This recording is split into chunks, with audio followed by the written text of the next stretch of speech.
Forward, read by Harry Whittaker. Dear listener, I hope you're as excited as I am to be listening to a brand new Lucinda Riley novel. Perhaps you're an avid fan of the Seven Sisters series and are eagerly waiting for Lucinda to transport you to a new and vivid realm. Maybe, though, you're new to her writing, intrigued by the promise of this fresh and compelling crime novel. In this case, very sadly, I must start at the end to contextualise the pages you are about to devour. For those not aware, Lucinda, Mum, died on the 11th of June 2021 following an esophageal cancer diagnosis in 2017. I am Lucinda's eldest son and co-author, not of this project, I hasten to add. Together we created the Guardian Angel series for children, and I am tasked with fulfilling her enormous literary legacy by completing the 8th and final novel in the Seven Sisters series. For this reason, I wish to tell you how the murders at Fleat House came to be. Firstly, although it has never seen the light of day, it was written in 2006. Once her youngest children had started school, Lucinda penned 3 novels without a publisher, 2 of which have subsequently been released to great acclaim: The Olive Tree, also called Helena's Secret, and The Butterfly Room. It was always her plan to publish the 3rd of these novels, which you're currently listening to, after the conclusion of the Seven Sisters series. In the case of The Olive Tree and The Butterfly Room, Lucinda undertook extensive rewrites, as any author revisiting a project after a decade would wish to. Mum has not had that opportunity in the case of the murders at Fleat House. As such, I faced a quandary when taking the decision to release this book. Was it my responsibility to edit, adapt and update the text as she would have wished to? After much contemplation, I felt that preserving Mum's voice should take precedence. With this in mind, only the bare minimum editorial work has been undertaken. All that you will read, therefore, is Lucinda's work from 2006. Mum was hugely proud of this project. It's the only crime novel she ever wrote, but loyal readers will instantly recognise her unrivalled ability to capture a sense of place. I'm sure it will interest you to know that, at the time of writing, my family lived in the vast, mysterious landscape in which the story is set. What's more, the Norfolk school featured in the book was heavily inspired by the one which we, her own children, attended. Thankfully, I can confirm that nothing so dramatic actually took place in the corridors of the boarding houses. As you might expect, hidden secrets from the past strongly influence present-day events, and we're treated to some typically superb characterisation in the form of D.I. Jazz Hunter, who I'm sure you'll agree has the potential to anchor a series of her own. Perhaps she would have in another life. Prologue. St. Stephen's School, Norfolk, January 2005. As the figure took the stairs leading to the sixth form corridor, a maze of shoebox-sized studies, 1 per boy, the only sounds were the clanking and stirring coming from the antiquated radiators, inefficient cast-iron sentinels that had struggled to warm Fleat House and the boys within it for the past 50 years. One of the 8 boarding houses that made up St. Stephen's School, Fleat House had taken its name from the headmaster at the time it was built, 150 years ago. Known as Fleapit by its current inhabitants, the ugly red-brick Victorian building had been converted into student accommodation just after the war. It was also the last house to benefit from much-needed refurbishments. Within 6 months, the corridors, stairs, dormitories and common rooms would be stripped bare of the torn black linoleum that covered the floors. The yellowing walls would be repapered and freshened with magnolia, and the archaic shower blocks would be re-equipped with glistening stainless steel fitments and glossy white tiles. This to appease today's demanding parents, who insisted their children live and learn in comfort akin to a hotel, not a hovel. Outside study number 7, the figure paused for a moment, listening. Being a Friday, the 8 boys on this floor would have signed out and walked to the pub in the nearby market town of Falcham. But it was as well to be sure. Hearing nothing, the figure turned the handle and went in. Closing the door quietly and switching on the light, the figure was aware almost immediately of the ingrained, musty smell of teenager a mixture of unwashed socks, sweat, and raging hormones which had, over the years, permeated every nook and cranny of Fleat House.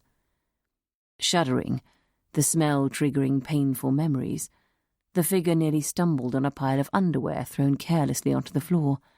Then, reaching for the 2 white tablets placed on the boy's locker every night and replacing them with identical ones, the figure turned, switched off the light, and left the room.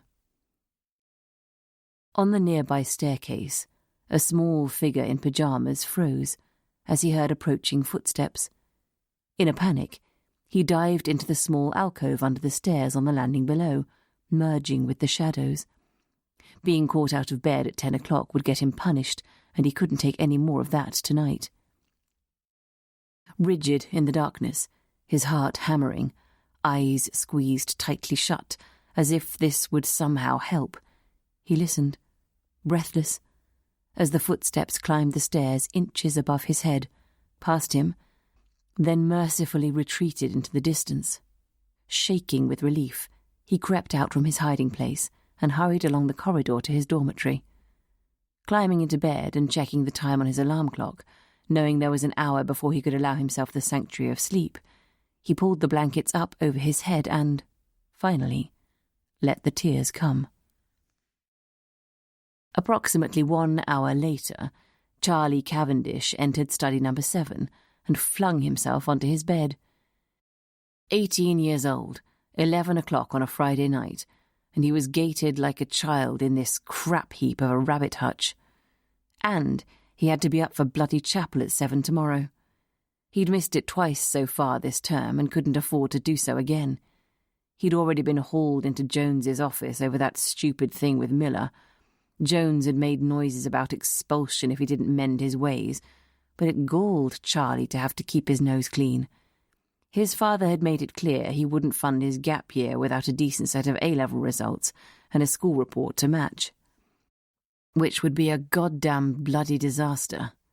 His father didn't approve of a gap year in any case.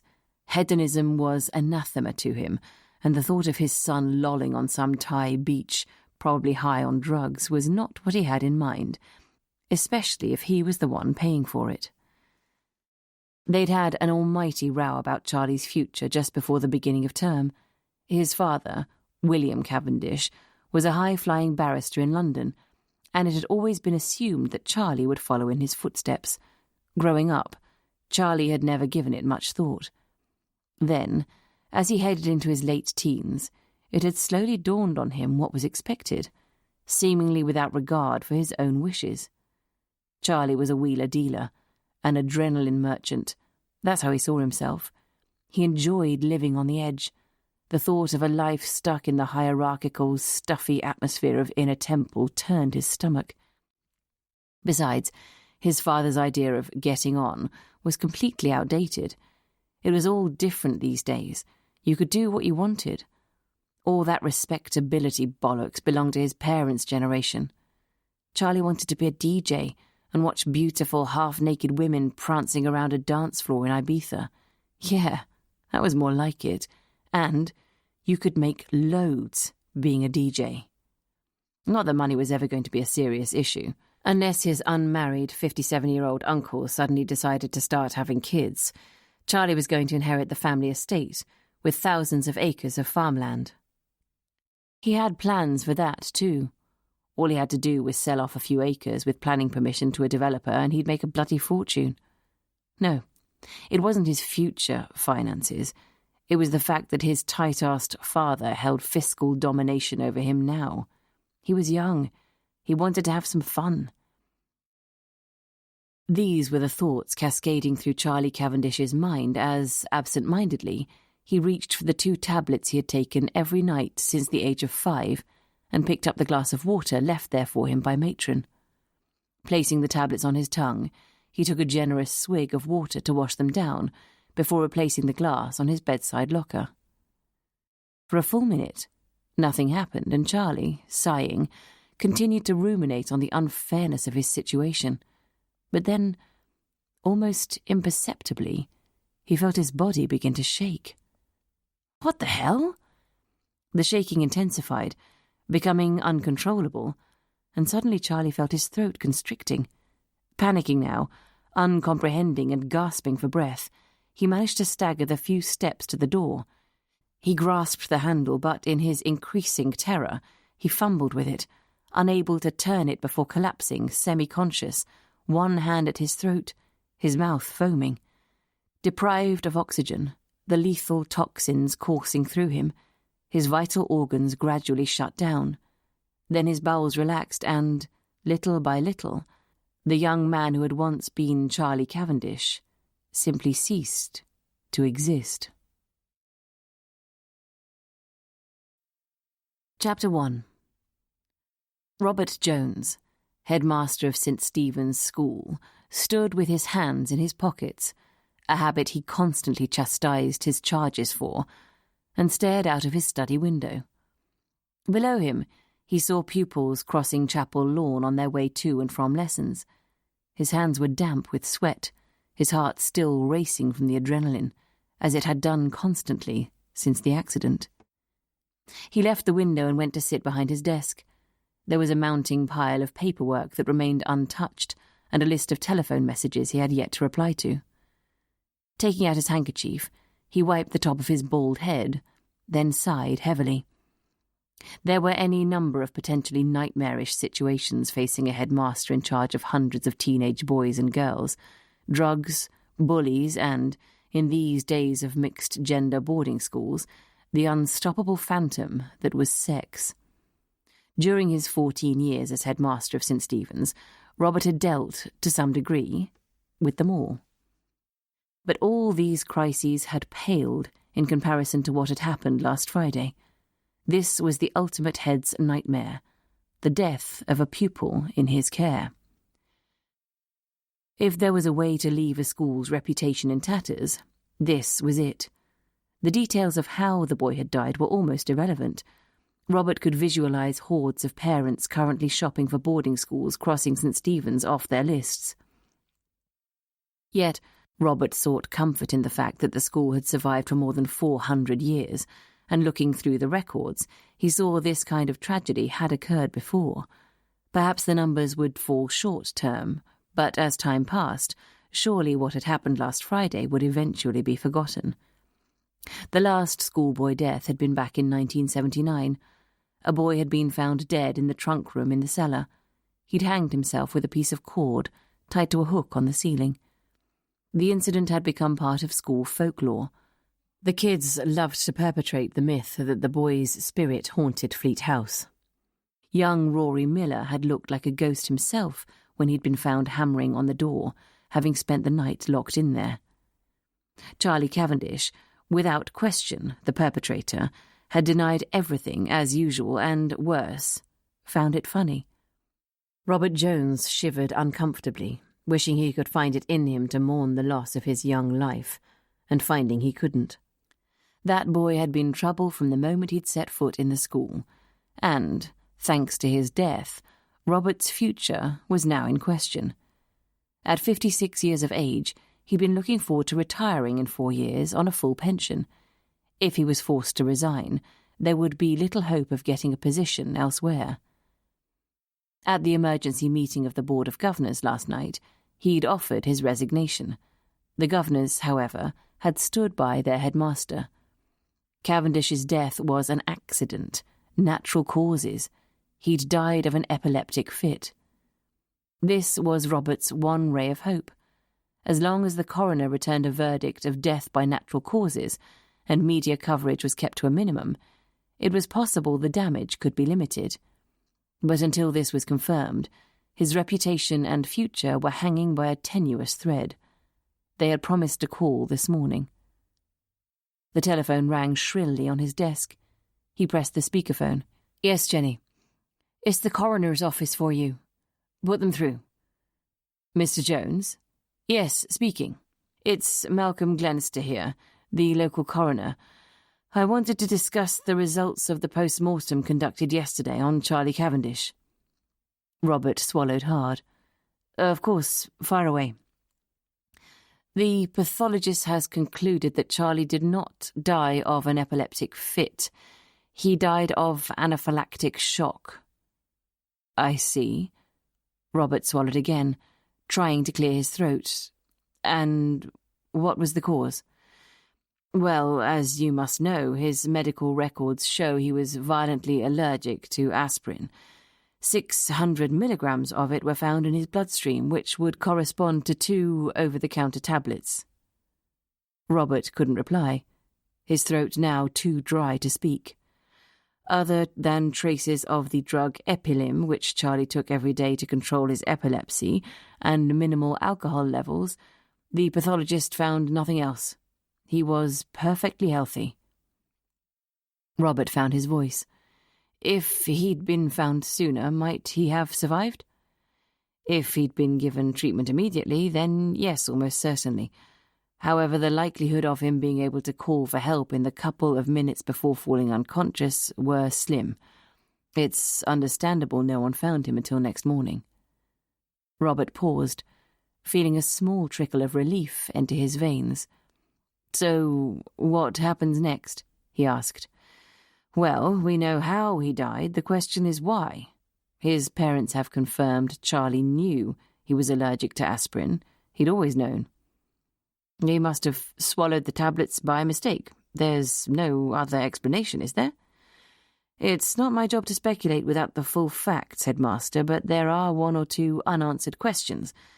I'm afraid there's going to be a police investigation. Robert felt the blood drain from his face.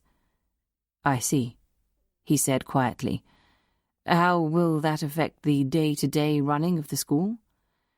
You'll have to discuss it with the detective in charge. When will the police come? Sharpish, I would think. They'll be in touch with you shortly to make the arrangements. Goodbye now. Goodbye. Robert switched the speakerphone off, feeling dizzy. He took 3 or 4 long, deep breaths. A police investigation. He shook his head. It was the worst possible news. And then it struck him. For the past few days, all he'd been able to think about was the school's reputation. But if the police were involved, then the coroner must have doubts about Cavendish taking the aspirin by mistake. Jesus Christ! Surely they couldn't think it was murder. Robert shook his head again. No, it was probably just a formality. In fact, come to think of it, Charlie's father would have the clout to insist on it. He thought back to the number of times Cavendish had stood in front of his desk, gazing down at him insouciantly as he was reprimanded. It was always the same routine. Robert would remind him that the ancient pastime of using the boys as servants had ended years ago, and that he was not to bully them into subservience if they didn't cooperate. Charlie would accept his punishment, then carry on as if nothing had happened. Charlie, originally down for Eton, had failed the entrance exam. From the day he'd arrived at St. Stephen's, he'd made it clear he considered the school, its headmaster and his fellow pupils, beneath him. His arrogance had been breathtaking. In search of inspiration, Robert stared at the painting of Lord Grenville Dudley, the 16th century founder of the school, then, looking at his watch, realised it was almost lunchtime. He jabbed at the intercom button. Yes, Mr. Jones. Jenny, could you come through, please? The comforting form of Jenny Coleman appeared through his door a few seconds later. She'd worked at the school for the past 30 years, initially as a dinner lady, then, after a secretarial course, as an admin assistant in the bursar's office. When Robert had arrived 14 years ago and found his secretary about to retire, he'd chosen Jenny as her replacement. She'd been far from the most sophisticated candidate, but Robert liked her calm, unflappable style, and her knowledge of the school had been invaluable as he'd settled into his headship. Everyone loved Jenny, from the cleaners to the governors. She knew each child by name, and her loyalty to the school was beyond question. 3 years older than Robert, she was further down the road to retirement, and Robert had often wondered how he would cope when she left. Now, he realised miserably, he'd probably be leaving before her. Jenny had been absent all of last term, due to a hip operation.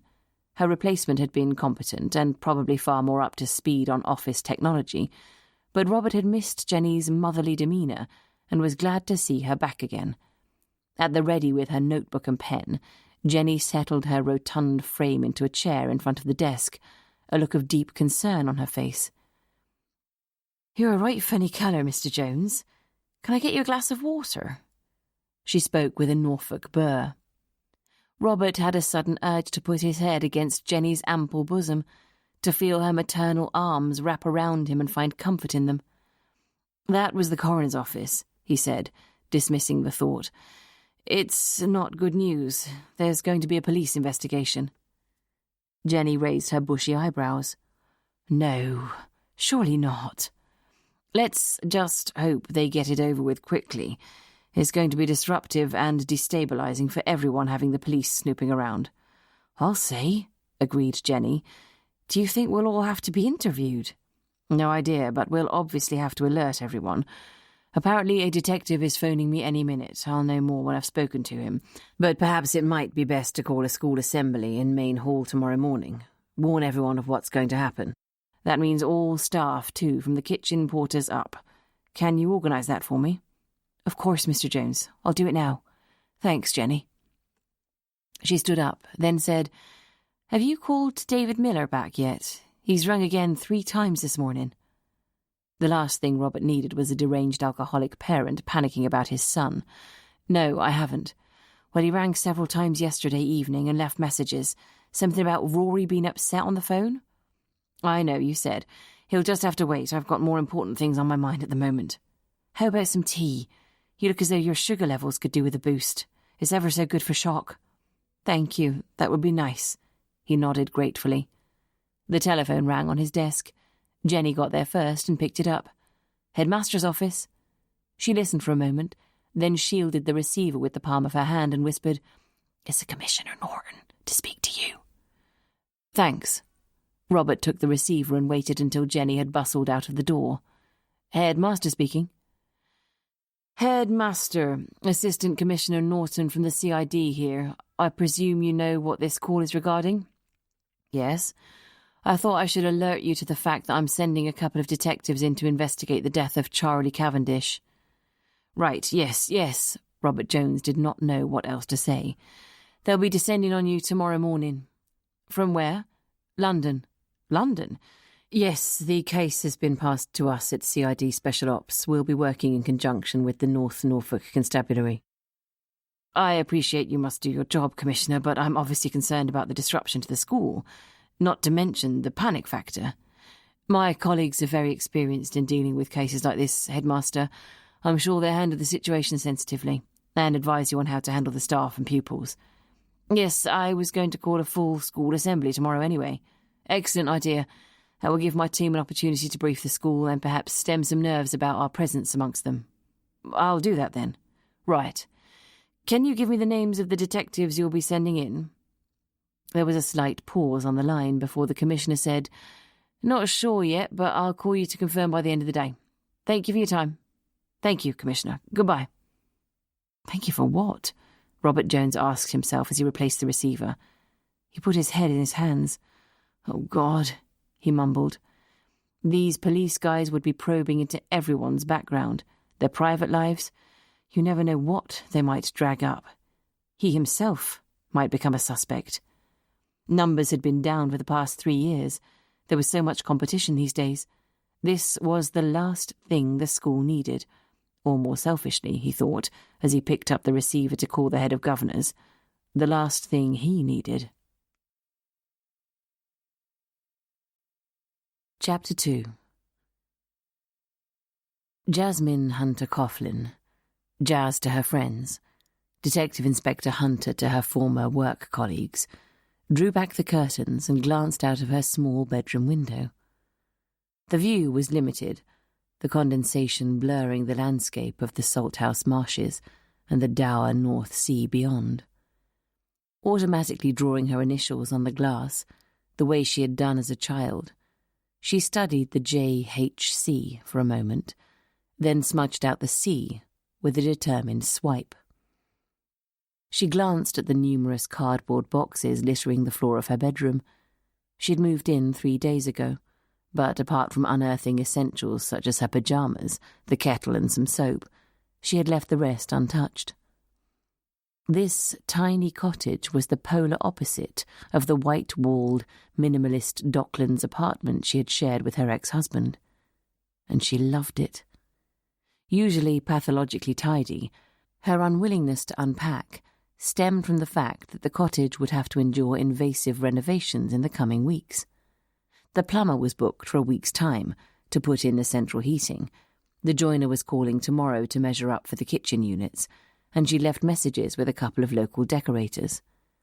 Jazz hoped that in a couple of months, Marsh Cottage would look as picturesque on the inside as it promised from without. It was brighter outside today, and Jazz decided to go for a morning stomp across the marshes to the sea.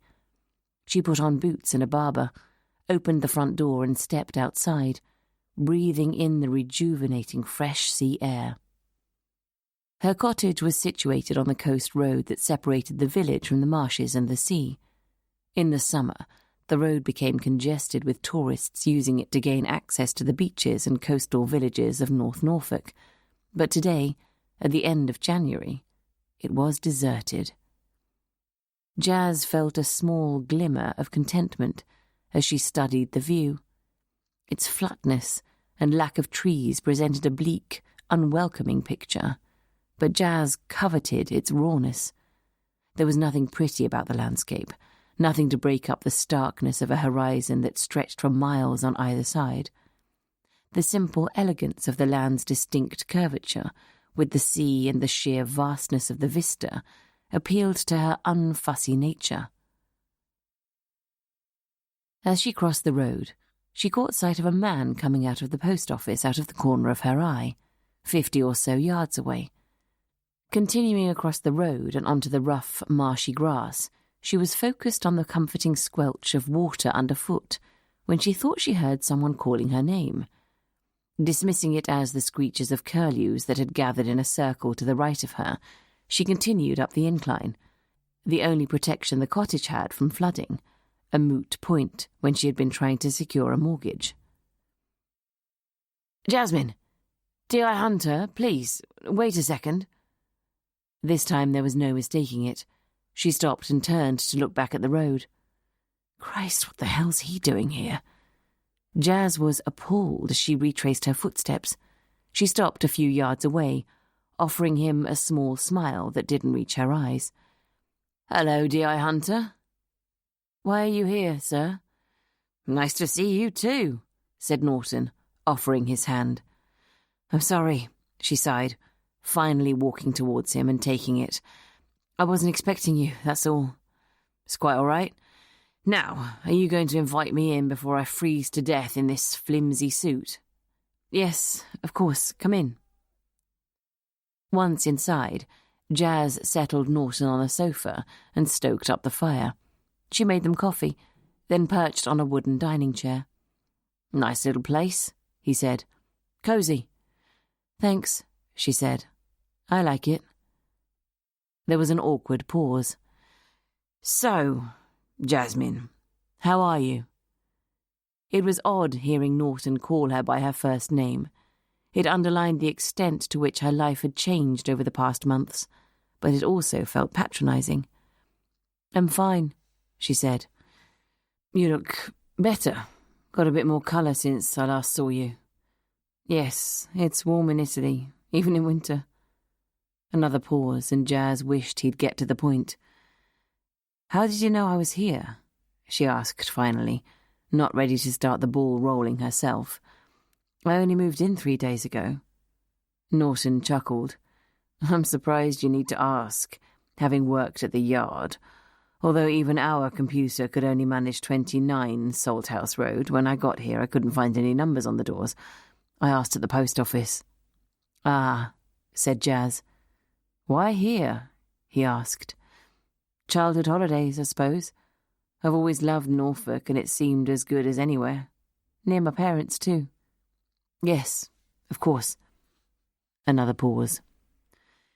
"So," said Norton, suddenly businesslike, sensing her impatience, "you want to know why I drove more than 100 miles to see you first thing on a frosty January morning? I did try your mobile, but apparently you've cancelled it." I left it behind when I went to Italy, and when I got back I decided I didn't really need it. Norton nodded. Not much point in North Norfolk anyway. Mine hasn't had a signal since Norwich. Anyway, the reason I'm here is because I want you to come back to work. Jazz was silent for a moment. I thought I'd made things pretty clear, she said quietly. You did, but that was 7 months ago. You've had a sabbatical, got your divorce, found somewhere to live, which I've no intention of leaving to go back to London, Jazz interjected sharply. I'm sure you haven't. Norton seemed unfazed. Besides, how could I possibly come back? What makes you think I'd want to come back? Jasmine, if you'd just stop the defensive routine for a minute and hear me out. There was a sudden hard timbre to his voice. Sorry, sir, she said, but you'll forgive me if I'm not that keen to revisit the past. Jazz knew she was being hostile, but she couldn't help it. Yes, I can see. He looked up at her. What I want to know, though, is why you're so angry with me. I didn't cheat on you. That's a low blow, sir. Well? Norton studied his immaculately manicured nails. Perhaps you felt I did. Sir, I accept you could do nothing about my husband. I was already disillusioned by that time anyway, and that was the straw that broke the proverbial camel's back. Norton sipped his coffee and looked at her. Jasmine, do you know how much it costs to recruit and train a DI? No, I don't. Well, if I said a ballpark figure would buy you another cottage. Are you trying to make me feel guilty? If it works, yes. Norton managed a half smile. You didn't even give me a chance to talk things through with you. 1 week you're at your desk, the next you'd hot-footed it off to Italy. I had no choice. So you say. I'd have hoped that the good working relationship we'd forged would have meant you felt you could come to me and discuss it, that's all. If we'd agreed your resignation was the only alternative, I wouldn't have stood in your way. Instead of which, you just ran off. No debriefing, nothing. Jazz's face was impassive. Oh, so that's why you're here, is it? To debrief me? Norton gave a small sigh of frustration. Come now. I'm doing my best here. You're acting like a truculent teenager. The fact is, technically, you're still employed by us. He pulled an envelope out of his inner breast pocket and pushed it towards her. What's this? She murmured, frowning. Inside were payslips, correspondence relating to the account she'd shared with Patrick, the monthly statements which had continued to be sent to her old home and which, obviously, she hadn't seen. Also in the envelope was the resignation letter she'd hurriedly scribbled at the airport and posted before she got on the plane to Pisa. Not a very professional departure, was it? No, I suppose it wasn't, though I can't see that it matters now. Jazz tucked the letter back into the envelope and offered it to him. There you are, sir. I'm handing this to you officially. I resign. Will that do? Yes, if that's the way you want it. Look, Jasmine, I do understand. I know you felt let down and demoralised and your personal life was in ruins. You probably needed some time to think things through. Yep, that just about covers it, sir. She nodded vehemently. And because you were angry and bitter, you acted on your instincts, and at the time your instincts told you to run. But you were also blinded by them. Can't you see that? Jazz didn't say anything. And, Norton continued, because you were blinded, you made a spur-of-the-moment decision which, in addition to ruining a promising career, lost me one of my best officers. Look. He smiled gently. I'm not an idiot. I knew what was going on. Finding out about your husband, especially if you were practically the last to know about it, must have been awful. Silence. Norton sighed. It all comes back to the same thing. Relationships at work are dangerous, especially doing what we do. I told DCI Coughlin that when he told me you two wanted to get married. Jazz looked up. Did he? Patrick told me you'd given us your blessing.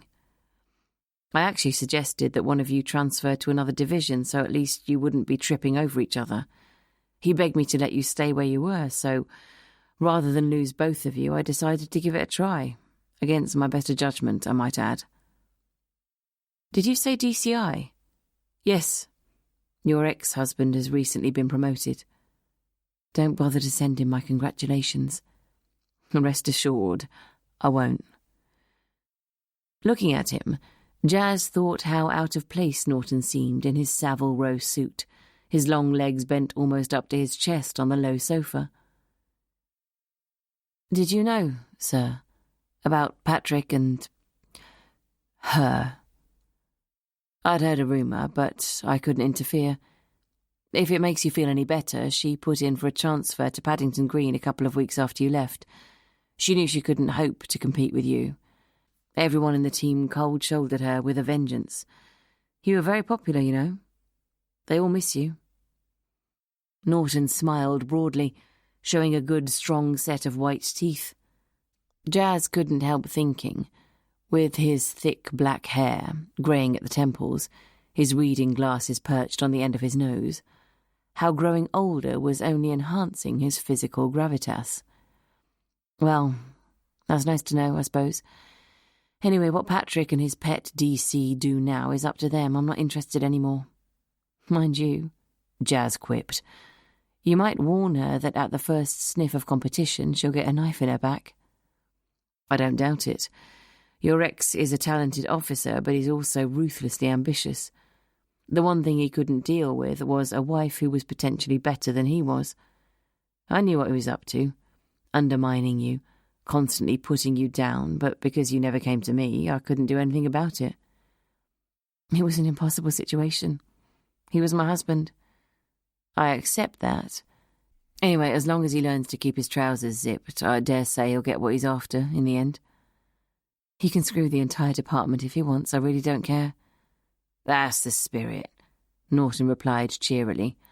So, are you sure you want me to take this letter back? It'll make it official, you know. He waved the envelope at her. Yes, I do. OK, D.I. Hunter, Norton said, suddenly formal. Having had the opportunity to discuss the situation with you, you've made it clear you are determined to leave the force. I will take this letter and return to London with my tail firmly between my legs and not mention the other options I had in mind. The image of Norton with his tail between his legs made Jazz smile. She raised her eyebrows and sighed. Go on then, you might as well tell me as you've come such a long way. Believe it or not, there are other CID divisions. I might have suggested you transfer to one of those. Paddington Green, perhaps? Then I could share cosy tete-a-tetes with my ex-husband's lover. I'm going to ignore that childish remark, but it does bring me to the point rather neatly. The question is, did you resign because of the situation vis-à-vis Patrick, or because you no longer wanted to be part of the force? Both, Jazz answered honestly. All right. Let me put it another way. Here you are, 34 years of age, a highly trained CID officer, living in a Norfolk backwater like an old spinster.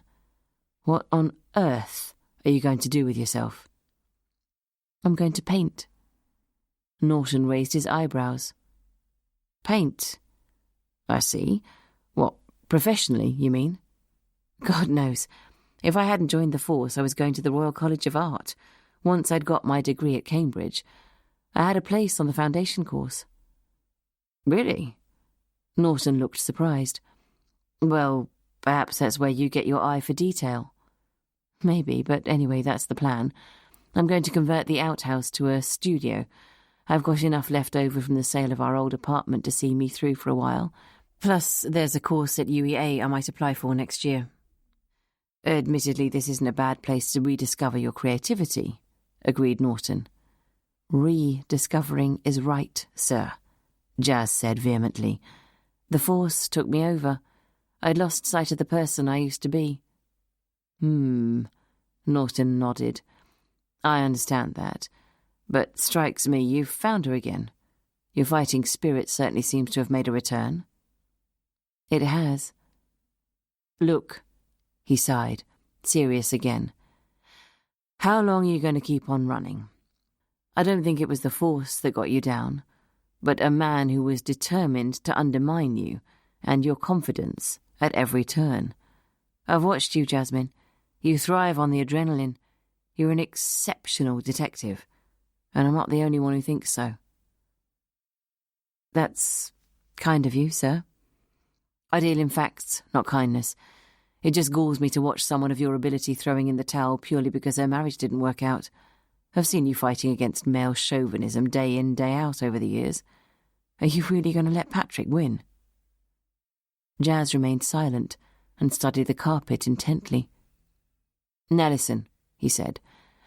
Cutting to the chase, something's come up. What if I said I had a case only a few miles down the road from here? A case here in Norfolk? How come? There's been an incident at the local boarding school just outside Folsham. A pupil was found dead in his study last Saturday morning. I was called because he's the son of a lawyer who's just managed to get a couple of major terrorists extradited to the UK. I've been asked to send some people along and double-check there's no foul play. Norton looked into Jasmine's clear green eyes and registered the small flicker of excitement. By the father? The call came from the commissioner, actually. As you know, the Met wouldn't usually be involved with something like this, but what it is to have friends in high places. Jazz smiled as she finished the sentence for him. Quite. So how did the boy die? He was an epileptic. The paramedics who arrived at the scene said the body presented all the hallmarks of a fit. However, his father rightly insisted on a post-mortem. The coroner contacted me this morning, and it looks as if there might be more to it than meets the eye. Such as? I can't say any more until you've told me whether you're interested or not. They both knew she was. Maybe, as long as I can be home in time to paint the next Mona Lisa, Jazz replied casually. And I'll send DS Miles down to give you a hand. Norton's eyes were twinkling now. Give me a day to think about it, will you, sir? No time, I'm afraid. I need you on the case as of now.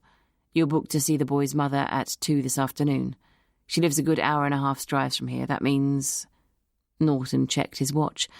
You have approximately 1 hour to make up your mind, otherwise I must send someone else in. Here's the file. Norton handed Jazz a thick brown envelope. She looked at him helplessly. An hour? Yes, seems like you're going to have to make another one of your famous spur-of-the-moment decisions, D.I. Hunter. Looking back on your career, I'd say they've never served you wrong, apart from your decision to up and leave, of course. Norton checked his watch. I must make a move. Said I'd be back in town for a meeting at 2, and these country roads are a nightmare. He stood up and, taller than Jazz at 6'2", brushed the top of his head against the ceiling. If I say no, what do I do with this? She indicated the file. Burn it on that rather sad fire of yours. Looks as if it could do with some kindling. Right. I'll be off then. Norton shook her hand. Thanks for the coffee. He walked towards the door, then turned and faced her. I wouldn't come chasing all the way to Norfolk for just anyone, D.I. Hunter. And I promise you, I won't go down on bended knee again. Call me by noon. Goodbye. Bye, sir, Jazz said. And thanks, I think, she muttered as an afterthought. Chapter 3. David Miller paced up and down the small, untidy kitchen. Then, in a blaze of fury, he grabbed a milk bottle and hurled it against the far wall as hard as he could. It bounced off and fell with a clatter onto the linoleum-covered floor, but, infuriatingly, didn't break. Christ! He screamed, then crouched where he was, head in his hands. Tears pricked under his eyelids, his breathing heavy and ragged. What the hell did I do? He moaned, staggering to his feet, walking through the arched alcove and throwing himself onto the sofa. In desperation, He tried practicing the exercises the therapist had given him, breathing slowly, concentrating on each breath. His anger gradually subsided. Opening his eyes, he found himself staring at the photograph of himself with Angelina and Rory, the smiling, happy family of 3 years ago. He remembered the day it had been taken, a hot July afternoon, the sun gently baking the Norfolk countryside whilst they'd sat in the garden, eating lunch from the smoking barbecue nearby. Everything had been perfect then, hadn't it? Everything. A beautiful wife, a gorgeous son, a new life. What he'd always dreamed of. David had been born here, spent the first 5 years of his life in a small village outside Aylsham, and thereafter enjoyed childhood holidays on the coast. So when he and Angelina had talked seriously of escaping London, Norfolk had seemed the natural choice. They'd bought a pretty farmhouse 5 miles from Fulham and put a huge amount of time, effort and money into renovating it. Angelina had been in her element, choosing wallpaper and curtains. She'd been happy. She'd seemed happy anyway. Rory had settled in at St. Stephen's Prep, a far cry from the confined city school with its 2 feet of playground and choking London air. That had been fantastic, watching his son starting to embrace country life, his cheeks growing pinker, his thin frame filling out. The only downside to it all, of course, was the long daily commute David had to endure to his desk in the city. But he didn't even mind that. He would have done anything to keep Angelina and Rory happy. Angelina, too, had blossomed, throwing herself into her new life, making new friends from the group of mothers she had met in the school car park. Many of them had similarly escaped the London drudge, seeking a better life in the country. She had never been busier. Book clubs, the PTA, ladies' lunches and tennis lessons filled the long days while David was at work. She invited like-minded couples round for supper, who then returned the favour, and gradually their social life became more and more active. Going to dinner parties, David was aware that their new friends' houses tended to be grander than their own. The women talked a lot about designer clothes, designer shoes, and holidays in Mauritius or the Caribbean. The men boasted of their wine cellars and the pair of Purdies they'd bought for the season's shoot. He felt no envy. Coming from relatively humble beginnings, David felt he'd achieved a lot. He was perfectly happy in his comfortable house with his wife and son. At the time, he'd believed Angelina was too. Looking back, he probably should have realised, should have sensed what was going on from Angelina's wistful remarks. "Oh, darling, Nicole's husband's just bought her the most wonderful new 4-wheel drive Mercedes. And everyone seems to have rented villas in Tuscany for the summer. Wouldn't it be gorgeous if we could too?" She began saving the property pages from the local paper, placing them discreetly on his knee to point out a particular house that had recently come onto the market. Before long, David began to realise that Angelina was firmly hinting their lifestyle should match that of their smart, moneyed friends by taking a step up the property ladder themselves. Considering Angelina had been a beauty therapist living in a terraced house in Penge when he'd met her, David felt, justifiably, that he'd already raised her some considerable distance.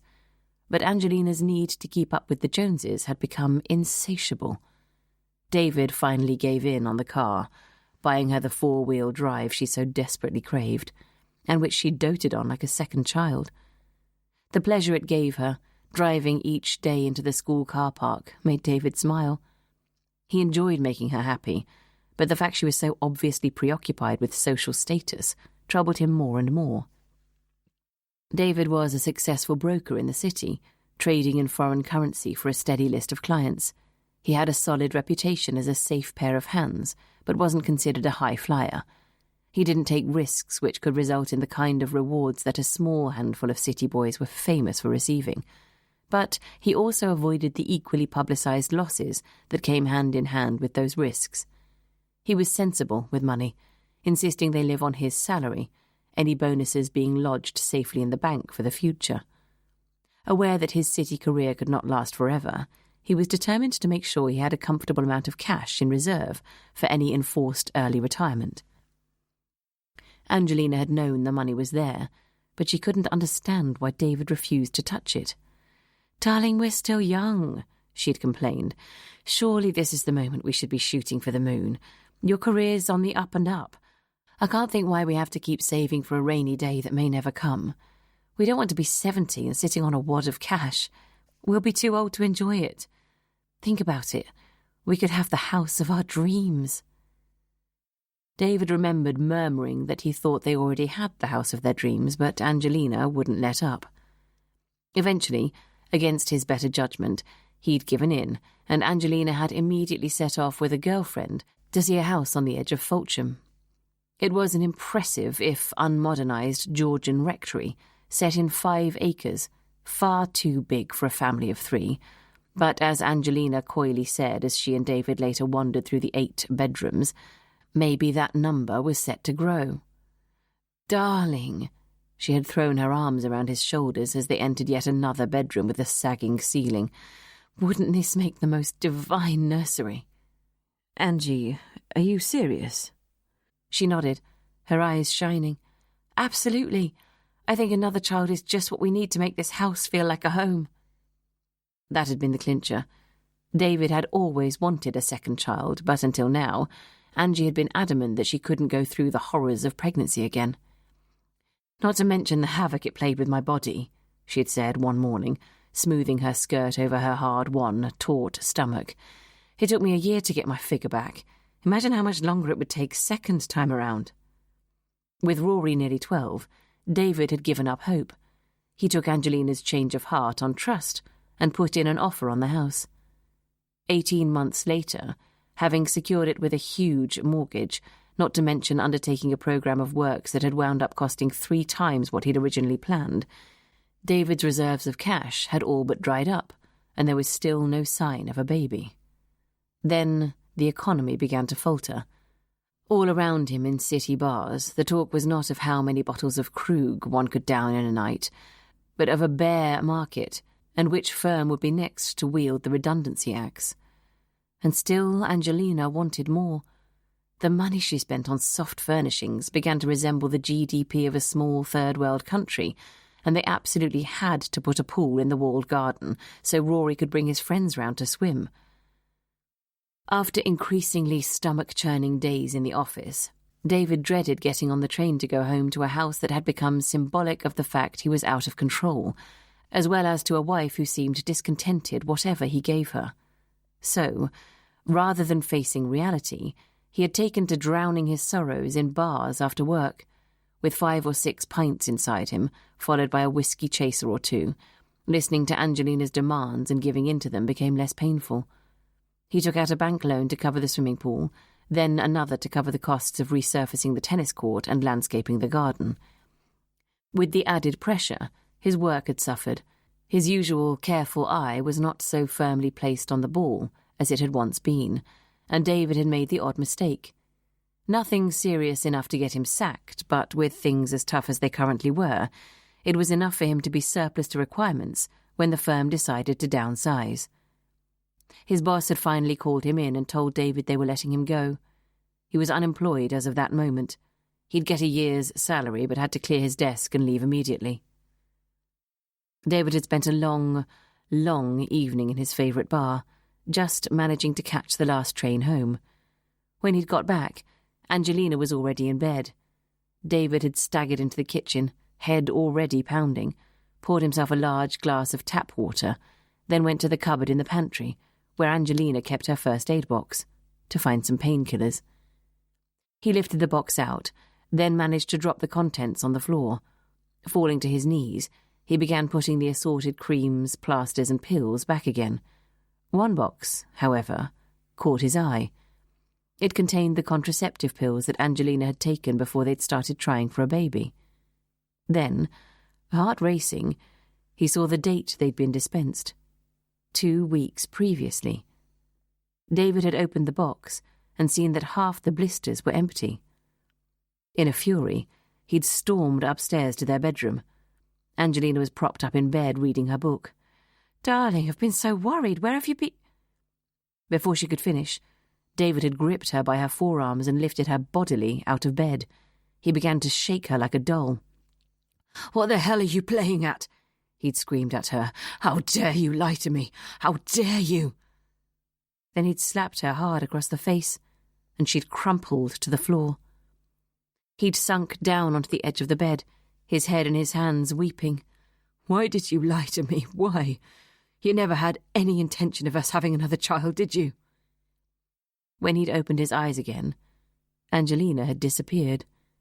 He'd discovered her downstairs. She'd locked herself in the drawing room and dialed 999.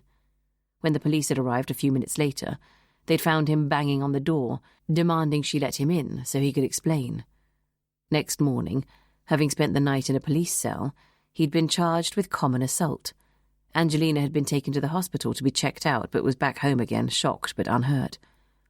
Horrified at what he'd done, David had tried to explain to the police what had happened to him, and because he had no previous record of domestic violence, he'd been released. Full of remorse, he'd walked the short distance home to find the house locked up like a fortress. He'd rung from a telephone box, but Angelina was not answering, so he'd gone back to the house, banged on the door and then tried to break in. The police had arrived again, just as he'd smashed a window pane with a large stone from the garden.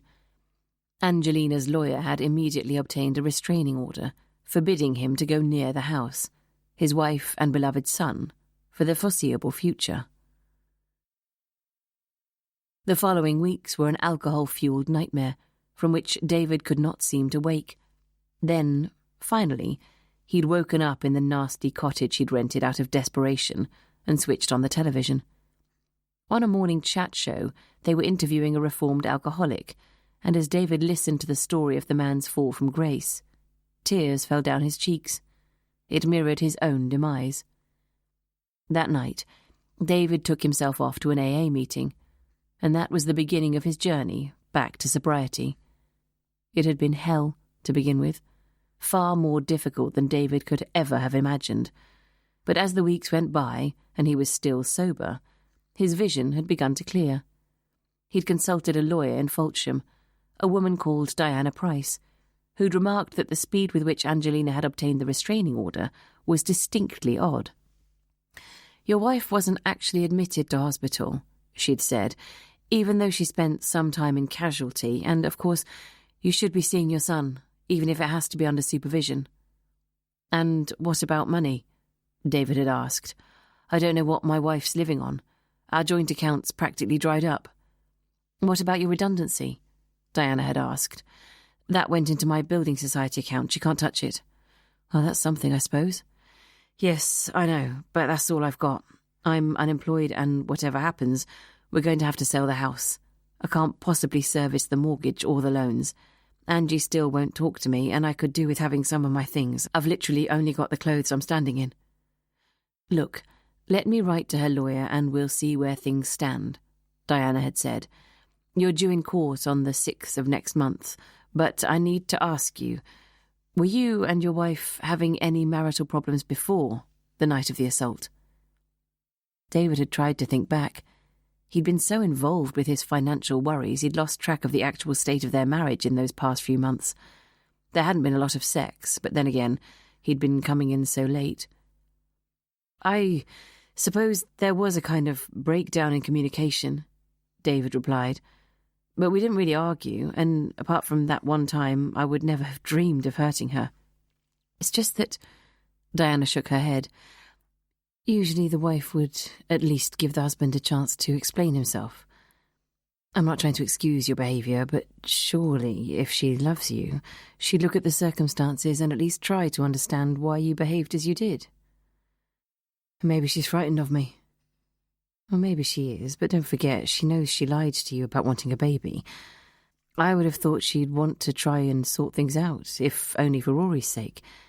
It seems very odd to me. Anyway, I'll write and we'll see what happens." David had spent the next few days pacing up and down the small cottage kitchen in an agony of suspense. Finally, a week later, Diana had called him into her office. "What does she say?" he'd asked. "Well, I'm afraid there's good and bad news," Diana had replied gently. "Your wife is prepared to drop the assault charge and lift the restraining order." David felt his heart surge with hope. But, she added, in return she wants a quickie divorce. She'll base her petition on unreasonable behaviour and leave it at that, as long as you don't contest it. What? David was stunned. In addition, Rory will continue living with her in the family home. David was beginning to feel sick. His hands shook. But why does she want a divorce? We haven't discussed anything. She probably doesn't even realise I've lost my job. If she did, she'd know we have to sell the house. From what her lawyer says, that's irrelevant, said Diana. Your wife says she wants to buy you out. Buy me out? How the hell's she going to do that? The house is jointly owned. Your wife will receive her share of what's left after the mortgage is paid off, and you will receive yours. What she's suggesting is that she stays in the house, takes on the mortgage, and pays you your slice of the equity. That way she'll own it outright. But that's crazy. Angie's got nothing, no income, and certainly no savings. Where on earth would she find the money to pay the mortgage, let alone buy me out? Diana had shrugged. I've no idea, but that's what she wants to do. Look, David, you've had a lot to take in. Why don't you take this letter, go home and have a think about it, then let me know what you'd like me to do? What are my options? Well, you can call her bluff and let her take you to court for assault, but just remember it's her word against yours. You can fight for custody to have Rory live with you, but the court usually rules in favour of the mother, especially when there's been some form of violence at home. You can make the divorce as long and as drawn out as you want, but I wouldn't advise that either. So, you're saying she has me over a barrel, then? I'm saying you have to make a decision. It's bound to be painful, but at least this way you won't have a criminal record. Your divorce will be cheap, clean and quick, and, most important of all, you'll be able to see Rory. That's great, he replied sarcastically. One day I can see my son whenever I want, make him breakfast, play football with him. The next, my wife tells me I can only see him a few times a year. It won't be as bad as that. Now Rory's a weekly boarder at the senior school. We'll ask that you can have him every other weekend and half the holidays. I'm sure she'll agree. Well, how gracious of her. Christ, what have I ever done but love him? For that matter, what have I ever done to my wife except provide her with the life she told me she wanted? David felt the familiar, white-hot anger welling inside him once more. Thanks, Diana. I'll be in touch. That had been 4 months ago. The financial arrangements were now being finalised, and even though David had expressed grave doubts over Angelina's ability to raise the cash to buy him out, he'd had a letter from Diana telling him to expect a cheque within a few days. The amount would cover the bank loans, leaving some left over to help him begin again, probably in a one-bedroomed bungalow if he was lucky, David thought bitterly. Actually, he was past caring about money. The only thing he really cared about now was Rory. He lived for his son's fortnightly visits. And even though Rory was a much quieter child these days, David was determined to rebuild the relationship they'd once had. But, and this was the reason he was in a state this morning, something was wrong with Rory. Sebastian Fredericks, Rory's housemaster at St. Stephen's, had called him several days ago, saying he wanted to chat through a few issues. Apparently, Rory was becoming more and more withdrawn, and Fredericks was concerned about him. But I won't see him until the weekend after next. He has choir tour on Saturday, Mr. Fredericks. Could I come into the school and see him? Well, how about I get him to give you a call and take it from there? The last thing we want is Rory to feel pressurised and clam up. If that's what you think is best, and please, take care of him. Of course, Mr. Miller. Goodbye. David had put down the phone, feeling frustrated and desperate to see his son. The long day stretched in front of him, and David had found his thoughts turning to alcohol. That evening, drunk for the first time in months, David had driven to the school, determined to see Rory whatever Fredericks might say. His boy was in trouble. David knew it. That had been 4 days ago. The night he'd gone to the school was now a blur. He remembered entering Fleat House, searching the deserted corridors for Rory, banging on study doors. But the place had been empty, and his search for his son fruitless. He couldn't remember driving home. Since then, he'd left various messages with Fredericks and the headmaster. Neither had returned his calls. His mobile phone rang. He snatched it up. "David Miller? Dad, it's me." Rory sounded breathless. "Rory, oh God, at last, how are you?" "Dad, Rory let out a strangled sob. "I'm so scared." "Of what?" "Who'll be there to protect me now?" "Rory, what are you talking about? Tell me." "I can't. You can't help me. No one can." The line went dead. David redialed the number. The line rang and rang. Realising it must be the pupil's payphone in Fleat House, he dialed the headmaster's secretary. "Yes, it's David Miller here. I need to speak to the head now. My son, Rory, has just rung and he sounded very distressed." "I'll pass on the message, Mr. Miller, and make sure he calls you back." "No, I need to speak to him now."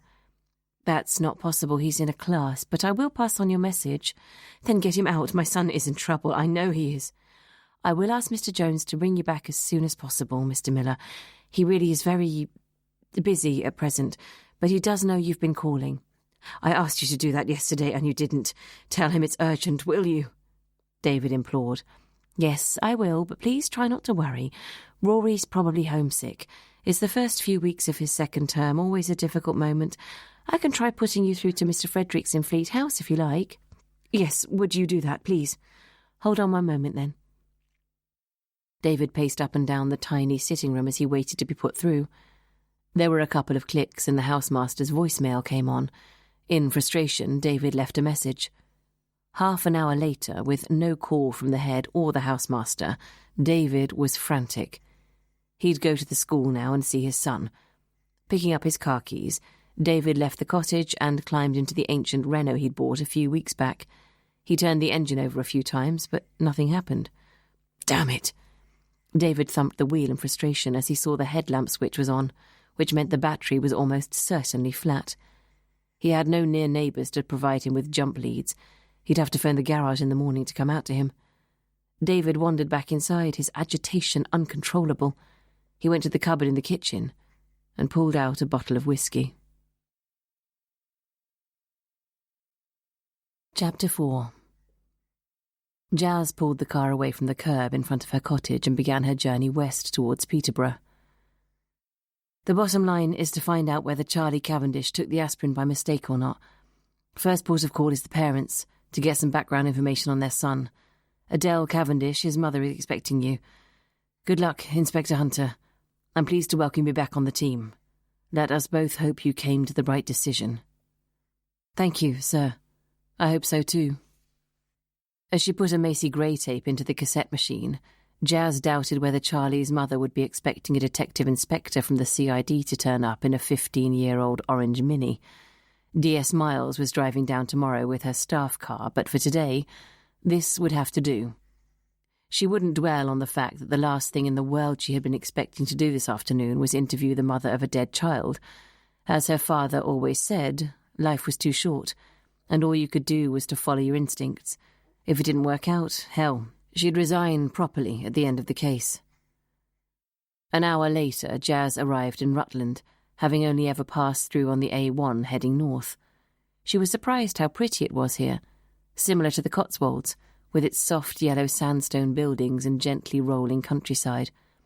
After a couple of wrong turns, Jazz drove up a winding drive to the Cavendish house. She parked her Mini between an old Land Rover and a mud-spattered Mercedes estate to one side of the imposing Queen Anne house. Walking up the steps to the impressive entrance, Jazz took in the horses grazing in a field next to the house and the magnificent views beyond it onto open countryside. It was an idyllic setting, even on a cold winter's day. Jazz pressed the bell to the side of the heavy double doors. She could hear footsteps approaching, followed by the sound of a key being turned, then bolts sliding back. Finally, the door opened to reveal a woman the same height as Jazz, slim and immaculately dressed in a striped shirt, cashmere cardigan, dark trousers, and a pair of blue leather slip-ons. Her thick brown hair was short and well cut, the touch of makeup on the eyes and lips complementing the perfectly groomed, if old-fashioned, appearance. "So sorry," the woman said. "We hardly ever use the front door. Everyone usually goes round the back." She put out a hand. "Adele Cavendish, you must be Inspector Hunter." "Yes," said Jazz. "Thank you for seeing me." Jazz shook the outstretched hand. "Please," Adele said. "Come through." She led Jazz across the elegant entrance hall with its spectacular curving staircase and into an ornate drawing room with French windows opening onto the terrace beyond. The room was filled with antique furniture, the windows draped with heavy floral curtains, family photos atop a bureau, and china figurines on the mantelpiece. "Please sit down." Adele indicated one of the heavily stuffed chintz sofas.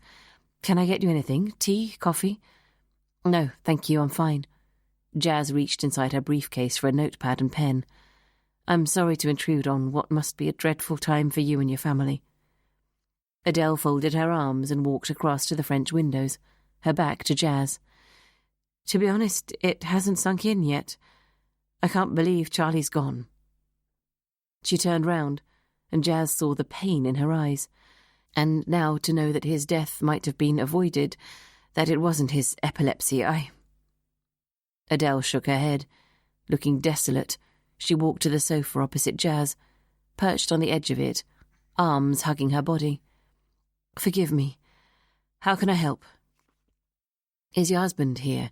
It might be easier if you were able to speak to me together.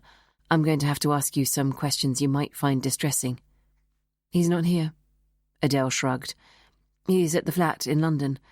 I did tell him you were coming, but he has a big case on at the moment which apparently takes precedence over the death of our son." She gave a pained smile, tinged with bitterness. "Anyway, he said he wanted the best people on the case to try and establish what did happen to Charlie. What makes it so awful is that we can't do anything until the coroner has decided on a verdict. How can I begin to move on when my son is still lying in a mortuary?"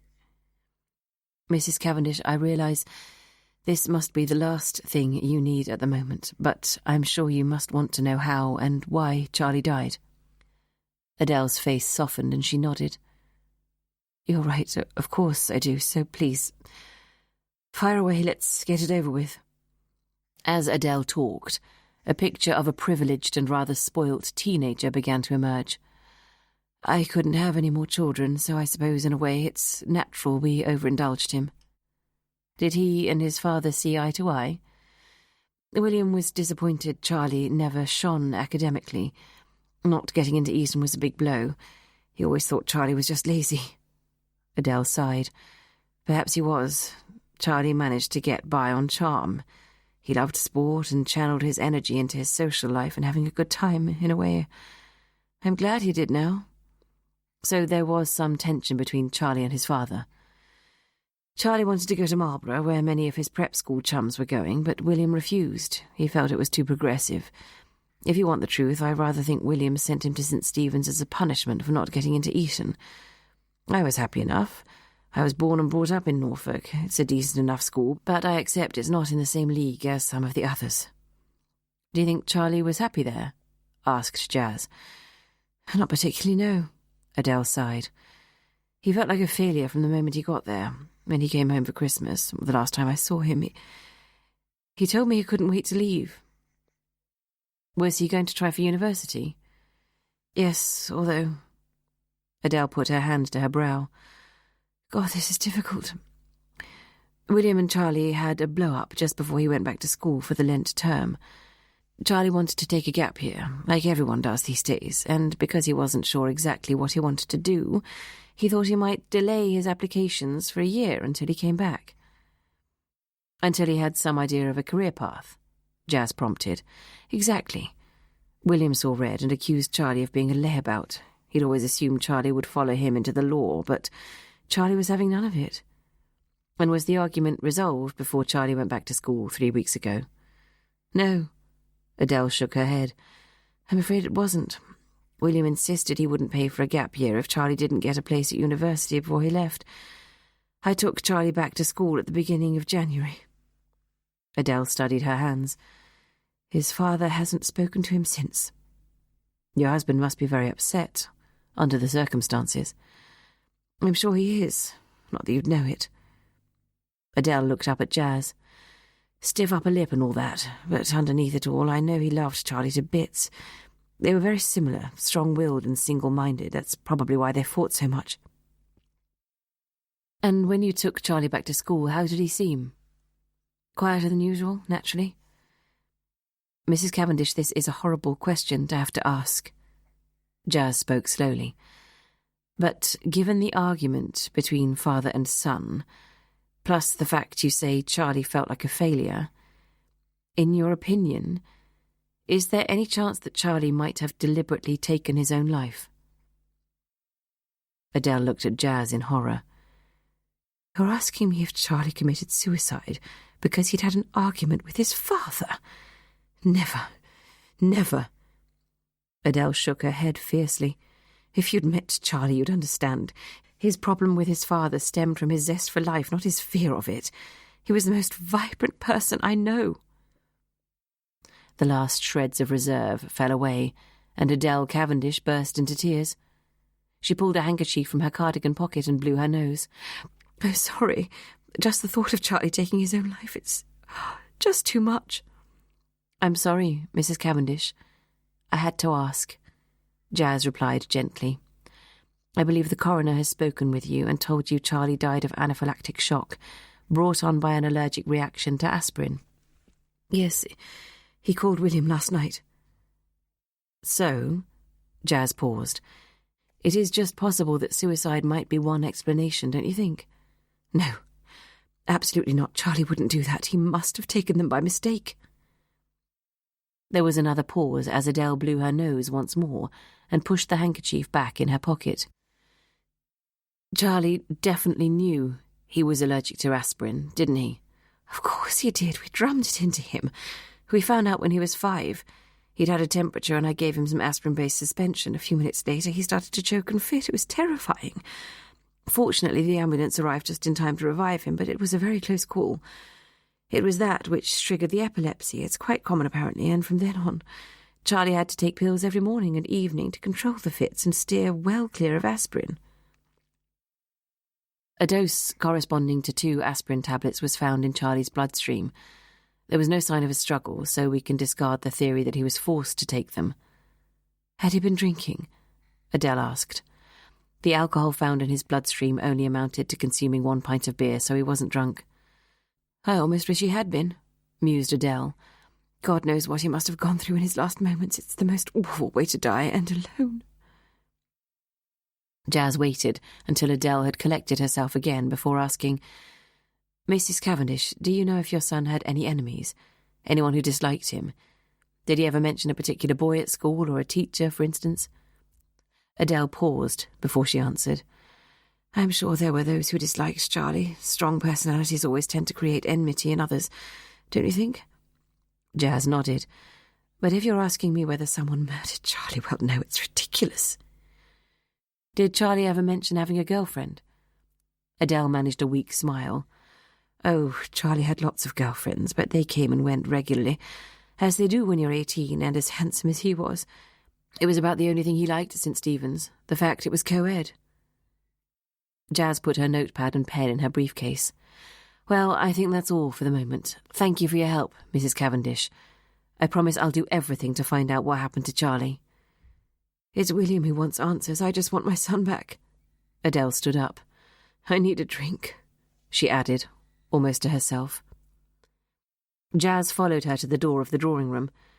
Would you mind if I took a look at Charlie's bedroom? It might help me get a feel for him. Of course not. It's this way. This is a beautiful house, Mrs. Cavendish, said Jazz, as she walked with Adele up the spectacular oak staircase. Thank you. I wanted Charlie to grow up in the country like I did. She paused at the top of the stairs and turned to Jazz. We moved here so William could commute. It's only an hour on the train from Peterborough, but William soon found it a chore and rented a flat in town. He never was one for the country anyway. Adele turned abruptly before Jazz could reply and walked along a corridor. This is Charlie's room. She hovered outside the door. Would you mind if I left you to it? Can't face seeing all his things just yet. Of course. And do you have any of the tablets Charlie took to control his epilepsy? I'll go and find them for you. Adele folded her arms around herself and walked back down the corridor. Charlie's room had the usual teenage hallmarks. Posters hung askew on the walls, rugby team photos arranged on a unit next to a television and a hi-fi, piles of books and magazines stacked up untidily on a bookshelf. Jazz walked over to the bed and picked up a furless teddy lying on the pillow. She'd been on a bereavement counselling course a few years ago and learned that no parent ever got over the loss of a child. Often, couples drifted apart, unable to come together in grief, feeling bereft and isolated. From what she'd seen and heard, Adele Cavendish would take little comfort from her husband. Jazz leaned nearer to take a look at the photograph on Charlie's bedside table. Father and son in ski gear at the top of a mountain. They were broad-shouldered and heavy-set, fair in colouring, both with the same blue eyes. Jazz surveyed the room, looking for anything that might provide a clue to who Charlie had been. She pulled open the desk drawers, leafed through some rugby magazines, opened a couple of letters from friends and, finding nothing of interest, left and walked back down the stairs. Mrs. Cavendish was sitting on the bottom step, nursing a glass. Jazz sat down beside her. "Did you find anything?" "No, not really," Jazz replied truthfully. "Here are the tablets." Adele pulled a packet out of her cardigan pocket. "You might as well take the lot. He won't need them any more." "No." Jazz took the packet, paused, and then asked, "Did Charlie have a computer?" "Of course, who doesn't these days, but it's at school." Adele took a sip of her gin. "I suppose I'll have to think about collecting his things." "Well, if you'd rather, once we've had a look through them, we could have them sent on to you." "Would you?" Adele's face relaxed a little. "Call me a coward, but the thought of setting foot anywhere near that place and having to suffer the false look of sympathy on that bumptious headmaster's face fills me with horror." "You're not a coward, Mrs. Cavendish. People grieve in different ways." Instinctively, Jazz put her arm on Adele's shoulder. "It's the endless stream of visitors and the sympathy cards. I can't even bring myself to open them." Adele indicated a stack of envelopes lying on the hall table. "I know people are trying to be kind, but it makes it so real." She looked up at Jazz, her face agonized. "He was everything to me, you know? Everything." "I don't have any children, so I can only imagine, but there are counsellors available to help." "God, no," Adele replied, visibly pulling herself together. She stood up. "I don't need anyone patronising me or spouting psychobabble. Of course I'll cope. What choice do I have?" she said simply. "Now I expect you want to get on." Jazz stood up too and followed Adele to the front door. "You'll be in touch when you have any news?" Adele opened the front door. "Of course. Goodbye, Mrs. Cavendish." Jazz turned and walked down the steps. The door closed on her abruptly.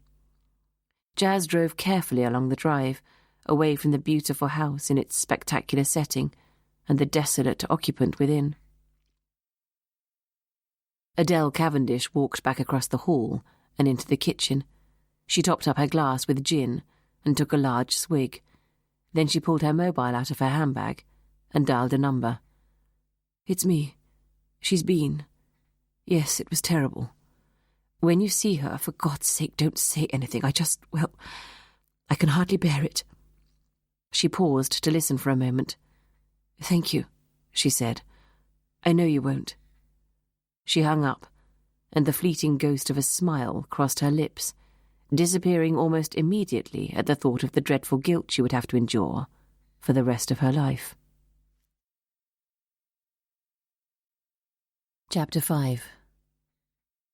The following morning, Jazz peered out of her window and saw the deserted Salthouse Road. Miles should have been here to collect her at 7:30, a good half an hour ago. She'd got his voicemail when she'd rung his mobile, a fact that comforted her, as it probably meant he was somewhere nearby but couldn't get a signal. She'd left him a terse message. If he didn't turn up in the next 10 minutes, she'd have to drive to St. Stephen's in her Mini and get him to meet her there. The first morning working with another constabulary was not the moment to tip up late. Jazz smoothed a stray tendril of her thick auburn hair back into place. For the past 7 months, she'd left it to grow longer and hang in a curly mass round her shoulders. The old plastic clip she used now to twist it up was struggling to cope with its heaviness and felt uncomfortable digging into her scalp. "Oh, bugger it," she muttered, as she removed the clip and let her hair fall back around her face. She smoothed her suit, still crumpled from being stuffed in a box for 7 months, and wished she'd had time to take it to the dry cleaners. Just as she was collecting her car keys, a silver BMW pulled up outside. Thank God for that. Jazz grabbed her briefcase and, slamming her front door behind her, she ran down the path to the waiting car. "Where the hell have you been?" she asked DS Alistair Miles curtly as she climbed into the passenger seat. "Isn't that what I should be saying to you?" Alistair smiled. "I've only taken an hour's detour through the picturesque villages of Norfolk. You buggered off for over 7 months. Good to see you, Ma'am." He smiled again as he pulled out onto the road. "Are we heading in the right direction? Just keep going, and I'll tell you when to turn." "How are you?" Miles glanced at his boss admiringly, struck afresh by her unusual beauty. There was something softer about her, the alabaster skin a few tones darker, setting off her green eyes, her long hair softening the high cheekbones and curvature of her face. "You look fantastic." "Thanks," said Jazz shortly. "Not the same without you back at the ranch, though. Everyone sends their best. They were all green with envy that I was going on a country sojourn with you in charge. They want the lowdown." "I'm sure they do," she nodded. "I took a leave of absence to sort my life out, and here I am. And that's your lot, DS Miles. Capiche?" "Aye, aye, Capitano, I do. So, how much do you know about the case?" It seems young Cavendish managed to swallow 2 aspirin tablets even though he knew he was allergic to them. I interviewed his mother yesterday and she said as much. "Was he pissed?" "The pathologist's report says not." "Drugs?" "No." "Probably took them by mistake, then." "That, DS Miles, is why you are driving me through the wilds of Norfolk. To find out. Gather it's a favour to the mate of the commissioner. Some schoolboy overdose wouldn't normally be our bag, not that I care. Felt like I was on holiday driving up here this morning." "I'll ignore that last remark, DS Miles. However big or small the case, we are trained to give it our all." "Absolutely," he grinned. "So, how's life in the slow lane? All very Miss Marple round here?" Alistair indicated an idyllic row of cottages as they drove towards Foltsham. "It's good, thank you." The closer Jazz got to the school, the faster her heart began to beat. She was glad of the comforting presence of her old DS. Alistair Miles and she had worked on numerous cases together. Always cheerful, Miles did not seem to begrudge Jazz her career trajectory, even though he was a few years older than she was. He was the kind of policeman the force would be lost without, solid, capable and reliable, but lacking the spark of imagination and flair that would gain him further promotion. Jazz knew she could always rely on him. She trusted his integrity and, most crucial of all, he made her laugh, and had diffused many a tense moment with one of his armoury of silly or lewd jokes. His baby face, blonde hair and big blue eyes had set hearts a-fluttering amongst the office staff back at HQ, but Miles seemed oblivious to it all, rarely having a girlfriend and devoting himself to his work. "They've booked me into some hotel here," Miles commented as they drove through Foltsham, a pretty Georgian town filled with quaint boutiques, art galleries and coffee shops. "Do you think they have running water and electric light in this neck of the woods?" "Cut out the superior urban act, Miles. It's not going to endear you to PC Plod of the North Norfolk Constabulary," quipped Jazz. "Who's being superior now?" Miles shot back.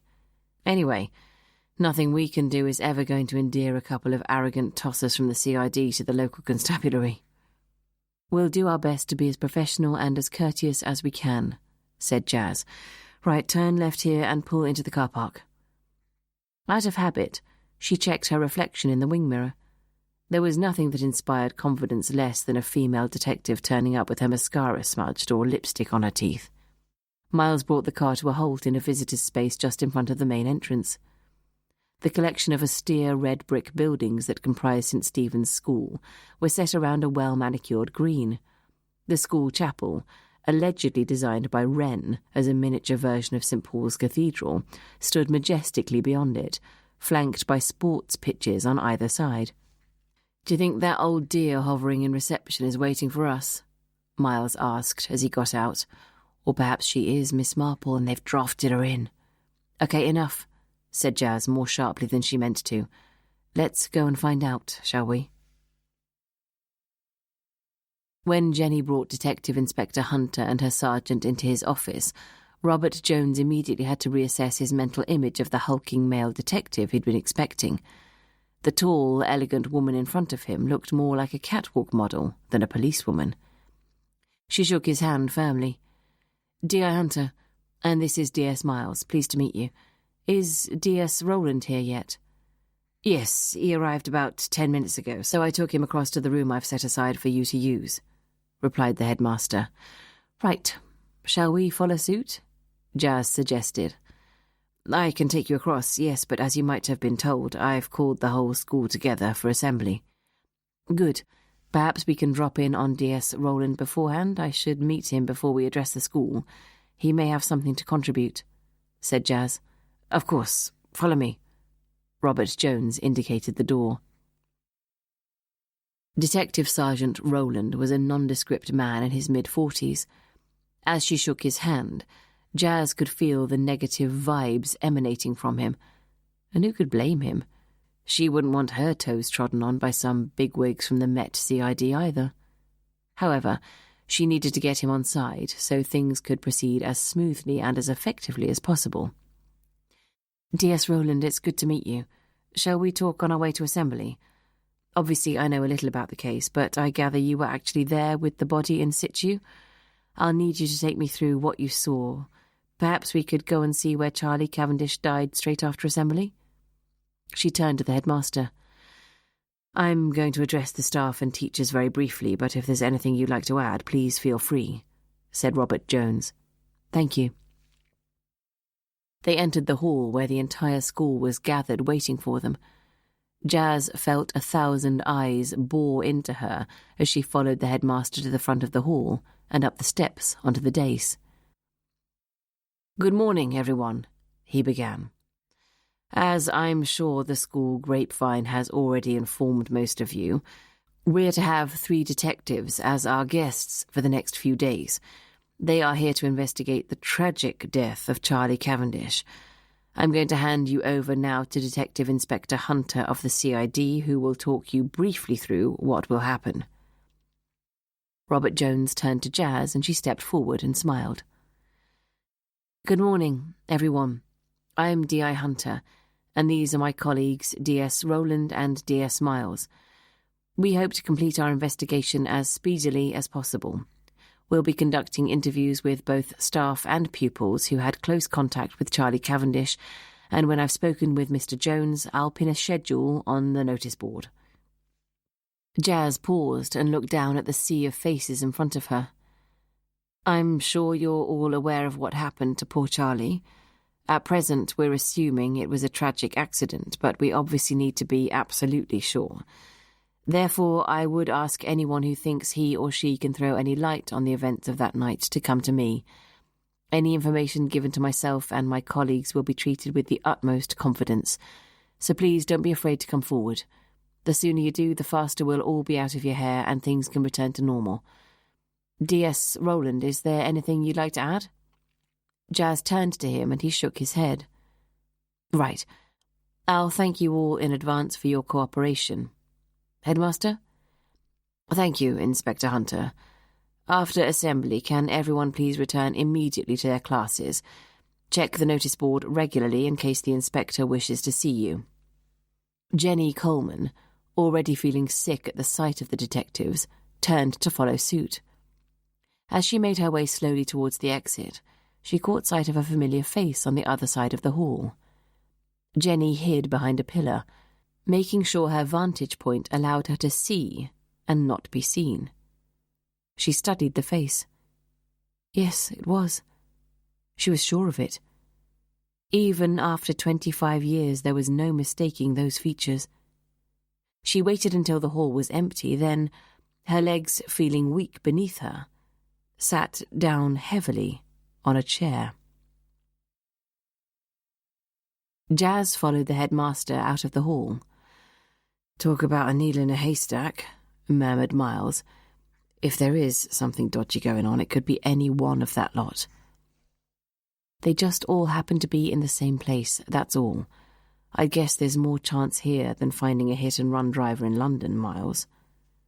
Jazz stopped outside the hall and let Robert Jones and Roland walk ahead of them. "Now, I want you to go and talk to our head. Find out all you can about Charlie. I'm going across to his study with Roland." Jazz was surprised at how basic Fleat House was. She'd rather presumed that for the kind of exorbitant fees the parents were charged, a public school such as this would provide a better standard of accommodation than the austere, tatty building she'd just entered. She'd seen more luxurious prisons. Waiting for them in the entrance hall was a woman.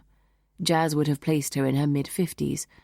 She was thin to the point of gauntness, her face lined beyond her years, her grey hair worn in a sensible bob.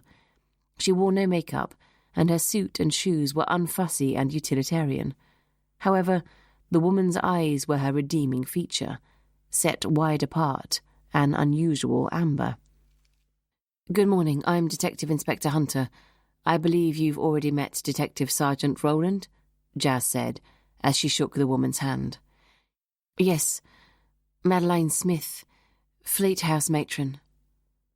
She spoke with an accent Jazz couldn't place. "We'd like to see Charlie's study, if that's all right." "Of course. Would you like to follow me?" "Don't think I'd fancy her bedside manner," whispered Roland as they climbed the stairs behind her upright figure. Matron showed them along the corridor and stood in front of the door to Charlie's study. She took a key out of her jacket pocket and unlocked it. "I sent the cleaners in the day after Charlie died. His things are packed up, ready for his parents to collect. I felt it was the least I could do under the circumstances. At the time, I didn't realise his death might be treated as suspicious." The woman did not speak defensively. It was a statement of fact. Jazz's heart sank. There would be nothing left to find. "Will you need me further? I've got things to do." "No, matron. We'll come and see you when we've finished here," Jazz replied. "Where will we find you?" "I'll be in the house, somewhere," she answered unhelpfully, then turned and walked back down the corridor. Roland opened the door to Charlie's study and stood aside to let Jazz enter first. The room was immaculate. The sheets had been changed, washing away any possible clues to the last moments of Charlie's life. The smell of polish and disinfectant in the small room was powerful, made all the more so as the windows had obviously been sealed shut since. Roland closed the door behind him and stood by it like a sentry. Jazz picked her way through the boxes and perched gingerly on the end of the bed. She looked up at Roland. "Well, this isn't much help, is it?" Roland bristled. "When I found the victim and matron told me he was epileptic, I assumed, as she did, that he'd had a fit of some sort. He'd been foaming at the mouth, which the paramedics assured me was a symptom. We all thought the same until the results of the PM came in." Jazz shrugged in resignation. "Nothing we can do about it now. What about forensic evidence? I assume the Sokos were called." "No, ma'am." Roland was looking very uncomfortable now. "Neither the school nor the paramedics nor I had any reason to believe a crime had been committed. I was only called because the headmaster wanted to cover his back. If the lad had been in his own home, we wouldn't have been involved. To all intents and purposes, it was death by natural causes." "And it still may be misadventure at worst," Jazz replied, trying to diffuse his defensiveness. "My super gave the impression you wouldn't be here at all if it hadn't been for the boy's father being so well connected." "Perhaps not, but we still have to establish whether or not Charlie took the tablets by mistake." "Well, he must have done," Roland said. "I mean, the alternative is murder, and who'd want to murder a schoolboy? We're hardly talking gang warfare here, are we? Folksham's a quiet town, and this school is full of decent middle-class kids. Have you run the usual checks on Charlie Cavendish? Of course, clean as a whistle. All he's got to his name is 3 points on his licence for speeding. He got a brand new car from his dad on his 17th birthday and passed his test a few days later.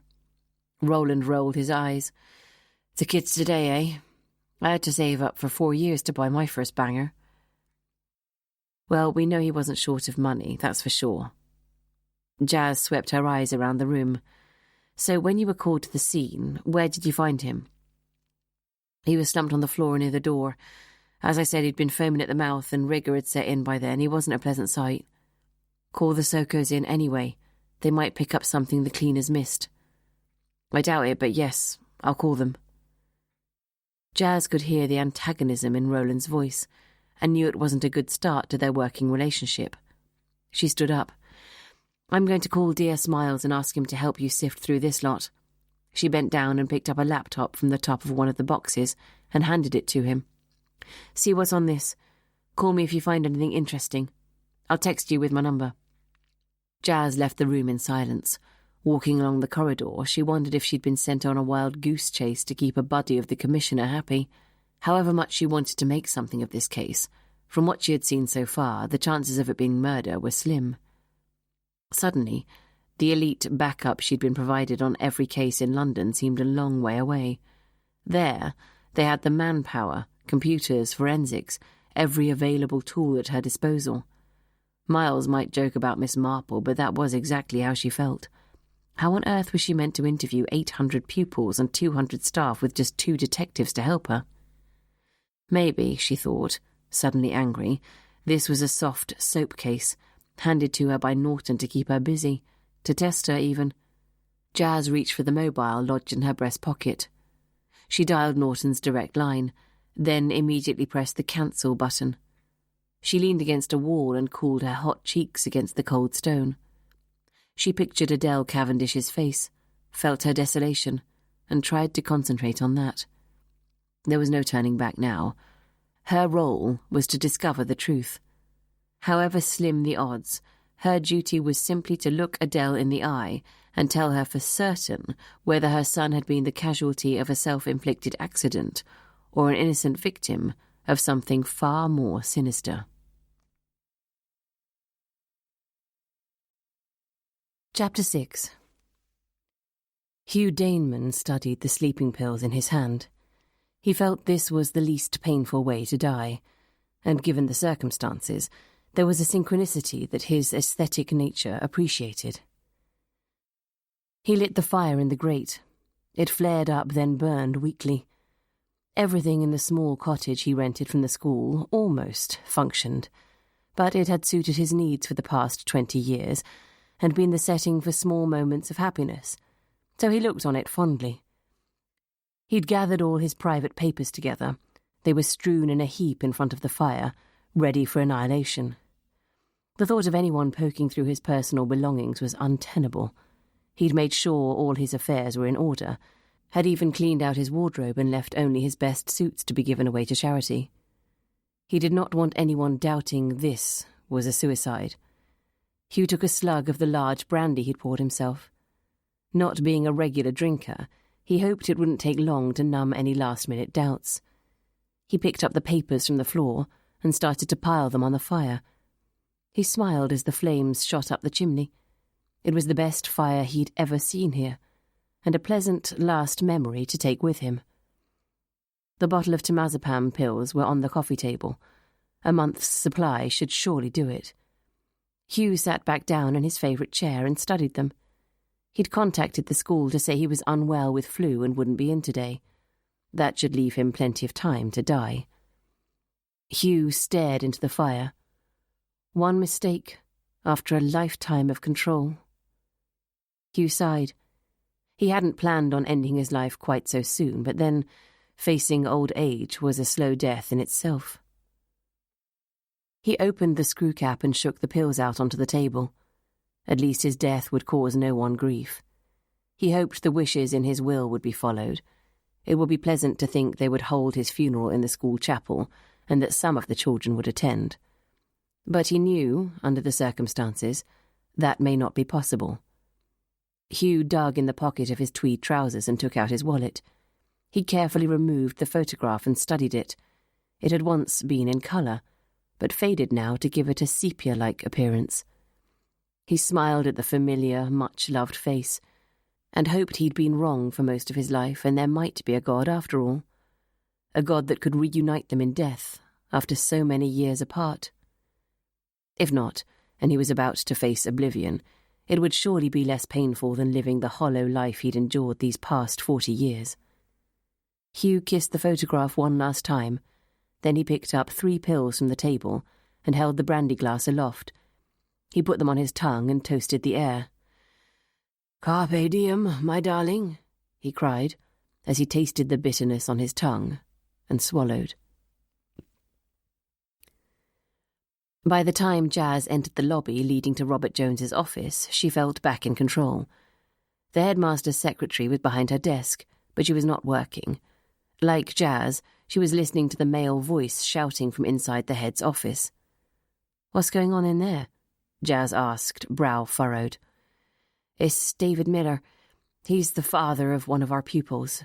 Been a few problems at home, what with the drink and his marriage breaking down. He seems to think his son is in trouble of some sort, but it's most likely the booze making him imagine it." "What's the boy's name?" "Rory. He's only 13, bless him, and a little shrimp of a thing. Perhaps some of the older boys do give him a hard time, but what can you expect? Boys will be boys, won't they?" Jenny smiled weakly. "Does his father think he's being bullied?" Jenny shrugged. "I've got no idea, but something's rattled his cage." The door opened and a man stormed out of the headmaster's office.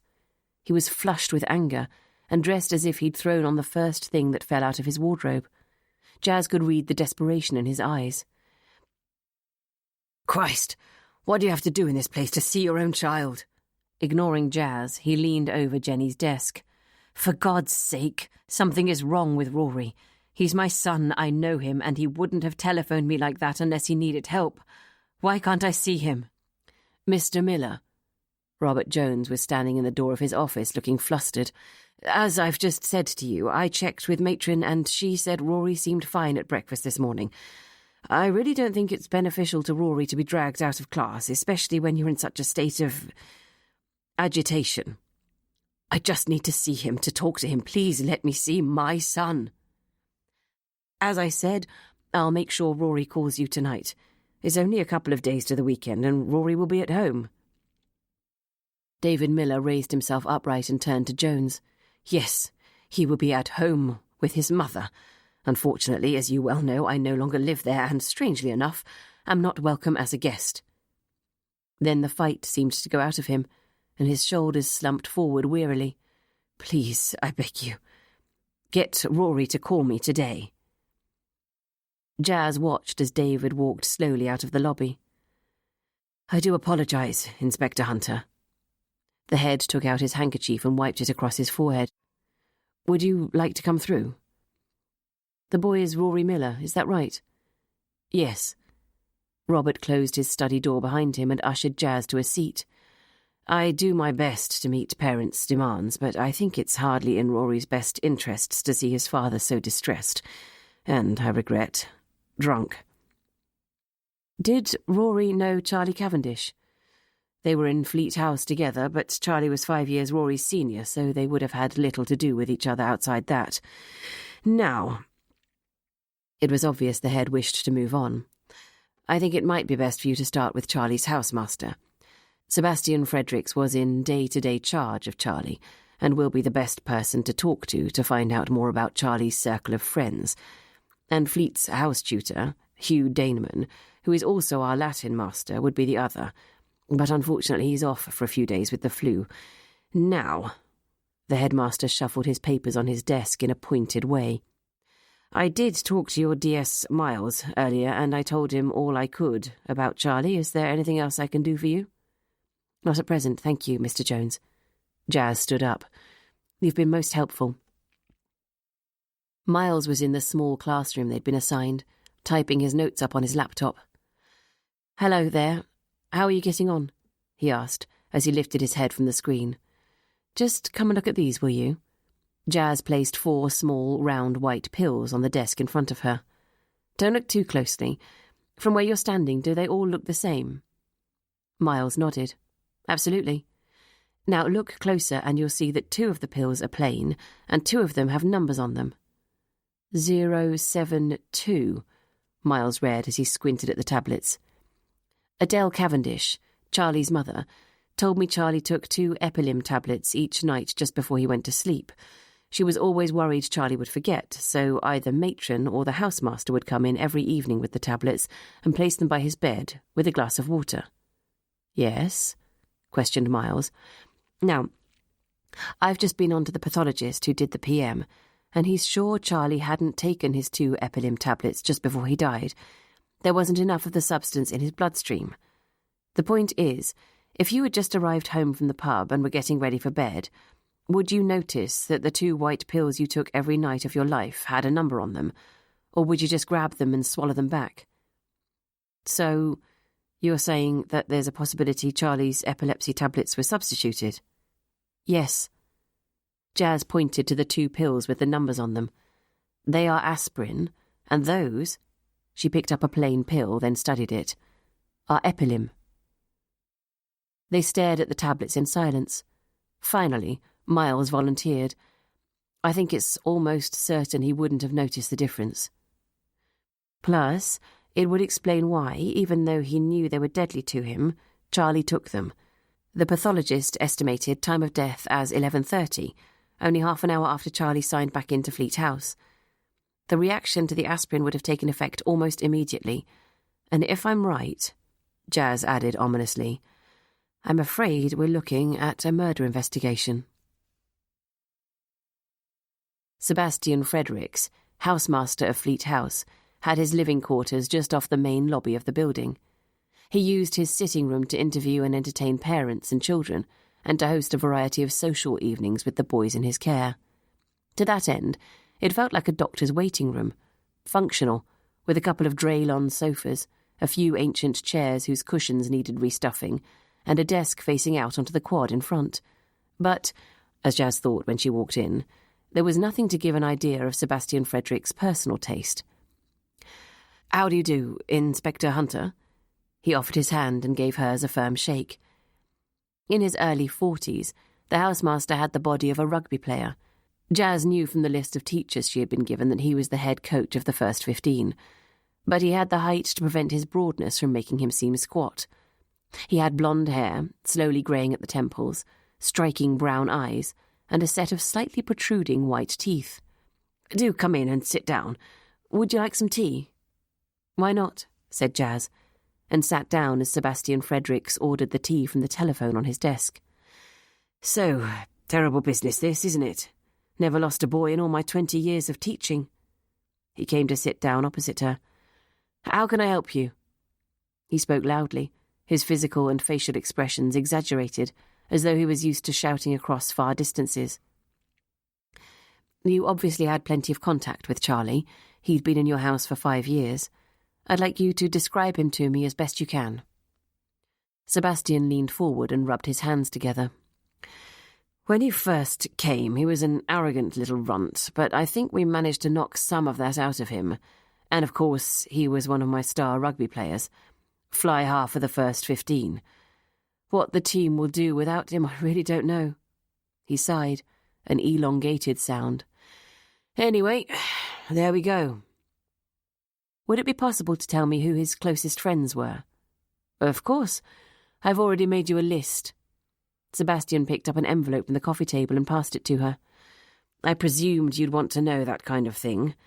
I've listed his friends, his classmates, and the boys who slept in the sixth form corridor with him. Oh, and the odd girl he seems to be friendly with over the past couple of years. Well, that's very efficient of you, Mr. Fredericks. Thank you. The tea arrived, brought by one of the boys. I'll be mother, shall I? Suggested Sebastian. Jazz couldn't pinpoint why this man was irritating her. Thank you. She took the proffered cup and sipped her tea. So, in your opinion, was Charlie a popular boy? He was very much a leader, and that generated plenty of respect, but some dislike too. He had his group of acolytes hanging around him, basking in his reflected glory. Mostly the rugby types, to be fair. Then there were those who found him a little aggressive, rather full of himself, and they tended to steer clear. He wasn't a prefect, I notice. Surely somebody with leadership qualities would be considered for a position such as that.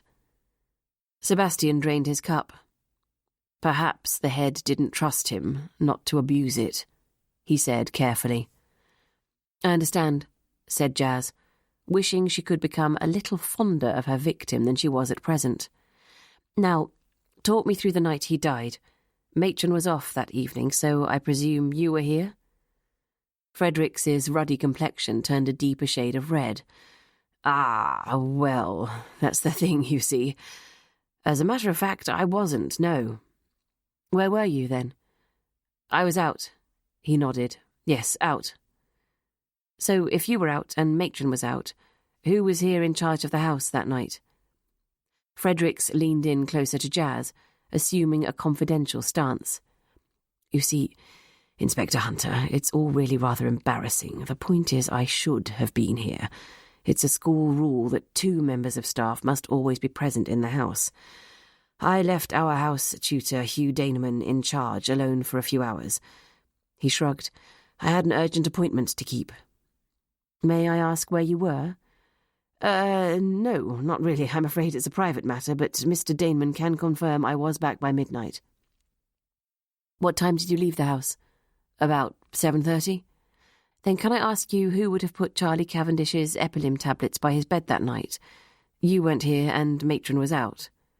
I did, before I left. It must have been about 7:15 when I went to his room with the tablets. And you placed them by his bed as normal, with a glass of water? Yes, I did. Charlie was in his study at the time. He saw me do it, as a matter of fact. Not that it helps me now. Fredericks acknowledged. How often would you visit the drugs cupboard to give out prescriptive and other drugs to the boys? Jazz asked. When and if necessary, Fredericks answered. Matron and I have a key each. We both record exactly what we have taken and the time, so there's no confusion. And what about that night when both Matron and yourself were out? I gave my bunch of keys to Mr. Daneman, which would include those to the drugs cupboard. Mr. Fredericks, as you were presumably in a rush to leave the house and get out to your appointment, is there any chance at all that you could have mistaken 2 aspirin tablets for the epilim? Jazz pulled the 4 pills out of her pocket and put them on the table in front of him. As you can see, they're almost identical. Fredericks looked shaken. Inspector Hunter, I accept I made a mistake that night by leaving the house, but I can assure you I was most circumspect when it came to anything to do with the boys and their medicine, especially Charlie Cavendish. I was well aware he was allergic to aspirin. Besides, the analgesics were kept on a separate shelf to the prescriptive medicine, so there really is no chance I could have become confused. Then, just out of interest, could you tell me which tablets are epilim and which are aspirin? He squinted at the tablets and pointed to the 2 plain pills. Those are the epilim. Those 2 with the numbers on them are aspirin. He looked up at Jazz rather smugly. Okay. The fact you know the difference doesn't really help you, she thought. Yes, so, Mr. Fredericks, you are unable to tell me exactly where you were on the night Charlie died. He nodded. Sorry and all that. I have to point out it leaves you with no alibi or witnesses to corroborate your story. The housemaster frowned. Surely I'm unlikely to need one. Besides, as I said earlier, Hugh Daneman will vouch for the fact I was out, then arrived here at midnight. Is there a back entrance to Fleat House? Jazz asked. What? Are you suggesting I went out and sneaked back in some other way to kill poor Charlie? Fredericks's face was turning darker with anger. No, I'm simply asking you if there is a back entrance. Is there? Yes, there is. I'll show you if you want. And there's the fire escape which runs from the top of the house to the bottom. Look, Inspector Hunter, let me make something clear once and for all. I, above anyone, am gutted about what has happened. Under the circumstances, I can't think of anyone less likely to hurt a hair on Charlie Cavendish's head. What circumstances, Mr. Fredericks? He looked uncomfortable, and some of his righteous anger dissipated. For the obvious ones, of course. I'm Charlie's housemaster, in direct loco parentis. The fact I wasn't here when Charlie died is something that will stay on my conscience for the rest of my life. And, as for my future teaching career, it's hardly going to do my reputation much good to have the death of one of my boys on my record, is it? I think that's all for now. Thank you for your time. Jazz popped the pills back in her pocket with the folded piece of paper Fredericks had given her, listing Charlie's friends. One more thing. Rory Miller. He's in this house, isn't he? Yes, why do you ask? I saw his father today, David Miller. He seemed to think his son was upset about something. How is he? All the boys in the house have been unsettled by what has happened, Inspector Hunter. Rory has always been sensitive, so perhaps it's distressed him more than most. Fredericks replied carefully. He stood up and ushered Jazz towards the door. If I can be of any further help, please let me know. The false charm had returned. Yes. Can you have Rory Miller present in your sitting room tomorrow morning at 8:30? Thank you, Mr. Fredericks. I'll see you tomorrow. As she left the building, Jazz heard a loud bell ring, and children started to pour out of the buildings around Chapel Lawn. She walked round Fleat House to find the back entrance. She turned the handle, but found it locked. Jazz checked her watch as she walked back to the classroom and DS Miles. It was 5:30. Time for a debrief, and then home. Detective Sergeant Rowland was packing his briefcase and making to leave when Jazz arrived. Can you spare me 2 minutes to talk me through what Matron had to say when you interviewed her? Jazz asked, perching on the edge of her desk. Of course, ma'am. Rowland retrieved his notebook from his briefcase, checked the contents, then cleared his throat. As she may have told you earlier, she was not in the house on the night of the incident. It was her evening off. Where was she? I was just coming to that. She went to a choir concert in the chapel, which started at 7:30 and finished at 9. I saw the school chaplain as I was walking back across here, and he corroborated the fact that he saw her entering the chapel and then leaving. He stands by the door to meet and greet, you see, he added. And did you ask her where she went after the concert? Of course. She went into town and had supper alone at the Three Swans Hotel. I've confirmed that with the staff of the hotel, obviously. Then she says she walked back to school, arriving at Fleat House about 10:30. She went upstairs to her flat, located on the top floor. She said she heard nothing, not that she would, her flat is at the opposite end of the corridor to his bedsit, but she was the one who found Charlie dead in his study the next morning and raised the alarm. Thank you. Oh, and just before you go, can you give me directions as to how I find this road? Jazz handed him a scrap of paper with an address on it. Of course, ma'am, it's very close. Rowland scribbled the instructions down. Thanks. We'll see you here tomorrow at 8. Good night, ma'am. Rowland nodded at Miles and left the room. I've had enough too, Jazz sighed. What say you we have something to eat in town at the hotel you're staying in and chat through the facts? Sounds good to me, Miles nodded, closing his laptop and following Jazz out of the room. She locked it and put the key in her coat pocket. You know the big problem here? If I'm right, and those aspirin were substituted for the epilim, any number of people could have walked into Fleat House in those 4 hours and done the dirty deed. There's a security log, but the number is hardly a well-kept secret. What with 80 boys coming and going all day, not to mention staff. I checked earlier, and there is a back entrance. Anyone could have got inside that way too. Like I said, needle in a haystack, Miles commented as they headed towards the car. Sebastian Fredericks, the housemaster, says that he placed Charlie's tablets by his bed about 7:15, whilst Charlie was still in the room. We need to discover exactly what time Charlie left to meet his friends at the pub, but for now let's assume sometime between 7:30 and 8. We know Charlie took the pills between 11:15 and 11:30. That leaves almost 4 hours during which the switch could have been made. Miles opened the passenger door for her and Jazz climbed inside.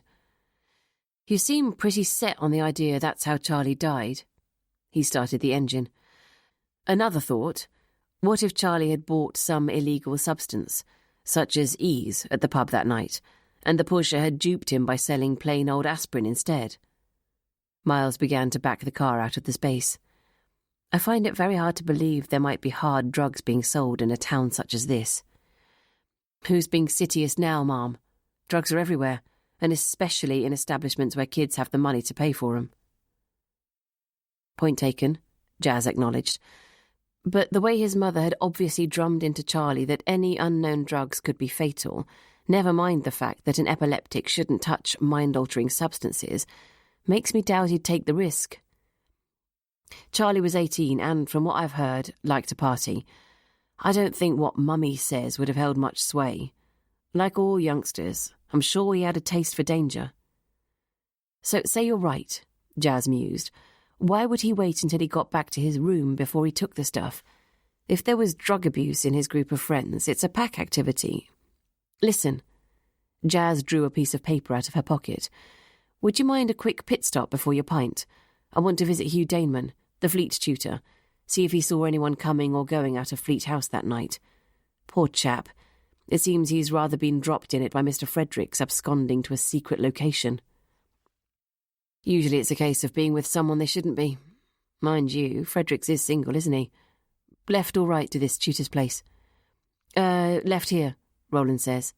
Jazz directed Miles down a narrow road. Fredericks is certainly hiding something. It all depends whether the something is relevant to the inquiry. Turn right here. Jazz looked out of the window. There's number 24. We're looking for 36.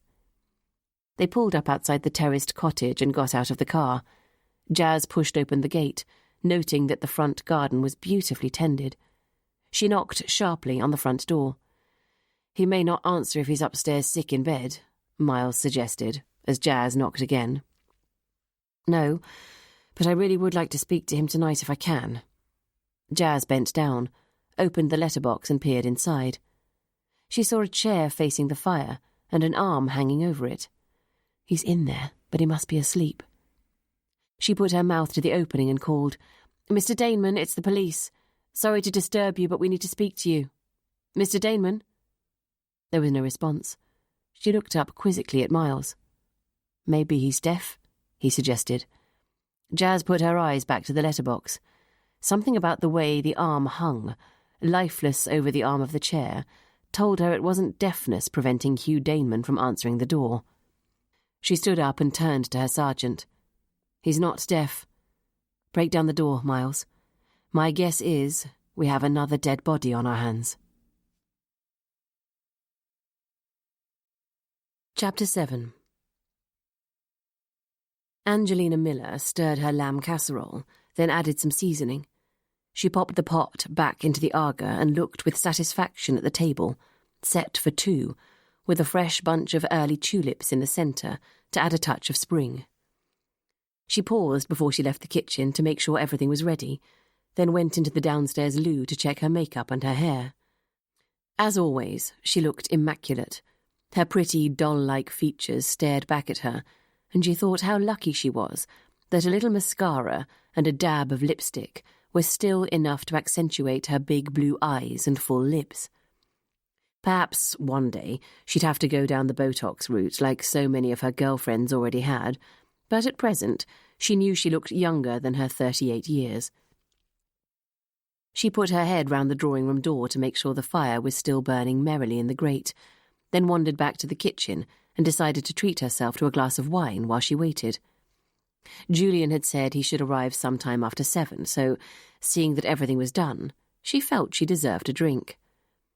Angelina took her wine back into the drawing-room and sat on a corner of the deep sofa, careful not to crease the cushion behind her. She straightened the pile of house and garden magazines that lay on the highly polished coffee table and looked round the room with a feeling of pride. Everyone who came to the house remarked on what a glorious room it was. Even though it was large, she'd managed to make it feel cosy and warm. In fact, she'd had so many compliments on the way she'd decorated the house, she'd decided she might try it professionally. She was going to take a part-time interior design course in the summer. Not that she expected it could teach her anything about interiors she didn't already know, but because she felt it was important to potential customers that she'd had some kind of official training. One of her girlfriends had already offered her a commission to do up a holiday cottage she'd just bought as an investment, and Angelina was looking forward to pottering around antique shops and choosing curtain material. especially now Rory was boarding during the week, and Julian was never back home until later, if he stayed at all. It would give her something both enjoyable and financially rewarding to fill her days. Angelina sipped her wine contentedly and allowed herself a smile at the way her life had worked out. A beautiful home, a child, and a wealthy, successful man to share her life with. They needed to be circumspect at the moment. It would not be politic for either her reputation or Julian's career if others found out she'd been having an affair with a lawyer who might not have represented her, but had advised her over the difficult circumstances surrounding her divorce. But even that had worked out well. Angelina had been on the verge of telling David she was leaving him to be with Julian, just as David had lost his job and the plot, and attacked her. She'd called Julian, terrified, after the police had taken David away. He had taken control. He'd suggested Angelina charge David with assault. She'd been uncomfortable about it, given the fact that she understood why David was so furious that night. But as Julian had pointed out, it was a great reason to petition him for divorce and keep her reputation intact at the same time. The talk in the social circles both she and Julian mixed in would not be of poor old David, left by a wife he adored for another man, but sympathy for Angelina, a battered wife, married to a violent alcoholic, and she, for her own and her son's protection, had no choice but to divorce him. Angelina had been unsure when Julian had initially suggested it, but when David had turned up at the house the next morning and broken a window, she'd been genuinely frightened. Julian had mentioned the assault charge again, adding an ASBO to keep David away legally. By then, she'd had no qualms about asking her lawyer to action it. Angelina had originally assumed that when she left David, she'd have to sacrifice her beloved home. Then Julian had come up with the suggestion that he take on the mortgage with her, put up the money from the sale of his current home to pay David off and move in.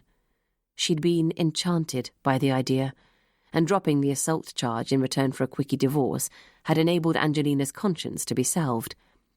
However much she wanted out of her marriage to David, giving him a police record for a crime he hadn't really committed was a low thing to do. She felt sympathy for David, but not enough to keep her awake at night. He was one of life's losers, and she was relieved she didn't have to drag him along on her coattails any longer. Now she had a man who was as ambitious as she was. He wanted the best of everything, to celebrate his achievements, spending the money he had made through all his hard work. They'd already discussed having a big party to celebrate their partnership and Julian's 40th birthday. Angelina had been on to marquee companies, caterers and band agents. Julian had given her carte blanche to spend his money and make a spectacular job of it, and she would have to go to London to buy a very special dress. Yes, things had worked out perfectly for Angelina. There was only one fly in the ointment, and that was her son, Rory. Angelina was a loving and devoted mother. She'd hated witnessing Rory's pain as he came to terms with his parents' divorce. She knew father and son had a special bond. She could recognise the similarities between them. When she'd told him Dad was never coming home again, Rory had cried all night. Since then, he'd disappeared into his shell. When he was home from school at weekends, he rarely communicated with her about anything other than food and domestic arrangements. She knew it was too soon to tell him about Julian's presence in her life. It had been hard, but manageable, what with weekly boarding and Rory staying with his father every 2 weeks. Then, a few days ago, Julian had announced he thought it was time to tell Rory. He was fed up, he said, with creeping around like a furtive teenager.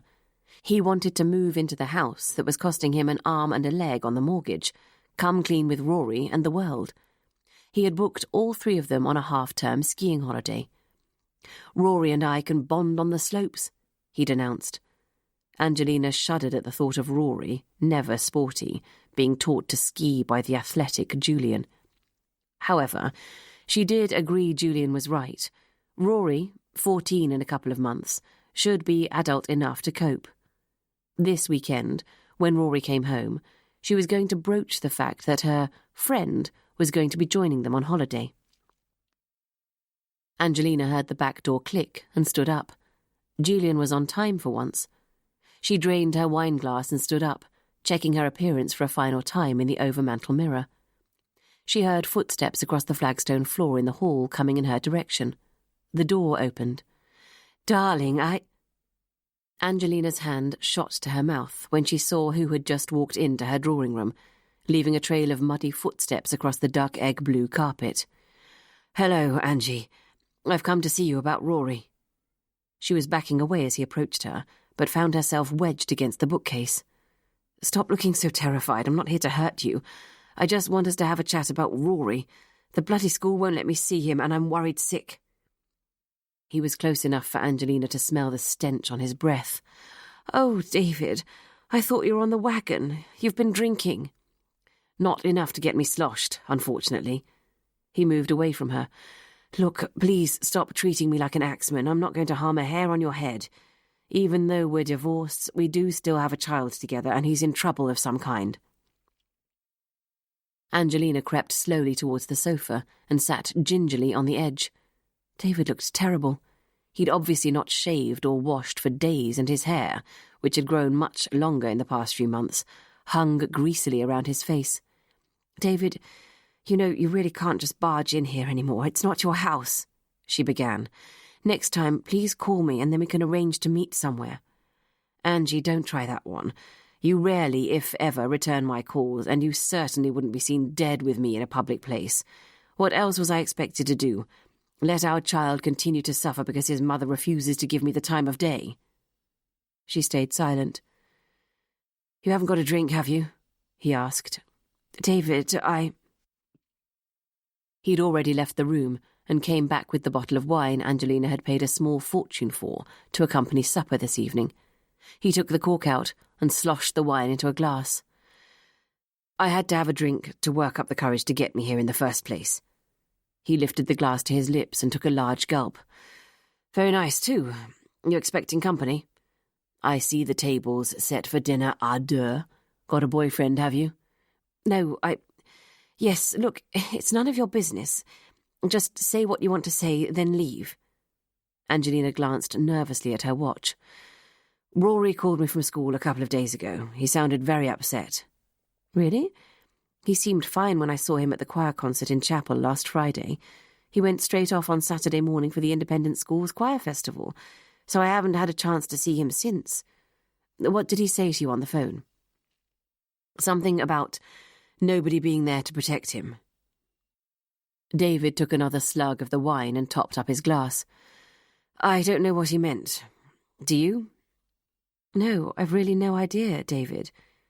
Angelina's brow furrowed in concern. "I went to try and find him last Friday night, but he wasn't there." "That's because he was singing in chapel, David."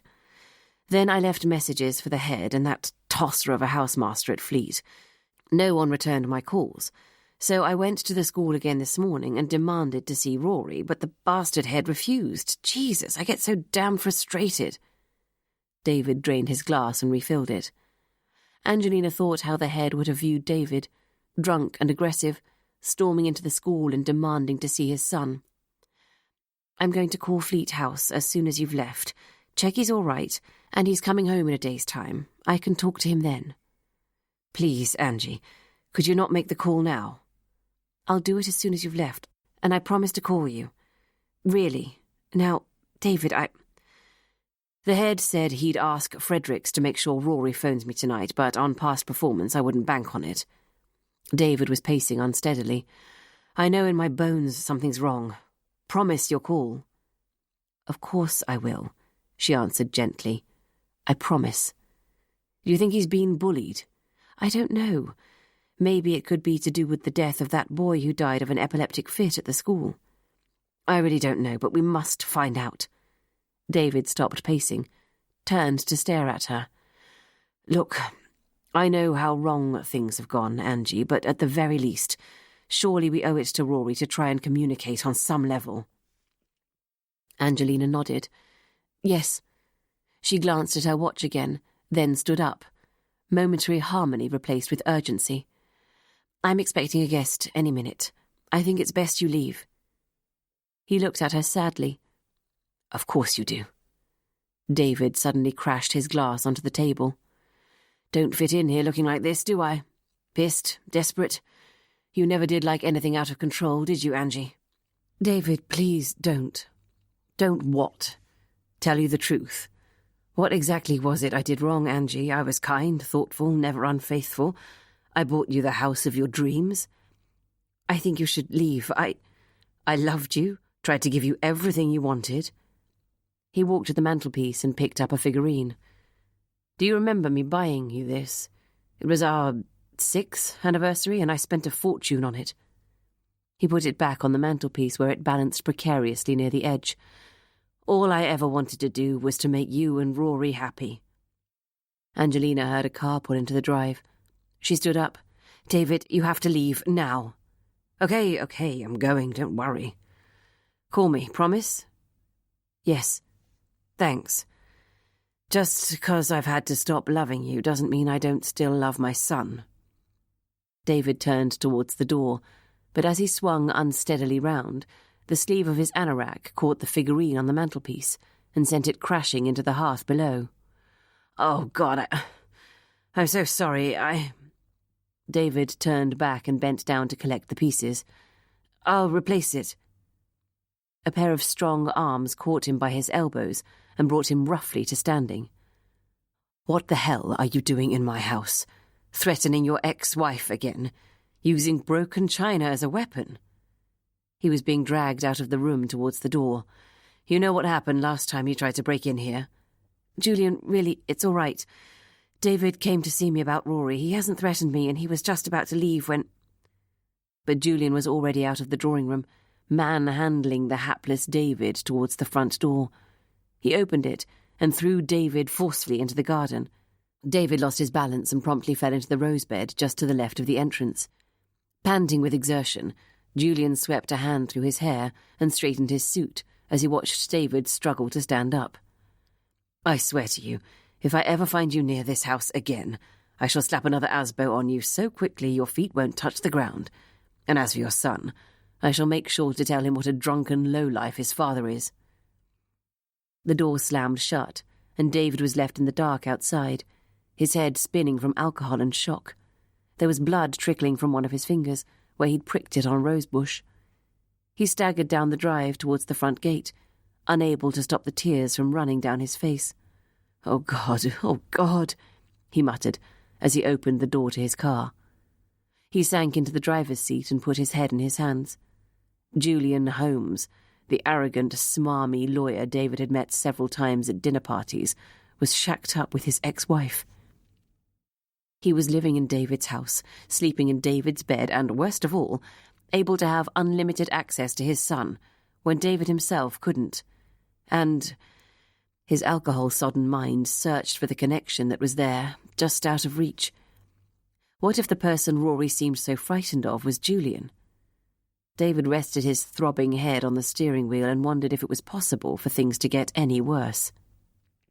Jazz was on her way home to her cottage, Miles driving her whilst she spoke on her mobile to Norton. The body has been removed and the pathologist is promising to put Mr. Daneman to the top of the queue. We can't be sure until after the PM, but from what I saw, it was a straightforward case of suicide. Do you need further backup? Norton asked. The Norwich Sokos are coming to give Cavendish's study the once-over tomorrow morning. Not that there'll be much left to find. The room has been cleaned since. They should have been called immediately after the incident. No one was aware at that point it was anything other than an accident. It just makes our job that bit harder, sir. You know how crucial the first couple of days after a murder are. Murder? Sorry, sir. Jumping the gun there a little. But what with Hugh Daneman dead, it doesn't take a genius to work out there's something more to this than first met the eye. Do you think the two deaths are linked?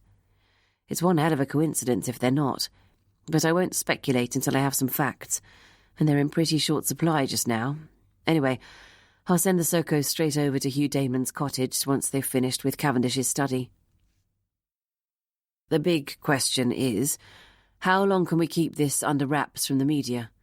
One death everyone so far assumes was accidental is troubling, but two will cause mass panic at the school and amongst the parents. At least Damon didn't die on the school premises. No, but if there is something sinister going on, we can't have all those kids at risk, can we, Hunter? No, we need to get the PM report back on Daneman as soon as we can. Have you contacted the headmaster about Daneman? Asked Norton.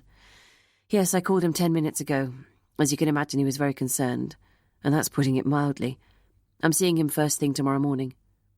Keep in touch, Hunter. Sorry to give you another death on your first day back on the job. Jazz could picture Norton smiling wryly. Didn't get home to paint the Mona Lisa after all, sir. No. Good night, then. Night, sir. Miles had come to a stop in front of her cottage. Thanks for the lift. I would invite you in for a cup of coffee, but I'm bushed. You, Mum? Tired? Never. I'm sure I'll get back in the swing shortly, but I'm for a bath and bed. Pick me up at 7 tomorrow, will you? Will do. I'm off to explore the flesh pots of Faltram. Miles winked at her as Jazz opened the passenger door. Perhaps you could explore the particular flesh pot Charlie and his St. Stephen's cronies visited the night he died. Talk to the landlord, get some feedback. Tough call, Mum. Might have to down a couple of pints to blend in. Sure you'll cope. See you at 7. Night. Jazz lay in the bath, mulling over the events of the day. What if Hugh Daneman, unusually alone and in charge of Fleat House, had either mistakenly or intentionally substituted Charlie's epilim drugs with aspirin? If she could find a motive, prove he had been the perpetrator, it was an open and shut case. Jazz sighed as she stepped out of the bath and reached for a towel, her skin a mass of goosebumps as she ran across the unheated landing and into her bedroom. When had she ever worked on an open and shut case? But they must exist, surely. She put on her dressing gown, went downstairs, and saw her answering machine was flashing. There were messages from the plumber, the decorator, and her father, wanting to hear how her first day back had gone. She picked up the receiver and dialed her parents' number. Dad, it's me. Yep, good, but God, I'm tired. Found another corpse at 5:30, so things are hotting up. What? In sleepy Norfolk? Oh, well. All grist to the mill for you, darling. Pleased to be back. I'll let you know in a few days' time. Tonight I'm bushed. I'm sure. Anyway, I, for one, think you've made the right decision. Could you make lunch here on Sunday? Then you can tell your mother and I all about it. I'd love to, but I'll need to see how the case is going. Of course, but listen, I had a chap here to see me earlier today. He's called Jonathan Scott, and he's doing his PhD, writing his thesis on crime in modern Britain. He'd heard my daughter was a DI on the university grapevine, and wondered if he could interview you at some point in the next few days. I'm going to be awfully busy, Dad. I know, but how about you sparing an hour for him after you've enjoyed your mother's leg of lamb on Sunday? He's an awfully nice chap. I'm sure you'd like him. You're not trying to set me up, are you? Goodness, no. He's a few years younger than you anyway. And he wouldn't fancy a shriveled old maid anyway. Exactly. Thanks, Dad. I rely on you to do wonders for my morale. How you feeling, by the way? Chipper, as always? Good. Well, barring this investigation running away with me between now and then, I'll be there for 1 on Sunday. Look forward to it, darling. God bless. Love to Mum. Night, Dad. Jazz put the phone down, switched off the lights and walked wearily up the stairs. As she climbed into bed, she realised that for the first time in 7 months, she had not thought about her ex-husband all day. Chapter 8. Robert Jones was a strange colour. Jazz could see the beads of sweat on his temples. I'm most concerned, Inspector Hunter. Most concerned. 1 death that may have been accidental we can just about cope with, but 2? 2 is dangerous. I understand, Mr. Jones. It's a very unfortunate situation. If it's any comfort to you, we're pretty sure Mr. Daneman committed suicide.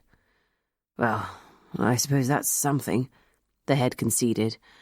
Obviously, we can't confirm this until the post-mortem is completed, added Jazz. No, so perhaps it's just unlucky coincidence? I'm afraid I can't answer that one at present. Tell me, did Mr. Daneman and Charlie Cavendish get along? Well, Putting it simply, they were chalk and cheese. Charlie was not academic, liked being one of the lads, and was noisy. Hugh, on the other hand, was a gentle soul, of the old school. He was a Latin scholar at Oxford when he was younger. He lived a quiet life surrounded by his books and did a lot of translation work for the British Library. I often wondered what he was doing here at St. Stephen's, actually. He really was quite a renowned expert on 14th century Latin manuscripts. Was he a well-liked member of staff? Oh, very much, the headmaster replied. No one had a bad word for Hugh. He was such a kind man and, if a little unworldly, made an excellent tutor for some of the younger boys, away from home for the first time. He'd provide a listening ear if they had a problem. Did he have family? Jazz asked. He was single. I don't think he'd ever married, actually. As for his extended family, Robert Jones shrugged. I've no idea.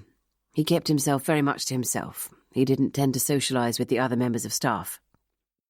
Then we'll run a check through the computers and see if we can find next of kin. I'm sorry I can't help you further on that score.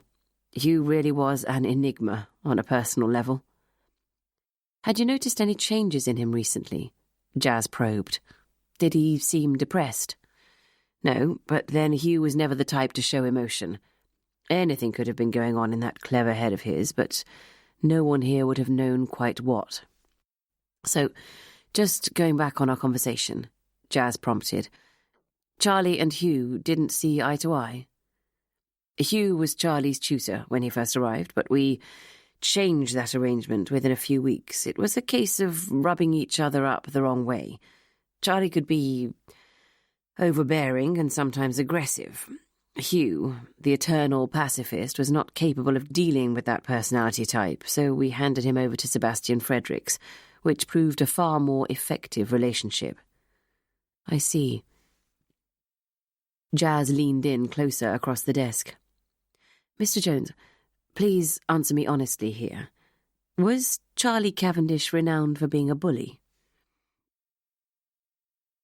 There was a pause, then a sigh, before the headmaster replied.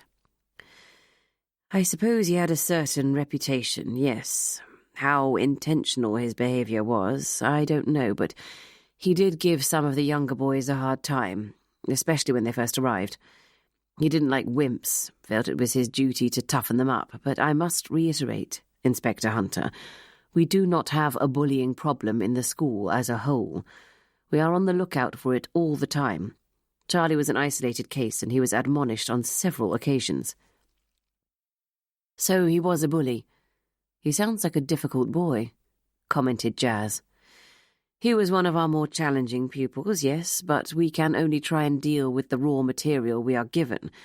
The fact is that Charlie had been indulged by his parents since the day he was born. He struggled to grasp the concept of boundaries. One more question. Jazz placed a plastic wallet on the headmaster's desk. Do you recognise this person? He picked up the small photograph and squinted at it. Very faded, isn't it? But the face does look familiar. We found it under the chair in which Hugh Daneman was found dead. He may have been holding it and it fell out of his hand when he became unconscious. So you can't tell me who it is? No. Jones stared again at the cherubic face, long fair hair framing fine features. She's rather beautiful, isn't she? Yes, and very young. I was half wondering whether it could be a child of Mr. Daneman's, but you obviously have no knowledge of that. No. He handed the photograph back to her. Sorry. Tell me, Mr. Jones, can you think of any reason why Hugh Daneman would want to kill Charlie Cavendish? What? Hugh? Kill someone? The head shook his head in disbelief. To be honest, Inspector, the idea is preposterous. Absolutely preposterous. Besides, I understand you must investigate Charlie's death, but aren't we jumping the gun a little to suggest he was murdered? Jazz stood up. She looked down at Robert Jones and shook her head slowly. I'm afraid we can't rule it out. I've been through every possible way Charlie could have swallowed those tablets knowingly, when he was perfectly aware they might kill him. So the facts are these. Either he committed suicide, or someone substituted his epilim pills with aspirin. And if the latter is the case, that's murder in my book, Mr. Jones. It may have been suicide, the head suggested weakly. You don't believe that, do you? He paused, before shaking his head defeatedly. No, I don't. I mean, one can never be certain, especially with teenagers, but knowing Charlie, I'd agree it was unlikely. You say you think Hugh Daneman was incapable of murder? Absolutely, in my opinion, yes. Did you know he was alone in the house that Friday night? No, Inspector. Matron was out, but Sebastian Fredericks was there too. No, he wasn't. According to Mr. Fredericks himself, he had an appointment elsewhere, the details of which he is yet to give us. Really? The head looked at Jazz in astonishment. Are you sure of that? I'm sure he told me he wasn't at Fleat House on Friday night between 7:30 and midnight, yes. Frankly, I'm amazed. Sebastian Fredericks is the most dedicated housemaster we have. He lives for those boys, and he knew the rules, that there must always be 2 members of staff on duty in the house at any one time. I can't believe he would blatantly put those in his care in danger or sneak off without telling me. Perhaps you should ask him where he was, Mr. Jones. He certainly had no answers for me. I most certainly will. He took a slug of water from a glass on his desk. Good God, this whole thing is turning into a nightmare. Well, I suppose one could say that Frederick's absence has only been discovered because of Charlie's death, but, rewinding slightly, it does mean Hugh Daneman had plenty of opportunity to go to his victim's study without being seen, and then took his own life rather than living with his guilt and the subsequent consequences of his crime. A small spark of hope appeared in the headmaster's eyes. Perhaps it could be a possibility. You've just reiterated to me how preposterous it was to even suggest Daneman could commit murder. As I said, I didn't know him well, hardly at all. However much I want a cut and dried solution to this mess. Robert Jones sighed. I just can't see it.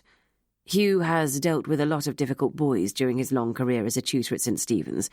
I hardly think a clash of personalities would have incited him to kill. Unless there was another reason that we're unaware of. Robert Jones clenched his hands together. I know of none.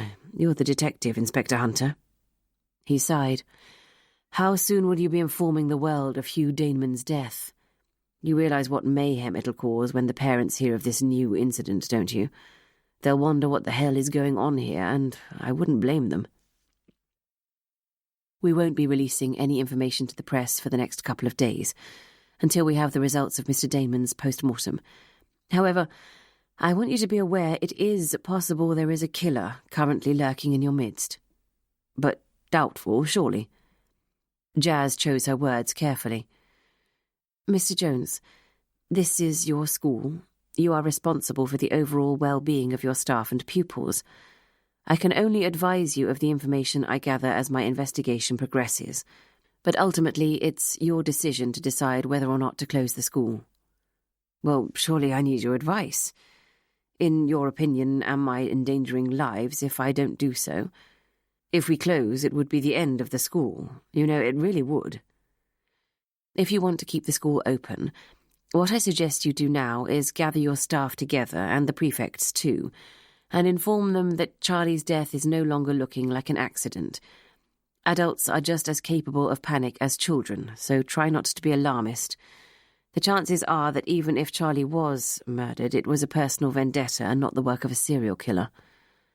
Good God, you're scaring me, Inspector, let alone my staff. Jones stood up and paced the small space behind his desk.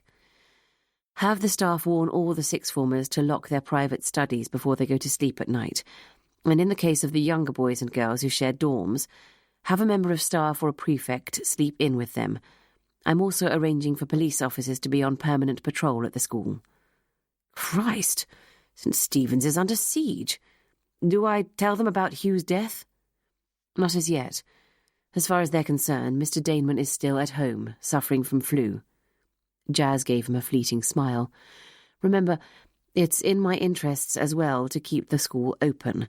I don't want my suspects disappearing before I can get to the bottom of this. Thank you, Mr. Jones. I'll keep you fully informed as things progress. Jazz left the head's office and walked across the quad to the incident room. Miles was at his desk, yawning. Late night? Yes, I went to that pub where the St. Stephen's kids go and ended up chatting to the landlord until late. Just chatting? Jazz dropped her briefcase by her desk. Admittedly, I kept him company in the beer department. Only had 3, but they must brew it stronger here than in London. I feel wiped out today. All this fresh country air, DS Miles. Your lungs can't cope with it. So, what did the landlord have to say?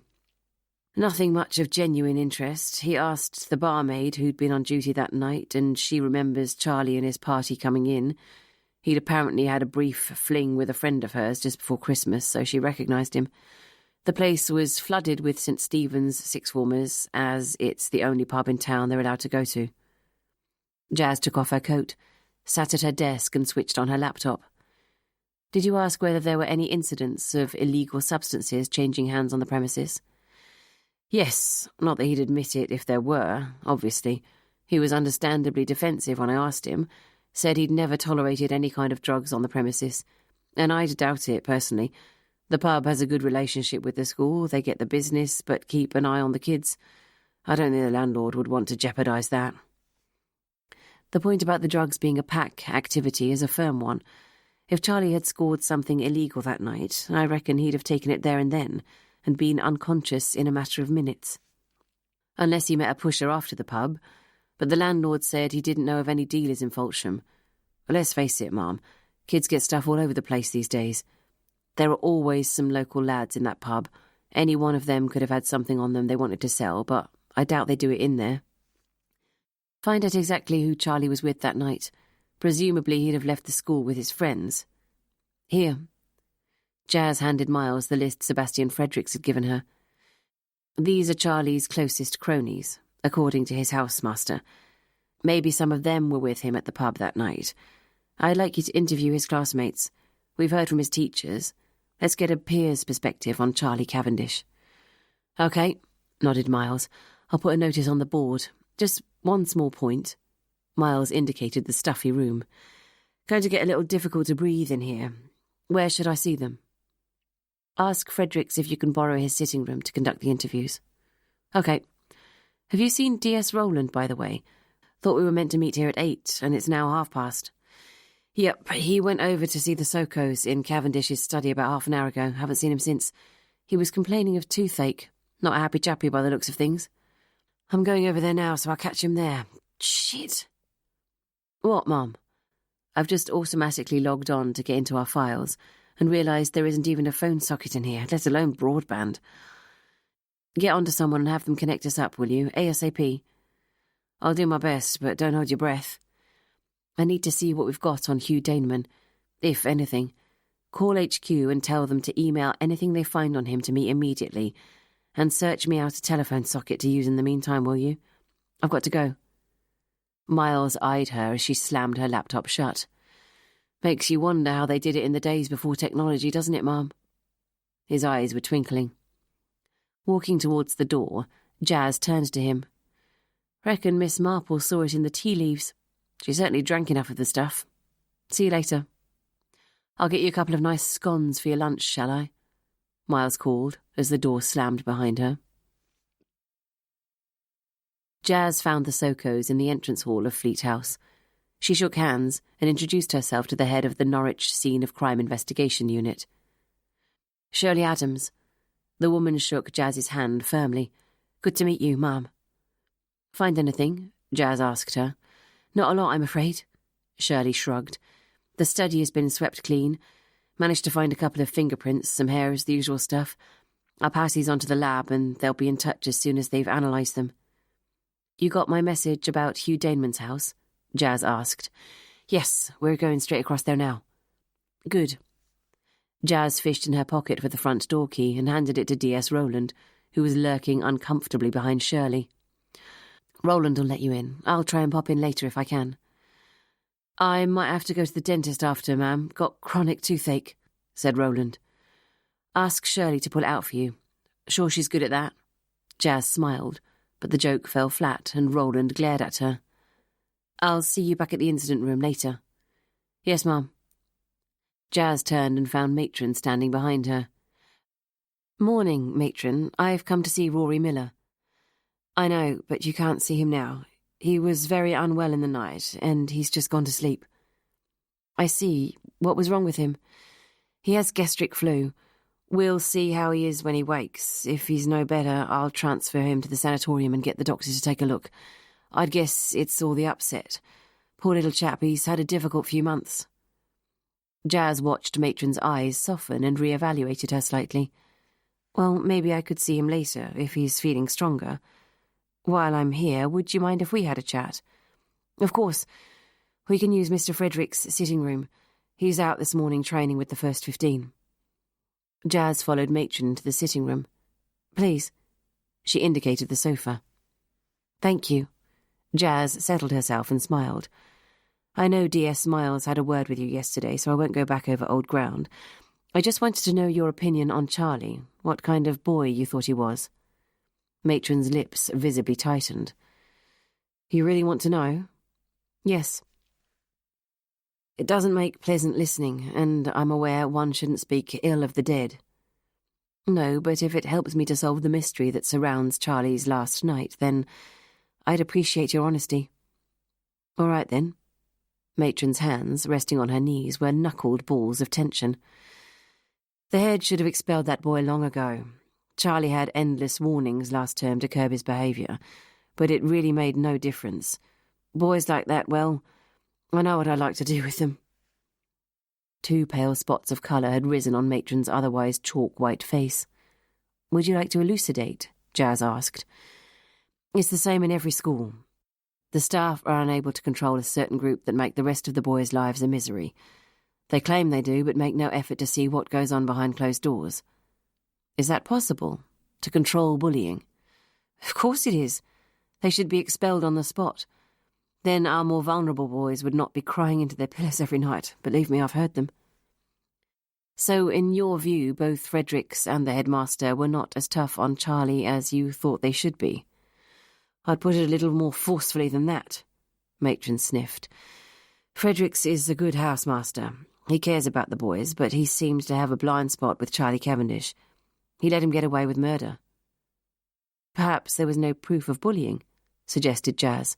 Oh, there was proof, Matron responded vehemently. I do accept that one of the problems staff have these days is that their hands are tired. I'm not suggesting a jolly good beating works in the long term, but at least it's a deterrent. Yes.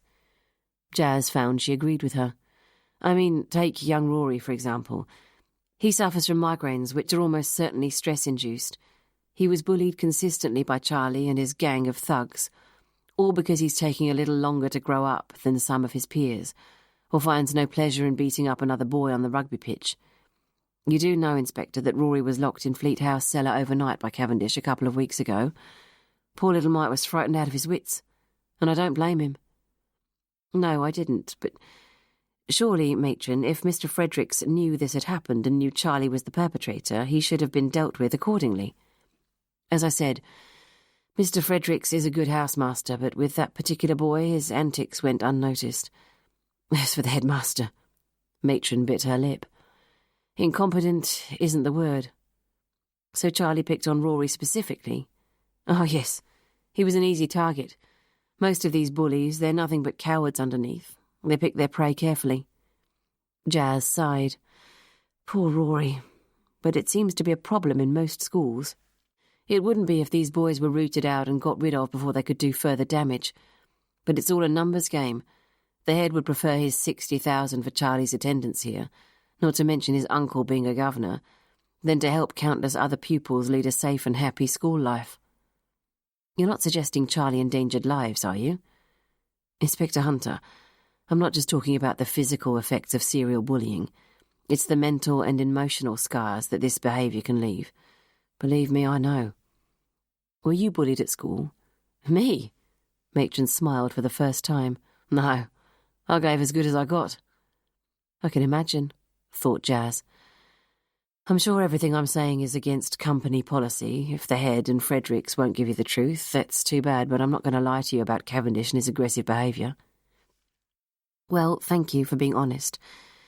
Tell me, how long have you been at St. Stephen's?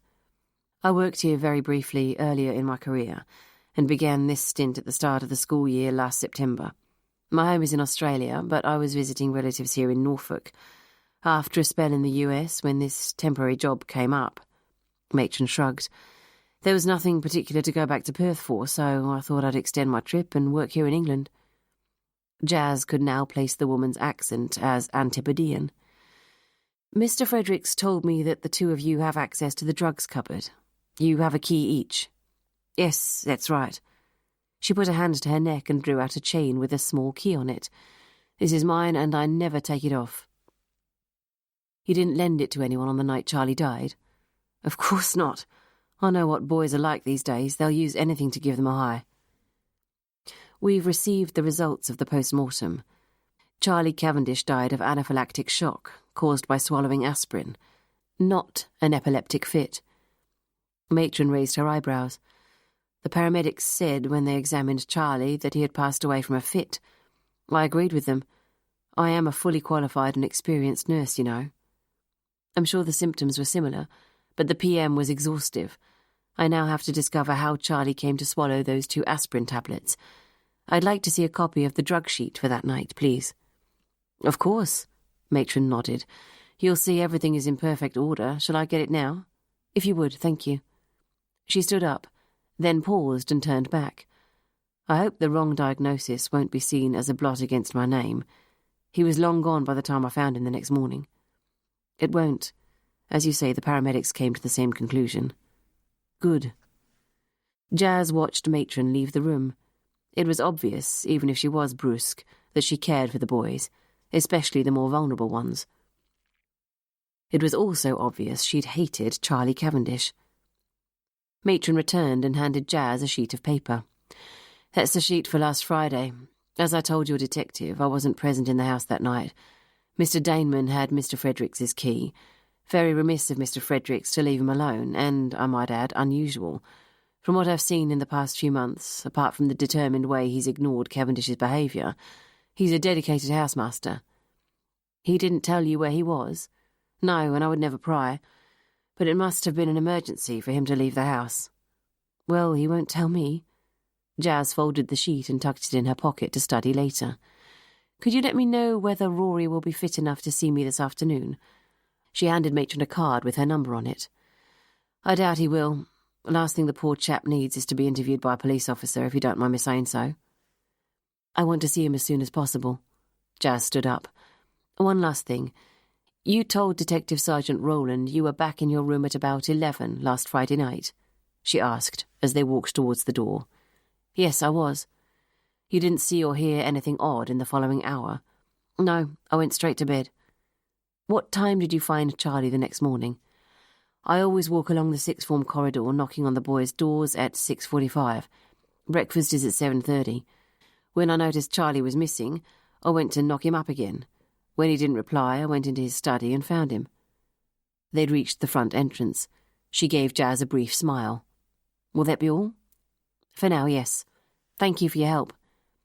Matron gave her a quick nod, turned, and walked up the stairs. Jenny Coleman knocked on Robert Jones's door with his 3 o'clock cup of tea. Come, said the voice, and Jenny opened the door. Robert Jones was slumped at his desk, tie askew, misery etched on his face. Oh, Mr. Jones, what is it? He shook his head as she put the tray on the desk. Nothing, Jenny. I'm just a little weary, and I've got a headache, that's all. Can I get you an aspirin or... Oops, she chuckled as she realised what she had said. Sorry, Mr. Jones. Bit inappropriate under the circumstances. Don't worry, Jenny, and no, I'll be fine. He watched her pour the tea. Has something happened, Mr. Jones? Not wishing to pry, but you do look awful.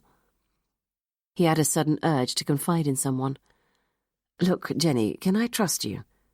Mr. Jones, I've worked for you for 14 years, and never a confidence has passed my lips. Of course you can. It might make it better if you tell me. You know what they say about a trouble shared? Yes. He took a deep breath. Hugh Daneman is dead. Jenny sat down in shocked silence. She opened her mouth to speak, but nothing came out. I know it's terrible news, and on the back of Charlie's death. Robert shook his head. This could bring down the school. She sat there, biting her lip, willing herself not to cry in front of him. How? It was a muffled sound, but all she could muster. He was found dead at home last night. The police think he committed suicide. Jenny put her head in her hands and sobbed. Why? Why would he do that? Not Hugh. Not Hugh. Robert looked nonplussed. He had been expecting Jenny to dole out sympathy for him and his predicament. I'm sorry, Jenny, I didn't realise you'd be so upset. Did you know him well? Jenny nodded. Yes, I did. I've known him for nearly 35 years. I once cleaned for him before I came to work here. Did you really? Yes, and he was the kindest gentleman I've ever met. He wouldn't hurt a fly, he wouldn't. Hush, Jenny, please. This is a secret between you and me. You mustn't tell anyone. No, I know, I won't promise. Sorry, Mr. Jones, it's the shock, that's all. Of course, he nodded. Look, why don't you go home early? You certainly stay later than you're paid to most nights anyway. Thank you, Mr. Jones, I think I will. I'll see you tomorrow, then. Jenny was already heading towards the door. Are you sure you're going to be all right? He asked. Yes, and I won't tell no one. Promise. Chapter 9. Jenny put the key into the lock of her front door. Stepping inside the small entrance hall, she closed the door behind her and, legs finally giving way beneath her, she slid to the floor. When she had finished crying, she picked herself up and staggered along the short corridor into the kitchen, where she slumped onto a chair. Even the sight of her smart new fitted units, the ones she'd saved up so hard to buy, couldn't help lift her. All these years of slaving, scrimping and saving every penny, and for what? She asked desperately. What on earth is the bloody point? Jenny rose and walked slowly across to the kettle. She poured water into it and switched it on. Still in her coat, she wandered through the rooms of the tiny bungalow, which, as always, was as neat as a pin. Jenny searched in her pocket to find a tissue to wipe her running nose. She had worked all her life to be able finally to afford a small home of her own. Jenny touched the soft draylon on the back of the sofa, still as immaculate as the day she'd bought it. She swept her eyes round the room, noticing the big TV in the corner she'd bought outright only recently for a couple of £100, after years of renting one. Everything in this bungalow had been paid for by her. Legs feeling wobbly again, Jenny perched on the arm of the sofa. There had been male suitors over the years. Jenny knew she'd never been a beauty, but she'd certainly managed to attract men. Perhaps the fact they knew her heart belonged elsewhere made the thrill of the chase more exciting. One suitor had been very persistent, couldn't understand why she had refused to accept his proposal of marriage. She thought how life could have been so much easier if she had. She'd have shared the struggles and burdens of life, had a shoulder to cry on when things went wrong. But the petulant refusal to accept anyone other than the one man she had wanted made that an impossibility. Jenny forgot about the boiled kettle and went across to the drinks trolley that sat under the window. 4 bottles stood upright like sentries.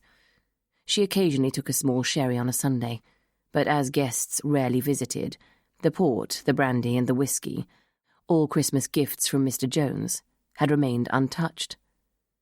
Knowing brandy was good for shock, Jenny unscrewed the top with her strong, capable hands. She poured a small amount into one of the glass tumblers that sat on the trolley in front of the bottles, and took a gulp. The brandy burned her throat, its strength making her gag, but it felt good and comforting as it slid down into her stomach, so she took another. She walked across to the inlaid mahogany sideboard, which had once been her mother's, and was the only thing of real value she owned. She opened the left-hand drawer and felt at the back for the old brown envelope. The familiar roughness told her she'd found it. Sitting down on the sofa, she slid the contents out. It had been the most important piece of deception she'd ever practiced. The photograph providing years of comfort, enabling her to look at leisure at the greatest achievement of her life. Jenny put the photograph back in the envelope and stared sorrowfully into the distance as she realized her last link with the past was gone. Alistair Miles studied the louche group of 14 young men and women sitting in front of him. Even though they were all in uniform, most of them looked as if they'd made a concerted effort to look scruffy and unkempt. There wasn't a neatly fastened tie or a polished shoe between the lot of them. Christ, I sound like my father, Miles acknowledged to himself. Okay, boys and girls, thank you for your time. I'm sure you all know what this is about. Miles perched on Sebastian Fredericks' desk and glanced at the sea of faces in front of him. Apparently, all of you were in the pub with Charlie on the night he died. Is that right? There was a general nod of agreement. Now, firstly, I want to say that anything you tell me will be treated in confidence. I'm not interested in personal misdemeanours, and there will be no reporting back to authority figures on anything you tell me. I just want to find out a few things about Charlie and that night, and I need you all to be honest. The first question is, do any of you know if Charlie ever used recreational drugs of any kind? There was a short silence and some nervous glances before an attractive blonde girl piped up. No, he didn't. And you are? Emily Harris. I was Charlie's girlfriend. Miles watched as she lowered her eyes and bit her lip, obviously struggling to control herself. I'm sorry, Emily. This must have been a horrible shock for you. She nodded silently. You say Charlie didn't use drugs. Are you sure of this? Completely. He wasn't an idiot, Detective. He knew he had epilepsy and was putting his life at risk if he touched anything like that. And were they around? Miles scanned the faces for a reaction.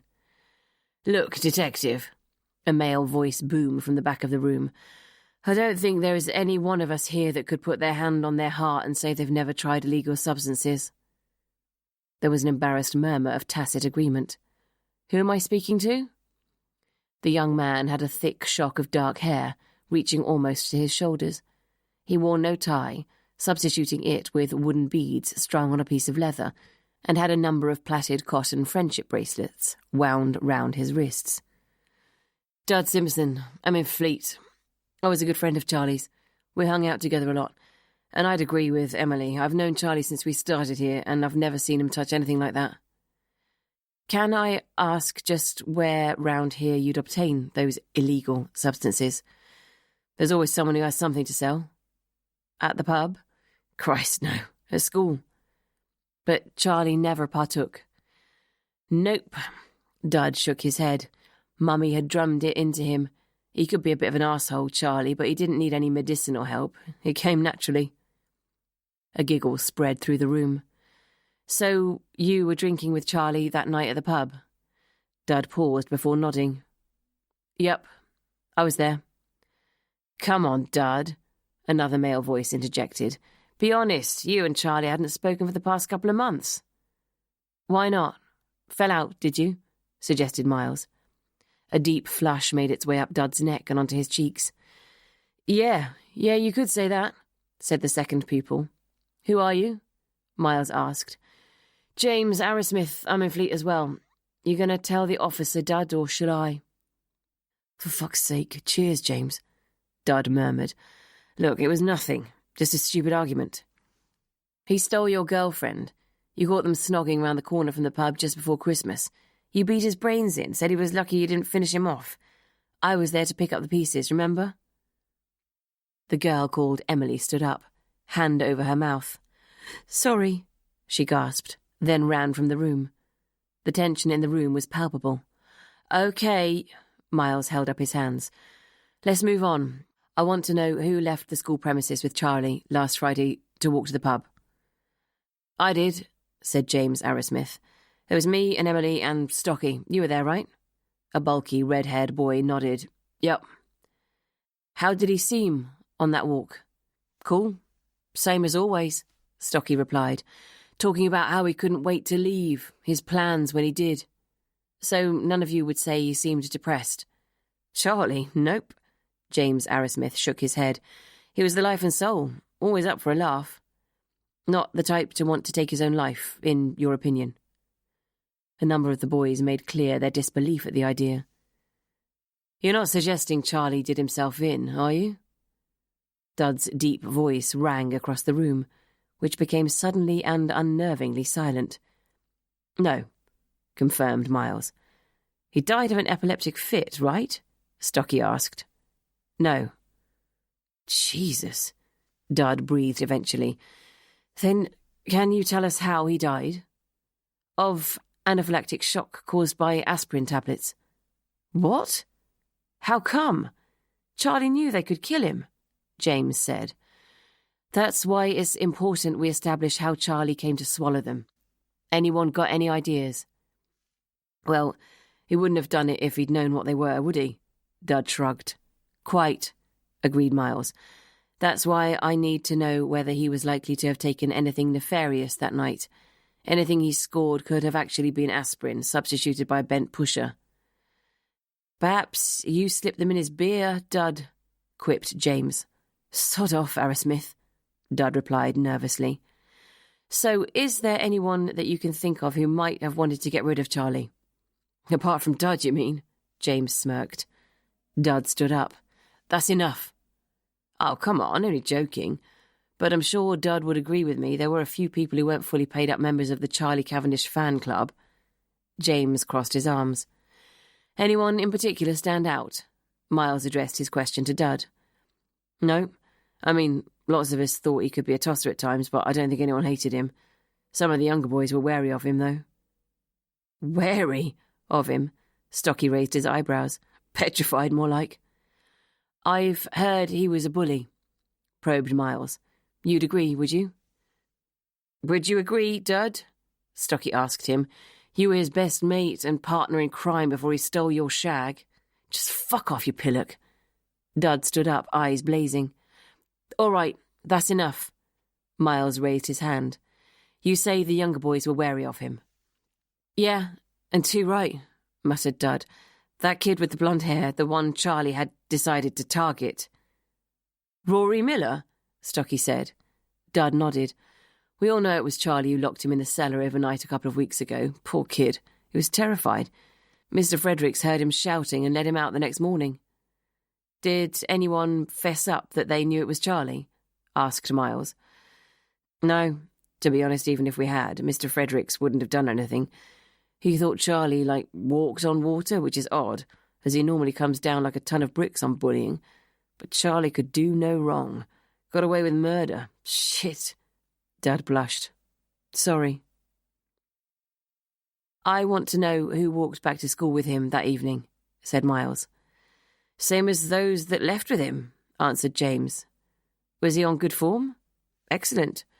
What time did you get back? About 11. We signed in and Stocky and me went to watch telly in the common room. Charlie said he was for an early night. He could never get up for chapel on a Saturday and was about to be gated if he missed again. We said good night at the bottom of the stairs. Charlie went up and that was that. Who sleeps next door to him? Me, replied Stocky, and Dud is on the other side. You didn't hear anything, did you? Nothing. Dud shook his head. Nor me, shrugged Stocky. But neither of us came up until after midnight. Mr. Daneman can confirm it, and Mr. Fredericks. He came back just as we were going upstairs to bed. You sure of the time? Yeah, but you can check with Mr. Daneman. He came in to chivvy us along. Said he was for his bed too, as Mr. Fredericks was back. Did you actually see Mr. Fredericks before you went up? Miles asked. Dud looked at Stocky and shrugged. No, but why would Mr. Daneman say he was back if he wasn't? Okay, nodded Miles. Anyone got anything else to add? There was silence. All right, thank you for your time. If any of you think of anything about that night that strikes you as odd, even if it's a small detail, please come and see me, or Inspector Hunter, as soon as you can. Dud, can I have a quick word? The rest of the group left the room. Miles closed the door behind them and turned back to Dud. So, you and Charlie were best mates? Yeah. Until he stole Emily. Dud nodded silently. Then you knocked 7 bells out of him when you found out? Dud looked up at him. Wouldn't you? Probably. You knew he was allergic to aspirin? Of course, the whole year knew, and everyone in Fleat, it wasn't a secret. Knowing Charlie so well, you're sure he wasn't depressed? I believe he'd had a fallout with his father just before he came back to school. Christ, absolutely not. Dud was adamant. Yeah, he was pissed off with his dad. He's a bit of a stick in the mud, conventional type, and Charlie was a free spirit. They clashed. If anyone was depressed, it was me. I really liked Em, and Charlie knew I did too. It was like he stole her on purpose. So there's nothing you can think of that could have happened in the days leading up to his death to shed some light on how he died? No. Sorry, Detective. Dud shrugged. Charlie was the same as ever. Okay, Dud. Thanks for your time. Dud stood up and walked to the door. Turning back, he said, I'm not under suspicion, am I? Do you think you should be? I can understand you guess I have a motive. You do? Yeah, but I'd have got over it eventually. Knowing Charlie, he might have binned them next week. I didn't want him dead. Not really. He was my best mate. I miss him. Dud shrugged, opened the door and left the room. How did you get on? Jazz looked up from her notes as Miles walked in. We can rule out any form of substance abuse. To a man and woman, Charlie's mates were adamant he didn't and wouldn't touch anything. Okay, anything else? Fallout over a girlfriend with Dud and his best mate. The girlfriend ran out halfway through the proceedings. I'll go and hunt her down, have a word, she's pretty upset. And also, his mates confirmed Charlie was a bully. But Fredericks seemed to turn a blind eye, for some reason. I know, Matron said. Any further info on the night in question? According to those who walked back to school with him, Charlie was fine at 11, which seems to be the last time anyone saw him alive. His neighbours on his floor were watching television downstairs, so they heard nothing. According to the PM, Charlie was almost certainly dead by the time they arrived up in their studies. So, Jazz chewed on her pen. Looks as though I'm right about the epilim substitution. Yup. The problem is, Mum, everyone knew about Charlie's allergy. They therefore knew there was a very easy way to get rid of him. Well, it worked like a charm. Okay, I've got to go across to Daneman's house, meet the Sokos before they leave. Why don't you track down this girlfriend of Charlie's? I've spoken to Norton, and I've got a rental car arriving here for you at 3. Take that. With only 2 of us, we need the flexibility of separate transport. 3, don't you mean? Roland's still at the dentist. Wonder if it's official policy round here to bugger off early on a Friday. Jazz sighed as she gathered her files and her briefcase. I'm going home afterwards to use my own phone line. Download this stuff on Daneman, HQ have sent through. Throw me the keys to the car, will you? Miles did so. Talking of buggering off early, I wouldn't mind getting on the road sooner rather than later. Traffic will be bad as it's Friday. You going back to London? If that's okay with you. Soon as the rental's here. I can be back in a mere 3 hours if you need me. I'll keep in touch. If nothing breaks beforehand, I'll see you here on Monday morning. Righto, have a good weekend. And you, I'll catch you later. Jazz nodded a goodbye as she left the room. The Sokos were just leaving as Jazz arrived at Damon's cottage. Find anything? She asked Shirley. Nothing of startling interest, but we've taken all the usual samples, Shirley said, passing Jazz the key to the front door. Okay, thanks. Bye, ma'am. Shirley nodded and climbed into her van. Jazz put the key in the lock and reopened the door to Hugh Damon's house. She'd always found it eerie going to the home of the deceased, who had only recently occupied it as a living, breathing person, and was now a lifeless corpse lying on a slab in a morgue. Jazz wandered to the overflowing shelves crammed with old leather-bound books. She pulled one out. It was in Latin, and as she turned the yellowing pages, the distinctive musty smell of old paper wafted to her nostrils. She replaced the book, then wandered over to Hugh's leather-topped desk and pulled open the drawers. Everything inside them was immaculately arranged. Stationery supplies, headed notepaper, pens, ink, pencils and rubbers lay with military precision within. It looked as if the drawers had been cleaned out recently. She'd been hoping to find an address book, but there was none to be seen. In the central drawer there was a bunch of keys and an envelope. Jazz read the address on the label. Flat 4, 9 Sheffield Terrace, W8. She knew immediately where that was, in an upmarket residential area of Kensington. Opening the envelope, she found the name and address of a London solicitor written in Hugh's immaculate italics. It was as if this had been left here for her to find. Taking herself up the narrow stairs, she went into the larger of the 2 bedrooms and found everything neat and tidy. She looked through the drawers, most of which were empty, and opened the wardrobe to find only 3 suits hanging inside. As she wandered downstairs, Jazz was now sure Hugh Daneman had not only planned to take his own life, but had spent time beforehand tidying up his affairs. There was not a hint in this house of the usual common detritus that went hand in hand with being alive. Jazz kneeled by the fire. It had obviously been substantial, as the pile of ash was large. Sifting through the grate, she found a number of small pieces of charred paper. Looked like Daneman had lit a fire and burned anything he didn't want strangers to find. She'd take a trip down to London first thing tomorrow morning. Jazz left the house, the familiar feeling of wishing the walls could talk and tell her their secrets strong in her mind. As she got into her car, her mobile phone rang. "All in here, Mum. I just had a tooth out." His voice was muffled. Oh dear. Jazz gritted her own teeth to calm her irritation. "Where are you now?" "I was at the dentist in my car, awaiting instructions." "Go home, Roland. Take some painkillers and go to bed. But can you make sure you get a few of your boys down to the school? Plain-clothed, please, and low-key so as not to alarm the inhabitants.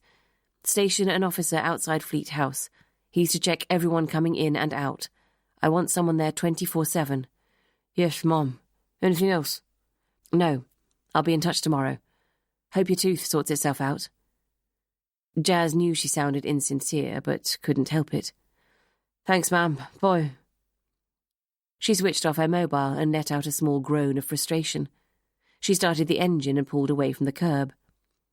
Turning her thoughts back to her 2 dead bodies, she mused on any possible connection as she drove through Foltsham towards the coast road. As she negotiated the narrow streets of clay, Jazz was aware of a familiar figure getting out of Mercedes' estate on the other side of the road. Jazz slowed to a crawl and realised the woman was Adele Cavendish, Charlie's mother. Jazz watched as Adele unloaded a hold-all and a couple of supermarket carrier bags from the boot, then disappeared out of sight down a narrow lane. Recording the event as odd, Jazz picked up speed and headed for home. Chapter 10. The next morning, Jazz was in London by 10 o'clock. She'd called Miles, conveniently back in London, who was meeting her at Daneman's Kensington flat. Having not returned to the city since her flight from her career and her husband 7 months ago, she'd felt a sense of trepidation as she'd driven along the embankment, then past the yard itself. She felt so removed from it, from her old life, yet here she was in town, on CID business. Miles was parked outside the flat in a custard yellow Astra. "Good morning, Mum. Good journey?" "Yes, fine." She grabbed her briefcase and climbed out. "Love the car," she nodded. "Very cool." "You mean my banana split? It was all the Foltsham rental people had left, apparently." "Particularly good for a spot of discreet tailing, I'd say," she joked. "Did you check the land registry to make sure Daneman owns this flat?" "Yes. He took over the deeds from a Philida Daneman in 1969. When I checked her out, seems she was his aunt, and that was the year she died. He obviously inherited the place. Couldn't find any living relatives on the records, though. Our Hugh's turning out to be a bit of an enigma. I found the address of a solicitor in one of his drawers. I can only presume that's where his will is lodged." Jazz handed him a piece of paper. "Get on to them first thing Monday, will you? Inform them of Hugh's death. It'll be interesting to see who he's left this to. Probably worth a fortune now." Jazz stared up at the Edwardian red-bricked mansion block. "Come on, let's go in." Daneman's flat was located on the first floor. As Jazz opened the door and stepped inside, she smelled old books again, and damp. The curtains in the sitting room were closed, and Jazz walked across the gloom to open them. Daylight flooded the spacious but rather oppressive room. It was painted a dull bottle green, and a bookshelf lined the length of one wall. The other walls were covered with paintings hung randomly, with no attempt made at placing them to their best advantage. "Obviously not a man interested in interior design," commented Miles. "Looks like this place hasn't been touched since he inherited it." "No." Jazz walked over to the grand piano set in front of the long sash windows, which overlooked the narrow strip of communal gardens at the back of the block. A desk was set in the corner, piled with neat stacks of books. An old leather chair was placed by the antiquated gas fire. "This is more a study than a comfortable sitting room." She picked up a plastic wallet containing a photocopy of a Latin manuscript from the desk. "I'd guess this is where Daneman did his translation work. Perhaps he came here during the long school holidays. Right, get started on his desk, will you?" "Right you are, Mum." Jazz wandered down the corridor and saw the galley kitchen, its units so old they were back in fashion. The bathroom with its cracked iron bath, 2 trickles of green limescale indelibly etched into the enamel behind the taps.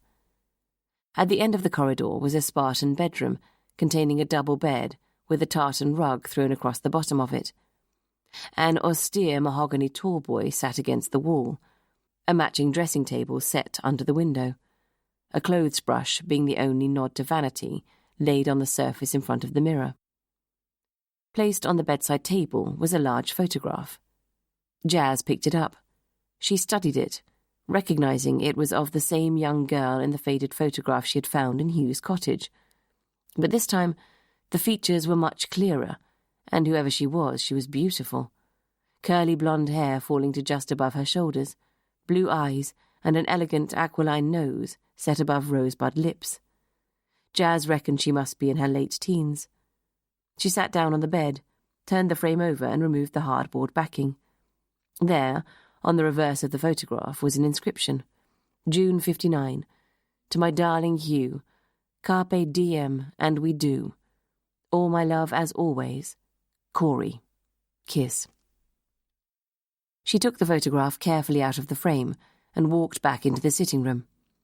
"Find anything?" Miles asked. He was on his knees, surrounded by papers. "Only this." She handed him the photograph. Miles studied it. "The same girl. A lover, perhaps?" "I'd imagine so." Jazz took an exhibit wallet from her briefcase and stowed it inside. "There's an inscription on the back dated 59. Whoever she is, it all took place a long time ago." "He never married. I double-checked this morning. Perhaps the girl in the picture left him and he spent the rest of his life nursing a broken heart." "Perhaps. You found anything?" she asked. "Nothing of interest so far. No personal letters, only work-related missives to various curators of libraries around the world. Daneman was obviously regarded as a serious authority."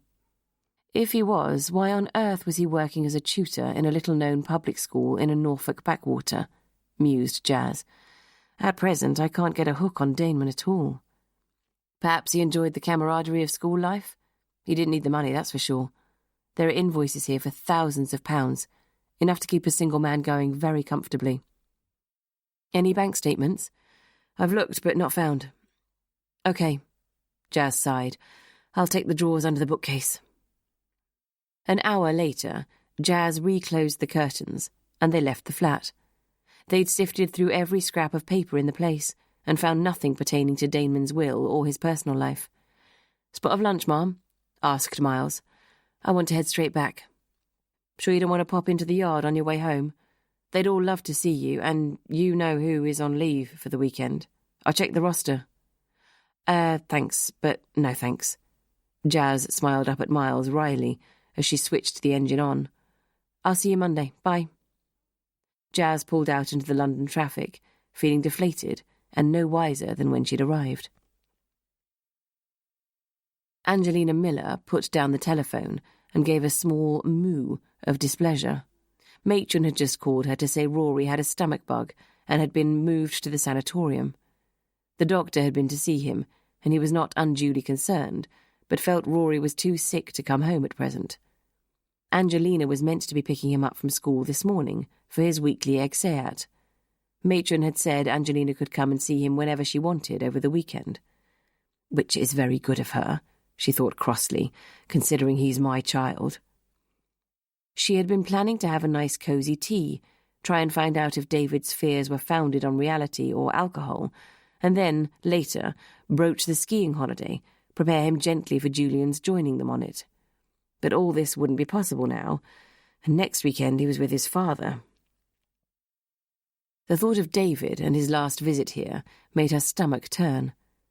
Julian had assumed she'd been under threat from David. That was why he'd been so aggressive and manhandled him out of the house. But she felt awful about it. Julian had been unrepentant, saying that the man could not just walk into what is now his home when he felt like it. He hoped by kicking him out, David would get the message. Angelina hadn't heard from David since. She knew she was meant to call him about Rory, but she couldn't face speaking to him. Besides, if she did call David and told him Rory was sick, he'd probably go chasing off up to the school, upsetting Rory and causing mayhem. On the other hand, she had promised. Angelina's hand hovered over the phone. No. The best thing for Rory was to have a peaceful weekend in bed, with no upsetting disturbances. David would just have to cope. On the bright side, the advantage to having no Rory this weekend was that she could take Julian's breakfast upstairs, slip under the covers with him, and tell him there was no need to decamp to the flat he was currently renting in Norwich. As she warmed the croissant in the Aga and brewed some fresh coffee, Angelina looked down her list of things to do. She'd gone onto a website last week, pretended she was Julian so she could gain access to St. Stephen's class of 84. She'd left a message with a few of the names there, in the hope that some of his old classmates would contact her and she could invite them to Julian's 40th party as a surprise. She'd subtly found out from Julian who exactly in his year he'd been particularly friendly with. Angelina carried the tray upstairs and into the bedroom. Julian was lying on his side, naked and still asleep. He was beautiful, his body fit and strong from sessions at the gym, his thick black hair a contrast against the bright white of the pillow. She put the tray on the floor next to the bed, then took off her robe and slid under the covers next to him. His back was facing her, so she gently kissed the protruding knobbles of his spine, starting at his neck and moving slowly down to his coccyx. He murmured sleepily as a hand snaked round to the front of his body to caress him and feel his excitement. Moaning slightly, he rolled over to face her. "Morning, darling," he murmured. "Morning." Angelina covered his face with kisses, finally finding his mouth and pressing her tongue inside. A hand reached for her small, neat breasts. The other slid down to find her buttocks and pull her closer to him. Afterwards, Angelina lay in his arms, sated and content, thinking the passion she felt for Julian had never been there for David. She reached for the breakfast tray and placed it on the bed. "Good news, darling. Well, for you, anyway. Rory is ill, so he's in the San. Matron thinks it's better if he stays there for the weekend rather than coming home here. I'll go and see him, but it means you and I can spend the weekend together." "Good God! You don't know what a pleasure it is when a man is told he can stay in his own home," Julian replied sarcastically. "Oh, I'm sorry. Coffee?" "Yes." Julian sat up and took the cup from her. "Anyway, as our secret's out via your ex-husband, I vote we should take the plunge and be seen in Fultram High Street together. Come out as an official couple, what do you think?" "I suppose so," she replied nervously. Julian eyed her. "Look, everyone will understand. Of course, there'll be some gossip. This is a small community, and a lot of them haven't got anything more interesting to think about. The situation's getting ridiculous, arriving separately at dinner parties and meeting up again here at home." Angelina sipped her coffee. "The reason we've done it this way is for Rory. What if one of his friends mentions you at school, having heard from his parents?" "There's far more chance of his father telling him, now he knows," Julian replied irritably. "And I'm afraid my patience has run out. For God's sake, your divorce came through weeks ago. Our relationship is hardly illegal, and I'm sick to death of feeling it is. I'm going to shower." Angelina heard the shower door bang closed and realised that whatever she felt, it was fait accompli, and Rory, like it or not, was going to have to be told. Later, the two of them set off into Fulham to run some errands. Angelina went to the fishmonger's to buy a side of salmon for supper, Julian to the off-licence to buy some wine. They met by the pedestrian crossing in the centre of the high street, Angelina nervously glancing up and down to see if anyone they knew was watching. Julian grabbed her hand and was about to pull her across the road when he saw who was standing on the other side. "Hello there, you lovebirds." It was David. "Come on, Julian, let's go." Angelina tried to pull him back, but Julian insisted on stepping onto the crossing. They met David in the middle of the road. His eyes were bloodshot and he was unsteady on his feet. "Hello, David, how are you?" Julian spoke politely as they tried to pass, but David grabbed hold of the lapel of Julian's jacket. "I'm shit, as you can see. And let me just tell you something. If you ever touch a hair on my son's head, I'll kill you. Do you hear me?" "I do. Goodbye, David." Julian wrenched himself away and walked towards the pavement with a horrified Angelina by his side. "Did you hear me, you arrogant tosser? I'll kill you." "The whole of Fulham heard you, you prick." Julian mumbled. "Come on, leave him. He's drunk as a skunk, doesn't know what he's saying." Cars were beeping David, who was still standing in the middle of the road, glaring at their receding figures. Angelina arrived at the car, climbed inside, and promptly burst into tears. Julian patted her shoulder ineffectually. "Come on now, he was drunk, that's all." "Oh, God, how can we live here, Julian? I'm scared stiff every time I walk out of the house. Maybe we should move, maybe it's best." "Absolutely not. We will not be run out of town by a pathetic drunk. We have the law on our side." Julian sighed as he pulled the Mercedes out of the parking space. "I'm wondering whether I can get another restraining order placed on him. From the way he was today, seems like I might need protection as well. Anyway, we have plenty of witnesses to his threat. Just a pity he didn't attack me physically. Then I really could have done something." "Please, Julian." Angelina buried her face in her hands. "Stop." "Sorry, but I really haven't done anything wrong, and I'm sick to death of feeling I have. Don't cry, please. It'll sort itself out, you know?" She nodded. "It's just so hard at the moment, that's all. Could you drive to St. Stephen's?" Angelina placed a hand on his arm. "I want to go and see Rory." "Of course. Then I'll take you for lunch to that lovely pub in Itteringham. I think we could both do with a drink." Julian sat in the visitors' car park while Angelina went into the school to see Rory. He was mortified by David's public aggression and very angry. He looked out across Chapel Lawn, where he'd spent so much time on hot summer days as a pupil here, lazing on the grass with his friends. Then he saw the figure, walking out of the dining room. His knuckles tightened as he grasped the steering wheel. The colour drained from his face. He watched as the figure passed not 10 yards from him. His immediate instinct was to put his head down and hide. His palms were sweating, his heart racing, as he watched the figure walk across Chapel Lawn and disappear inside one of the buildings. He sat staring into space, his stomach churning. He hardly noticed Angelina climb into the car next to him. Rory was sleeping, so I didn't want to wake him, but he looked okay. I'll pop in again later. Angelina waited for a response. "Darling, are you all right?" "Julian?" He shook himself back to the present, turned to her and nodded. "Yes." "You look as though you've just seen a ghost." She was right. He had. "I'm fine." He fumbled for the keys and turned the engine on. "Probably delayed shock from earlier," Angelina commented as they pulled out of the car park. "Let's go and have some lunch and both calm down." "Yes." He looked at her and smiled. "And on second thoughts, maybe we should consider the idea of leaving here after all, making a new start somewhere nobody knows us." "Maybe," nodded Angelina. "Let's see how the holiday goes with Rory. It'll do us good to all have a break from here. Then we can see how we feel when we get back." He squeezed her hand. "Yes. Let's do that." Chapter 11. Jazz drove through the familiar Cambridge streets, negotiating the not-so-familiar one-way system.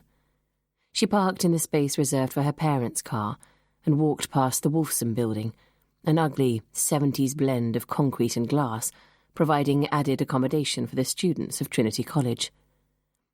Entering the arch that led to Trinity Great Court and nodding to the porter, she walked across the quad. Perhaps it was because she had been brought up here that the mystique and beauty of the university had never touched her, but the few times she'd visited her parents since she'd come back from Italy, perhaps influenced by the beautiful architecture in Florence, she'd begun to see Cambridge in a different light. Admittedly, with the rain beginning to drizzle onto the wet grass in the centre of the quad, the scene was not quite the Duomo in the soft autumn sun, but the gracious sandstone buildings, with their old mullioned windows surrounding her on every side, felt comfortingly safe. Turning into one of the entrances, Jazz walked to her parents' rooms and knocked on the door. It was unusual for married lecturers to live in halls, but the ground floor accommodation had provided the perfect solution to her father's physical limitations. The university had been very supportive after the shooting, offering both her father and mother their old positions back at Trinity College. In the end, her father had never been able to take up the offer, being deemed too fragile by his doctors to take on the burden.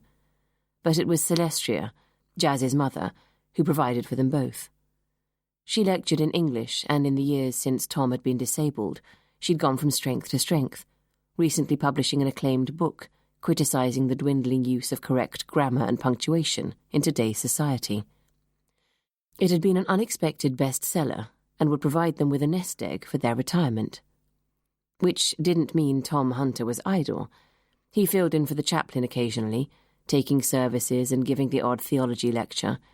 He was also known by the students at Trinity to be a dependable, listening ear if they were in trouble. The college had also been helpful in converting the rooms to make it easier for Tom to be self-sufficient, and he could zip out of the flat unaided in his electric wheelchair, giving both him and his wife a welcome feeling of independence. They were the perfect example of two people who had adapted to adversity and made it work. Jazz was very proud of them both. She knocked on the front door and pushed it open. "It's me." "Jazz, for heaven's sake, come on in." She walked through the hall into the small sitting room to see her father working at his overflowing desk.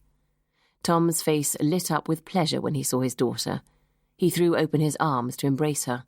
"Hello, darling. Good to see you." She extricated herself and studied his elfin features.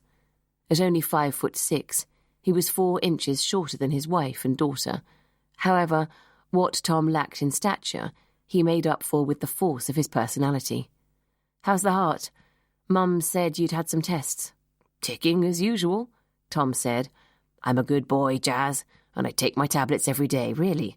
I feel as well as I did 20 years ago. I wish everyone would stop fussing." "Dad, you had a serious heart attack on that operating table." "But I've survived." He winked at her. "For 14 years so far. Glass of wine for you?" Tom indicated the bottle placed on the coffee table. "Lovely. Where's Mum?" "Out at some drinks due at King's. She'll be back any minute. Pour one for me as well, will you?" "There you go."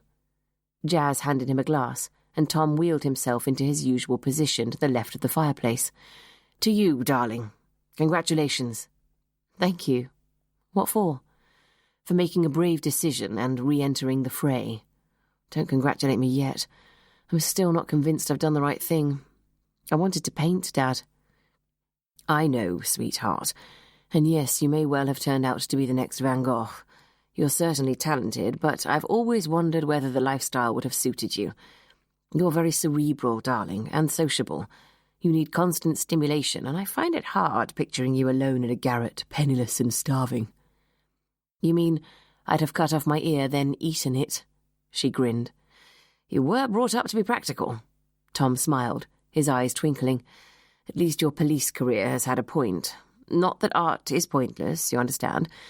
But in spite of what you've always said about the ineptitude of the criminal justice system, for every 4 crooks you've lost, you've managed to put one away. In my book, that makes it worthwhile." "The glass half empty or half full scenario, you mean?" Exactly. And of course, the other point is, even though I joke about Norton having a soft spot for you, he does believe in you. He must do. He knows you're an asset he can't afford to lose. Well, I just wish he could have made it a little clearer at the time.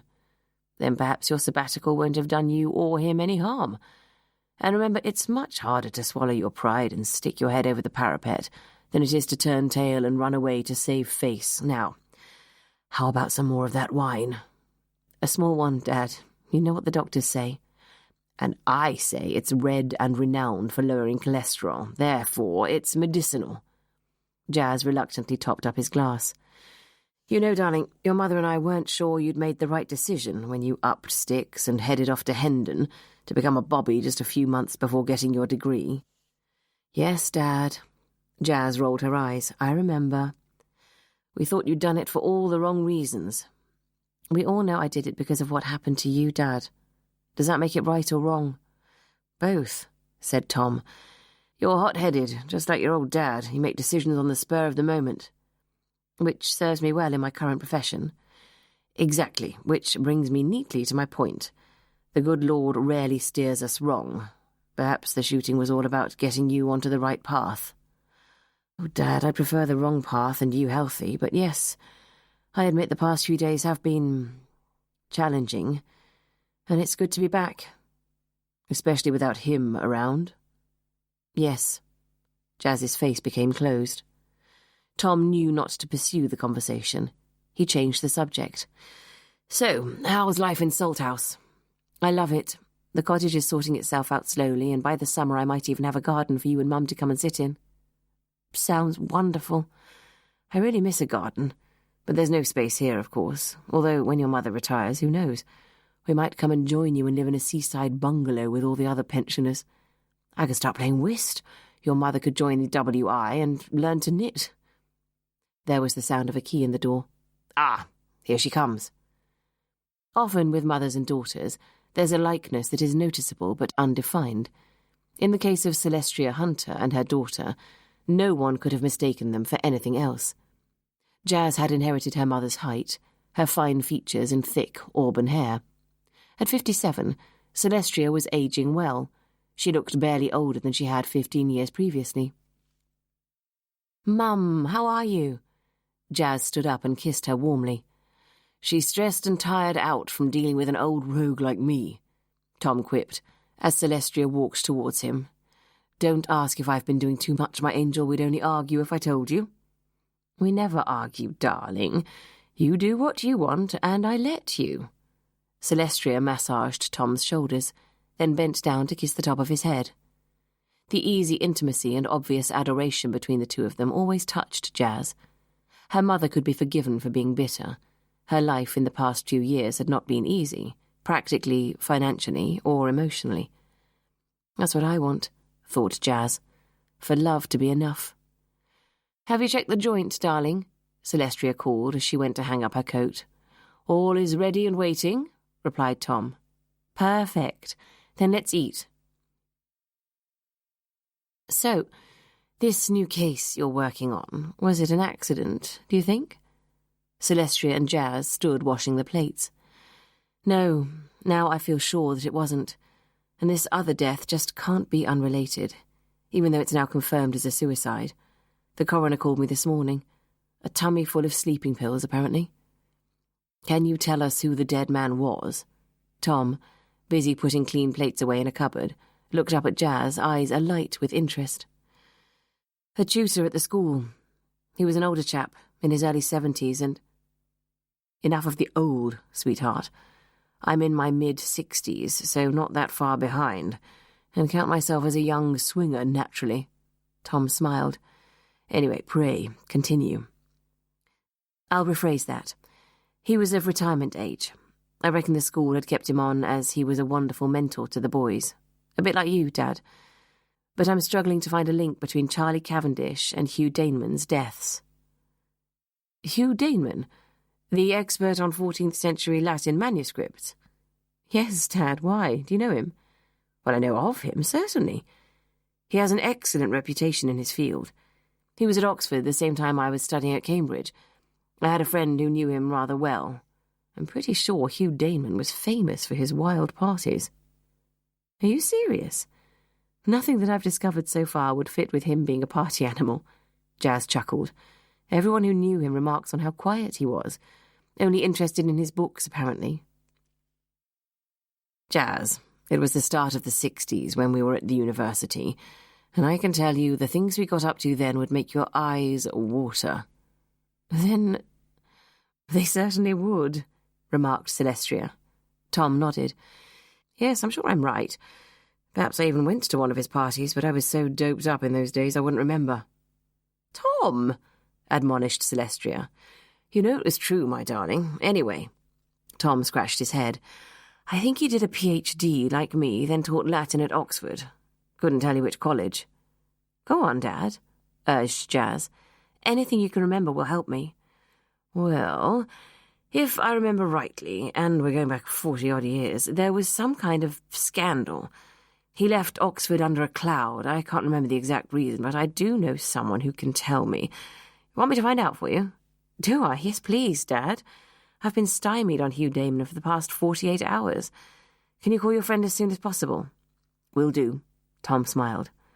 So, darling, is it very different hunting murderers in the sticks? Asked Celestia. Very, nodded Jazz. I didn't even have a phone socket in our makeshift incident room, which means I couldn't access any data. Oh, dearie me.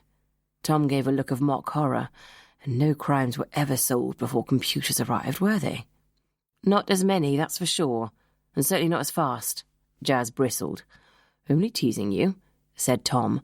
I would have thought it was rather refreshing to have to rely a little more on your analytical powers and those great instincts of yours.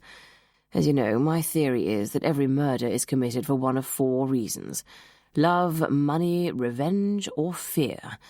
All the great detectives have always had a superior understanding of human nature. And you do, darling.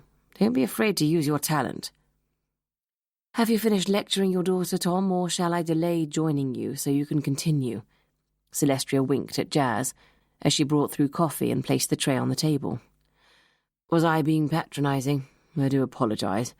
It's old age, you see. You store up so much knowledge, but because you're so ancient, no one wants to hear it. I've always said Big G got it wrong. We should be born old and return to him a helpless, innocent baby. Tom yawned.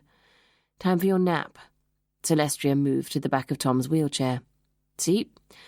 Just like a baby. Tom's eyes twinkled. Can't I have coffee first? No. You know the doctor says caffeine is bad for you. Yes, matron. See you later, darling. Tom gave his daughter a small wave as Celestia pushed him through to the bedroom. Jazz poured coffee for her mother and herself and sat nursing it, staring into the fireplace. Celestia came and sat down with her. Jazz noticed she looked distinctly weary. They sat in companionable silence for a few minutes, sipping their coffee. How is he? Jazz asked in a low voice. Celestia sighed. As irascible as ever. We had a difficult day on Thursday. He had a bad attack of angina whilst I was out. The silly man didn't do the sensible thing and call the doctor. He waited for me to get home to see he was grey and obviously in pain. They whipped him into Papworth overnight. He was out the next morning, complaining how unattractive the nurses were. Celestia allowed herself a small smile. Mum, why didn't you let me know? Because you were starting your case, and as soon as I established he wasn't in danger, there was nothing you could do anyway. Oh, Mum, it's such a difficult situation for you. I don't mind caring for him in the slightest, you know that. The thing I dread is walking through the door one evening and finding him... Celestia couldn't say the words. I really feel he should have someone here with him during the day, but I can't give up my job. If I did, we'd be homeless immediately. Perhaps it's time to look at that bungalow on the coast, Dad suggested. You have that money from your book tucked away. Yes, I do. Celestia sipped her coffee. And one day I'm sure that's what we'll do. But remember, darling, I'm only 57, and that money is all we have. I really need to work here another 3 years so I can draw my full pension. As you know, Dad's one from the church is a pittance. Besides, Celestia sighed, this place is what keeps your father alive. not to mention me. I love my job. It stimulates me and keeps me sane. I think we'd both go mad in a retirement bungalow. Yes, you probably would. But, Mum, you look exhausted. Working and caring for Dad is just too much for you. I think you're going to have to persuade him he needs someone in to help you. Threaten him with the retirement bungalow. That should do the trick. Jazz smiled. Anyway, enough of me. You look good, Jazz. Being back at work obviously suits you. I think it probably does. Jazz nodded. She looked at her watch. I've got to be heading off to meet this chap Dad set me up with. Jonathan, he's awfully nice, really. You'll like him. Rather off males in general, just at the present. Jazz grimaced. Jasmine. Celestia grabbed her daughter's hands. Don't become bitter, will you? I know you've been hurt, but there are some good chaps out there. Really there are, darling. A quiet was all Jazz could muster in reply. You're still young. Young enough to start again. Have a family if you wanted to. You won't give up on men completely, will you? I'll try not to, promise. I know you're desperate to be a granny. Jazz hugged her mother, who rolled her eyes. Hardly, with that big baby I have asleep in the other room. This is about you. Jazz nodded. Anyway, Mum, I'll pop in on my way back and say goodbye. Chapter 12. David had woken up on Sunday morning, still on the sofa, where he'd fallen asleep the night before. He groaned as he remembered the incident in Fulsham High Street yesterday. He lay there, studying the cracks in the yellowing ceiling, berating himself for letting himself slip down the slope again. He slid off the sofa and stumbled to the loo, whereupon he vomited the contents of his stomach into the pan. He went to the cupboard in the kitchen and switched on the immersion heater. He needed a hot bath, a thorough shave and some decent food in his belly. If that Julian arsehole was going to be a fixture in Angie's life, then he had no choice but to smarten up his act. He'd half expected the police to turn up on his doorstep last night and arrest him on some kind of trumped-up verbal abuse charge. As for Rory, if Julian was going to be his eventual stepfather, Jesus, David would have to mind his P's and Q's, or he could just imagine his visitation rights going smartly west. He had to get his act together, for the sake of his son, if not himself, starting from now. After a long bath and running through the positive thought mantra that AA had taught him, David felt a little better. There was no doubt he needed to get out of this depressing dump of a house as soon as he could. A well-balanced person would suffer depression living here, and he had enough money to be able to rent something a lot better. He just hadn't got round to it yet. He looked through the cupboards for something to eat and, finding nothing, drove off to the local spa to buy some supplies.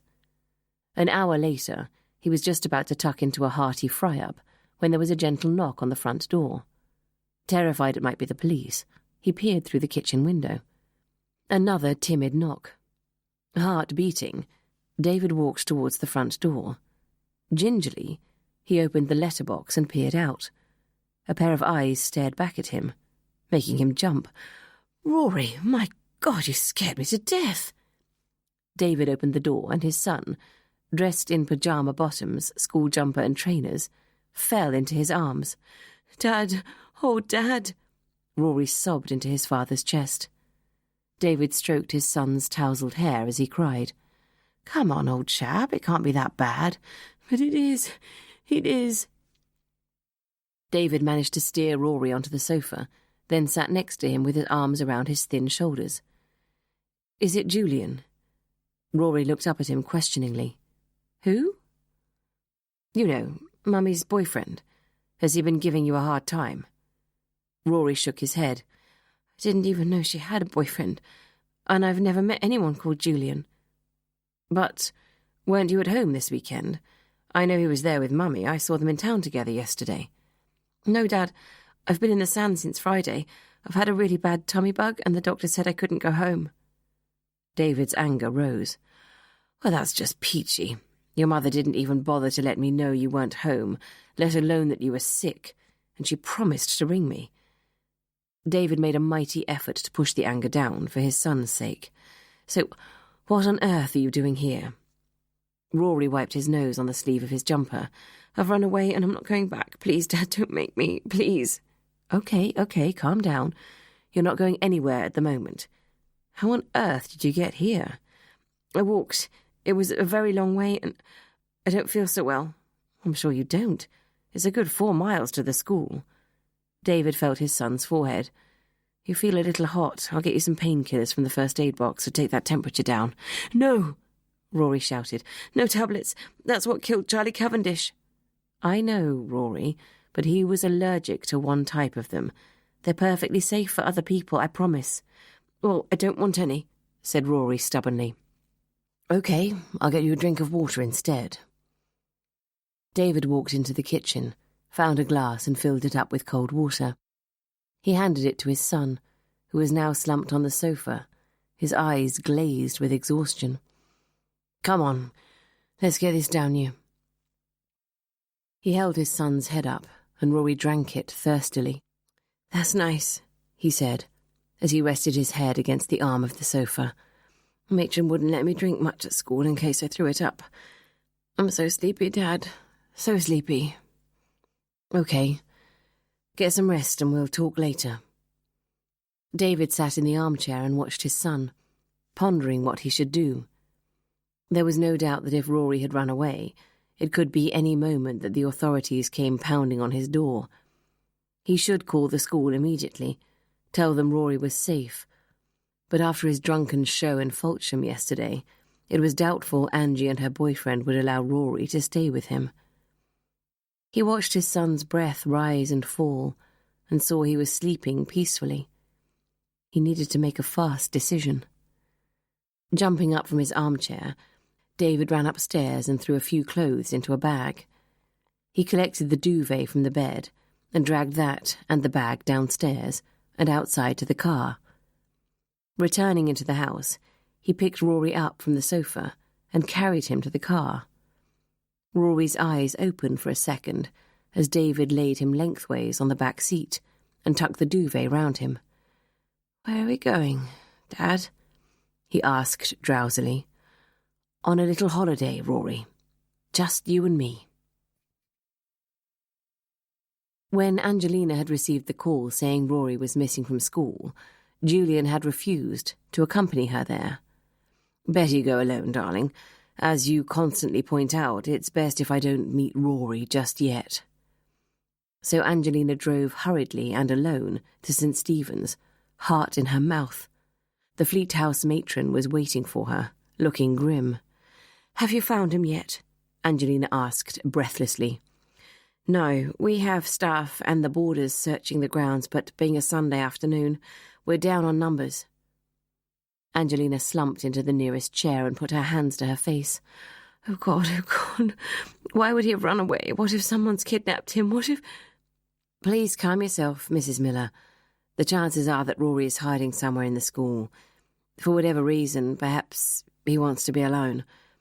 I know for a fact that this whole business with Charlie Cavendish upset him, and then the stomach bug, which gave him a high fever, has probably made him a little irrational. Have you contacted his father yet?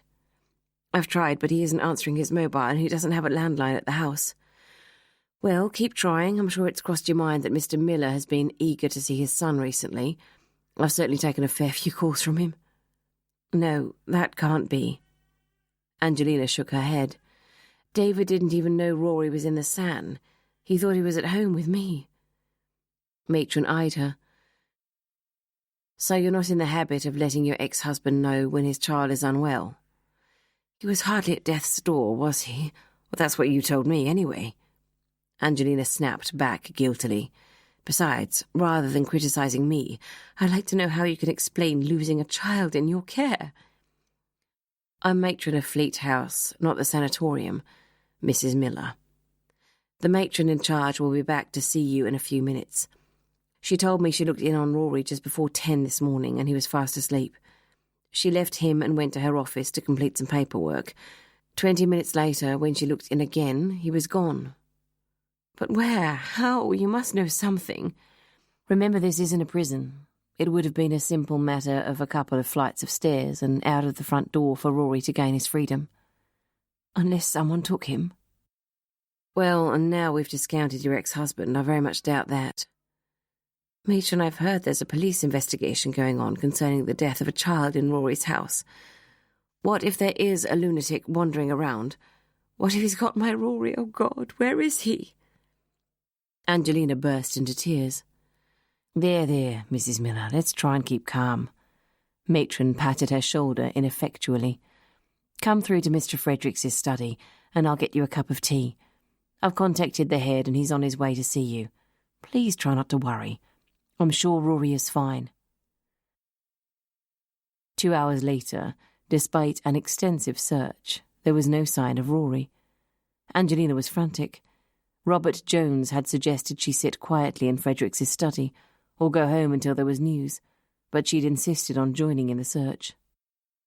Robert Jones stood at the entrance to Fleat House, with Matron, and watched as Angelina tore across the lawn and into the chapel, screaming Rory's name.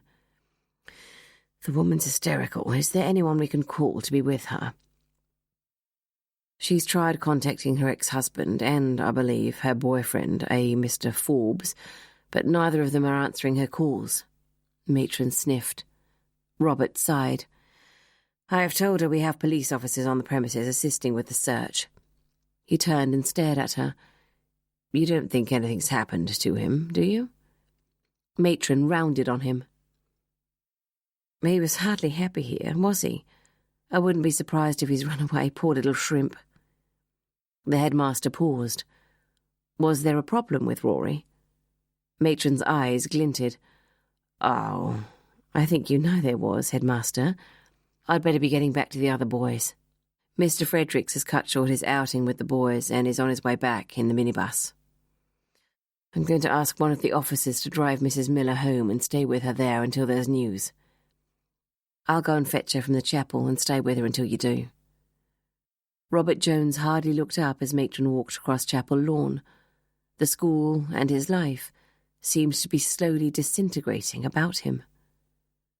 Angelina sat in the passenger seat of her car and stared silently out of the window as the woman police constable drove to her house. She managed to indicate when to turn into her drive, then climbed wearily out of the car. Would you like me to come in with you, Mrs. Miller? No, my partner is inside. I'll be fine, but thanks anyway. We'll be in touch the minute there's some news. Try not to worry. Angelina didn't reply. She headed for the front door.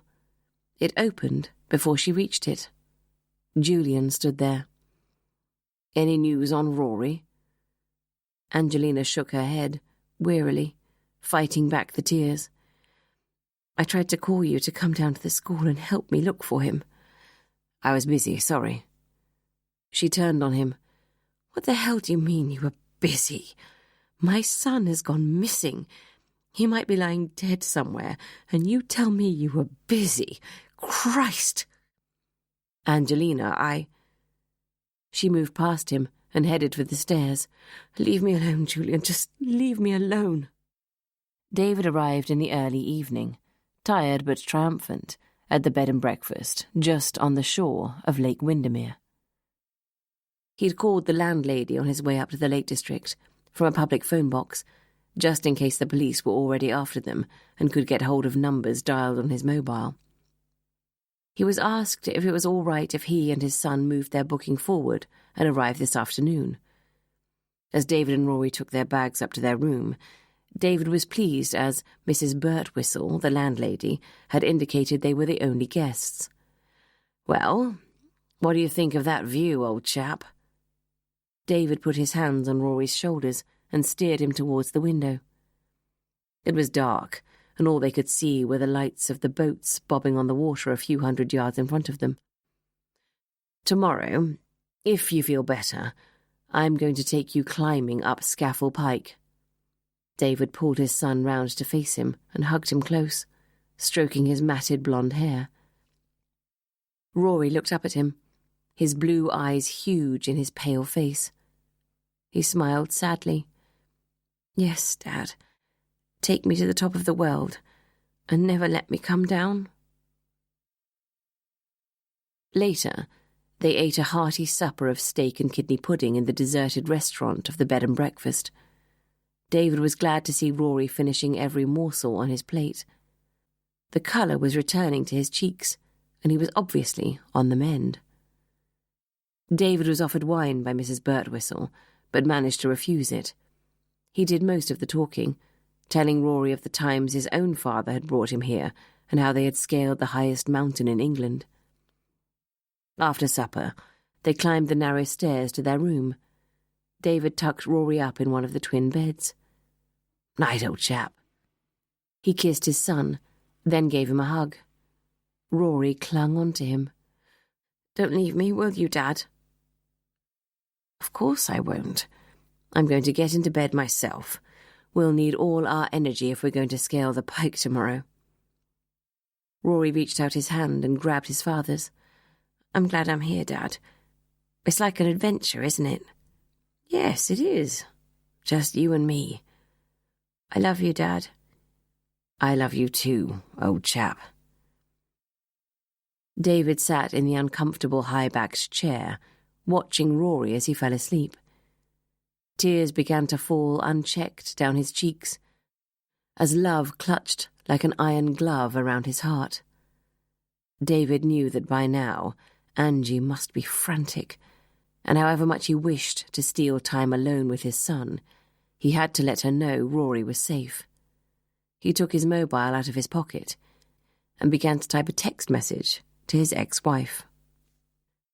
Angelina let out a choked sob of relief and flew into Julian's study. "He's all right. Rory's safe," she cried. Julian turned round from the computer screen and smiled tightly.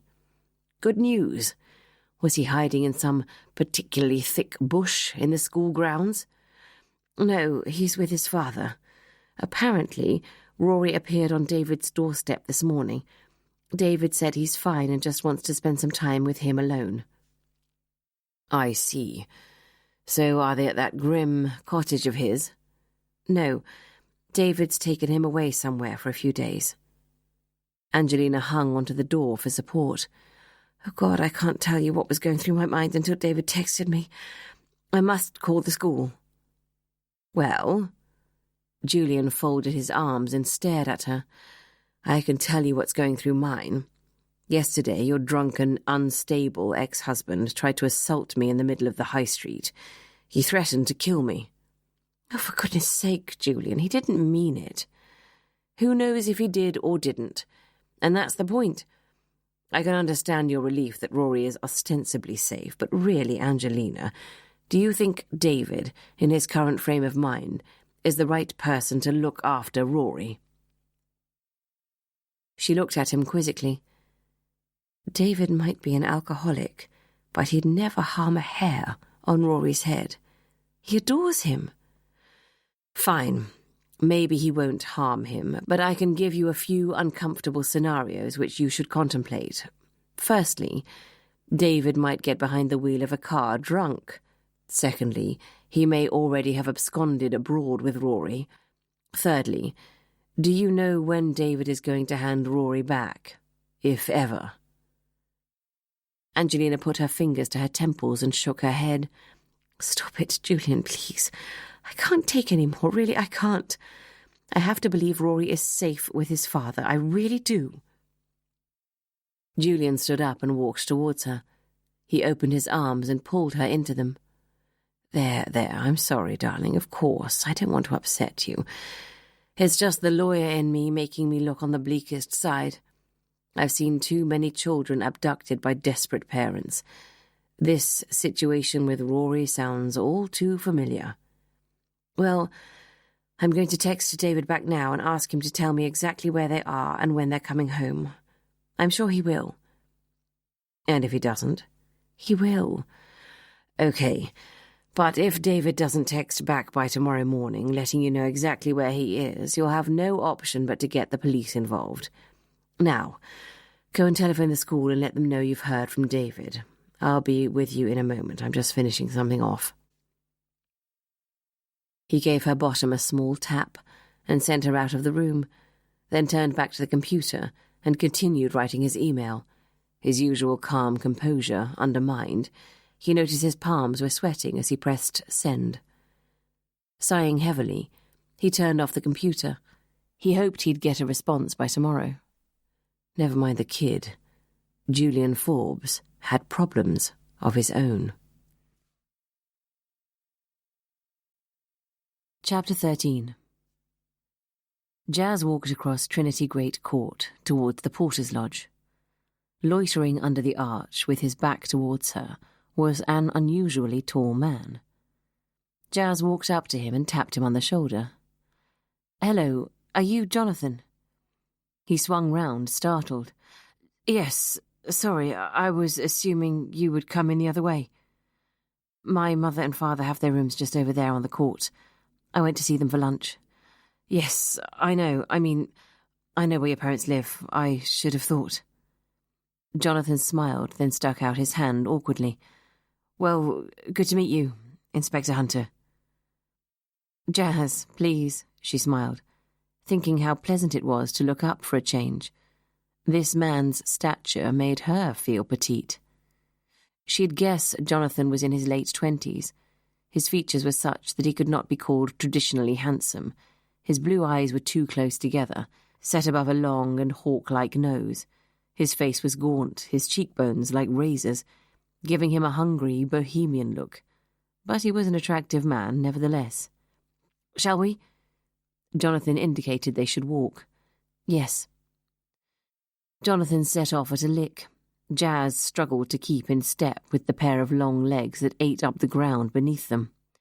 "It's very good of you to spare the time to see me."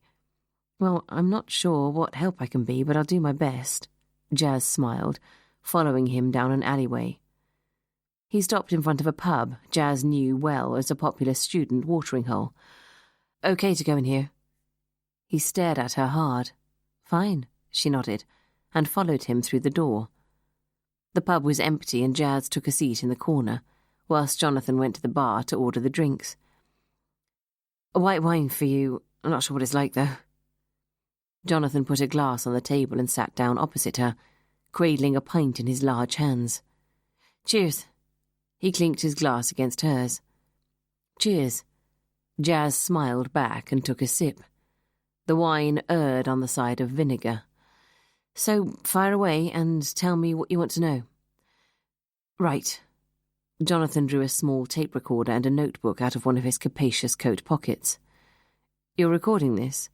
"Yes, if you don't mind. I can just take notes if you prefer." "It depends on what you're going to ask me." "Nothing particularly outrageous.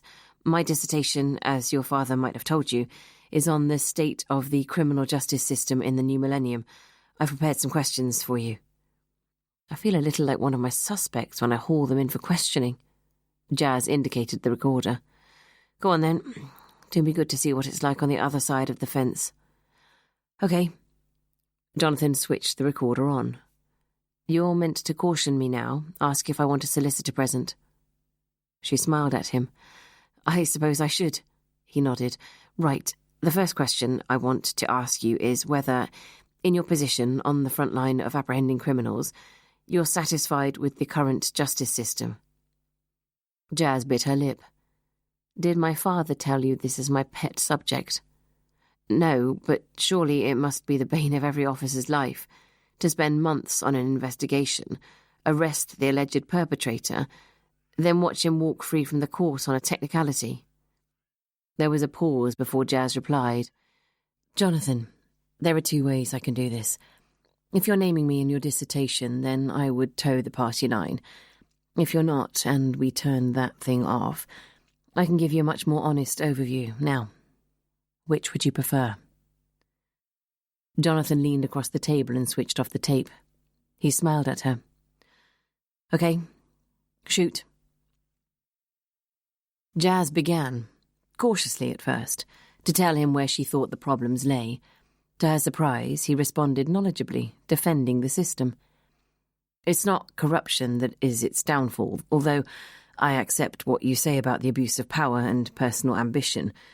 But from what I've gleaned from others who I've interviewed, those that slip through the net are usually the result of a mixture of petty bureaucracy, inept lawyers for the prosecution. I mean, have you seen the new white paper the government has just issued, suggesting the CPS cuts barristers' fees? So, of course, the best lawyers are going to play for the defence, and human fallibility. Also, the system is clogged up with appeals, Jazz added. Even when you get your suspect convicted, you never know when some smart-ass lawyer is going to appear with a trumped-up piece of evidence, sometimes material, but more often than not, psychological. The school of, it's not my fault, I'm a murderer, my mother didn't breastfeed me as a baby, you mean? Jonathan grimaced. Got it in one. Sorry, I may sound hard, but life is hard. No one has the perfect childhood or adolescence. We all have reasons why we might go out and murder someone in cold blood. Thank God most of us don't. But those who do have to take responsibility for their actions, whatever the circumstances. They have to be punished for what they did. Agreed. I understand you have personal experience, Jazz, Jonathan said quietly. I know what happened to your father. Jazz loathed talking about it.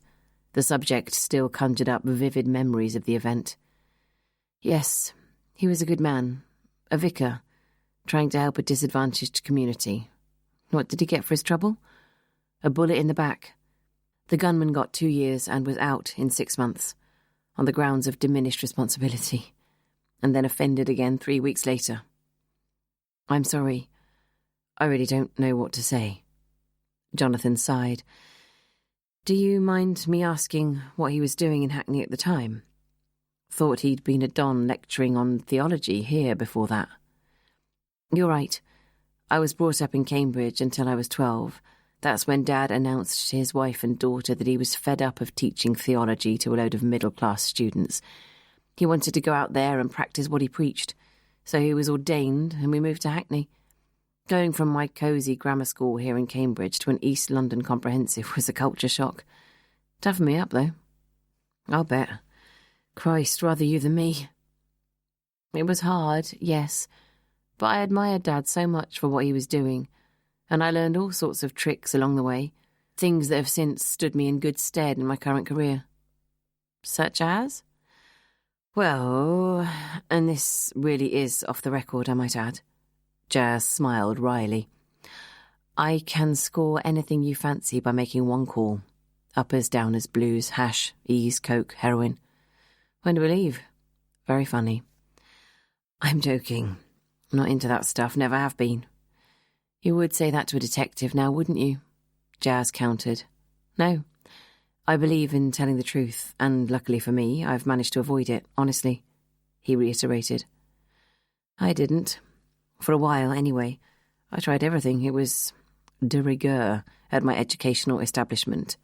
Bit like milk at break. A rite of passage? Yep, something like that. Middle-class white girl. Jazz sighed. I wanted to be accepted, and being on the other side has given me great insight. I understand what these kids have to go through just to grow up relatively unscathed. So, what happened to your dad? As usual, he got too emotionally involved with his congregation, which grew from a few old biddies into 300 whilst he was there. My dad's a very charismatic figure, and with one woman in particular whose child was dying of leukemia. She came to him for spiritual support, spent a lot of time at our house. Her old man, who was a renowned drug dealer, didn't like it, arrived one day at our house and shot him at point-blank range in our kitchen. Shit, Jonathan murmured. He was lucky to survive it all, added Jazz. He had a heart attack on the operating table. He's very fragile and becoming more so by the day. But a fixture here in Cambridge, nevertheless. He's renowned in the university for his wisdom, his kindness, and his filthy jokes. Jonathan smiled, his eyes twinkling. He's a very special man, murmured Jazz. And I love him to bits, for all his faults. Trying to spread goodness isn't a fault, Jazz. No, I know that, but living with a saint can be tough. My mother, especially, has been through a lot. I'm sure. And you too, Jazz, he said softly, his blue eyes fixed on hers. Anyway, enough of all that. She felt herself blushing. Anything else you want to know? I need to be leaving. The words came out more brusquely than she'd intended, but she felt uncomfortable. No, I don't think so. For now, anyway. I need to go home and write up my notes. If I need another meeting, would you be amenable? I'm very busy at the moment. She stood up. Jonathan did likewise. On a case? Yes. Interesting? Yes. She was heading towards the door. Goodbye, Jonathan. I hope I've been of some use. She extended her hand towards him. He ignored it. Are you parked in Trinity? Yes. I'll walk with you. The house I share is in that direction. Jonathan led the way out of the pub and onto the street. Jazz walked silently, feeling unsettled and wondering how he'd managed to make her reveal far more than she'd intended. They were back at the porter's lodge. Jonathan turned to her. Thank you for your time, Jazz. I really appreciate it. He fixed her with his blue eyes for a second, then leaned down and kissed her on the cheek. Bye then. Bye. Jazz walked briskly away from him, towards the safety of her parents' rooms. There was no time to ruminate, as she was met at the door by Celestia. Glad you're here, Jazz. Your father has refused to go to bed until you got back. He's been on the telephone to one of his old cronies about Hugh Daneman. Come in. Jazz, my darling. Her father looked pale, but his eyes were alight. Found out the details on your cadaver for you. Celestia, the smallest of brandies for myself and our daughter to ease the story along. Not for me, Dad. I have to drive home. Jazz settled herself in the chair. And not for you either, Tom. You've already had your quota today. Bugger quotas and get me a small brandy. Celestia looked at Jazz helplessly, then took a brandy bottle out of the cupboard, poured a tiny measure into a glass and handed it to Tom. Thank you, darling. He took a sip. Now, this old chum of mine, Crispin Wentworth, was able to fill me in on Hugh Daneman. They were at Oxford together and, having completed their PhDs, were both offered jobs as lecturers. I presume you knew Hugh was gay. Not for sure, but the thought had crossed my mind. A man unmarried for all of his life, it has to be an option. Well, let me assure you, he was most definitely 100% homosexual. It takes one to know one, and Crispin would know. Tom smiled. At the time, there was some pretty racy stuff going on at Oxford, but as I said earlier, it was the start of the 60s, so it was happening everywhere. Terrible to be envious of what a good time your parents had when they were younger, but sometimes I am. Jazz sighed. Anyway, go on, Dad. Well, it seems Hugh Daneman did the unthinkable and fell in love with one of his students, male, of course. Rather foolishly, he didn't hide it well enough from his elders and betters. They eventually got the drift loud and clear, and he was dismissed forthwith. I see. Do you know who the student was? Tom held up his hands. I'll get to that in a minute. Hugh then went abroad, and Crispin lost track of him for a year or so. Next thing he knows, Hugh's working at St. Stephen's as a Latin master. I'm amazed they'd take him on, given the fact he'd been dismissed from Oxford for a relationship with a male student. It may well have been hushed up, things were in those days. Perhaps Hugh was to leave quietly and nothing more would be said. Police checks and extensive references weren't de rigueur like they are now. Anyway, somehow he tips up at St. Stephen's. So this young man Hugh fell in love with, who was he? Jazz asked. It's quite an interesting story. The student concerned was one Corin Connaught. He was renowned for his drink and drug abuse, but, according to Crispin, was a charismatic, beautiful and aristocratic young man. Rather like Bosie, Wilde's lover, I should imagine. He left a trail of both male and female hearts broken behind him. He was bisexual. Yes, but let me continue with my story before I lose track. Hugh Daneman fell head over heels in love with him, from what Crispin said. Corin was very fond of Hugh too, and they were an item for quite some time, until Hugh was asked to leave. I'm surprised it was such a scandal. As you say, anything went in the 60s. It did and it didn't. Any relationship between staff and pupil is forbidden to this day. Some things never change, and that's one of them. and Corin came from a high-profile Catholic family. Corin's father, Ralph, Lord Connaught, died whilst his son was carousing at Oxford.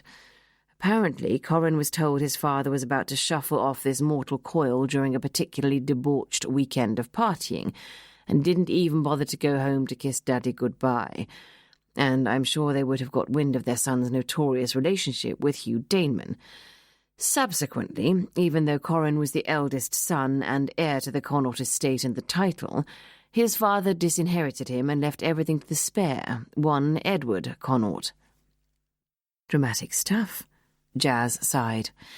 Yes, and as with all dramas, it has a poignant ending. Apparently, Corin returned home from Oxford, having been sent down a few weeks after his father died. His younger brother, Edward, granted him a cottage on the estate. He spent the next 5 years drinking and injecting himself into an early grave. He died when he was 26, poor chap. Where is this estate?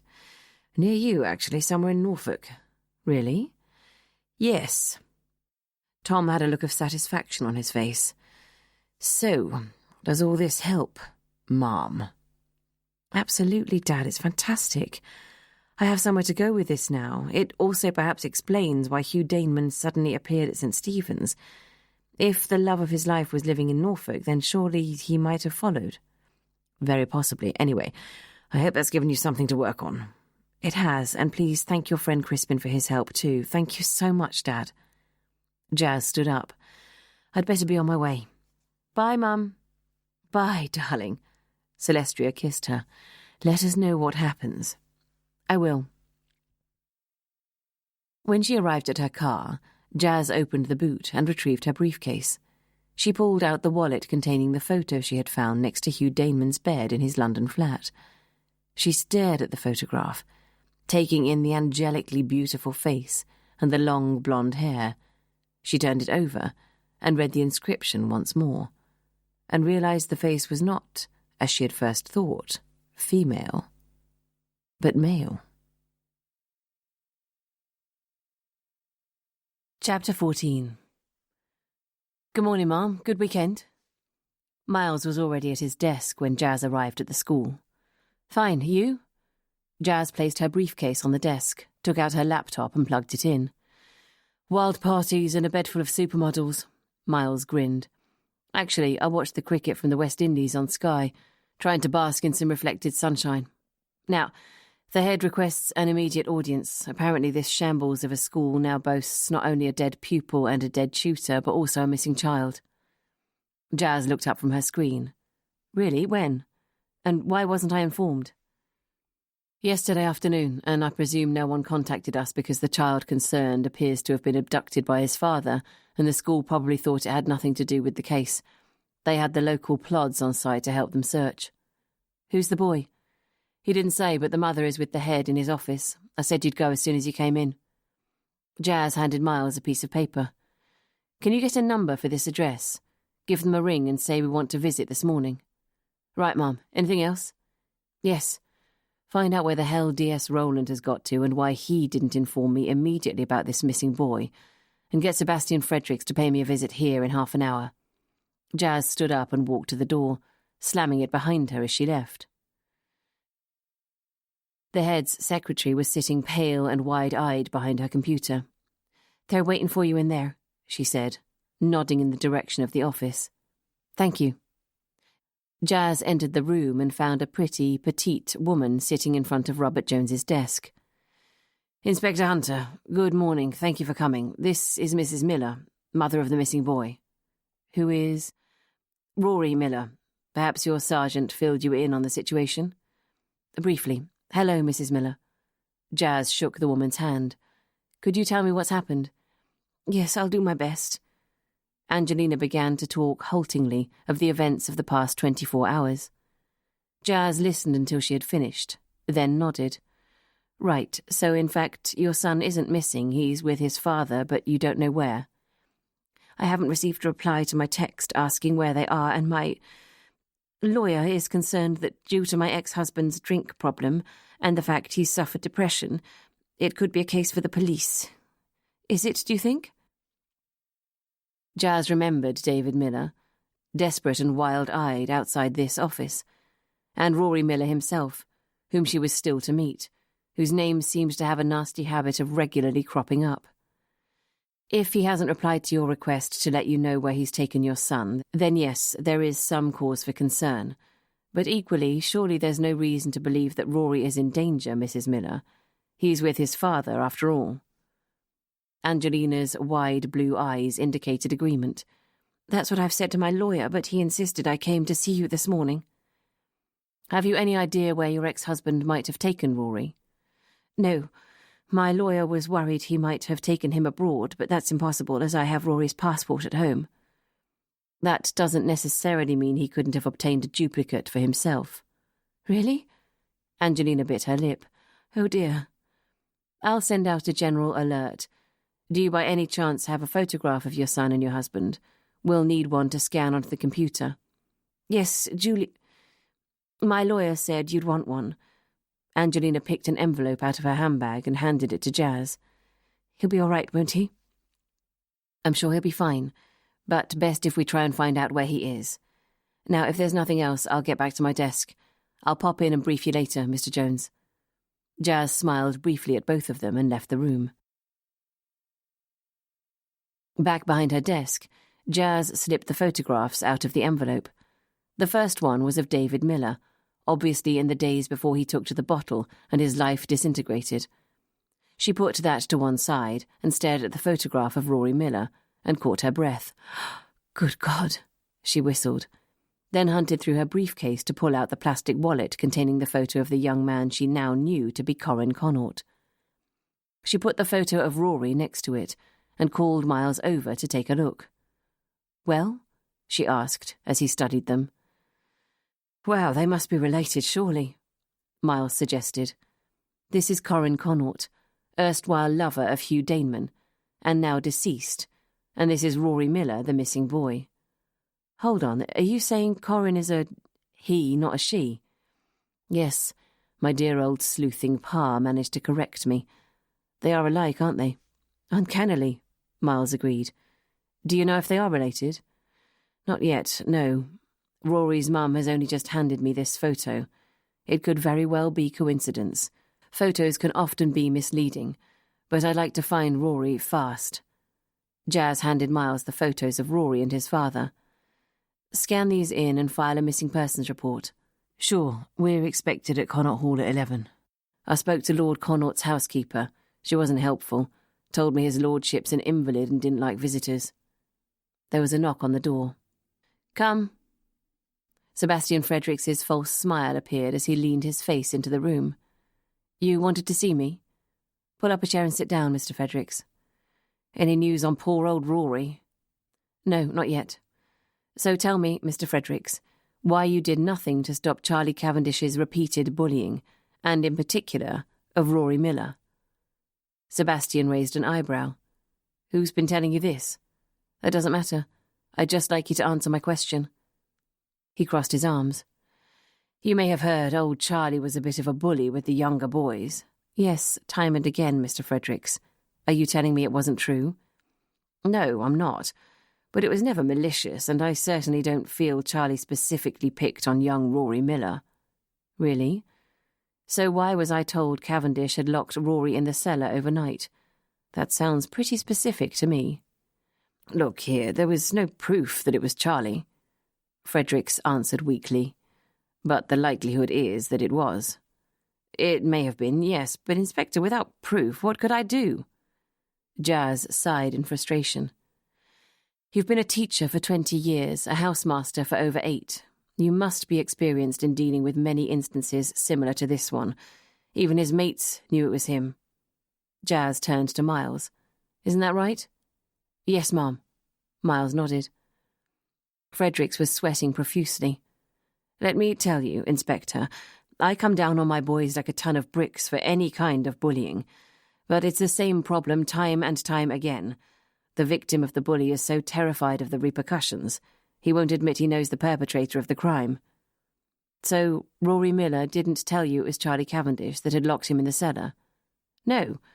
And how would he know anyway? He was on the other side of the door. However, I did realise young Rory was terrified. It was me that found him. I assumed it was more to do with this yarn in the house about the ghost of a boy who reputedly died down there. Rory would have naturally heard the story. He looked like a ghost himself when I let him out. I'm amazed no one heard him before. He must have been shouting to get out, poor kid, Miles added. The boys sleep on the 2nd and 3rd floors and, as you know, I'm in my wing on the side of the house. The point is, whether we should have heard him or not, we didn't. You say he was very upset when he came out. Did you contact his parents? Absolutely. This was the icing on the cake.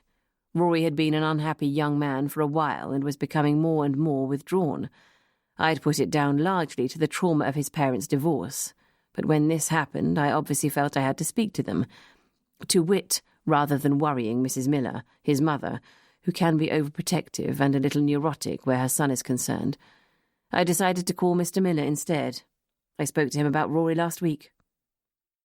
Under the circumstances, it sounds like Mrs. Miller has every right to be neurotic about her son's welfare.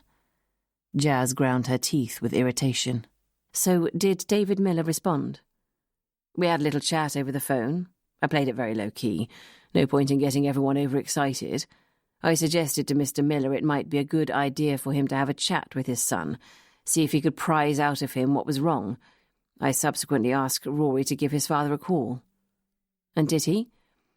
I do remember seeing Rory on the house payphone. It was Thursday, yes, the day before Cavendish was found dead. But you don't know it was David Miller on the other end of the line? Fredericks shrugged. No, I don't, but the thing was... Actually... He scratched his head. Yes, Mr. Fredericks? I've just thought of something. The day after I saw Rory on the payphone, which was the Friday that Charlie died, I went off for my meeting around 7:30 that evening. I was just pulling out of the school car park, when by coincidence I saw David Miller getting out of his car. I see. There were a lot of parents arriving for the concert in the chapel. Rory was in the choir, so it may have been that Miller was coming to listen to his son, but... Fredericks shrugged again. I've never seen him in chapel before. I presume Mr. Miller's car was gone by the time you arrived back at school that night? Jazz probed. Of course, I've told you, it was midnight when I returned, or thereabouts. Look, Inspector, I'm not suggesting anything to you, but what if Rory had confided in his dad about his suspicion it was Cavendish who'd locked him in the cellar? So you now admit Charlie was targeting him? Jazz pressed. A lot of ribbing goes on between boys. Some can cope, some can't. The bottom line is that Rory couldn't, and yes, Fredericks sighed. I accept I should have interceded before, and now he's run away, but... Fredericks looked puzzled. What? It doesn't fit, does it? I mean, if young Rory had been targeted by Charlie, surely he'd be ecstatic now he's no longer here. Why on earth would he run away? We've no idea. Jazz decided to change the subject, not wishing to speculate on aspects of the case with a possible suspect. Mr. Fredericks, I need to ask you again where you were that Friday evening. I really can't say. Do you know it is an offence to withhold information relevant to a police inquiry? Look, Inspector, I can only reiterate that where I was that Friday night is not relevant to your case.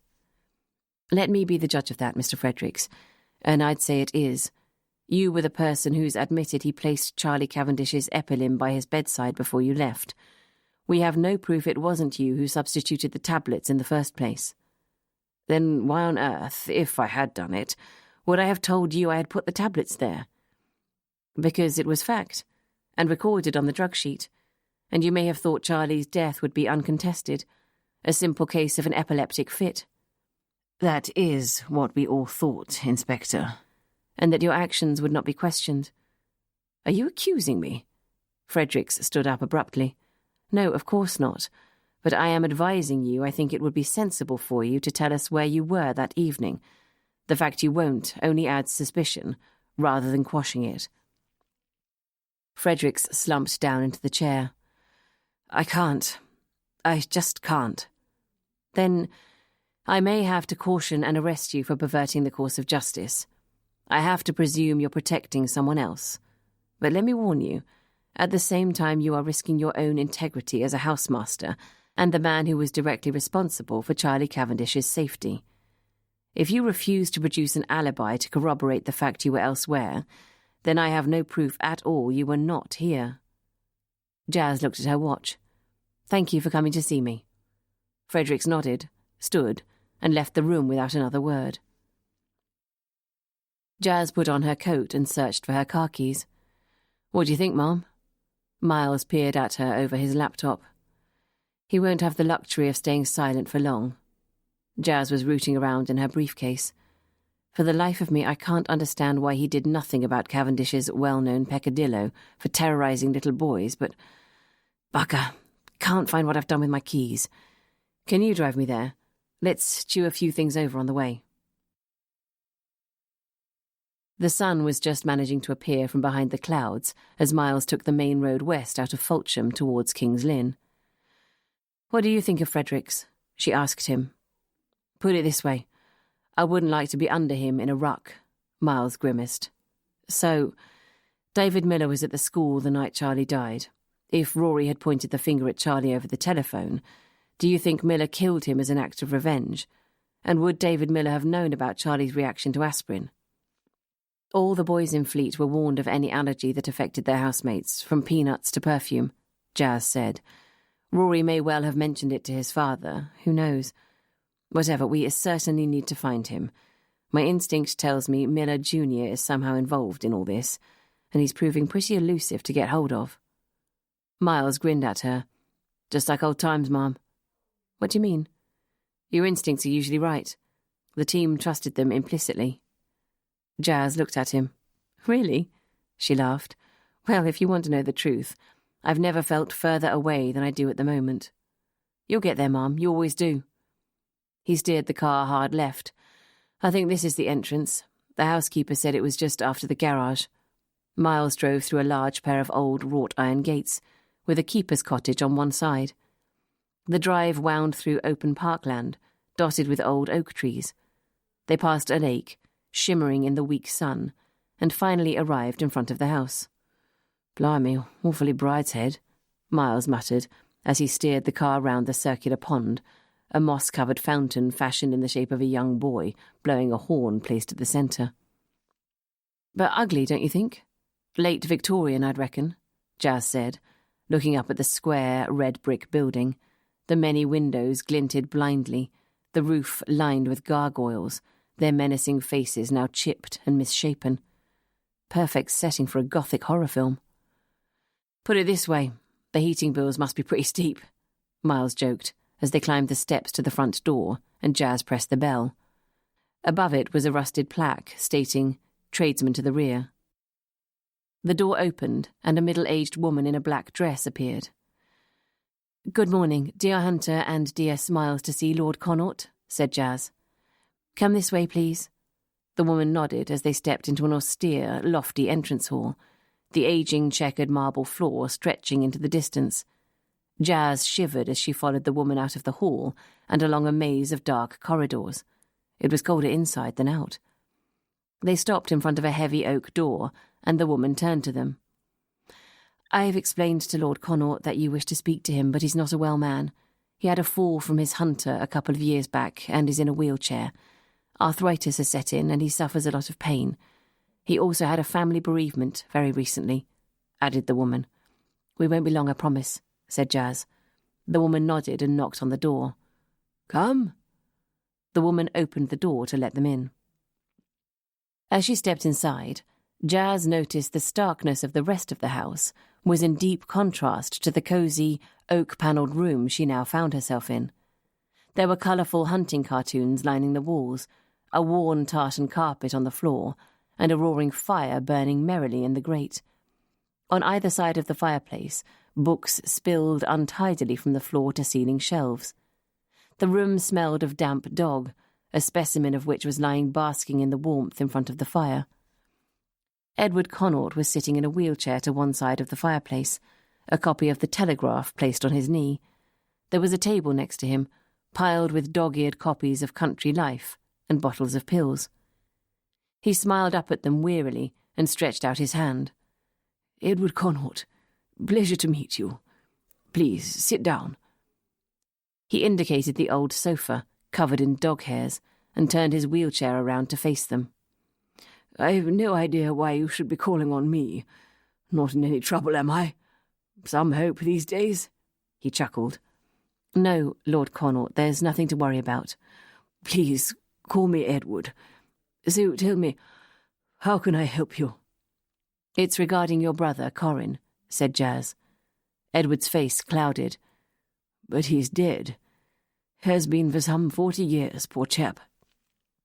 "Yes, we know, sir," said Miles.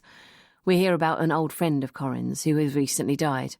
The coroner has confirmed it was suicide, but because we believe his death may be linked to a current murder investigation, we needed to speak to you about your brother." "I see," Edward sighed. "Who was the friend?" "Hugh Daneman," said Jazz. "Right," Edward nodded. "Yes, they were close friends." "Then the first question, sir, has to be whether you were aware of an unusually intimate relationship between them." "Good Lord, yes, of course I was, as were the whole family." Edward stared at them. "You could say Hugh Daneman was part of the reason why I ended up living in this mausoleum of a house and spending my life trying to keep the damned place going. Corin was my older brother.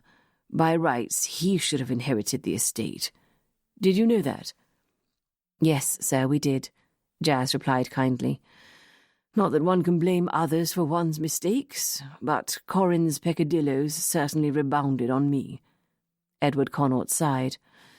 "Corin started experimenting with drugs and sex at Oxford. Subsequently, my father disinherited him just before he died." "So you remember Hugh Daneman from that time?" "Oh, yes. Hugh followed him around like a love-struck child. Corin was obviously fond of Hugh, but I think for Hugh, the relationship meant much more." "The information I've gathered suggests that Hugh was asked to leave his lecturing position at Oxford because of his unsuitable liaison with your brother," added Jazz. "It wouldn't surprise me, but what I do know is, whatever the nature of their relationship, when Corin was in trouble with drugs and drink, Hugh helped him through. He moved in with Corin into the cottage I'd given him on the estate after he was sent down.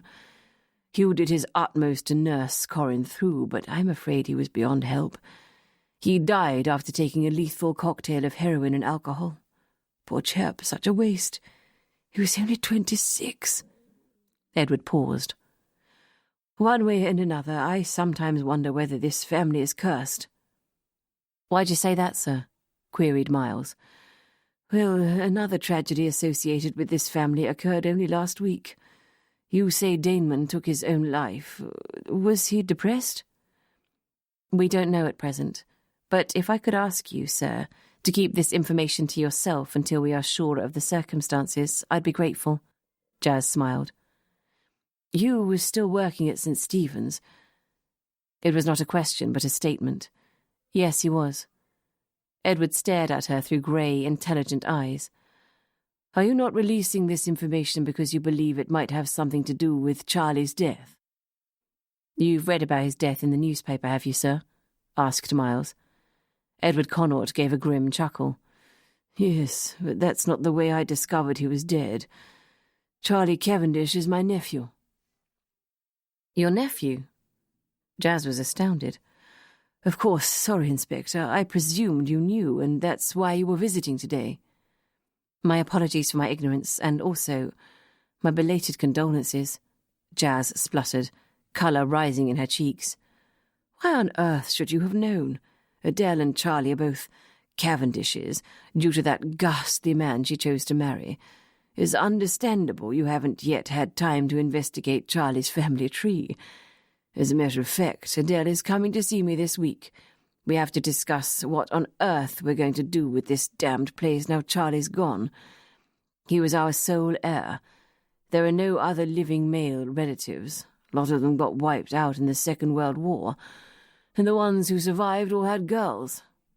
"So Adele is—" "My sister, yes. 13 years younger than me, I might add, and 15 years younger than Corin. She was only 11 when he died." "So why won't she inherit the estate?" Miles queried. I'm sure the Equal Opportunities Commission will one day rule that females can inherit titles and estates, but at present, primogeniture is the law. The heir has to be male.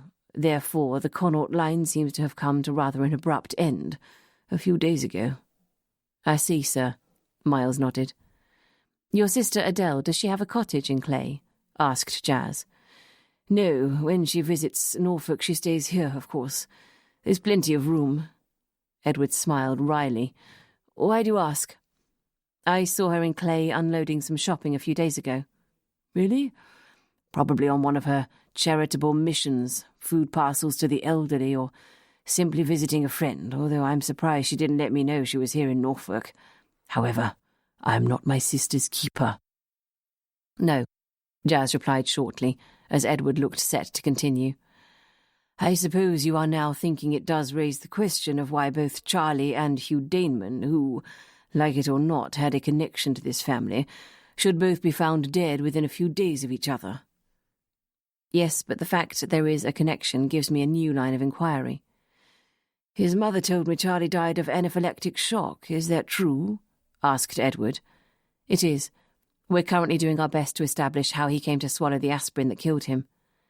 Could you tell me, from an uncle's point of view, your opinion of him? Edward paused for thought. Finally he said, He was very like his father, for whom I had no time whatsoever. There. Does that answer your question? Yes, but you were still prepared to hand over the Connaught estate on your death. My dear lady, can you imagine the generations of fathers who have looked at their heirs in despair? My father was relatively progressive. He decided to hand the estate to me rather than my elder brother, but he had a choice. The family name and lineage is more important than anything else in these situations. Even if I had little time for Charlie, who's to say he wouldn't grow into a fine master of the estate and have a set of strapping sons?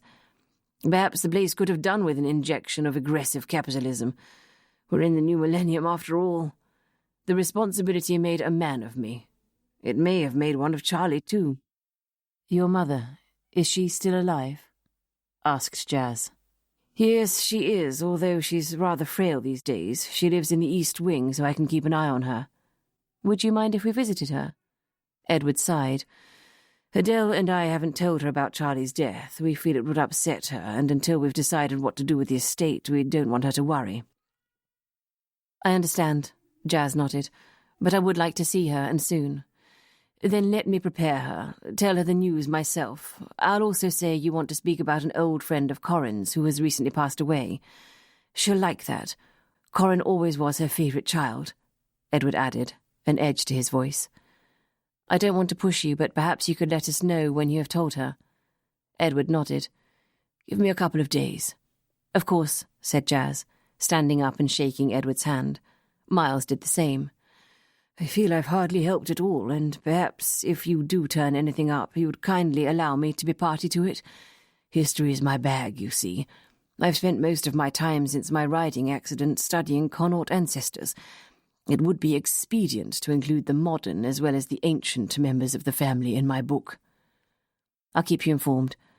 Just one more question, sir. Corin never had a child, did he? Edward raised an eyebrow in surprise.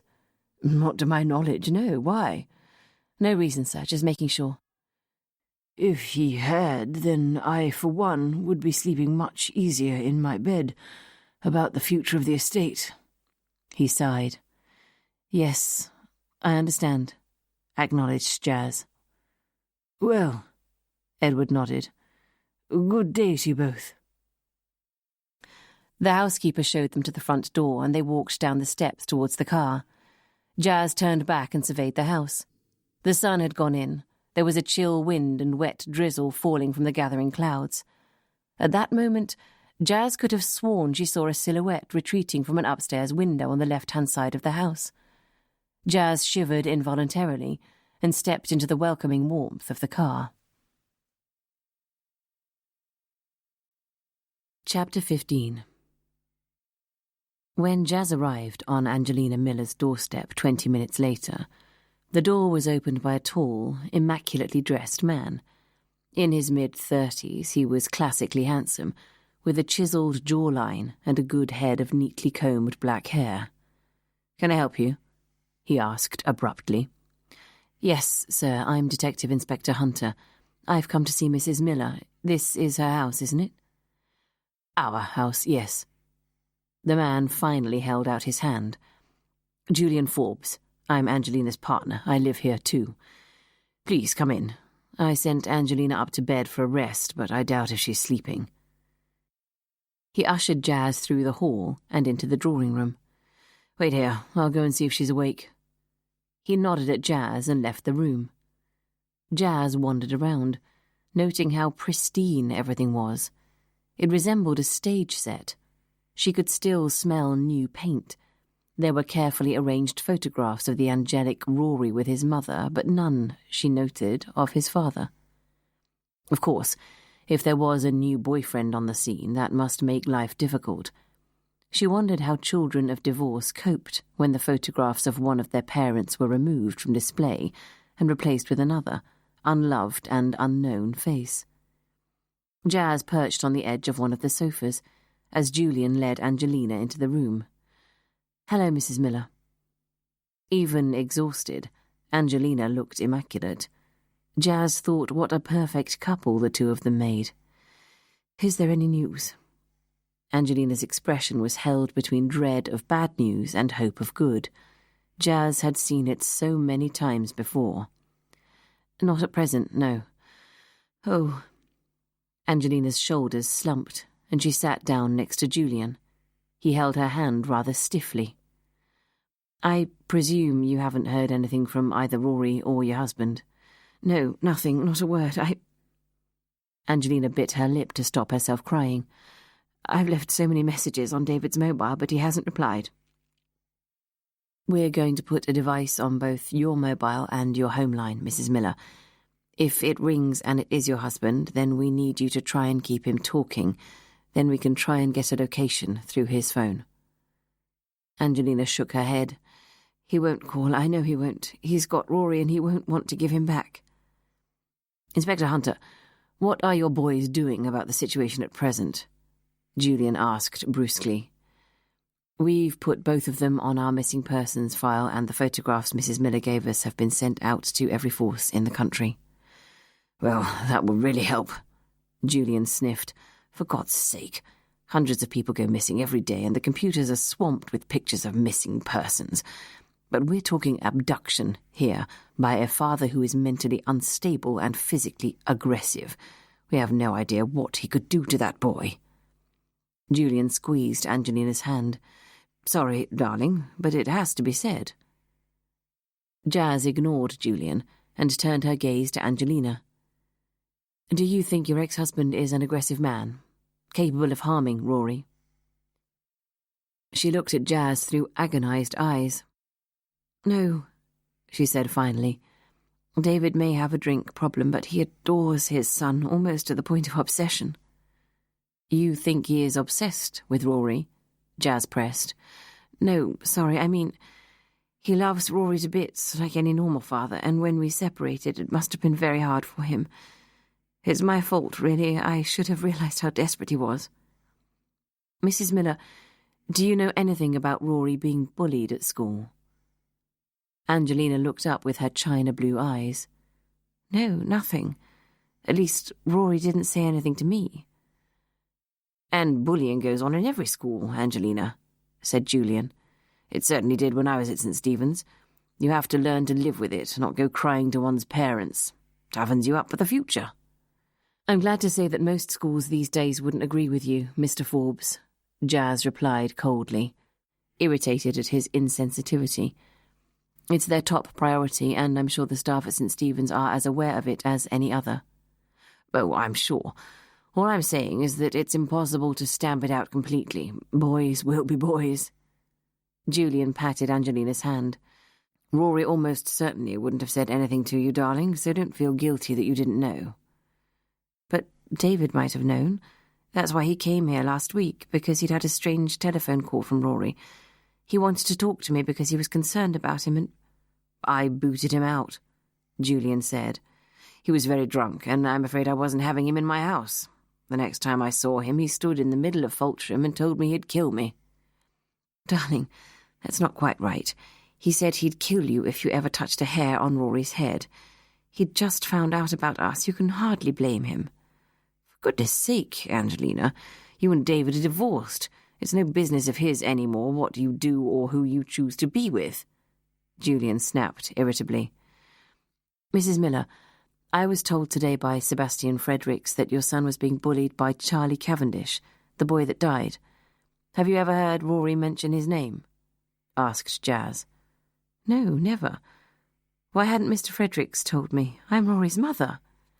"I don't know," said Jazz, not wishing to be drawn on Fredericks's reasoning. "So you had no idea your son had a problem at school?" "Oh, dear." Angelina wrung her hands. "He'd become so withdrawn lately. I'd put it down to the divorce. Poor Rory. Why on earth didn't he say something to me?" "I'm afraid children often don't. Besides, you are entrusting your child to the care of what you expect will be responsible adults who will act in loco parentis and take appropriate action if necessary." "Absolutely," agreed Julian. "If anyone's to blame in this, it's the school." "But I'm his mother. I should have seen. David knew something was wrong. That's why he came here." Angelina looked up at Julian, whose face was impassive. Jazz decided to cut to the chase. "Your ex-husband was seen by Mr. Fredericks on the night Charlie Cavendish died. He was parking his car in the school car park. There was a choir concert at the school chapel, which I believe your son was in. Did you yourself attend?" "Yes, I did." "And did you see your ex-husband there?" "No, I didn't. But the night David came to the house, he told me he'd been at the school looking for Rory." She sighed heavily. "This all seems completely surreal. Inspector, David was on the wagon up until a few days ago. He hadn't drunk in months, and I know he was attending his AA meetings because I'm friends with the wife of his GP. She has a child in Rory's year." "Darling, you've really no idea what David was doing. You've hardly seen him in the past few months, and I don't think you are in a position to comment on his recent drinking habits. He was certainly legless when he came here." Angelina didn't reply. Julian addressed Jazz. "So, Inspector, are you trying to suggest that David Miller had somehow found out Rory was being bullied by Charlie Cavendish and decided to take the law into his own hands?" Jazz stared at him through cool, amber eyes. "Circumstances would suggest we can't rule it out as a possibility." "David? Kill someone?" Angelina had found her voice at last. She shook her head as if to clear it. "This is ridiculous. He might have had a drink problem and been very upset because he lost his job, then his marriage and daily contact with his son. But that does not mean to say he's a murderer, Inspector Hunter. Please. David's a gentle man, not a killer." "Darling." Julian took Angelina's hands and faced her. "Please, be honest with yourself. I can accept that when he's sober, David is a gentle man, but come on. Look at what happened the night he lost his job, and not to mention the next morning when he was ranting and raving outside the house and breaking windows to gain access." Julian turned to Jazz. "I'm afraid Angelina had to issue a restraining order against her ex-husband a few months ago. He behaved violently towards her, and she was very frightened, weren't you?" Angelina put her hand to her temple. "But surely they were extenuating circumstances." "Yes, I agree," Julian soothed. "The problem is that the situation Inspector Hunter is discussing also indicates extenuating circumstances.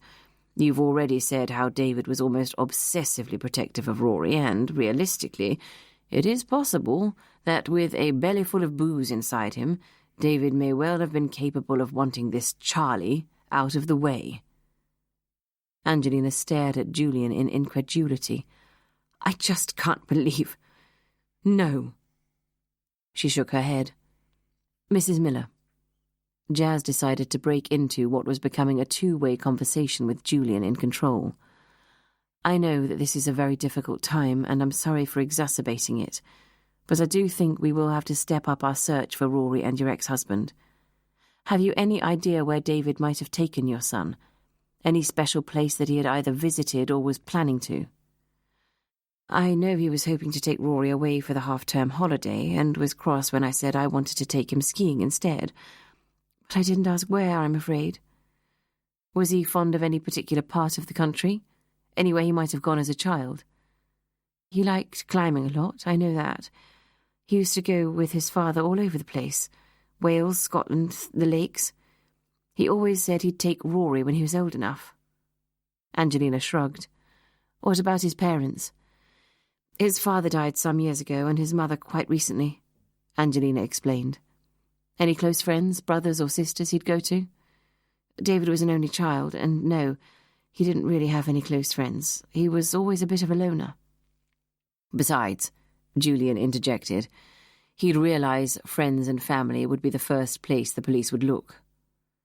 Mr. Forbes, you're assuming David has actually run away with Rory. It may be he felt, quite understandably, that both of them needed some time together, and he's every intention of returning soon. Jazz turned to Angelina. Right, I think that's as much as I need to know for now. She closed her notebook and stowed it in her briefcase. I'll let you know as soon as there's any news. Angelina nodded slowly. I just want my son back. You don't think he's in danger, do you, Inspector? He's with his father, who, from everything you've told me, obviously adores him. Jazz stood up. I'll have one of my officers call you when they've sorted out the traces on your telephones. Don't get up, I'll see myself out. She nodded a goodbye and left the room. Miles was waiting for her in the car outside. Anything interesting? He asked as he started the engine. Jazz stared out of the window. We have a possible suspect, an emotionally unstable alcoholic with a son whom he may well know has been bullied by our victim. And yet... Yes? It just doesn't feel right. I've met David Miller, albeit briefly. He was in a very distressed state, and actually because he was very, very drunk at the time, I find it hard to believe he could conceive and carry out a premeditated murder. Would he have known Charlie Cavendish was allergic to aspirin anyway? Asked Miles. Rory could have told him. It certainly wasn't a secret. As Miles drove towards Fulsham, Jazz switched her mobile on to check for messages. That was Norton, wanting to know when we're announcing Hugh Daneman's death to the press. Any longer and it really will start to look suspicious.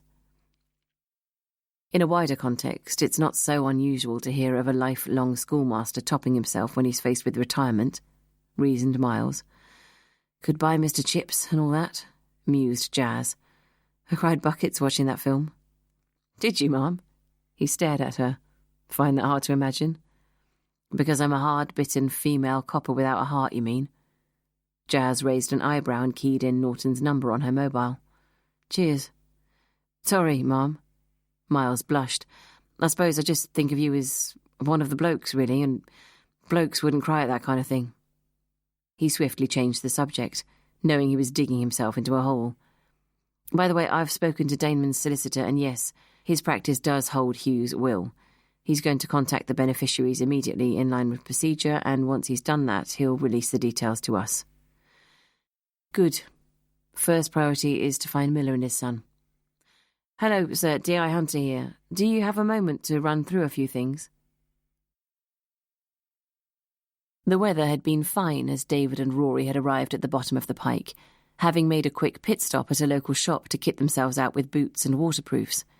David paid with cash, knowing that if they were looking for him, they'd be checking his credit cards to see where he'd used them.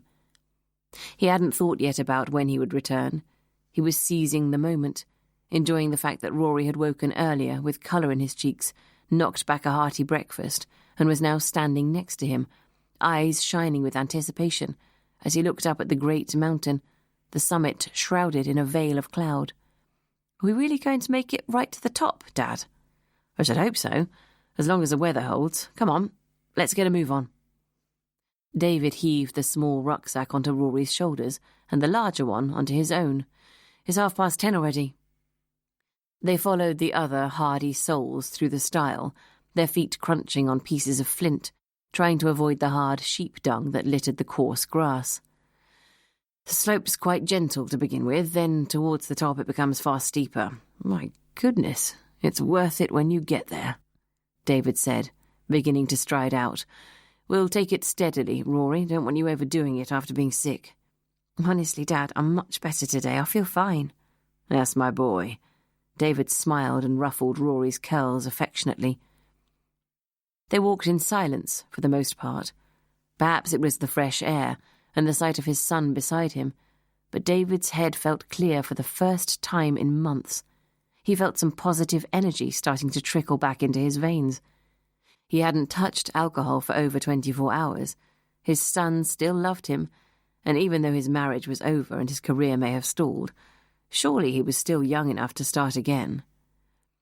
"Let's stop here and have a drink and a breather," David said, indicating a small ledge with a wonderful view of the valley below. He helped his son off with his rucksack, and they sat down side by side, swigging water from a bottle. "See how far we've come already?" "Yes," Rory nodded. "I feel safe up here, away from everything." David looked at his son, saw the fear in his eyes. "Rory, when you called me on the payphone from school that day, you said you were scared of something. What was it?" Rory shook his head. "Nothing, Dad, really." "Rory, it's obvious something has upset you. I'm your father, and you know you can tell me anything, however grim. Is it me and Mummy getting divorced?" Rory didn't answer. He looked straight ahead.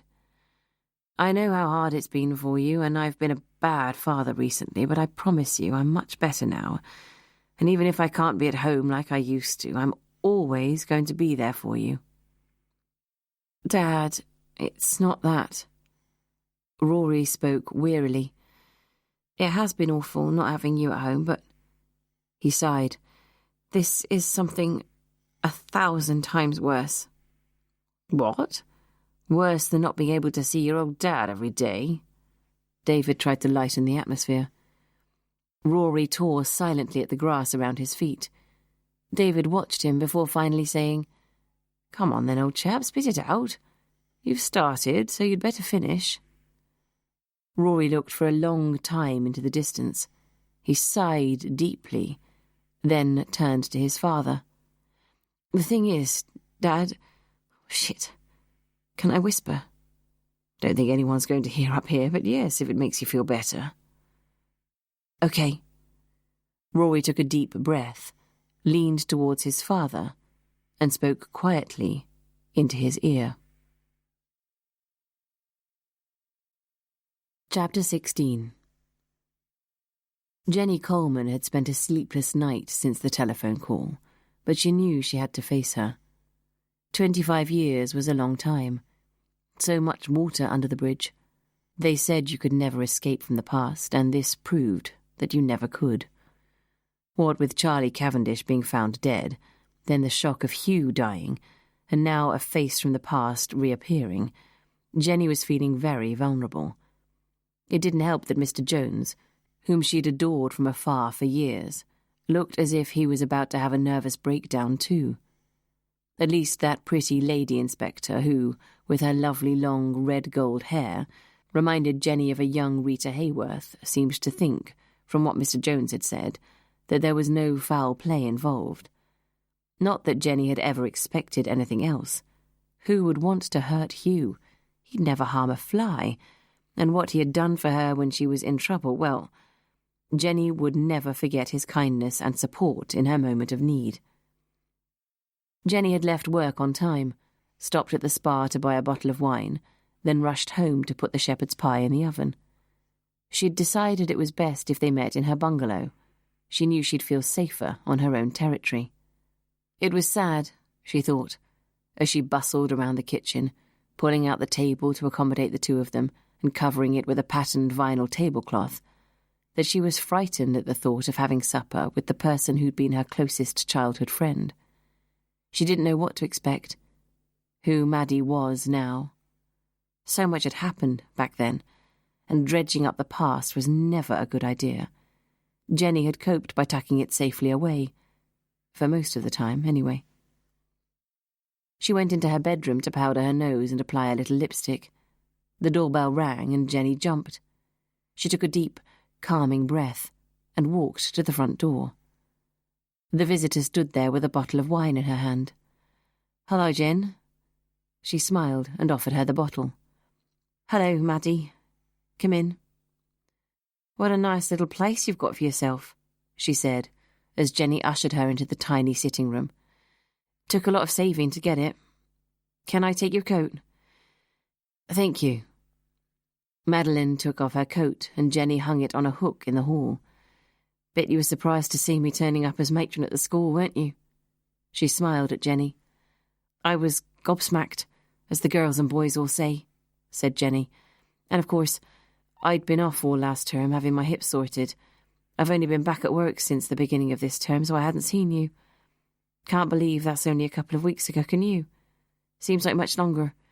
What with everything that's happened at the school." Jenny knew she was gabbling nervously. "Shall we have a drink?" "I think we should. That wine is chilled. Shall I open it for you?" "I can do it." Jenny went to her drinks trolley and reached for the corkscrew and 2 glasses, hoping she'd start to feel less awkward once she'd had a drink. She opened the bottle, poured some wine out, and handed a glass to Maddie. "Cheers." Madeline reached out her glass to clink it against Jenny's. "Here's to old friends." "Getting older by the day." Jenny smiled, taking a large gulp. "I bet you wondered what had happened to me," said Madeline. "I did, to be honest, as the years went on, and I didn't hear from you. I thought you might be dead." "Charmed, I'm sure." Madeline raised her eyebrows. "But you understand why I needed a clean break. After what happened, well, let's just say it took me a long time to get over it." "I'm not surprised. What happened was terrible, Maddie, terrible." Jenny shuddered involuntarily. "And are you? Over it, I mean." "No, but I also understand now that I never will be." She shrugged. "And somehow that makes it better. Acceptance is the key. When I left Norfolk, I was in a terrible state." "I remember," Jenny said somberly. "When you upped and went without even saying goodbye, I didn't know what to think. I blame myself, you see. I should have known how bad it was. I was there, and I didn't stop it."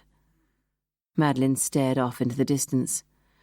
"No one knew how bad things were. How could you? It was one of them things that just got out of hand. So, where did you go when you left?" "To Australia. I had a cousin in Perth who offered me a place to stay for a while. It wasn't a good time. I had a breakdown and ended up in the psychiatric wing of the local hospital. I was there for 9 months. I had electroshock treatment, the lot." "Oh, Maddie, how awful. I wish I'd have known. I could have written to you or something." "I wouldn't have wanted you to then. I couldn't face thinking about the past or anything to do with it. I tried to commit suicide twice, and the second time I nearly made it." She pulled up her sleeve and Jenny gasped at the ugly red scars across her wrist. "Anyway, that's all in the past." Madeline pulled her sleeve down. "When I came out of hospital, I decided I'd take a medical course myself and train to be a nurse. I moved to Sydney and worked in a hospital there, then I went across to the States." "How exciting. I've never been further than Yarmouth, let alone out of the country. You sound different, too. Can't hear the Norfolk in you anymore, my love." Jenny grinned. "No." Madeline drained her glass. "What happened certainly led me to broadening my horizons, that's for sure. Anyway, enough about me. What have you been doing with yourself for all these years?" "Nothing much, compared to you. I've been plodding along at St. Stephen's, got promoted when the new head arrived 14 years ago. I love my job, I really do. And that school's been very good to me. Should we move into the kitchen? I should put the peas on if we're to eat before midnight." Madeline followed Jenny into the pin-neat kitchen. She watched as Jenny bustled round preparing supper and half listened as she chatted. "So I'm only a couple of years away from retirement now, then I have to decide what to do. I thought I might like to travel, as I never have, and at least being at the school such a long time means I get a good pension." "Maybe we should take time off together, be an OAP version of Thelma and Louise, leave a trail of destruction behind us," laughed Madeline. "Well, we were a bit of a pair at school, weren't we?" Jenny giggled. "Always in trouble, the terrible twosome." She put 2 plates on the table and they both sat down to eat. "Our mums used to despair, didn't they? I mean, we didn't exactly have action in the wilds of Norfolk, not like the young folks have these days, but we found it, didn't we?" "We certainly did," Do you remember Tommy Springfield? We both fancied him and he didn't stand a chance, poor lad. Do you remember we both made a pact to see who would be the first one to kiss him? Jenny's eyes sparkled at the memory. I do, and you won. I did, but then you kissed him the night after and he thought he was Mr. Big. Bless him, he was a sweet boy. Madeline helped herself to more wine and refilled Jenny's glass too. We did give our mums and dads the runaround, didn't we? But it was all good, innocent fun. What were we, 15, 16? Must have been. I met Jed when we went to that barn dance in Gately when I was almost 17. Madeline smiled. Yes, and you weren't half as much fun after you fell in love, Jenny chided. Oh dear, he had some ugly friends and you were always trying to set me up with them. Jenny went to the fridge to pull out the bottle of wine she had bought earlier. Well, we'd always said we wanted to have a joint wedding and bring up our babies next door to each other. Madeline sighed. Never really happened like that, did it? No, well, it all happened, but in the wrong order. Jenny eyed her friend over the wine glass. Would you have married Jed if you hadn't got pregnant? Madeline took another slug of her own wine and shrugged. Who knows, but I did, didn't I? Anyway, I hardly had to put up with him for very long. Shotgun wedding, then a shotgun through his groin the month after the baby was born. She shook her head. And you never did get much compensation from the estate, did you? A few £100, enough for a good education. Madeline looked straight at Jenny and let out a hoarse laugh. Ironic, really, isn't it? I suppose it is, yes. Oh dear. It's all such a long time ago now. I was only 18. Madeline mused. I can hardly remember what Jed looked like or how I felt about him. I certainly didn't put him on a pedestal after he died, like some people I know. Jenny nodded ruefully as the comment hit home. I know. Madeline leaned forward and patted her hand. You've never got over him, have you? Tears came spontaneously to Jenny's eyes. She wasn't used either to drink or sympathy. No. After all these years, is he why you've never married? Jenny wiped her nose with the back of her hand. Maybe that and, well, the right fellow never seems to have appeared. Apple pie? After pudding, they took their coffees into the sitting room. Jenny lit the gas fire as the heating had gone off earlier. Relaxed now, they sat contemplatively together, both enjoying the familiarity of old friends. Do you ever go back to see the estate? Madeline asked finally. Never. My mum died 10 years ago now, and none of my brothers and sisters stayed. They're scattered across the country. I see my eldest sister at Christmas, but all her kids are gone now and have families of their own. Jenny sighed. We're getting so old, Maddie. Oh no, so much water under the bridge. Anyway, Jenny broke the moment. Have you decided how long you'll stay at St. Stephen's? Until the matron I'm covering for returns from her maternity leave, if she does. Do you find it difficult working there? Jenny asked softly. It must bring back some memories. Of course it does, but in a strange way I find it comforting. Madeline smiled. I've been to visit him a few times. Oh. Jenny nodded, not knowing what else to say. Anyway, Madeline looked at her watch. It's nearly 11. I better be on my way. Up at 6 tomorrow, sorting out the boys. They're a good bunch of kids, though, aren't they? Jenny smiled. I always say St. Stephen's turns out polite, well-adjusted children. Well, there's always a few bad apples in any school, Maddie replied bleakly. Charlie Cavendish, you mean? He was in your house, wasn't he? He must have been interviewed by that Inspector Hunter. Did you tell her what a nasty piece of work he was? Rest assured, I told her exactly what I thought of him. Madeline stood up and walked to the rack in the hall to pull down her coat. And now, of course, we have Rory Miller missing. Not surprised he's run away with all the problems at school and at home. His dad might be a drunk, but at least he isn't a bully. Poor little mite. It's hard for single mothers, though, Maddie. You know that yourself. And Mrs. Miller is devoted to Rory. If she's so devoted, she should put her son first and be careful whom she chooses as a boyfriend. Madeline sniffed. Anyway, thank you for a lovely evening.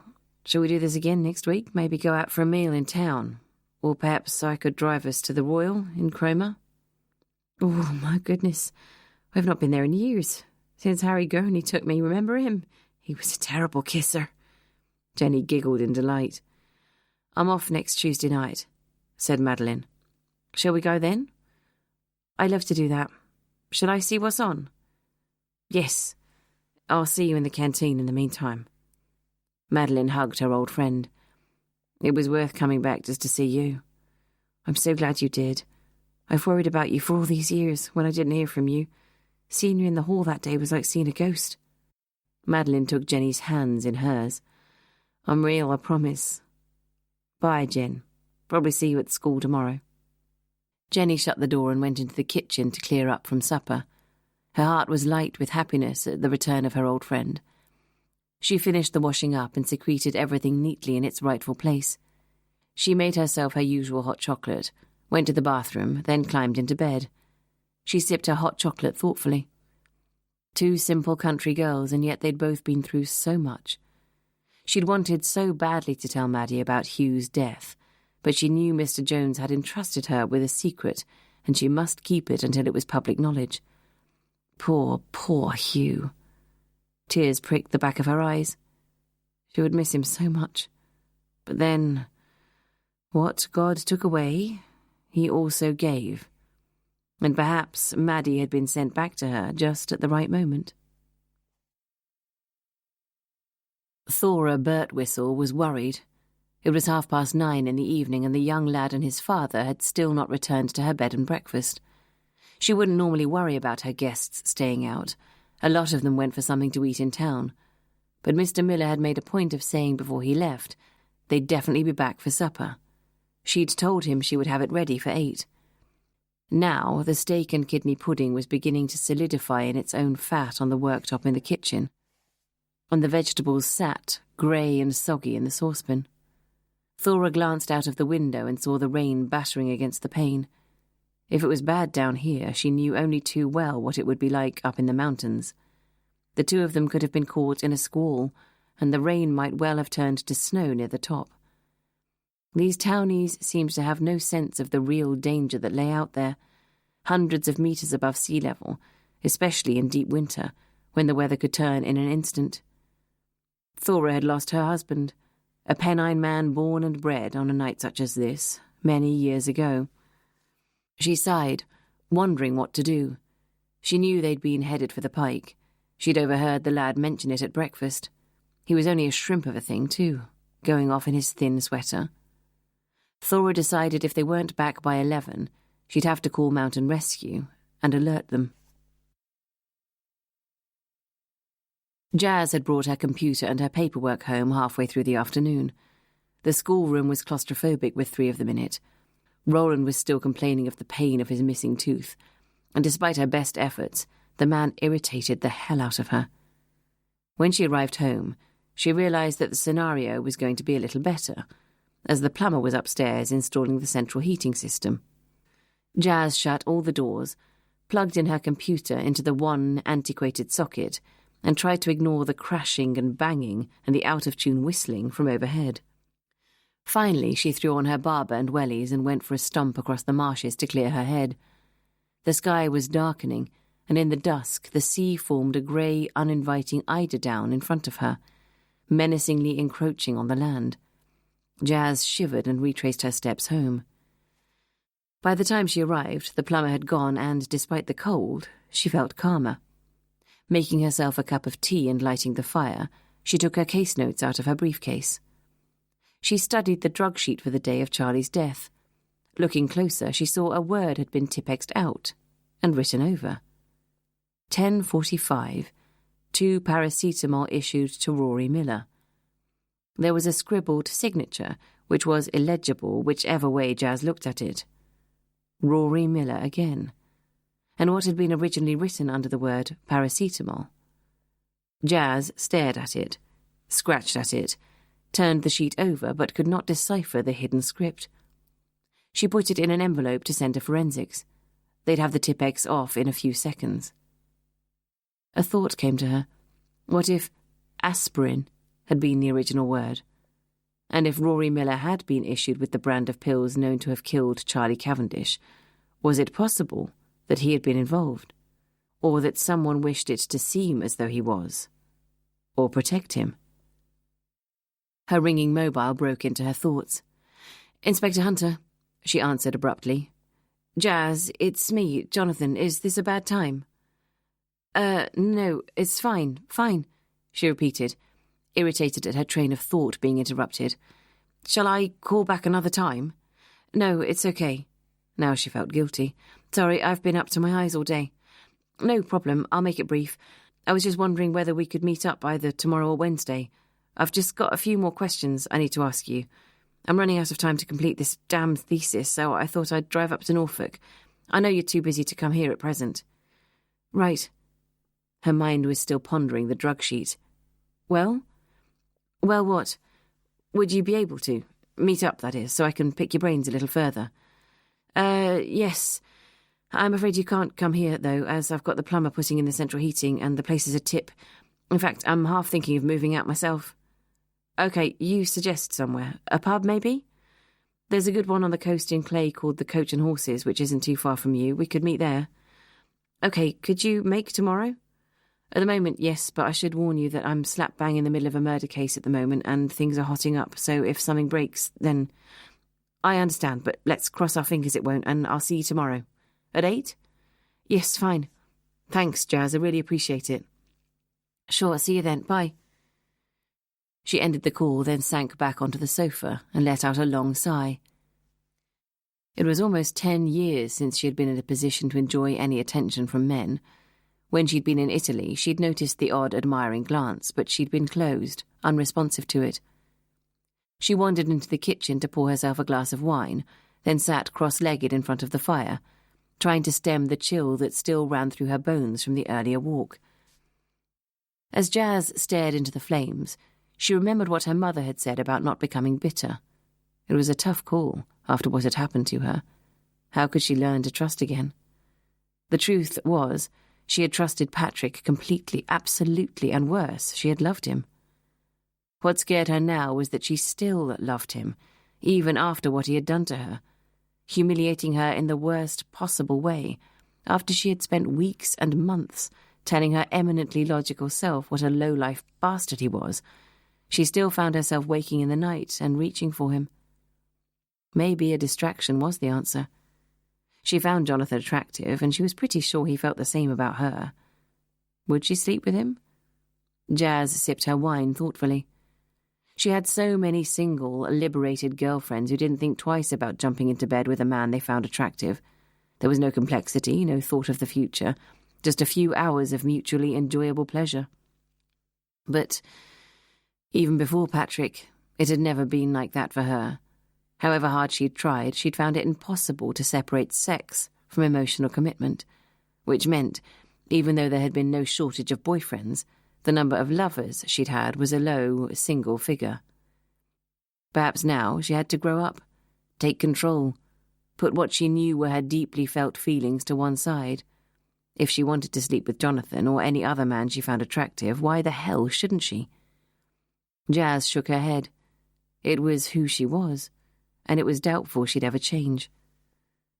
Jazz smiled as she went into the kitchen to make herself a bowl of pasta. Maybe Miles was spot on with his Miss Marple analogy. Maybe she was destined to be an old maid, solving crimes, but steering clear of emotional involvement. She put Chopin on the CD player and ran over her notes and her schedule for tomorrow. It was nearly midnight when her mobile rang. "Norton here, Hunter. Your David Miller has just turned up with his son at a police station in Windermere, and he's confessed to the murder of Charlie Cavendish." Chapter 17. When Jazz arrived at Fulham Police Station at 8 o'clock the next morning, David Miller was already waiting for her in the interview room. "Hello, Mr. Miller. We have met once before at St. Stephen's." She nodded at him as she sat down and removed her laptop from its case. "Have we?" David Miller shook his head. "I'm sorry, but I'm afraid I don't remember. I was probably drunk at the time." He shrugged sadly. "Mr. Miller, you are entitled to have a solicitor present during this interview, and I would advise it." He shrugged again. "What on earth for? I've already admitted to the crime." All right. Jazz pressed the start button on the tape recorder. 8:19 a.m, D.I. Hunter interviewing David Miller. He has declined to have a solicitor present. Mr. Miller has already confessed to the murder of Charlie Cavendish on Friday the 15th of January, and I am conducting his first interview. All right, Mr. Miller. Anything you want to say before we begin? David shook his head wearily. Mr. Miller, last night you informed an officer in Windermere Police Station that on the night of Friday the 15th of January, you murdered Charlie Cavendish. Do you still stand by your admission? David Miller nodded. I do. What I would like you to do now, Mr. Miller, is run through exactly what happened that evening. I'll do my best, but obviously I was drunk at the time, so some of the details might be sketchy. Take your time, Mr. Miller. Jazz nodded. She was far more used to interrogating a suspect with a view to obtaining a confession, rather than hearing the details of a crime retrospectively. Well, I knew my son Rory was being bullied by this boy at school, Charlie Cavendish. And who had told you this? Well, Rory, of course. Had anyone else mentioned the situation to you? For example, Sebastian Fredericks, Rory's housemaster. He certainly alluded to the fact Rory was unhappy. Apparently, Rory got locked in the cellar overnight by this Charlie. Really? Mr. Fredericks told you it was Charlie, did he? No, Rory told me. I see. How could Rory have known for sure, Mr. Miller? He was on the other side of the door at the time. Look, Rory told me this Cavendish boy was making his life hell. That was all I needed to know. Okay, Inspector? So when did Rory confess to you that Charlie was bullying him? I can't remember exactly, to be honest. Probably the day before I killed Charlie. Thursday the 14th of January, Jazz said into the recorder. And this was on the school payphone? Yes. And after his call I got very drunk, to be honest. The next day I tried to speak to Mr. Fredericks and the head, but no one would answer my calls. So I got in the car and drove to the school. I had to speak to someone. I didn't want another night going by with Rory being at risk. What time was that? Not sure. David shook his head, but it was the evening. So, when you drove to the school, was it with the intention of murdering Charlie Cavendish? I was certainly mad enough to kill him, Inspector, but to be honest, I didn't have any fixed plan in my mind. When I got to Fleat, I was told by Mr. Daneman that Sebastian Fredericks was out, and I couldn't see Rory because he was in a choir concert in chapel. Can you try and remember what time you arrived at the school, Mr. Miller, approximately? Around 7:30? David shrugged. I remember the car park was packed and there were a lot of people heading towards the chapel. Right, so what did you do then? Mr. Daneman suggested I come back another time, but then he got caught up with the telephone call, so... David scratched his head. I decided to try and find this Cavendish fellow myself and give him a piece of my mind. And did you see him? No, I didn't. I went upstairs to the sixth form corridor and found his room, but he wasn't there. So what did you do next? I hung around for a bit to see if Charlie might come back, but he didn't. Mr. Miller, did anyone else see you whilst you were in Fleet House, either arriving or whilst you were searching for Charlie's room? Jazz asked. Yes, I told you, Mr. Daneman, said David. Ask him, he'll confirm it. Anyone else? No, I think I passed a couple of boys on the stairs, but I couldn't tell you who they were. Surely at around 7:30 on a Friday night the lobby would have been a hive of activity, all the boys either coming in or out. Someone must have seen you. Perhaps, yes, you could ask them. Jazz sighed, thinking it was unusual to hear a suspect actively searching for a witness to confirm his presence at a murder scene. So, Mr. Miller, what did you do next? I sat in Cavendish's room for a while, but when he didn't show, I realised he'd probably gone out for the night. I knew it was pointless hanging around. Then I saw the tablets by his bed and had an idea. I remembered what Rory had told me about Cavendish's allergy to aspirin. Being the drunk that I am, I always have some painkillers on me to help the headaches. It's a common myth that alcoholics don't get hangovers. Let me tell you, Inspector Hunter, they do. I pulled out the packet from my jacket to see what they were. I usually grab the cheapest thing off the shelves, whether it be paracetamol, aspirin, or ibuprofen. I'm not fussy. David smiled sadly. Anyway, as luck, or should I qualify luck for me, should have it, my current painkiller was aspirin. Jazz said nothing, waiting for him to continue. I took a couple of them out of the packet, put them next to Charlie's tablets, and saw they were quite similar, so I decided to swap them over. Were you aware that they would kill him, Mr. Miller? No, of course not. I had no idea how bad his allergy was, just the thought of making him suffer for a few hours the way he'd made Rory suffer was enough for me. And to be honest, Inspector, I don't think I was sober enough to think it through logically. It was a spur-of-the-moment thing, so I swapped the tablets and left. Jazz tapped her pen on the table. To go where? Home, of course. I had some more to drink and slept where I fell. I woke up the next morning and remembered what I had done. How did you feel? Bloody awful, obviously. I realised that whatever Charlie Cavendish had done to Rory, that was no excuse for putting his life at risk. I drank some more to dull the pain, hoping against hope that, at the very worst, Charlie had spent an uncomfortable night at the hospital having his stomach pumped. When did you hear what had happened to him? Rory must have called me sometime that afternoon to tell me Cavendish was dead. David looked down at his hands. I can't remember any more of that day, to be honest. And how did you feel when you realised you'd killed him? Devastated. I couldn't believe I'd done such a stupid thing. I might be a drunk, but I'm not a murderer. No one is until they commit the crime, Mr. Miller, Jazz said coldly. So, what were you doing in the headmaster's office a few days later when I saw you? David looked surprised she had to ask. I wanted to see Rory, of course. I still hadn't managed to see him. I'm amazed you wanted to be anywhere near the school when you knew you'd murdered one of their pupils, Mr. Miller. I didn't think of it like that. I just wanted to see my son. So when did you decide you should confess? Well, I've only sobered up in the past few days, whilst I was up in the lakes with Rory, and it made me see what I needed to do. I couldn't live with the guilt. I needed to give myself up, whatever the consequences. Why did you take Rory from school and disappear with him? Hold on. For the first time since the interview began, David seemed defensive. For a start-off, I didn't take Rory. He turned up on my doorstep on Sunday. He wasn't feeling very well. I knew I had something to tell him. So I decided we should have a few days away so I could explain things to him. Besides, David shrugged, I knew if I was going to confess, it was unlikely I'd be seeing him very much over the next few years, and I texted Angie when I arrived to let her know we were both fine. Terminating the interview with Mr. David Miller at 8:45 a.m. Jazz switched off the recorder. She rested her head on her palms and stared at David for a while. Mr. Miller, I would like you to go back downstairs and try and think hard about the events of that night. I would also like you to think very carefully about why you've decided to confess to the murder of Charlie Cavendish.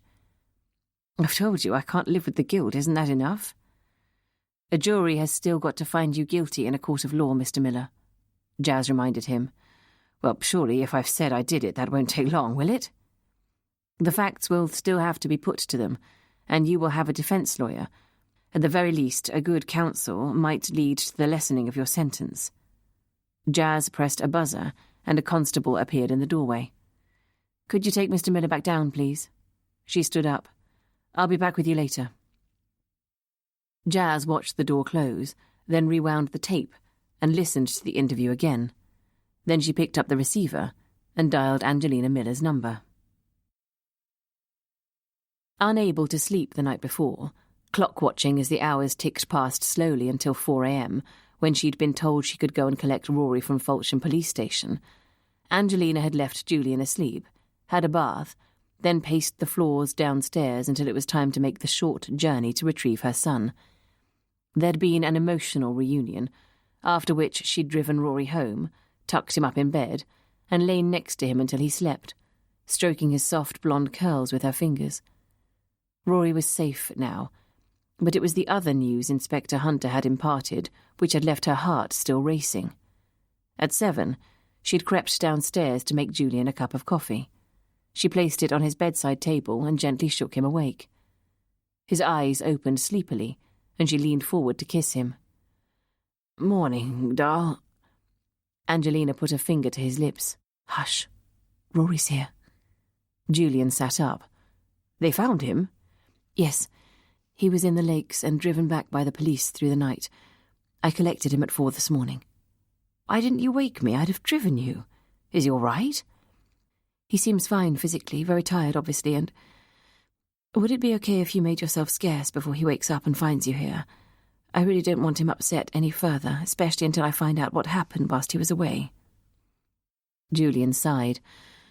"And there was me thinking you'd brought me a coffee out of love, instead of which it's a precursor to kicking me out of my own home." "Hardly, Julian, for goodness sake. These are extraordinary circumstances. Please don't make me feel guilty." "Sorry, but all this cloak and dagger stuff is getting somewhat wearing." "I know, and I'm sorry. Once everything is back to normal, I'll tell him, but surely even you can see this is hardly the best moment to announce your presence in my life, and his," she said firmly. "Yes, even I, insensitive bugger that I am, can see that." Julian reached for his coffee and sipped it morosely. "Look, there's something else I should tell you." Angelina took a deep breath. "Inspector Hunter told me David has confessed to the murder of Charlie Cavendish." "What?" Julian almost choked on his coffee. "I know." Angelina put her fingers to her temples. "I just can't believe it." "Hate to say I told you so." "Then don't." Angelina stood up from the bed. "Christ, I can't cope. I really can't. Just get up and go, will you?" 40 minutes later, Julian appeared in the kitchen, looking immaculate in his suit, briefcase in hand. He came and kissed Angelina on the cheek. "Sorry, darling, I really am. I know what strain you've been under." Angelina pulled away from his proffered embrace. "No, you don't," she muttered. "Okay, I don't. I've never had a child." "No, you haven't." Julian didn't rise to the bait. "Are you sure you'll be all right?" "I'll be fine." "Sure? You look very pale." "Yes, I've said so, haven't I?" she replied irritably. "Inspector Hunter has just called. She's coming round mid-morning. She wants to speak to Rory." "Then I should stay." "No, don't be silly. I can cope now Rory's safe." Angelina gave him the ghost of a smile and tweaked his tie. "Besides, it'll give me a chance to explain to Rory who you are." "What about tonight? Am I banished to my flat, or can I come home and sleep in my own bed?" "I'll call you later." "All right." He kissed her on the top of her head. "Any problems, ring me. I'll keep my mobile on all day." "I'm fine. David is locked up in a cell, so you don't have to worry about him either."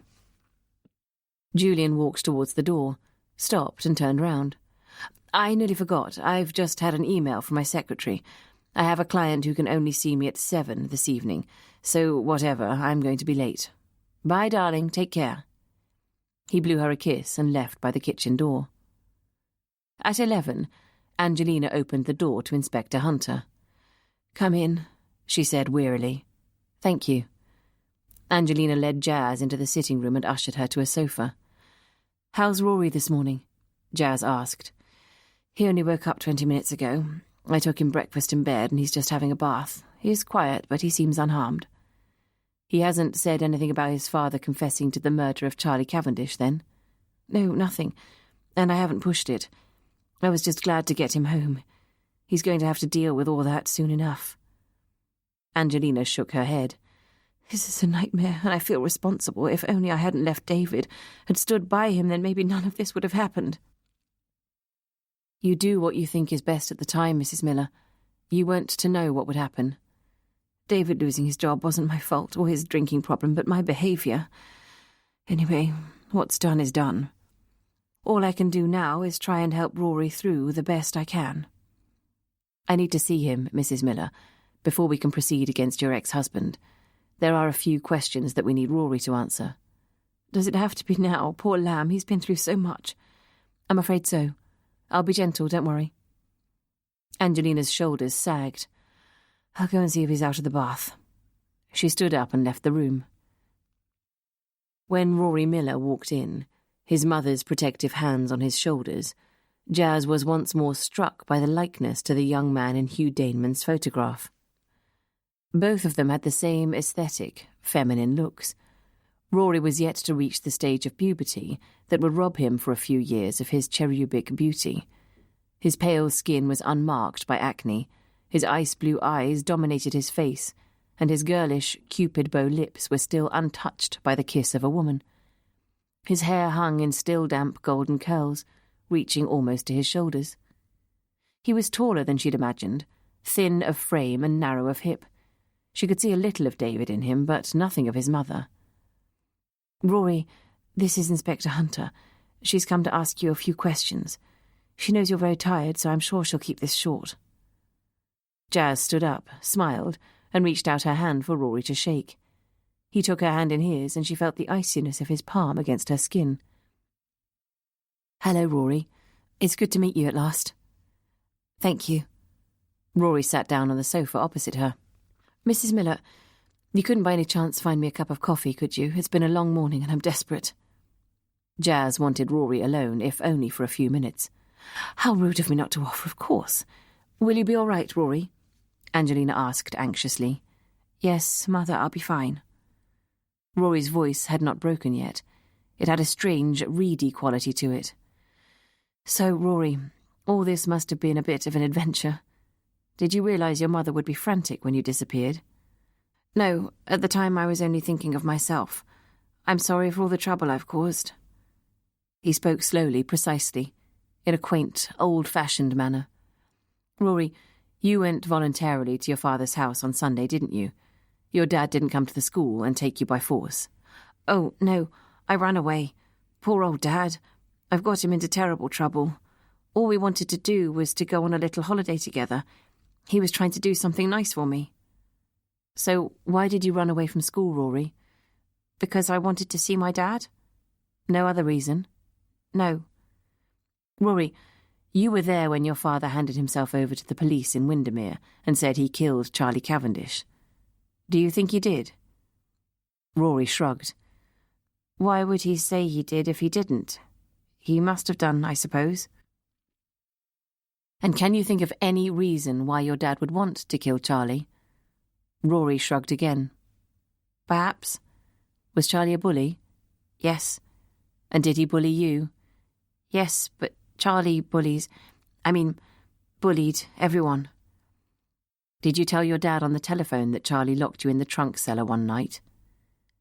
Rory's eyes searched around the room. "I might have done."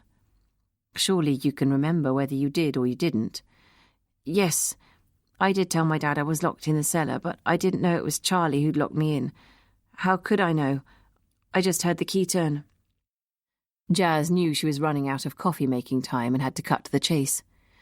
"Rory, where were you the night that Charlie Cavendish died?" "I had a choir concert in the chapel, and then I came back to the house and had cocoa." "Was it Mr. Daneman who made it for you? I know that Mr. Fredericks was out that night." For the first time, an expression of fear crossed Rory's impassive face. His hands clenched. "Yes." "And then you went straight to bed?" "Yes." "And you didn't see Charlie that night, or go anywhere near his room?" "No, why should I?" "Rory, are you all right, darling?" Angelina was standing at the door with the coffee. "You look very pale. The inspector isn't upsetting you, is she?" "No, Mum, but I think I'm a bit tired. Is it all right if I go and lie down?" Angelina set the coffee tray down on the table and put her arms round her son. "Of course it is." She glanced at Jazz. "He's exhausted. Can you come back later when he's feeling better?" "Of course." Jazz smiled. "Oh, just one more thing, Rory. On the Friday that Charlie died, were you given some painkillers for a headache?" Rory stopped and turned in the doorway. "I can't remember. Perhaps. I get a lot of headaches, you see." "Well, in the medicine logbook it says you were issued with some tablets on that day. What would they have been, and who usually gave them to you?" "I don't know what they were, just painkillers." Rory shrugged. "Did Mr. Daneman give them to you?" Rory nodded. "Yes. Can I go now, Mum?" He rested his head against her shoulder. "Of course you can, darling." Angelina turned to Jazz. That's enough now, he's exhausted. Rory, pop upstairs and Mummy will come up when she's seen the inspector out. Rory nodded and silently left the room. I'll be on my way. I'm sorry to tire Rory, but the sooner we can collate the facts, the better. Jazz stood up. Thank you, Mrs. Miller. She followed Angelina to the front door. Angelina paused for a second before steeling herself to ask, I don't really want to know, but how did David say he killed this boy? He substituted Charlie's epilepsy drugs for a couple of aspirin tablets he apparently had in his pocket for hangovers. You may have known Charlie was allergic to them. Obviously David did. What? Angelina looked confused. David had aspirin in his pocket? That's what he told me, yes.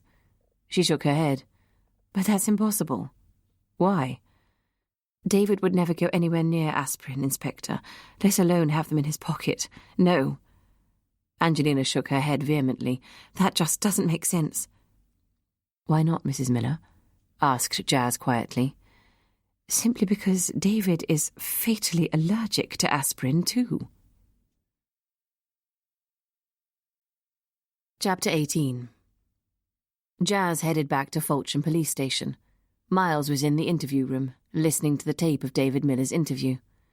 Any joy with the boy? He asked. Jazz sat down heavily. She shook her head. No, not really. Angelina is protecting her cub like a tiger mother, as she should, but... Jazz looked up at Miles. Guess what? What? Mrs. Miller has just told me her ex-husband is fatally allergic to aspirin. Really? Miles raised an eyebrow. Well, I've just listened to the tape, and I've never heard a more unconvincing confession than Miller's.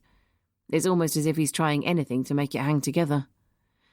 Well, his entire modus operandi for that night has just gone down the plug, Jazz sighed. Either the crime was 100% premeditated, Mrs. Miller stated categorically that her ex wouldn't touch aspirin, or Miller is lying through his backside to protect someone. On the tape, Miller says himself this was not premeditated, that the idea of swapping the tablets just came to him, Miles said. Besides, if he was as pissed as he says he was, I'd say he was surely much more likely to find Charlie than punch his lights out. Whatever, sighed Jazz. His entire confession has just been exploded. I was up at the school earlier and none of the boys remembered seeing him upstairs on the sixth form corridor. Sandwich? Miles pulled a plastic bag onto the table. Egg and cress or a BLT, Mum? Neither, thanks, I'm not hungry, said Jazz. Apparently, Miller did say he spoke to Hugh Daneman that night. That's useful, then. Miles bit into his BLT. Jazz was still musing. So the question is, why is he lying? We know how much David Miller adores his son, and we know it was Rory who sought out his father on Sunday. What if he confessed to Daddy some involvement with Charlie's death during their trip? Miles studied his sandwich. And Daddy decides he must take the rap. We've seen that one before. And Rory was issued with 2 painkillers at 9 that night. The drug sheet records they were paracetamol tablets, but something written beneath it has been Tipexed out. I'm waiting to hear from forensics to see what. Miles aimed the empty sandwich wrapper at the bin and missed. So if by any chance we were to find the word aspirin has been Tipexed out and replaced with the word paracetamol, Rory not only had the motive, he had the wherewithal. Jazz paused. It's a pretty big thing to accuse a 13-year-old boy of murder. Yep, and if he was involved, it also means someone in the school knows it and Tipexed the offending word out to protect him. Unless he did it himself, Jazz said quietly. The drug sheet is kept inside the medicine cabinet, which is locked at all times. The only people with the key are Fredericks, Matron, and, of course, Hugh Daneman on that particular evening. Why on earth did he have to top himself? Jazz sighed. Maybe he was involved in some way with what happened.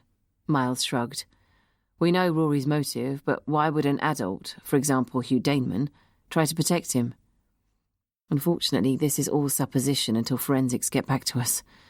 Christ, this case is moving slowly. Jazz tapped her pen irritably on the table. That's the sticks for you, Ma'am. Miles grinned. Do us both good. We'll get back to London and appreciate what we have there. You might, Miles. I certainly won't, Jazz replied sharply. He swiftly changed the subject. So what was your instinct on Rory when you met him? I didn't have a chance to get a feeling in the time I had. He was holding back on me, but that could have been for many different reasons. I'd mark him down as odd, I suppose, but then most teenage boys are strange. It doesn't mean they're killers. No, agreed Miles, but your gut usually kicks in and tells you if there's more to it. I think my gut got chock full of pasta in Italy and needs a serious workout before it starts functioning again. You haven't put on an ounce, Mom, really. I wasn't commenting on my waistline, Miles. Jazz sighed. There's something I'm not getting here. Somewhere along the line. I know Hugh Daneman's suicide was no coincidence. Anyway, I called Isabella earlier this morning. She's on her way here now to assess Miller and his son. If anyone can get through to them, she can. Isabella Sheriff was one of the Met's leading criminal psychologists. Wow, Izzy has actually agreed to leave the smoke and come up to the wilds of Norfolk. Miles whistled. You are honoured. We go back a long way, and besides, Miller is presently in custody for murder. It's right up her street. I've booked her into your hotel so you can take her for dinner tonight. She'll see Miller today and Rory tomorrow morning. How are you going to get that one past Mummy Tiger? Inquired Miles. We can't lie about who Izzy is, but we can frame it in the right way. Izzy also has experience counselling kids who have suffered trauma. That's Rory for sure. He needs an assessment, and that's why she'll be speaking to Rory. If anything comes out that's pertinent to the case, I'll make it clear to Angie that Izzy will have to share it.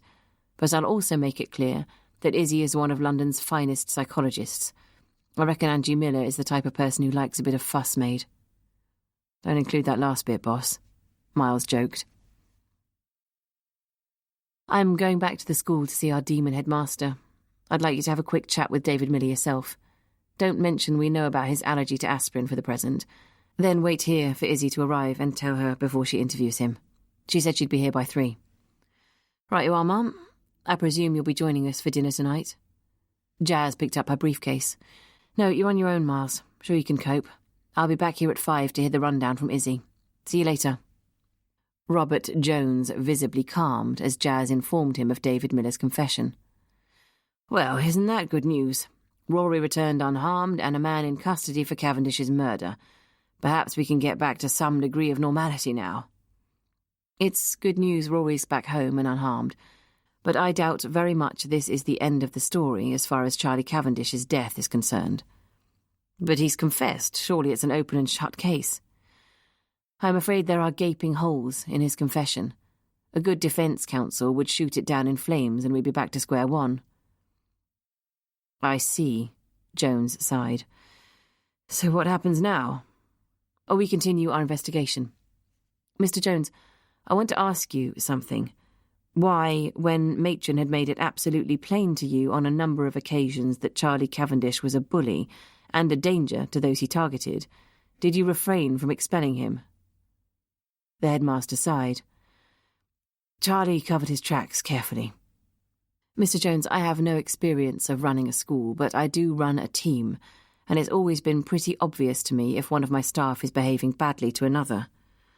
Cavendish's name must have cropped up time and time again, so can you please tell me why you chose to ignore his behaviour? His father is a well-known and important barrister, his uncle on the Board of Governors.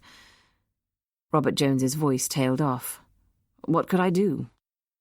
Put the welfare of the pupils in your care first, perhaps? Jazz replied icily.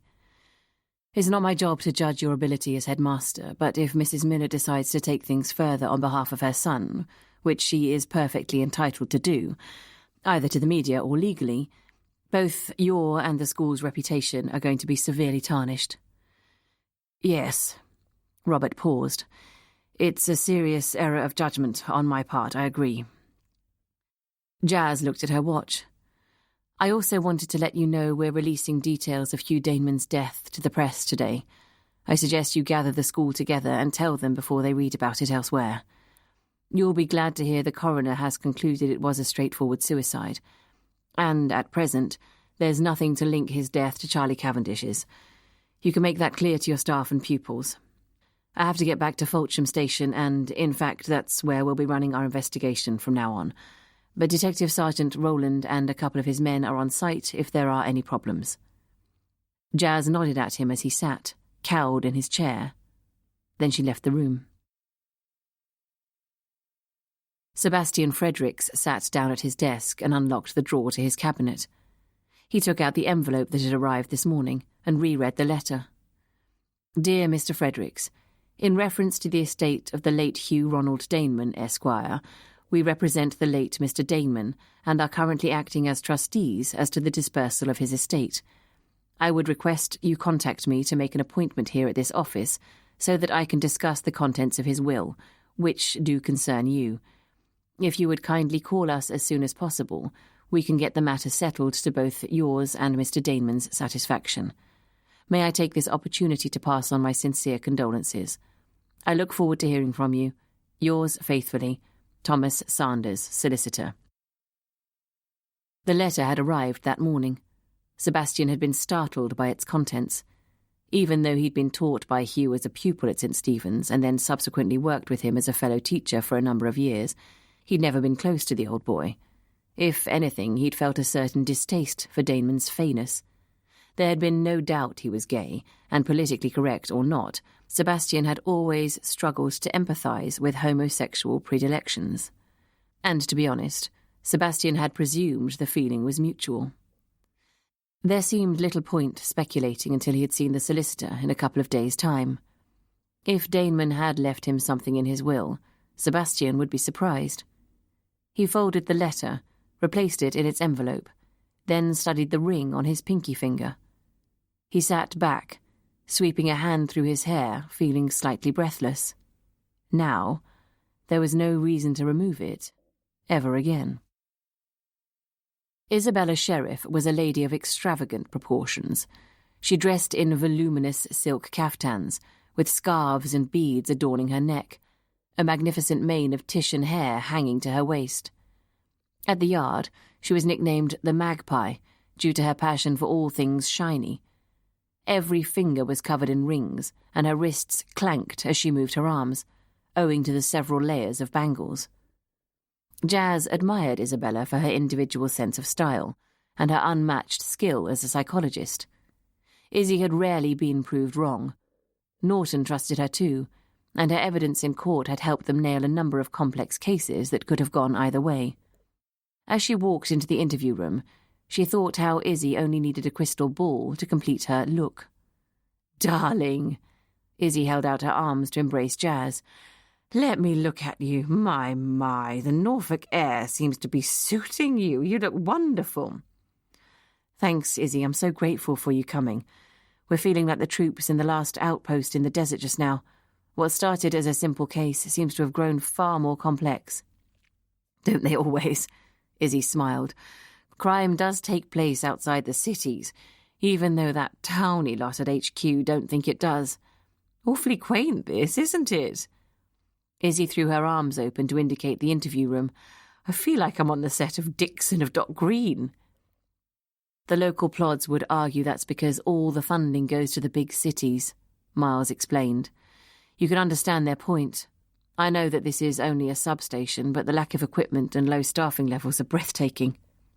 Izzy reached over and chucked his cheek. "Oh, my little bleeding heart, you're so cute when you're angry. I could just eat you, couldn't you, Jazz?" Miles blushed, and Jazz, ignoring the comment, pulled out a chair and sat down. "Right, presume you've seen our suspect." "Oh, yes." Izzy balanced her ample frame on the small wooden chair. "I talked to Mr. Miller for 45 minutes. And, as we know, one can never be 100% about these things, but I have to say I'd eat my Auntie Madge's extremely substantial bottom if he was our killer. I gave him the usual oral psychometric tests, plus my little box of trick questions, and, in my considered opinion, David Miller is a non-aggressive, reactive individual whose modus operandi does not fit with any kind of premeditated murder." "What about the explanation that he was drunk?" "Again, more likely to strike out, less likely to carry through a plan. Nope." Izzy shook her head. "I don't buy it. Don't buy it at all." "Even to defend his son?" Jazz pressed. "There's no doubt his lad is the light of his life, and I'll be interested to meet him tomorrow to give me the bigger picture. You know, I'm not here to weigh up the technical side of the case or the evidence. I'm here to tell you that, in my professional opinion, even without the fact we know he's lying through his teeth about having some aspirin conveniently in his pocket, the scenario put forward by Miller does not fit. Poor bloke. Sounds as if he's had a dreadful time one way and another. But the point still remains. Why would he say he did it if he didn't? Asked Jazz. I think you have two possible alternatives. Number one, he's protecting someone, and that someone can only be his son, whom I shall be seeing tomorrow. The second and equally valid alternative is that it's a cry for help and attention. Goodness knows how many times I've seen that. A person at the end of his tether, desperate, confesses to something he didn't do in order to bring the spotlight upon himself. David Miller may not be a murderer, but that's not to say he hasn't lost his grip on reality. He's suffered loss and trauma, and that may well have affected his state of mind. I'd have to talk to him some more to discover how deep that goes, but I'd certainly recommend some kind of counselling. I'd also suggest having another bash at interviewing him, telling him we know of his allergy to aspirin and asking him why he's lying. I'll go down to see him now. Thanks, Izzy. By the way, talking of counsellors, that's the professional hat I'll need you to wear when you talk to Rory Miller. There's a possibility he's complicit in a murder and we need to find out what he knows. But we also need to tread carefully with the kid. He's been through a lot by all accounts. Play up your cuddly side with the mother, too, so she doesn't get spooked. Darling, I can be whoever you wish me to be and play my part to perfection. Did I ever tell you my great-great-uncle trod the boards with Bernhardt? Acting's in the family. Now, where's the nearest hostelry? I'm starving. We've booked you into Miles's hotel in town and he's going to wine and dine you. Wonderful. Izzy stood up and took Jazz by the shoulders. And what about you? Aren't you joining us? Jazz felt the heat rise to her cheeks. No, sorry, I'm afraid I can't. Izzy smiled. Methinks our Jasmine has a hot date with a man, would I be right? I'm going out to supper with someone whom I'm helping research a thesis. I hardly know him. But you will, sweetie, you will. Now, I must speak to Norton. I'll let you know the upshot. As Jazz left the room, she did wonder for a second if Izzy really was psychic. David was dozing when he heard the bolt of his cell door being pushed back. He felt exhausted. He could hardly remember the last time he'd had a decent night's sleep. He opened his eyes and saw the beautiful lady detective looking down at him. "Hello, Mr. Miller. How are you feeling?" David rubbed his eyes as the inspector sat down on the end of his narrow bunk. "Groggy. Always happens when I come off the booze." "David," Jazz began gently, "we have a small problem with your confession." "Really? What?" "Do you still stand by the fact this was not a premeditated murder? That you found the aspirin in the pocket of your jacket and acted on the spur of the moment?" "Yes, absolutely," David nodded. "You see, Angelina told me this morning you are allergic to aspirin too, so it's very doubtful you'd be using them as the painkiller of choice for yourself, isn't it?" David's shoulders slumped forwards. "Shit," he mumbled. "David, did you kill Charlie Cavendish?" Is that a yes or a no?" "The point is, Inspector, I may have done. You see, I honestly can't remember much about that night." "Do you remember stopping on the way to the school and buying some aspirin tablets with the intention of killing Charlie?" "No, David," Jazz said quietly, "who are you trying to protect?" "No one. He shook his head vehemently. "No one." "Rory didn't tell you something whilst you were in the lakes, did he? For example, that he'd mistakenly given Charlie some aspirin tablets himself?" "God, no, of course not. Listen, Inspector, Rory's the victim here." "The problem is, so is Charlie. And by making a confession that is so full of holes, you've actually made us all wonder whether it was done to protect Rory." "No, Inspector." David looked genuinely frightened now. "That really isn't the case. My son is innocent. He hasn't done anything.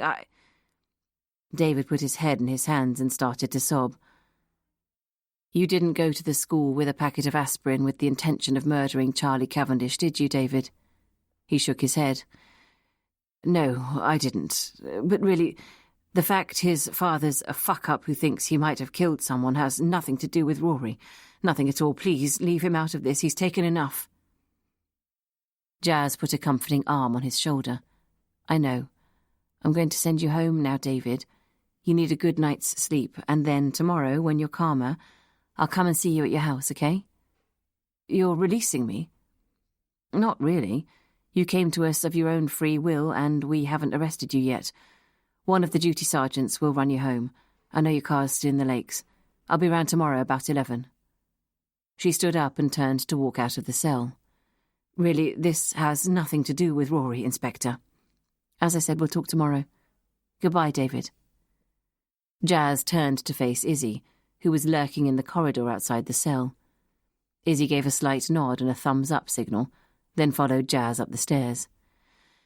There you have it, as we thought. He's protecting his son, she murmured in a low voice. Can't wait to meet young Rory. I have a strong feeling in my waters he might be able to shed some light on the whole affair, especially when I tell him Daddy's been released without charge. Jazz? Sorry, Izzy. I was somewhere else for a moment. Tell Miles I'm at the Coach and Horses in Clay if he needs me. The signal on the coast can be dodgy. I will. Izzy's eyes twinkled. And have a good time. Chapter 19. Is it all right if I disappear, Mr. Forbes? It's past 6 and Steve's waiting for me outside the forum. You'll need to answer the intercom when it buzzes to let your last client in. Julian looked up at Stacey. Of course, no problem. I'll see you tomorrow. Good night, Mr. Forbes. Have a good evening. Thanks, and you. Stacey left his office, but Julian's attention was already back on the file he was reading. 20 minutes later, he checked his watch and called Angelina. Hello, darling. Hello. How's Rory? Tucked up on the sofa, watching The Simpsons. He seems okay, a little quiet, but that's understandable. We have a counsellor from London coming to see him tomorrow morning. Do you think that's a good idea? Being in the business has made me rather cynical about these kind of people, but I'm sure it can't do him any harm. No.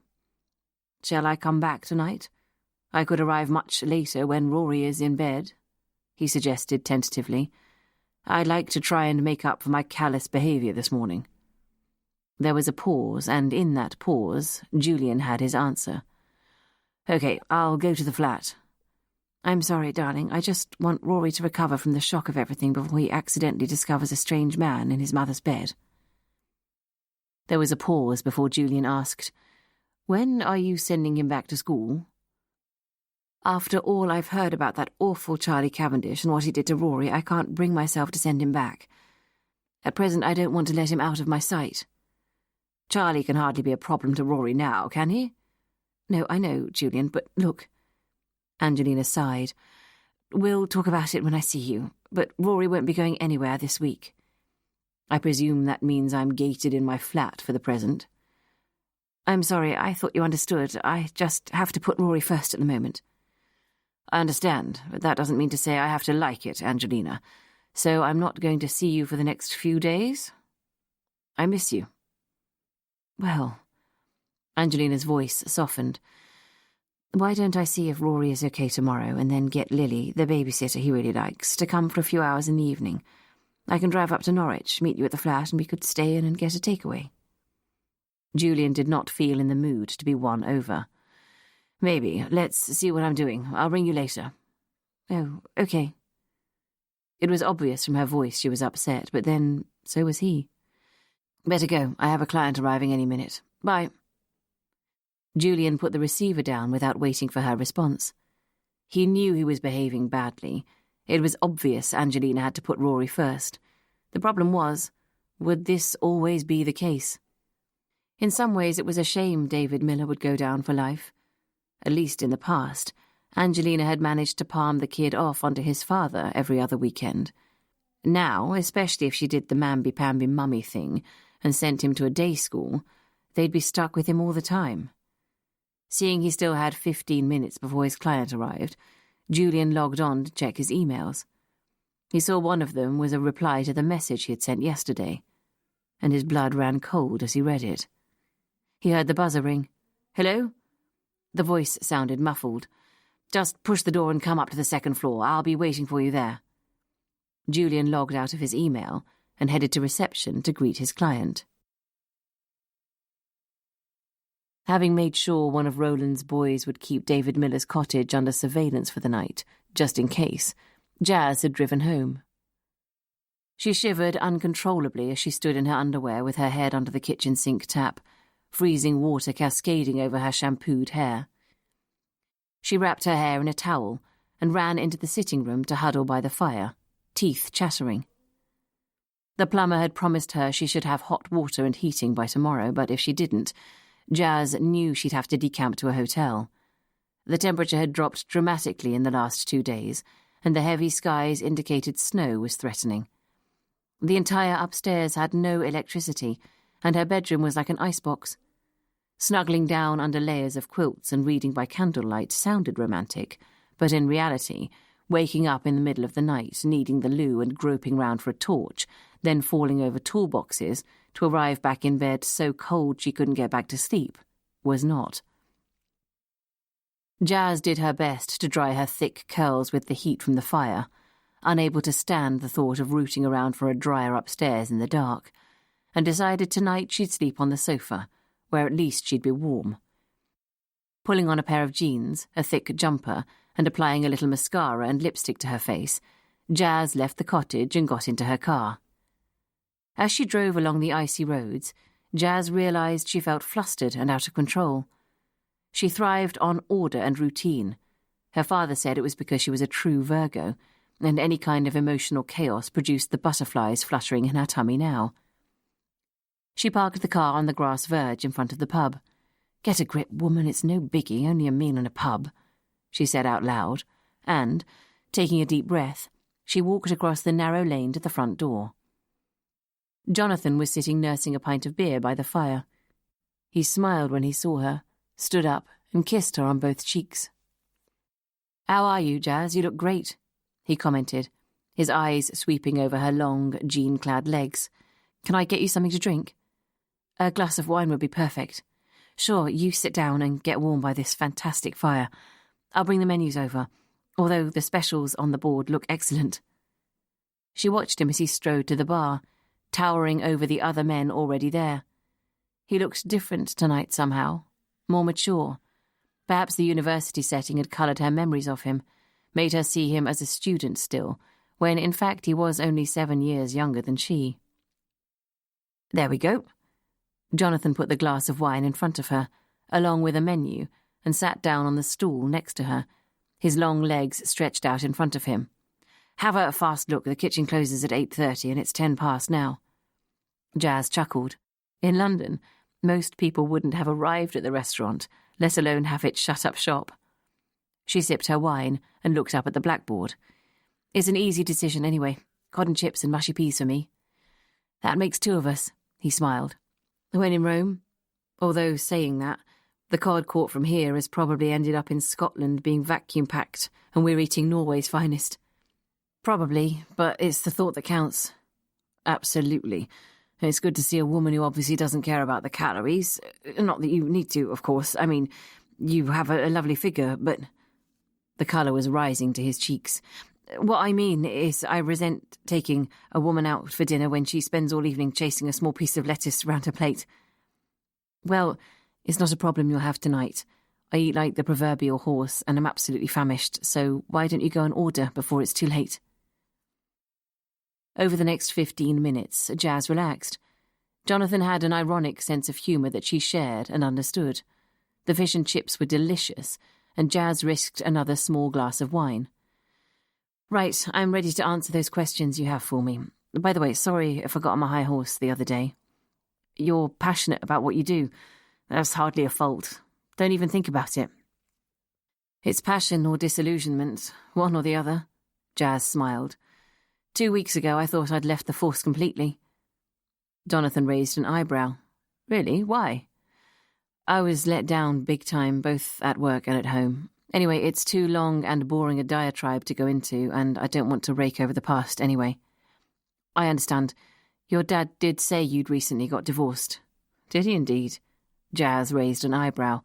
"And what else did he tell you?" bluntly, that it was the best decision you've ever made? No, he never was a Patrick fan. So I gathered. Are you happy about it? No one's happy about failing, are they? And that's what divorce is admitting. But I'm certainly happy the whole thing is behind me, yes. And you're back at work? It seems I am, yes.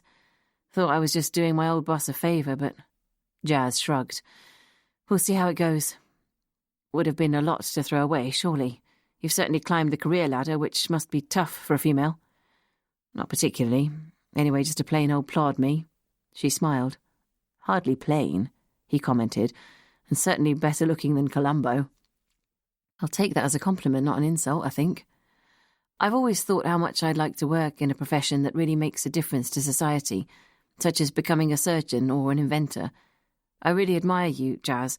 All I do is theorise on how things should be done. As a matter of fact, my first love was not a helmet and truncheon. I wanted to be an artist. Still do. Your dad told me you'd studied history of art. My dear old daddy seems to have told you rather a lot about me. Jazz frowned. Don't blame him, I admit to probing. Jonathan grinned. Although it wasn't hard, as you are his favourite subject. Anyway, the great thing about having a natural talent is it never leaves you. I have none, as far as the arts are concerned. I can't paint a door frame, let alone a picture. But you have the ability to think logically and clearly and translate those thoughts onto paper. That's your instrument of creation, surely. I knew I liked you, Miss Hunter. What an elegant way of giving my paltry little life some meaning. Coffee? I'd love some. Jazz looked at her watch as Jonathan stood to go to the bar. Then I really must be making a move. So, how's your current case going? Jonathan asked, as he put 2 coffees on the table and poured 2 heaped spoonfuls of sugar into his. Jazz had spent 10 years with a man who worked in the same job as her and understood the nuances and shorthand of the world they shared. Cases could be discussed openly without fear of an innocent slip of the tongue. She knew of many colleagues in the office with partners outside the force, and how difficult they found it not to be able to share the minutiae of their day in case of a security breach. This was new territory for her, and she knew she must learn to tread carefully. More complicated than it first appeared, but then that's normal, she answered, non-committally. You're in Norfolk temporarily? He asked. No, it's a permanent move. I love it here. It's an amazingly raw county. No prettiness about it, Jazz. Jonathan's hand moved across the table towards hers and grasped it. Look, this sounds slightly forward, but I've enjoyed tonight a lot. Can we do it again? I mean, I haven't got round to asking you those questions yet. Jazz felt disconcerted, not sure what to say, out of touch with the protocol of romance. Before she could begin to formulate a reply, she noticed a horribly familiar figure enter the small bar. He was smiling broadly at her and heading towards their table. Jazz! The familiar soft Irish burr assaulted her ears. Patrick, her ex. He leaned down and kissed her on the cheek. You look wonderful. As his arms closed around her shoulders, she was aware of the familiar smell that, after 10 years of intimacy, would mark him out to her instantly, even if she was blind. She sat, not moving, waiting until he unwrapped his arms from around her shoulders and stood upright. And who is this fine fellow you have with you here? He stared down at Jonathan, his eyes betraying the lie his lips had spoken. What the hell are you doing here? Ah, now, Jazz, don't be like that. I happened to be coming to Norwich on business, gave Izzy a lift up as a matter of fact. Izzy? Jazz's throat constricted. It just worked out that way. I met up with Miles and our good shrink for supper. What are you doing here then, in this pub? She asked coldly. Ah, now. So sorry to interrupt your evening, but I'm after doing a favour for Norton. He wants to speak to you urgently. You weren't answering your mobile, but DS Miles knew where you were, so I decided to come personally to give you the message. Jazz didn't have the energy to reply. She saw Jonathan looking very uncomfortable. Better be on my way, he said as he stood up. Those roads look icy to me. They are.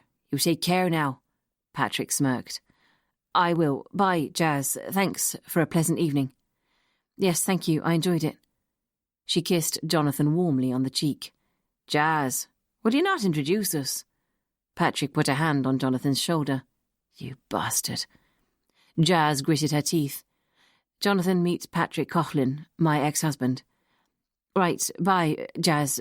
Be in touch." Jonathan then made a hasty, embarrassed exit from the pub. "I'm off too."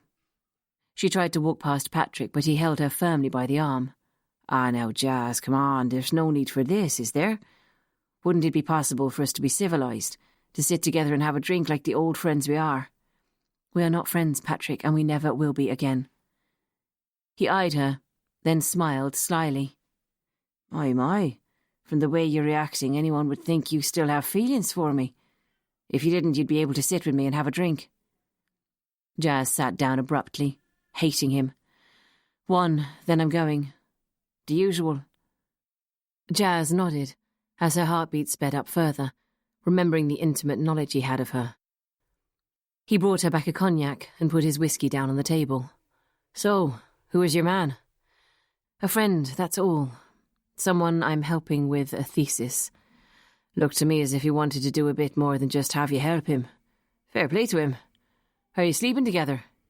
"Patrick, for God's sake, it's absolutely none of your business. I've only just met him." "Bit on the young side, isn't he?" "Never seemed to stop you." It was out of her mouth before she could stop herself. "Touché." Patrick took a gulp of his whiskey. "Ah, really, it meant nothing. Nothing at all. Don't you dare give me that bullshit. I know you're lying. The affair went on for a year at least. The worst thing was everyone in the office knew about it except your wife. I admit I behaved badly, but..." She could feel the heat rising in her cheeks. "Badly? Christ, Patrick, you behaved appallingly. Shagging her in your office with the blinds closed, Jesus. At least if you were going to indulge in infidelity, you could have kept it outside office hours." She could see the next-door table were enjoying the show, but she was past caring. "Jazz, I'm deeply, truly sorry." He sighed. "Perhaps we should have had this conversation a long time ago. I was there, waiting to apologise and explain, but you ran off into the sunset. Anyway, I'm sitting here in front of you now, admitting I acted like a total idiot, and I'm awash with guilt for putting you through it, and even more sorry if my behaviour contributed to your departure from the yard." She looked at him helplessly. "How the hell could I stay? As Princess Diana once said, three's a crowd in a marriage, and she didn't have to work in an office every day with Camilla, not to mention her husband." Jazz shook her head as she drained her glass. Patrick, for once, had no immediate riposte. He stared back at her silently. "Anyway, what's done is done," she continued. "It's all in the past, and frankly, I just want to move on. I can't believe you had the cheek to turn up here. Jazz, I was desperate. I've been beside myself for months trying to find you. That solicitor of yours refused to give me any clue as to where you were hiding yourself. I didn't want to see you then, and I don't want to see you now. You can't say I didn't play fair by agreeing to the quickie divorce. I could have refused to sign." "Want a medal, do you?" Jazz laughed bitterly. "Patrick, you are so full of shit. You ooze. Correct me if I'm wrong, but perhaps you signed for your own benefit too, so you could be free to make a new life with Chrissy?" "Want another?" He indicated her glass. "Course not, I'm driving. I'll drop you off." "No, I need my car in the morning. What did Norton want, by the way? He said he needed to speak to me urgently." "He didn't. I was lying to have an excuse to see you." "Oh, shoot, Miles, for telling you where I was," she muttered. "Don't. I lied to him too." Patrick's hand reached across the table to rest on hers. "I've missed you so much." She pulled it sharply away. "What? You mean your 16-year-old has given you the heave-ho and you're lonely? Sorry." Jazz checked herself. "That's sinking to your level, and I'm ashamed of myself. Actually, apart from the fact she shagged my husband, I liked Chrissy. She was bright and a bloody good DC. If it makes you feel any better, she binned me a couple of months ago for a city trader 15 years my junior, and 100 times wealthier. I'm on me Todd now, so I am." Jazz forced a laugh. "If you want me to commiserate with you, I can't. Obviously, I'm thrilled, and I hope you suffered terribly." "I have, but not over her. Over the fact that I was such an idiot to risk losing you. Water off a duck's back, I'm afraid. You always were good with the charm, Patrick. Your Irish heritage and all that. Unfortunately, it just doesn't wash with me anymore. Look, I really must go." Jazz stood up. "But we have things to talk about. I have your wages still sitting in our joint bank account, and your name on the deeds of our flat. Your flat now, Patrick. You bought me out, remember? Send a cheque and any papers for signature to my solicitor." He followed her outside, where flakes of snow were starting to fall heavily around them. "Hard to imagine you as a country yokel," Patrick joked as they walked to Jazz's car. "You always thrived in the city. It's amazing what you can get used to when you have to. Bye, Patrick. Safe journey back to the smoke." Jazz bent to get into the car, but Patrick caught her and pulled her into his arms. "Jesus, I've missed you." His hand stroked her hair. "If you would ever even consider—" Jazz pulled away abruptly. "No, Patrick, it's over, forever, believe it." She climbed behind the wheel and slammed the door. She started the engine and drove off as fast as she could without glancing back. That night, unable to sleep, Jazz sat on the windowsill of her sitting room watching the snowflakes fall against the pane and settle thickly on the ground. The humiliation she'd felt when she'd finally discovered the truth about Patrick and realizing the whole department already knew washed over her again. However, tonight she was less angry with Patrick than she was with herself, for the stirring inside her when he'd taken her in his arms. Chapter 20. Jenny Coleman went through her usual morning routine. Whilst she ran the water for her bath, she made herself a strong cup of tea and poured her breakfast cereal into a bowl. After her bath, she sat in her dressing gown and ate her cereal. She stared out of the small kitchen window at the thick snow that had fallen last night and covered everything. She went to her wardrobe and took out one of the 3 dresses she wore in rotation to go to work. She called them her uniform, and every January she went to Norwich on the bus to the sales and replaced them. She applied her makeup, then sprayed a little blue grass onto her neck and wrists. Outside, Jenny heard the footsteps of the postman coming up the little path to her front door. "More bills," she groaned, remembering as a child when the sound of the postman's footsteps had been exciting, especially on birthdays or Christmas. But now the postman just meant someone else wanting money. The 2 envelopes plopped through the letterbox, and Jenny went to pick them up from the doormat. One was a circular for a local plumbing company, and the other... Jenny studied the thick cream vellum envelope with her name typed neatly on the front. She saw it had a London postmark. She got her glasses, went into the lounge and sat down to open it, wondering who on earth could be writing to her from London. She read the address at the top. It was from a firm of solicitors. She read through the letter twice just to make sure she hadn't got it wrong. When she had finished, she took off her glasses and stared into space. A small bequest. No, she mustn't get her hopes up. She read the letter again. The solicitor wanted her to go to London to see him. She'd never been to London in her life. How would she get to the station? And then, when she got there, how would she know where to go? Perhaps she would ask Maddie to come with her, or at least take her to Norwich and put her on the train. Jenny tucked the envelope carefully in her handbag. She would ask Mr. Jones when would be the best day, then organise for one of the girls in the bursar's office to come and fill in for her. Then she would make the call. As she put on her fleece-lined boots and left the bungalow, her footsteps careful in the slush on the pavements, Jenny smiled sadly. Dear Hugh, even if it was only a small memento, it was lovely of him to think of her. When Jenny arrived in her small reception area, Mr. Jones's door was open. He was reading the local paper and also had copies of the Times and the Telegraph on his desk. She knocked peremptorily. "Morning, Mr. Jones. How are you today?" "Come in, come in." Robert waved her towards his desk. He indicated the front of the local paper. Local teacher found dead at home. Jenny sighed. Oh dear, what does it say?" "Most of it's about Hugh and his eminence as a scholar, but they do mention Charlie's death too. There's also a small article in both of these." He indicated the 2 national papers. "He must have been very well known for them 2 papers to write about him." "Yes." Robert was obviously flustered. "Can you organise coffee for myself and Inspector Hunter? She wants to see me and is due in any minute." "Of course, Mr. Jones." Jenny stood in the doorway, biting her lip, trying to work up the courage to say she needed a day off. "Is there anything else?" Jenny shook her head, knowing this wasn't the moment. "No, Mr. Jones, I'll get that coffee for you."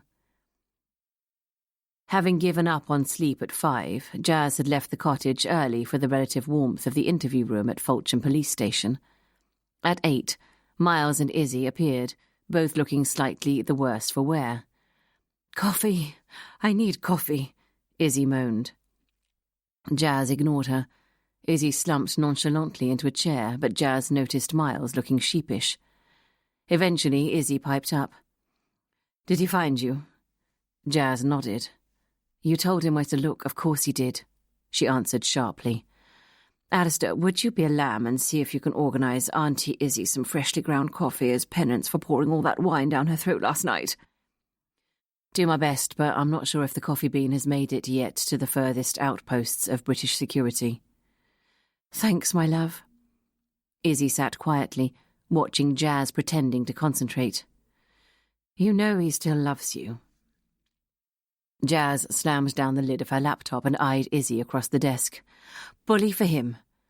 "Oh, come on, Jazz. This is Izzy you're talking to. I know how you felt about him, and probably still do."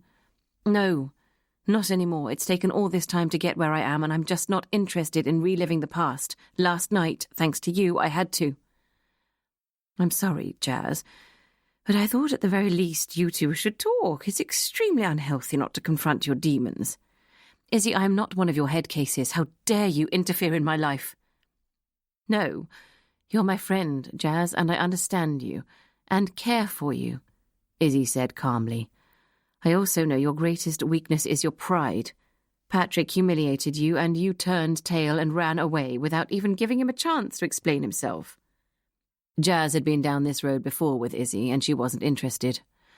"Look, let's drop it, okay? Patrick and I are divorced. It's over." "There's always the Liz Taylor and Richard Burton precedent." "Oh, please, Izzy. He slept with a colleague of both of ours, not just once, but many times. Apparently it was a love thing, or so she told most of the office.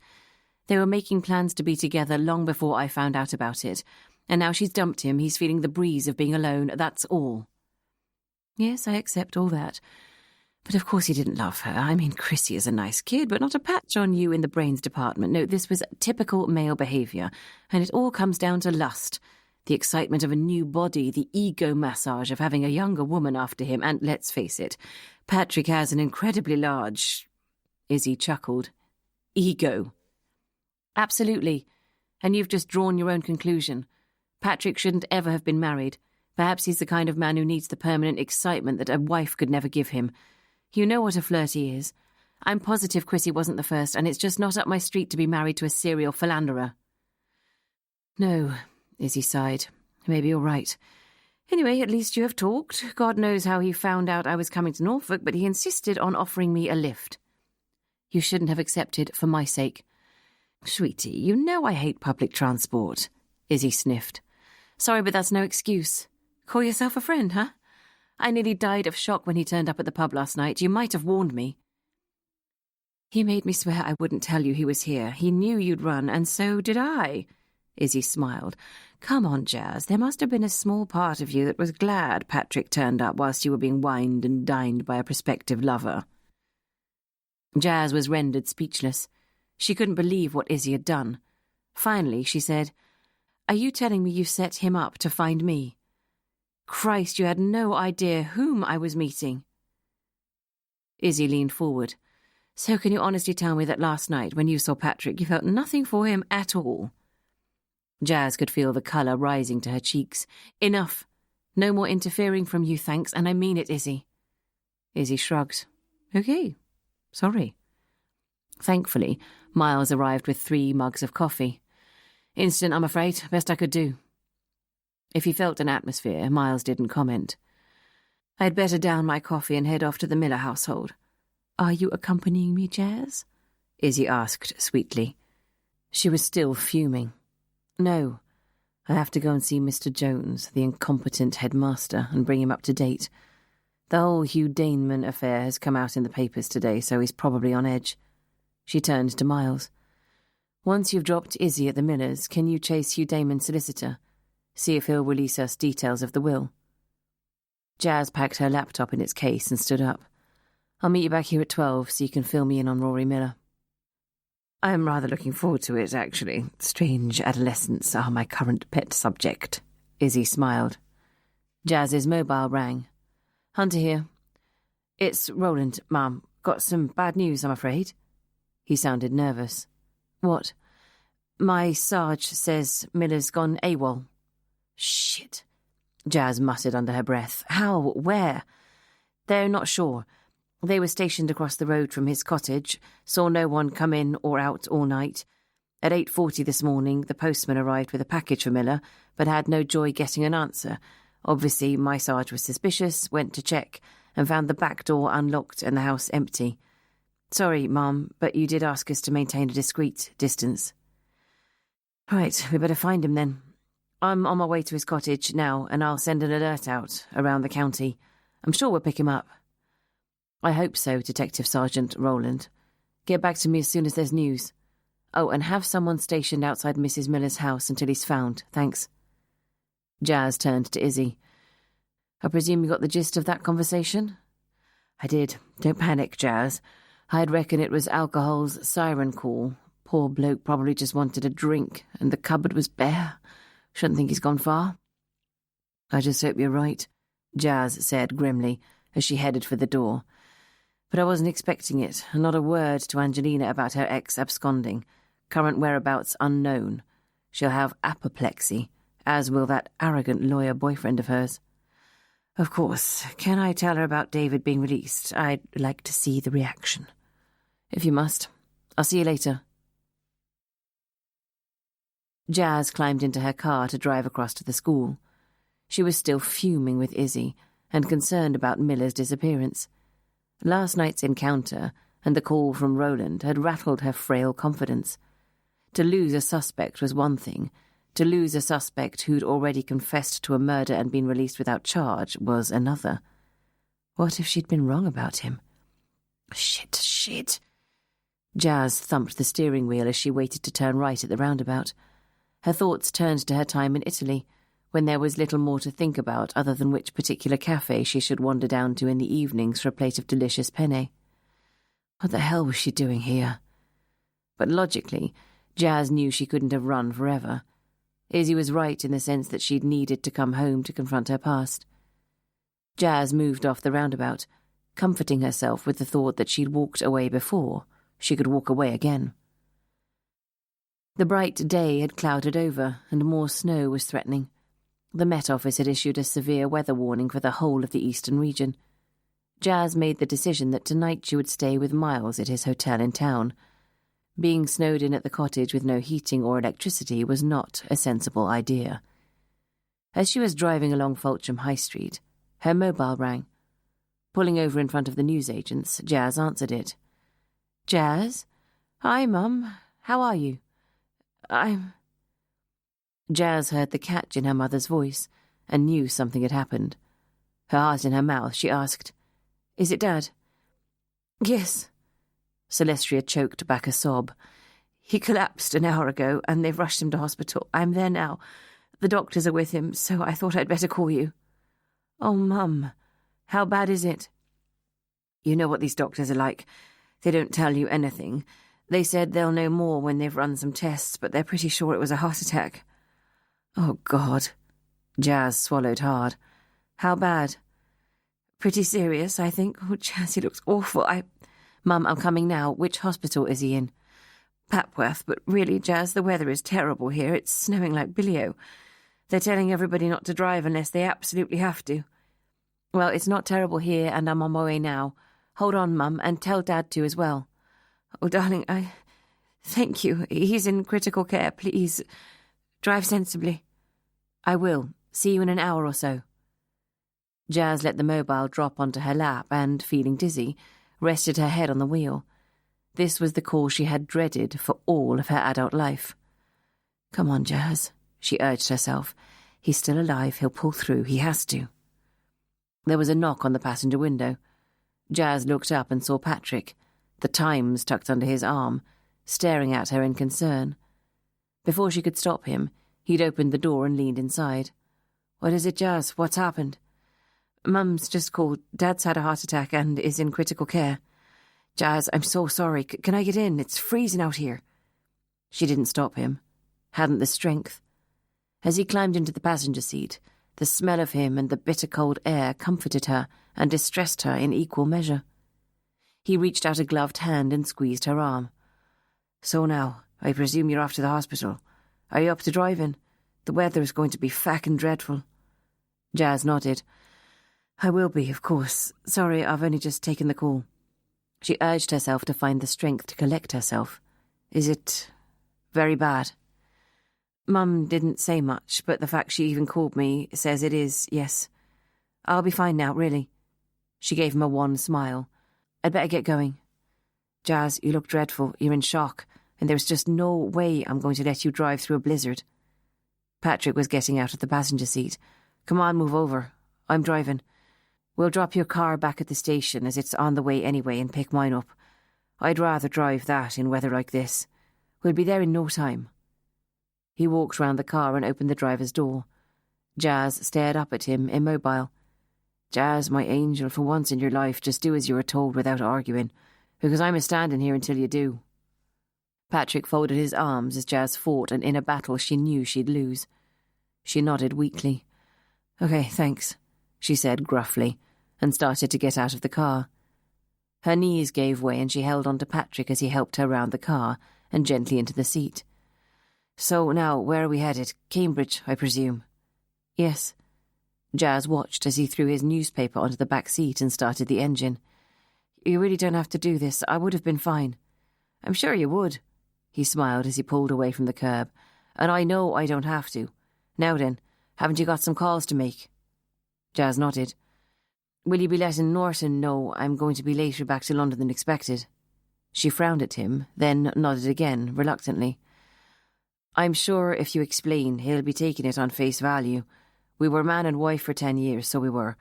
I'm after giving you a lift to see your sick father, not whisking ye away on a romantic reconciliation." "I know, sorry." Jazz picked up her mobile and began to dial. The weather held off and they made good progress until they reached Ely, where the snow began to fall thickly around them. Jazz sat quietly, staring out of the window, her heart racing at the thought of what she had to face. She'd tried her mother's mobile, but as usual it was switched off. In fact, Jazz doubted whether Celestia had even thought to take it to the hospital with her. She'd bought both of her parents a mobile for Christmas a couple of years ago, thinking how useful they would be. Her father had taken to his like a duck to water, and had even begun to text recently. But Celestia struggled to find the on button, and it had become a standing joke between them. They came to a halt on the A14 a few miles outside Cambridge. "Jesus, this looks bad," Patrick sighed, leaning out of the window and looking at the traffic jam snaking ahead for as far as the eye could see, which wasn't far, due to the poor visibility. "There must be a crash or a breakdown up ahead." He turned to her. "Time for blues and twos?" "You shouldn't, Patrick." "Let's go for it." Patrick pulled over onto the hard shoulder, wound down the window, and stuck the light on the top of the car. "The worst that can happen is we both lose our jobs, but as you already quit, it's irrelevant." He started to pick up speed. "Besides, a matter of life and death, so it is." His words sent dread surging through her again. The hard shoulder was clogged with broken-down cars, and Patrick had to pull out, join the queue, edge past a stricken car, and continue until they met the next one. It was a tense process, and by the time they reached the next junction, where Patrick pulled off, Jazz's nerves were stretched to breaking. "Jesus, Mary and Joseph, that was a nightmare. Where the hell are the authorities?" "In this car?" Jazz joked quietly, a ghost of a smile crossing her lips. Patrick reached over and squeezed her hand, acknowledging the hard-won joke. "And why does this godforsaken country fall to its knees at the first sign of bad weather?" He looked across at Jazz and saw how pale she was. He squeezed her hand again. "Not far now."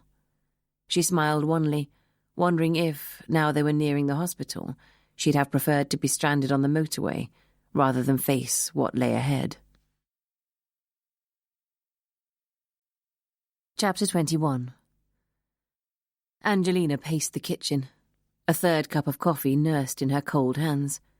She stared at the winter wonderland outside, picked up the phone from the table and dialed Julian's mobile for the 10th time that morning. Her call went straight through yet again to his voicemail. Angelina hung up. She'd already left 3 messages, 1 last night and 2 this morning. She'd heard nothing back since they'd spoken on the phone the previous evening, and he'd said he'd call her back. The thought running through her mind was a simple one.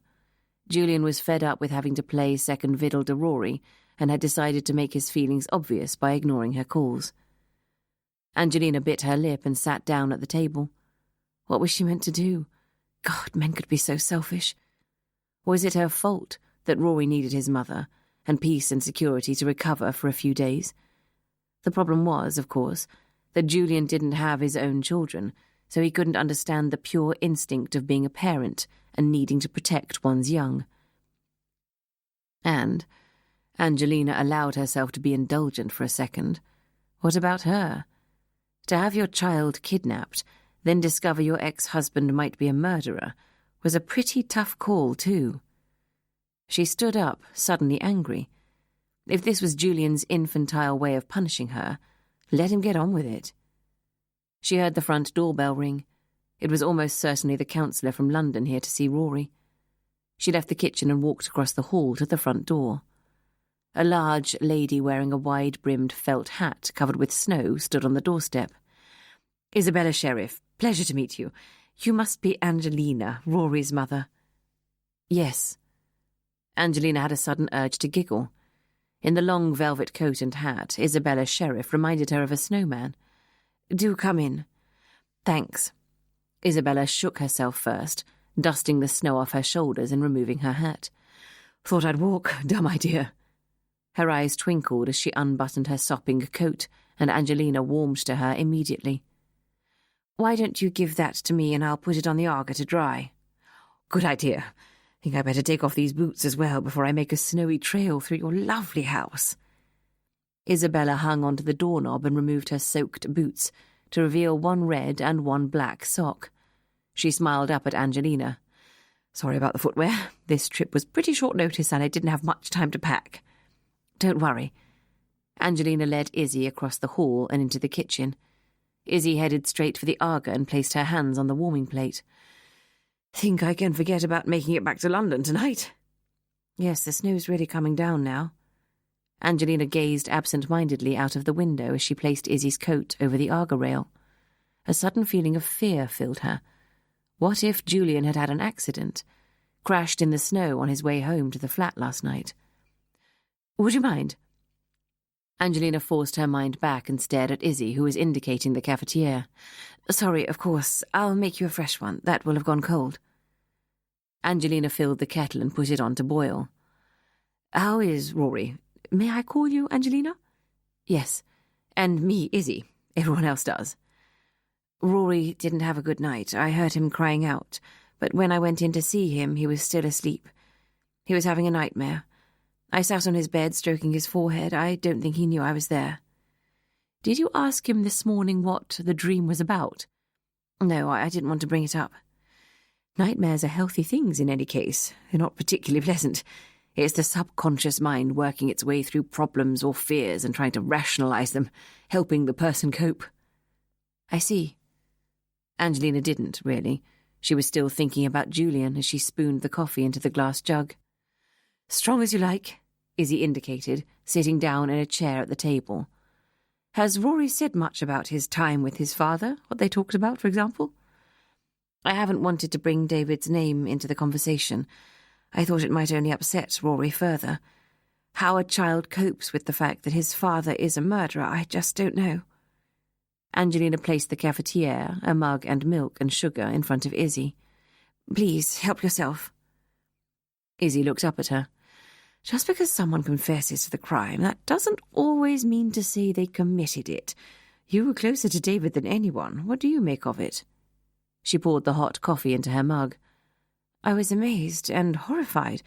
I told Inspector Hunter I just couldn't believe David would knowingly kill someone, even if he knew the person concerned had been responsible for hurting his son.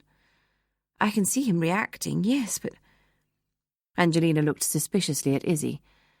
"How come you know all this? I thought you were a child counsellor." "I am, but as the police will have explained, I'm also a criminal psychologist. In that capacity, I interviewed Rory's father last night." Izzy sipped her coffee. "God, that's good. The stuff I've been drinking at the police station is rank." "I just don't know what to believe anymore." Angelina rubbed her forehead in confusion. "Does the inspector think David did it? I did tell her David was allergic to aspirin. He'd never have bought any for himself. The tablets would have killed him too. She told me, as a matter of fact, Mr. Miller was released last night." "Really? Good news, though. Surely no one wants the father of their child to be on a murder charge." "No, I mean, what about his confession? It didn't hold any water. I know you told the inspector you didn't think David was capable of murder." "That's right, but people change, don't they? And, well, what worries me most, to be honest, is if David has lost it, and he did kill Charlie, even accidentally. You might not know it, but he did attack me once, and then he tried to break into the house to get me and—" Izzy reached out a comforting hand and placed it on Angelina's shoulder. "Hush now. I understand this situation is stressful for you." "Yes, of course. Sorry for babbling. It's all been very distressing." "I understand. Now, why don't you go and find Rory so he and I can have a little chat, and I can get out of your hair?" Angelina went to find Rory, and Izzy, despite the confidence she had in her instincts and experience, knew she would be an awful lot happier when David Miller was located. She sipped her good coffee and waited. Rory was sitting on the windowsill in his bedroom watching the snow. "The counsellor is here to see you, darling. She's very friendly, and I think you'll like her." "Okay, Mummy." "When she's gone, I thought perhaps you and I could go and build a snowman in the garden." She kissed the top of her son's blonde head. "No, thank you. I prefer to stay warm inside." "Come on, let's get this over with." Angelina took his hand and led him to the door. "I don't have to talk for long, do I? I'm so tired at the moment," Rory said, as he followed his mother reluctantly down the stairs. "No, and remember this lady is here to help you." Angelina put on a bright smile as she led him into the kitchen. "Rory, this is Isabella Sheriff." Izzy stood up and came to shake Rory's hand. "Hello, Rory. Call me Izzy. What do you think of the snow? Looks like I should have brought my sleigh and my reindeer, doesn't it?" Rory smiled weakly. "Now, shall we stay in here where it's warm, or would you prefer us to sit somewhere else?" She looked questioningly at Angelina. "Here is fine." Angelina pulled out a chair for Rory and made to pull one out for herself, but Izzy stopped her. "Would you mind if Rory and I had a little chat by ourselves for a while? I promise I'll scream very loudly if Rory looks like he's going to beat me up." Rory smiled properly at that. "Okay, I'll leave you both to it. Don't tire him, will you?" "As long as he doesn't tire me." Izzy winked at Rory. Satisfied Rory was okay, Angelina left the kitchen. She walked to the utility room to remove the clean load from the machine, then heard Julian's work line ring. She walked across the passage to Julian's study to pick it up. "Hello?" "Hello, Angelina. It's Stacey, Julian's secretary here. Could I have a quick word with Julian, do you think?" "He's not here, Stacey. He stayed at the flat last night, so I haven't seen him since yesterday morning." "Well, I've tried the flat number and his mobile, and he's not answering that either. I thought he'd been with you at home last night. Looked at the weather and thought better of trying to make it into Norwich." "No. Could he be out on an appointment or in court?" Angelina realised immediately it was a stupid question to ask. Julian's secretary was bound to know his movements. "That's the thing. He had a 10:30 client meeting here. The lady's in reception, and she's been waiting for 20 minutes. It's very unusual for Julian not to let me know if he's going to be late or needs to cancel." All sorts of terrible images were running through Angelina's head. "Stacey, you don't think he's had a crash, do you? Should I call the hospitals?" "Surely if he had, you'd have heard by now. Perhaps he's overslept or something," Stacey offered unconvincingly, though they both knew that wasn't an option. "Now I'm concerned he's collapsed at the flat," said Angelina. "I'd drive there now, but what with the weather, I'm worried I wouldn't make it. Besides, I've got Rory here with some police counsellor." "Well, the flat's not that far from here, and I do know he keeps a spare set of keys in his desk drawer. If he hasn't turned up by lunchtime, do you want me to go and see if he's there?" "I don't know." Angelina bit her lip. Maybe we're being silly. Surely there must be an explanation. There was a pause at the other end of the line. I'll go at lunchtime, shall I? Well, if you wouldn't mind, and let me know as soon as you can. I will. I better get back to the client. I'll say Julian's been delayed by the snow and reschedule. Ring me as soon as you get there. Thanks, Stacey. Angelina put the receiver back in its cradle. She held a hand to her mouth in anguish, her stomach churning. Why, when only a few days ago everything was perfect, was everything now going so horribly wrong? Chapter 22. Jazz had found Celestria sitting alone in the relatives' room, situated just outside the critical care ward. Darling, I can't believe you made it, and so fast, too. She held out her arms to embrace her daughter. It felt like an eternity to me, Mum. Jazz could feel her mother shaking against her. She sat in the chair, holding Celestria's hands in hers. Is there any news? The consultant is coming to talk to me to tell me what's happening. Celestria looked at her watch. The nurse told me that 45 minutes ago. She shrugged. One doesn't like to make a fuss. I know only too well what busy people they are. How does Dad seem? Jazz asked. I haven't been allowed in since I telephoned you. They've been doing all sorts of tests, wiring poor Tom up to bits of machinery. They said someone would come and tell me when I could go back in, but that hasn't happened either. She squeezed her daughter's hand. Thank you so much for coming. I know how busy you are. Mum, please don't thank me. I need to be here. Would you like a coffee? There's a machine just along the corridor. No, thanks, Mum. I'm fine. So, how was the journey? Jazz knew that under the circumstances, small talk was their only option. Awful, but luckily enough, Before she could finish, the door opened, and an attractive middle-aged man walked through it. Mrs. Hunter? Yes? I'm Robert Carlyle, your husband's consultant. He looked at Jazz. And this is our daughter, Jasmine. Okay. Mr. Carlyle pulled up a seat facing them and sat down. Has he had a heart attack? Jazz asked, unable to contain herself any longer. Yes, I'm afraid he has. Jazz squeezed her mother's hand. How bad was it? We're still running some tests to find out. He also has a chest infection. Had you noticed he'd been coughing recently, Mrs. Hunter? Yes, but he said it was nothing, that he was fine. Don't blame yourself. It wasn't the chest infection that caused the heart attack, although it probably didn't help. The problem we have now is one of treatment. He's sustained 2 major organ failures, his heart and his lungs, which have filled up with fluid. This is due to the infection, but also due to his heart not pumping satisfactorily. His body isn't draining the fluid off in the way that it should be. Will he be... Celestria couldn't finish the sentence. Mrs. Hunter, your husband is a very sick man. We're doing everything we possibly can to help him. He's being put on a course of intravenous antibiotics to try and stem the infection. We are giving him drugs to help stabilize his heart, and this is what you might find most distressing. He's having to endure an airtight mask, which is forcing pure oxygen into his lungs to try and remove the fluid. It's unpleasant for him and not nice for you to look at. He won't be able to talk to you, just at the moment. There was silence as the 2 women processed the news. Eventually, Jazz asked, What are his chances? The next 24 hours are critical. We are obviously concerned that, having had a major heart attack, he might have another one. Equally, his lungs may not clear. If you are asking me for a percentage, Carlyle shrugged, I'd say he has around a 30% chance of pulling through. Jazz nodded, willing herself not to cry. We'll do everything we can, and he seems like a fighter to me. Carlyle smiled. Never underestimate the power of the human spirit. You can go and see him if you want, just for a short while. He's awake, which is a good sign.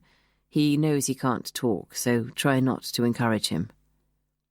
Celestia and Jazz stood up. Celestia held out her hand. Thank you, Mr. Carlyle. I know Tom's in the best possible hands. We do our best. Carlyle nodded brusquely. Ring the bell and the nurse will let you in. If you'll excuse me, I need to check on another patient. Of course. They followed him out of the relatives' room and watched as he hurried off down the corridor. Jazz rang the bell at the entrance to the critical care ward. As they waited, Celestia grabbed Jazz's hand once more.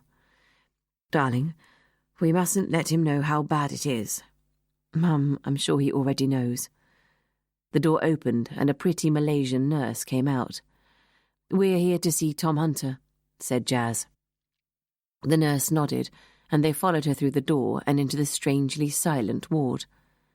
As they approached, Tom lifted a hand to acknowledge them. Jazz hung back as Celestia went to embrace her husband. She saw her whisper something in his ear, and watched as his eyes lit up in pleasure. Celestia sat down on one side of the bed, holding Tom's hand, and Jazz approached her father on the other. She kissed him on the top of his head, then bent down to whisper in his ear, Hello, Daddy. Don't laugh or I'll get told off, but you look like a baby elephant in that get-up. She indicated the mask, with the plastic tube that stuck out at its centre over his nose, reminiscent of an elephant's trunk. She saw her father smile and sat down on the other side of the bed opposite her mother. Trust you to get sick on the day we have the worst snowfall for years, Celestia said, stroking Tom's hand. Your daughter had to ski here from Norfolk. It's even bad on the coast at the moment, which is very unusual. Jazz wondered at the banality of her comment, when all she wanted to say was, Don't leave me, I need you and love you, and it's breaking my heart to watch you suffer. 15 or so minutes later, Tom drifted off to sleep. Mum, I must find a loo. Will you be all right here for a few minutes? Of course, darling. Celestia was stroking her husband's forehead, a smile on her face as she watched him sleep.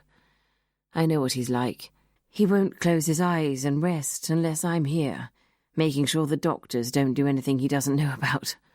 Why don't you go and get yourself a coffee? Take a breather. I really am happy here.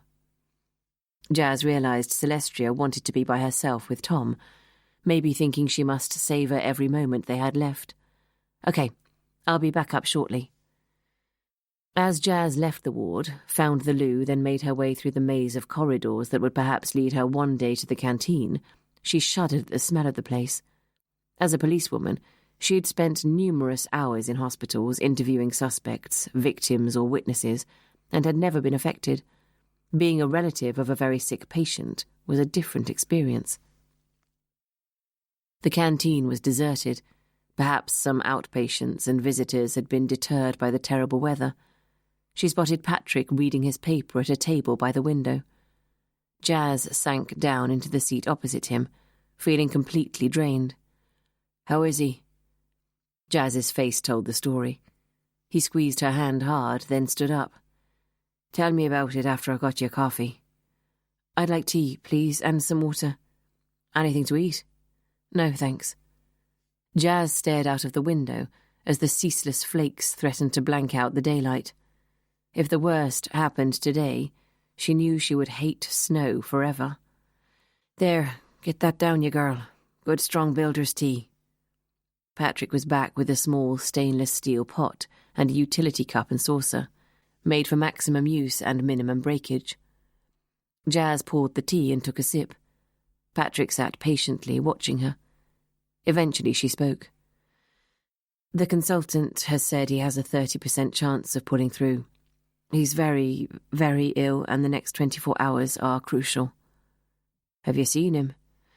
Yes, but he has this awful mask on, so he can't talk. Look, Patrick, it was so kind of you to drive me here, but I'm obviously not going anywhere today, and I don't want you hanging around.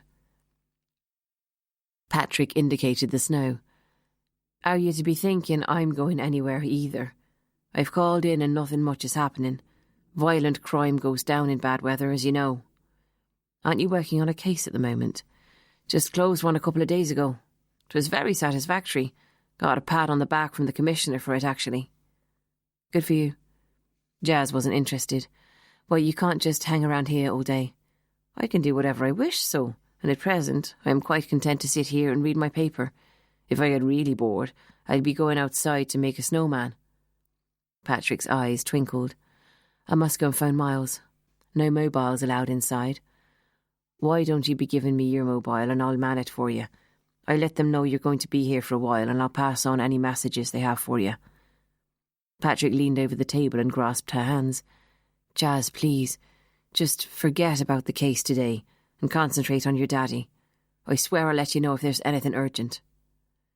Jazz saw the sense in what he said and nodded. She delved in her bag to retrieve her mobile and handed it to him. For God's sake, don't disappear. That's my lifeline. I won't, Jazz, trust me. Jazz almost hit back with a caustic riposte, then decided this was not the moment. I'll be here waiting, okay?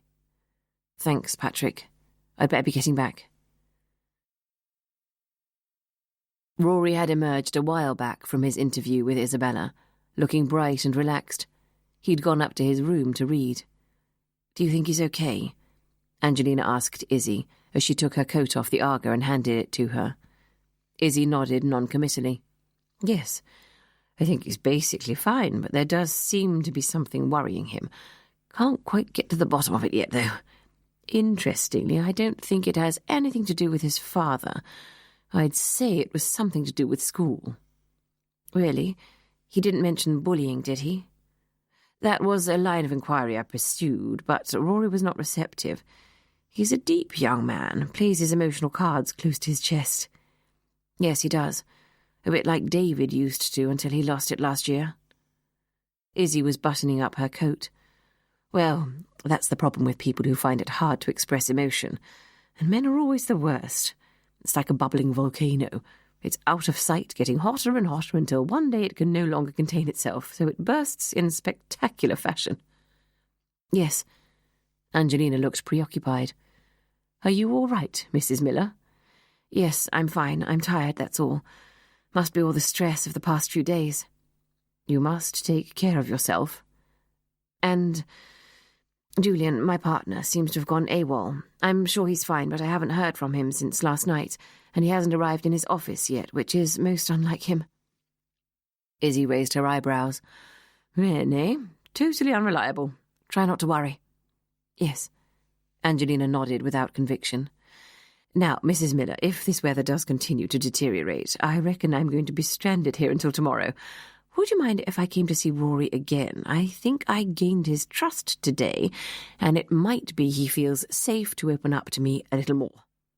Of course, Angelina replied automatically. Her mind was on Julian. I'll let myself out, said Izzy, heading for the kitchen door. Try not to fret about your partner. I'm sure he'll tip up soon with a perfectly reasonable excuse for driving you insane with worry. Goodbye, and thank you for the coffee. After Izzy had gone, Angelina heated some tinned soup on the Aga and put some rolls in to warm. She set the table for herself and Rory, then decided to have a glass of wine to calm her nerves. Rory tripped into the kitchen and sat down as his mother put his bowl of soup in front of him. Eat it all up, Rory. You're far too skinny. I'm like Dad. That's the way I'm made. Rory picked up his spoon. Did Izzy tell you the good news? No, what? That Dad has been released without charge. Rory froze, his soup spoon suspended in mid-air. But if he said he did it, why won't they believe him? I don't know the ins and outs, darling, but I'm sure they wouldn't have released him if they thought he had done it. Anyway, isn't it good news? Rory forced a nod. Yes, of course it is, he said quietly. Angelina stared at him. Rory, you don't look like it is. What's the matter? The shrill sound of the telephone stopped her in mid-sentence. She jumped up and grabbed the receiver. Hello? Hello, Angelina, it's Stacey here. I'm calling you from Julian's flat. And? He's not here. Oh. Part of her was relieved Stacey had not found him in a pool of blood on the floor. Any sign that he's been there recently? No. I checked the bed and it was immaculate, although he could have made it before he left this morning. There was no sign of a breakfast bowl or mug, and his toothbrush is dry, too. Stacey, I think you've been watching too many detective series on TV. You sound like a pro. Angelina tried to make light of the situation. Well, it's only common sense, she replied brusquely. What would you like me to do now? Perhaps you could check his clothes are hanging in the wardrobe, just in case he's decided to go away without telling us. I've done that as well, actually, although it's difficult to tell as I have no idea how many clothes he's got, but his wardrobe is certainly full and doesn't look as though it's been emptied. There was a silence as the two women tried to think what to do next. Well, I just don't understand, Angelina said eventually. It's so out of character for Julian to do something like this. You know how he thrives on his rigid routine, Stacey. He's just not a spontaneous person. I know. Well, I think I'd better try ringing round the hospitals, just in case he had an accident and has suffered some kind of memory loss. You do hear that happens? Yes, you do, Stacey replied doubtfully. Okay, Angelina, I'll head back. It's blizzard conditions here, and I think Mr. Peters is going to shut the office for the afternoon. They've closed the courts, as many of the jurors didn't make it in. Let me know if you hear from Julian, and I'll obviously do the same. Try not to worry. I'm sure he'll turn up, like a bad penny, wondering what all the fuss was about. Thanks, Stacey. I'll call you later. Angelina put the receiver down. She just didn't understand it. Something was wrong, she knew it. She turned round to speak to Rory, but saw only his half-finished soup bowl and the empty chair on which he had been sitting a few seconds ago. Jazz and Celestia sat on either side of Tom, like two guardian angels. Celestia had so far refused to break her vigil, grasping Tom's hand tightly in her own, as if by the sheer force of her love she could keep her husband's frail heart pumping the precious life force around his body. Jazz sat listening to the beeps and whirs of the machines keeping her father alive. The sound became like a mantra in her head, and if she concentrated on them, it took some of the pain away. Tom had drifted in and out of sleep, as Celestia had said, seemingly comforted by their presence. Jazz watched her mother across the bed. Her eyes were drooping as she sat there, and she was chalk white. "Mum," Jazz whispered. Celestia jumped, and her eyes opened wide with fear. Jazz realised she had been dozing. "Mum, please will you take a break and have something to eat and drink? The nurse has just said Dad's stable, and I'll be here with him if he wakes up." Celestia looked at her watch and saw it was 10 to 5. She nodded. "All right, I'll be in the canteen. Yes, I know where you'll be, but we'll be fine, won't we, Daddy?" As Celestia took her hand away from Tom's, Jazz grasped his other hand in hers and held it tightly. "I won't be long," Celestia said softly. She cast a last fond glance at her husband, then walked towards the exit. Jazz watched her father as he slept, then let her mind drift off to the case. She wondered how Izzy had got on with Rory and whether they'd found David Miller yet. She had to assume both her own and Izzy's instincts were right and he was innocent. She tried to focus on the connection between Charlie and Hugh Daneman. Charlie, Corin Connaught's nephew. Hugh, Corey's supposed lover from many years ago. Had Charlie known that Hugh had been close to the uncle who had died long before he was born? Adele Cavendish, Charlie's mother, meeting with her brother Edward to discuss what they would do with the estate now that Charlie was gone and there were no direct heirs. Was she missing something? Perhaps Corin's mother could help shed some light on the subject. However, from the way Edward had described her, Emily Connaught sounded very frail, and as such, perhaps not a reliable source of information. She felt a slight pressure on her hand and turned to see her father, his eyes wide open, smiling at her from beneath the mask. She leaned forward and kissed him on the forehead. "Hello, Daddy. Nice sleep," she whispered in his ear. He nodded slightly, then turned his head to the left, looking for Celestia. "I sent her off to get something to eat. She's had nothing all day. Are you feeling okay?" Tom nodded slightly again, then looked as if he wanted to say something, and shook his head in frustration. "Just keep calm, Daddy. You won't have this mask on for much longer. I have to say, you do look rather ridiculous in it. All you need now is a large pair of grey, floppy ears." Tom rolled his eyes in agreement. He extricated his hand from Jazz's and made writing signs in the air. "You want a pen and some paper?" Tom gave the thumbs up. Jazz dug in her handbag for a pen and fished out her notebook. She placed the pen in one hand and the open notebook in the other. With effort, Tom managed to move the pen to the paper and began to write. "How is your mother?" Jazz read the quavery words and nodded. "She's fine. Worried about you, obviously." Tom wrote again. "You will look after her for me?" Jazz choked back a sob. "Oh, Daddy, you know I will, but you'll be home soon to do it yourself." "I'm not frightened." Jazz was struggling to hold the tears back. She couldn't reply. "How is Case going?" "Not well, to be honest. I'm still struggling to tie any of the strands together, but I'm sure there'll be a breakthrough. There usually is when I'm on my knees." Tom was scribbling away. "Look to the past for wisdom and the future for hope." Jazz nodded. It was one of her father's favourite sayings. "I love you, darling, and I am proud." Tom's hands sank onto the bed, exhausted with the effort. He nodded slightly, then closed his eyes. Jazz removed the notebook and pen from his hands.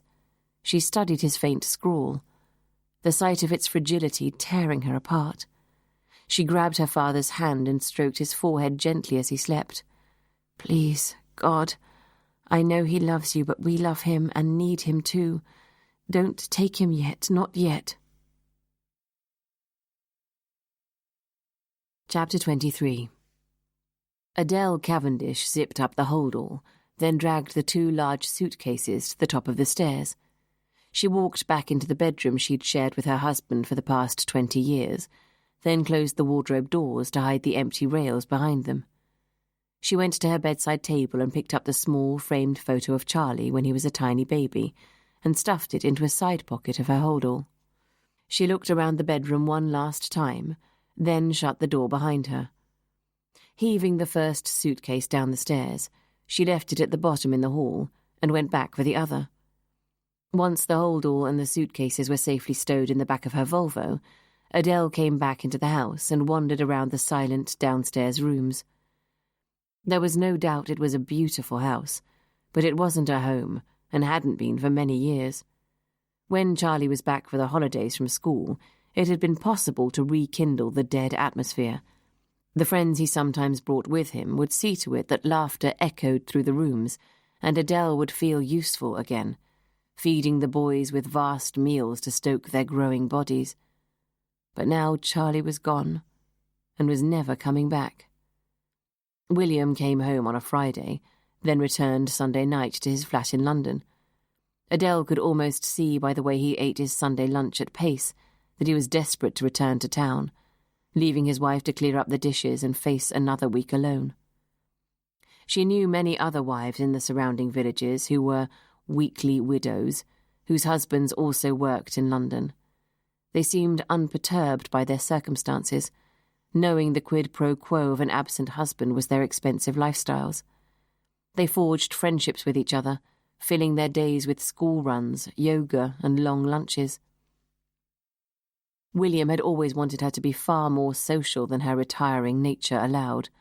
Being loud and ebullient himself, he liked nothing more than a raucous supper party, his table populated by successful and, Adele thought, completely shallow people. She sometimes wondered why on earth he'd married her.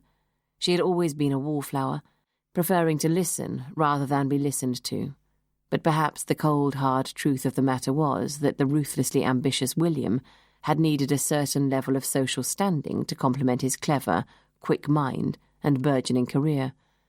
And Adele, sister to a lord and an honourable herself, with a country estate on which to host a grand wedding for those he wanted to impress, had fitted the bill.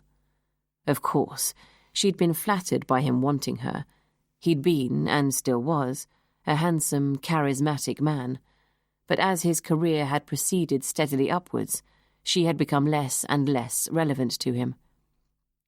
As she walked into the kitchen to read the letter just one more time, Adele knew he had never really loved her. She stared around the room in which she had spent so many hours trying to be a good wife and mother. She'd often felt women's emancipation had completely passed her by. Her life had probably been no different from any character in an Austen novel. Like so many women before her, she'd been tricked into marriage by a charming but heartless rogue. She'd stayed for one reason only: Charlie. Adele reread the words she had written at 6 o'clock this morning. Dear William, I feel we no longer have a marriage, and haven't had for some considerable time. Now Charlie has gone, I can see no reason to stay and prolong the agony for either of us. I trust you will think it is for the best, too. No more pretending. My solicitor will be in touch re the divorce proceedings, but I will not be difficult. I will be moving back to Norfolk. I suggest we sell the house in Rutland, unless you want to keep it, in which case you could buy me out. I would like our divorce to be as civilized and as fast as possible so we can both move on. Thank you for the past 25 years. I will cherish the happy moments. But thank you most of all for Charlie. He made everything worthwhile. Adele. She folded the letter in 3 and pushed it into the envelope, knowing she had agonized over the wording enough. She took her pen from her handbag and wrote William's name on the front. As she carried it into the hall and laid it on top of the rest of the post, she wondered how he would react when he read it. The one thing she could not imagine was that he would come chasing after her. She walked to the front door, the fact she was leaving behind 25 years of marriage not causing her the pain it should. Then, suddenly remembering, she ran upstairs and along the corridor to Charlie's bedroom. Steeling herself to open the door, she walked quickly across to the bed and picked up the moth-eaten teddy that lay on the pillow. She ran down the stairs and opened the front door, stepping out onto the snowy porch. She shut the door behind her without looking back. Jazz glanced up at the clock. It was 9:30 at night. Her father was sleeping peacefully. Celestia appeared at the door of the ward and gestured towards Jazz to join her. Once outside in the corridor, Jazz followed her mother into the relatives' room. Darling, I've just spoken to the critical care doctor, and he says that Tom is not in any immediate danger. It's pointless, both of us having no sleep tonight. If your father seems better tomorrow, you may well be heading back to work and you need some rest. I just had a word with Patrick, and he's already found a hotel about half a mile away which you can walk to. If there's any problem, I'll call you. Why don't you come with us? I'm going to borrow a blanket and make do in here. I don't think the nurses are keen on having me on the ward all night, but at least if I'm here, I'm near him and can be there if he needs me. Oh, Mum, please come. You need to sleep too. Well, I doubt that even if I was staying at the Ritz, I'd get any sleep tonight. Besides, if all goes well, you can come and relieve me tomorrow morning for a few hours. Celestia took her daughter's hand. Really, it's where I want to be. All right, but you promise you'll call if... Of course. Now off you go downstairs. Patrick is waiting for you by the front entrance. You know, it's sheer coincidence he's here. Shh, I understand. And as your daddy would say, sometimes God moves in mysterious ways. I'm glad he's here for you. At least he understands. Now, Celestia patted her hand. Go and try and get some sleep. Patrick was loitering just outside the entrance, smoking a cigarette. He smiled at her. Okay? Jazz nodded. The hotel doesn't look too grand, I'm afraid, but fair play. At least it's walkable. Mikar is after being buried under a foot of snow. At least it's stopped now. They're saying it'll thaw out by morning. He held out his elbow. Shall we? The moon was shining bright and round, lighting up the snow that was shrouding everything in its glittery beauty. This way, and be careful. It's treacherous, so it is, especially in those shoes. Patrick indicated the court shoes Jazz had worn for work this morning, anticipating a normal day. The only sound was their footsteps crunching in the snow. Now this is real silence, said Patrick, as they made their way carefully across the car park and out of the entrance to the hospital grounds. It's incredible the way snow muffles any noise. Patrick? Jazz needed to say it now. She took a deep breath. Thank you for being here. I really appreciate it. No problem, really. Jazz's teeth were chattering, even in her wool coat. She stumbled slightly and Patrick grabbed her around her waist. Come on, it's not far now. The hotel was the kind of place that Jazz would not think of entering under any normal circumstances. She sat down in the small, ugly reception, while Patrick checked them in and got the keys. They mounted the stairs, covered in a worn, patterned carpet. Here we are. Patrick put the key in the lock and opened the door. Jazz walked through into the small but surprisingly pretty room. Patrick followed her and closed the door behind them. So now, shall I be running ye a nice hot bath? He suggested. Don't worry, I can do it. You go and get some sleep. You must be exhausted too. Me? No. I've had a day off reading the paper and drinking tea. I'm grand altogether. Well, anyway, thanks a lot. She kissed him peremptorily on the cheek. Good night. She turned, walked into the bathroom and put the light on. Patrick stood in the doorway watching her as she put the plug in. Jazz, I'm afraid this was the only room they were having available. The place is heaving due to stranded commuters, so I'm afraid I'm in here with you.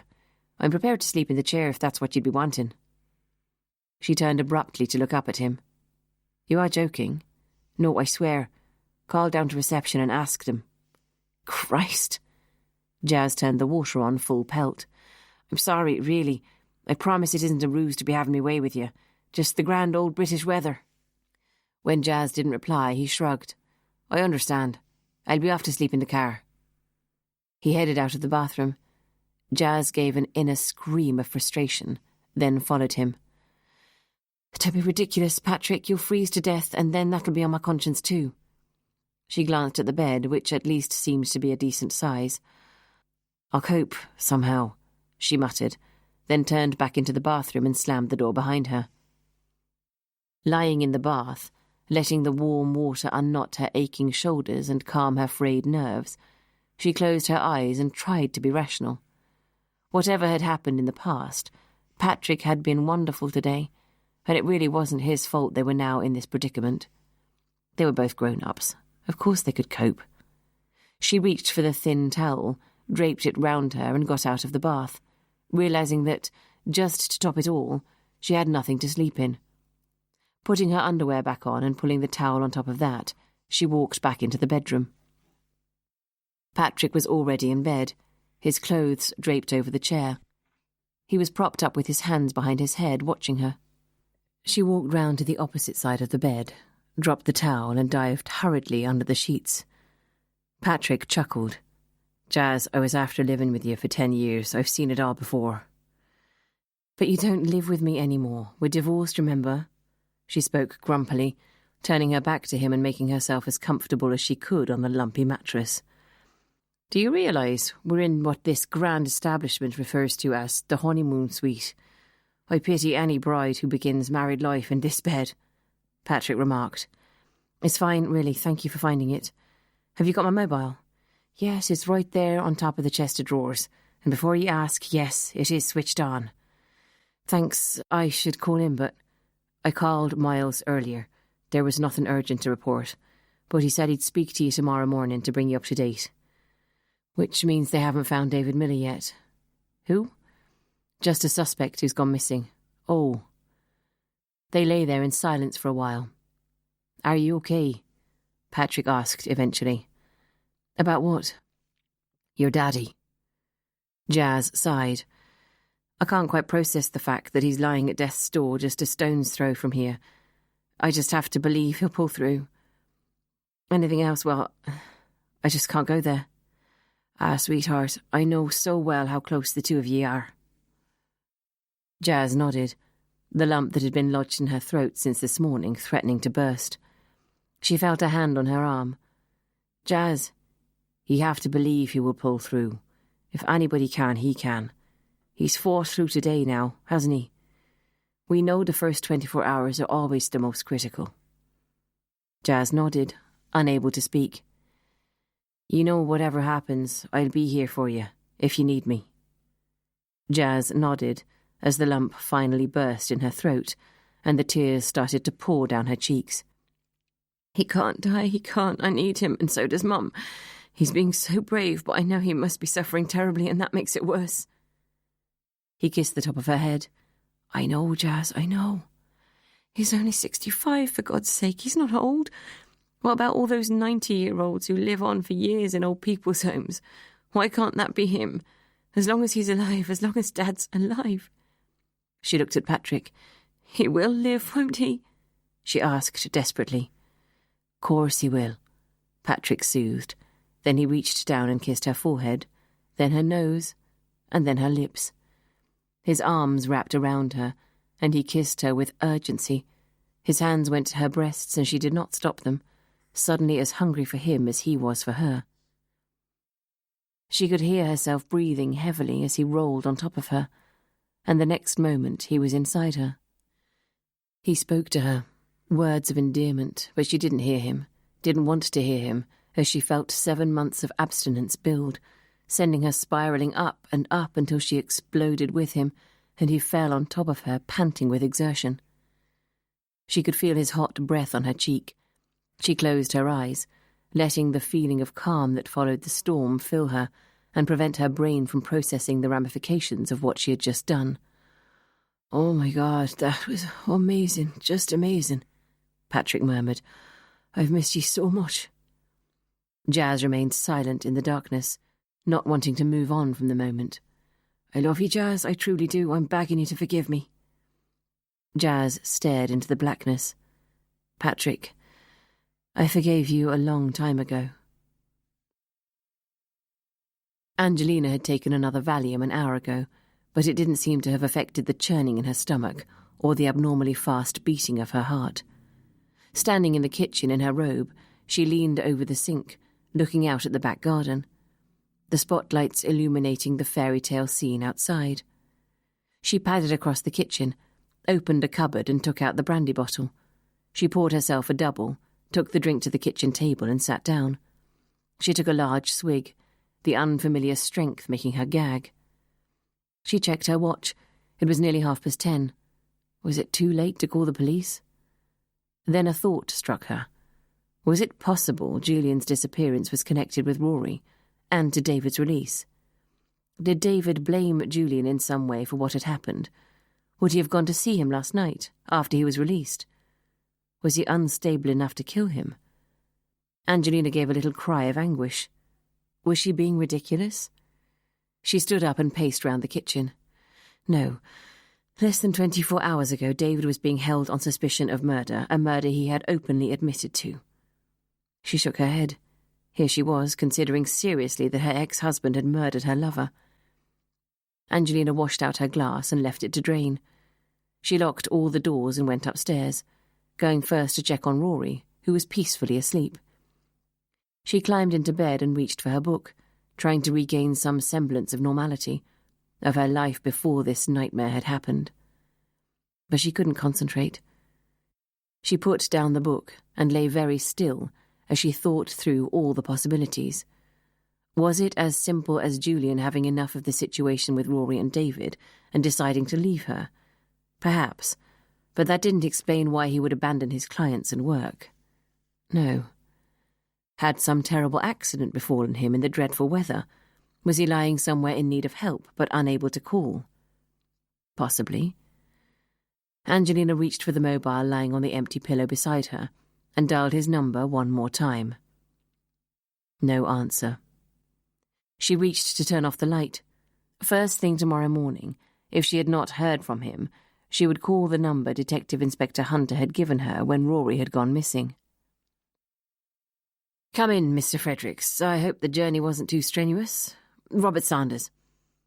The solicitor shook Sebastian's hand. Not at all. It's rather nice to come up to town once in a while. I did my teacher training in Wimbledon, as a matter of fact, and sometimes I wonder why I went back to Norfolk, but... Sebastian shrugged. That was what fate decreed. Do sit down. Sanders indicated a chair in front of his partner's desk. Tea or coffee? Coffee would be splendid, thank you. Sebastian sat quietly, taking in the beautiful oak-panelled office with its huge Georgian windows overlooking Grosvenor Square.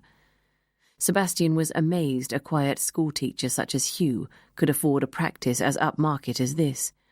So, Mr. Fredericks, were you aware that Mr. Daneman had left you a bequest in his will?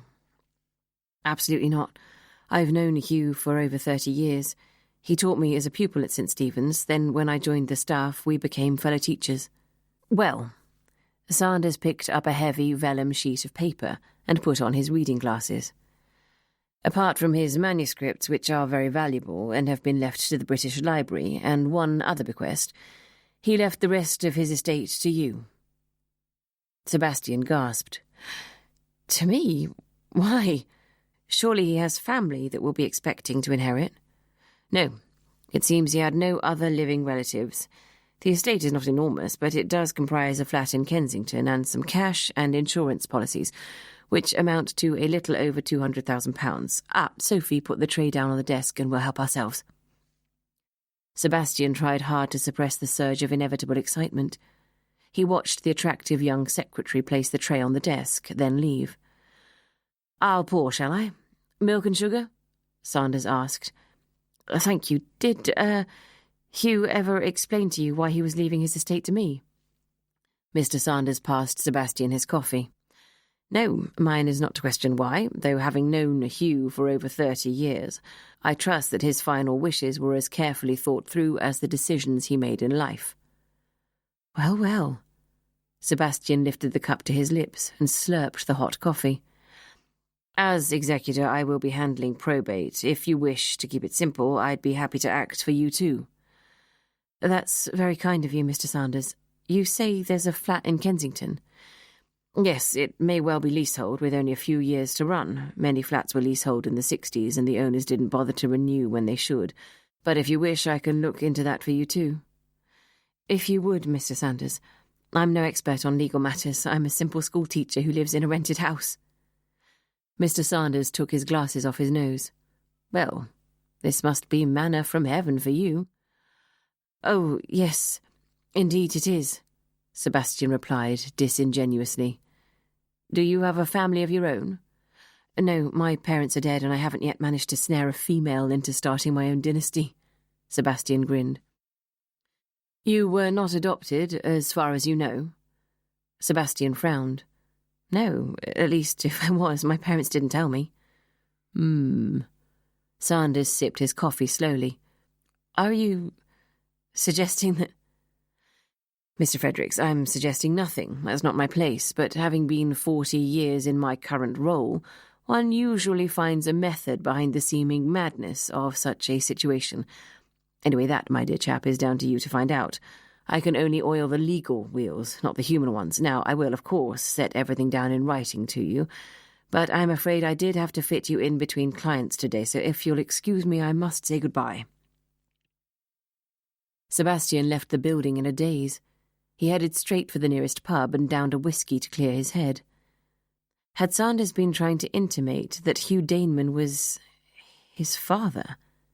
No, surely not. Everyone knew Hugh was an old queer. It just couldn't be. Perhaps it was as simple as poor old Hugh having no one left in the world. Sebastian realised Hugh had always taken a fatherly interest in him, even when he'd been a youngster at school. He took a taxi to Liverpool Street. Now that he was going to be a man of means, he could afford the odd luxury.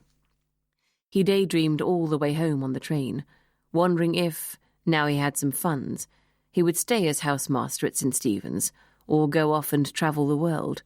Cricket in the West Indies, rugby in New Zealand. A whole raft of possibilities had opened up to him. And what about her? What would she say when he told her? Would it mean he was finally in a position to offer her what she deserved? Chapter 24. Jazz woke abruptly at 6 o'clock. The oblivion of sleep left her instantly, and she jumped out of bed to check her mobile, in case she'd missed a call. There was nothing, but her heart was pounding and she wanted to get to the hospital and see her father. Patrick stirred as she dressed hurriedly and pulled her coat on. "What time is it?" he inquired drowsily. "Just gone 6. I'm going to the hospital now." "Okay, should I be meeting you there?" She peeped out of the window. "The snow is melting fast. There'll be no problem about getting back to London now." "Jazz." Patrick reached out his hand to her. She ignored it.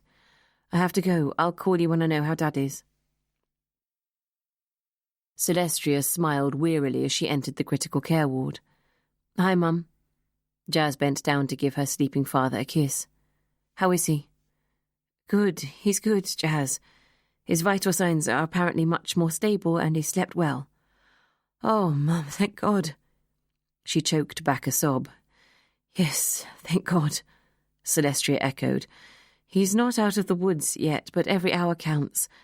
The nurse said they may take the mask off later and see if he can breathe by himself." "Why don't you go and get yourself some breakfast and I'll stay with him?" "Yes, I will. I feel comfortable enough to leave him for a little while now." Celestia indicated the weather outside. "And the snow's thawing, so you should be able to get back to Norfolk without too much of a problem." "Mum, I'm staying until I know Dad is okay. End of story, all right?" "Yes, of course, darling, of course. I won't be long." Jazz studied her father and thought that his colour was indeed better than yesterday. Then she blushed at the thought of him knowing what she had been doing whilst he was fighting for his life. He'd never liked Patrick, always thought he was wrong for her, and being Tom, had made no bones about hiding it. She stroked his hand gently, hating herself for needing and enjoying last night. She sighed, knowing there was no road back for her and Patrick. If anything, he wanted shooting for taking advantage of her while she was at her most vulnerable. But the bottom line was, she had let him. Jazz felt pressure on her hand and saw Tom's eyes were open. A nurse appeared behind her, studying the monitors. "Morning, Tom. Who's my star patient? You have done well." Jazz saw her father smile. "So well that the doctor says you can take the mask off for 10 minutes, as long as you promise not to chatter to your daughter too much." Tom nodded, and the nurse gently removed the mask. She handed Jazz a cup containing some ice. "Your father's mouth will be very dry. Give him these ice chips to suck." Jazz took an ice cube, moistened her father's cracked lips. Tom groaned in pleasure. "Dad, you are doing so well." Jazz tried to keep the emotion out of her voice. "Can't believe I'm still here," he rasped. "Thought Big G wanted me up there." "No, Dad, we want you down here. Mum's gone to have some breakfast. That shows you how much better you must be. She hasn't left your side for the past 18 hours. Tom's eyes filled with tears. "Tell her I love her," he whispered. "You can tell her yourself when she comes back up. Try not to talk too much for now." Tom nodded, and his eyes began to close again. The nurse appeared to put on the mask, and Jazz sat quietly watching him. When Celestia came back, Jazz told her what Tom had said. "It's wonderful they removed that grotesque mask, even if for a few minutes. Patrick's downstairs in the canteen, by the way, waiting for instructions, as he put it." Jazz could feel herself blushing. "Right, I had better go and see him. Tell him to go." "I think he's very happy to wait for you. He said he might take himself off around Cambridge for the morning." "There's no need for him to do that." She stood up abruptly. "Be back in a bit." Patrick was sitting at the same table as yesterday, looking bleary-eyed and drinking coffee. "Can I be getting you something, Jazz?" "No, I'm going straight back up to Dad. I just came to say I really don't need you to hang around here for the day. I'm not leaving until the consultant has been to see Dad and convinced me he's all right. I can always get DS Miles to come and collect me. Without the snow, it won't take long. But thanks very much for being there for me yesterday. I really appreciate it." Patrick looked up at her sadly. "Jazz, can we not at least arrange a date to get together and talk about what happened last night? I might be sounding like a girl here, but it meant something to me, even if it didn't to ye." "I'll call you later and let you know how Dad is. We can discuss it then." She knew she was sounding cold and businesslike, but it was the only way she could cope. She leaned forward and gave him a peck on the cheek. "Thanks, Patrick, really." She turned from him and walked swiftly away, towards the entrance of the hospital. Even as she stepped outside into the fresh blast of cool air, she could feel the sweat on her palms and on her forehead. Finding a bench, she sat down, took out her mobile and called Miles. "How are things?" he asked immediately, in the tone of voice Jazz recognised as someone expecting bad news. "Dad got through the night and he's a little better this morning." "That's fantastic, I'm so pleased for you. Well, there's a way to go yet, and I'm not sure when I'll be back, but I'd like you to briefly update me on progress. Have you found Millie yet?" "No luck so far. We're combing the city. To be honest, Mum, I wonder if he had a belly full of booze, fell in a ditch somewhere and is frozen to death in this dreadful weather. If that's the case, you'll find him today, now the snow's thawing. Have you managed to get a copy of Hugh Daneman's will?" "Yes. I spoke to the solicitor in London and he faxed it through. It's quite a surprise. He's left everything, bar one other small bequest, to Sebastian Fredericks, the housemaster at St. Stephen's." "Really?" Jazz knew she would have to process the information before it made sense. "Not only that, but Daneman changed his will less than a month ago. Before that, more or less the whole estate had been left to the British Library. There is some money left to Jenny Coleman, the headmaster's secretary. Do you want me to go and see Mr. Fredericks, try and find out more?" "Absolutely. It could be coincidental Daneman changed the will so recently. Some people are obsessive about their wills and alter them all the time. Was the solicitor able to shed any light on the subject? I asked him, of course, why he thought the will had been changed. He said he had no idea and it was none of his business to question these things.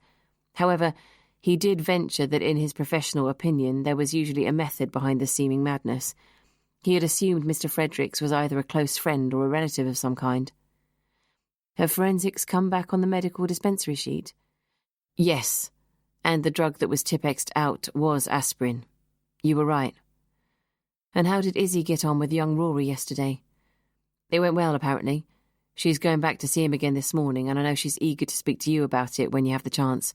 Rather fortuitous, this snow." "Really? Why?" There was a slight pause before Miles answered. "Just that it's been good to have some company." "I'm going back up to the ward now, but as soon as I've seen the consultant, I'll know a little more about when I should be back, and I'll call you then. I'd like you to come and collect me anyway. I'd like Izzy to hang around a little longer so we can have a chat, but tell her I'll speak to her at lunchtime, whatever." "She's intending to stay the night here anyway." "Really? That surprises me. Thought Izzy hated anything to do with the country. Must be your fatal charm, Miles. Speak later." Jazz was about to switch her mobile off and go back in when it rang. It was not a number she knew. "D.R. Hunter?" "Yes, hello, Inspector Hunter. It's Angelina Miller here. I am so sorry to bother you, and it may be nothing, but my, partner, Julian, seems to have gone missing." All Jazz needed now was a neurotic woman whose boyfriend had done the dirty on her. "Gone missing, are you sure?" "Yes. I haven't heard from him for 2 days now, since Tuesday evening. He didn't arrive at his office yesterday. He's a solicitor, you see, and his secretary hasn't heard a word from him. He's not answering his mobile, and he isn't at his flat." "I see." Jazz was eager to get back inside. "I'm afraid I'm currently tied up, Mrs. Miller, but if I give you my sergeant's number, perhaps he could help you. Have you got a pen and paper handy?" "Yes." Jazz repeated Miles's number. "Thank you, Inspector Hunter. You may think I'm being silly, and maybe I am, but it's so unlike Julian. He's so pedantic about arrangements, and as his secretary said, it's unheard of for Julian to not turn up to the office when he knew he had clients. The snow yesterday was terrible. Have you contacted the hospitals?" "Yes, and there is no one fitting his description that's been admitted anywhere in the area." "Well, call DS Miles, and I'm sure he will be able to help you. I really must go now, Mrs. Miller. Good luck." Jazz switched her mobile off before it could ring again and headed back into the hospital, her thoughts focusing only on her father. Sebastian Fredericks was fast asleep when he heard his mobile ringing. His alarm had not yet gone off, but the room was bathed in the soft, white light that only reflected snow could give. He reached for the light switch and turned it on, but not in time to take the call. He checked his watch. It was 6:30. Jumping out of bed, he shivered in the cold room, surprised by it. The whole of Fleat House was usually unnaturally warm, overheated, rather like a hospital. He wandered around, trying to locate his mobile.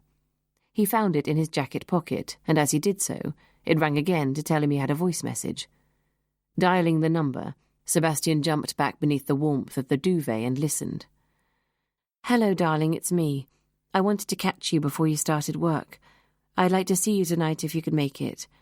I'll be here all evening, so it doesn't matter what time. Call me when you can. I love you." Sebastian lay back on his pillows, pondering how he could extricate himself this evening. Being a housemaster was all-consuming. There was no time to have a life of any sort. He was on duty 24 hours a day during term time, and now Hugh had gone. He didn't even have the backup of a house tutor until someone else was appointed. James Cox, a sixth former and head of house, was filling in at present, but Sebastian could hardly leave an 18-year-old pupil alone in charge. He wished to God his inheritance would hurry up and come through, and they could start to make plans for the future. He still hadn't told her about it yet, wanting to save the news for a moment when they could spend time together, enjoy it. No longer would he be the poor relation, and he wondered if that would change the dynamics at all.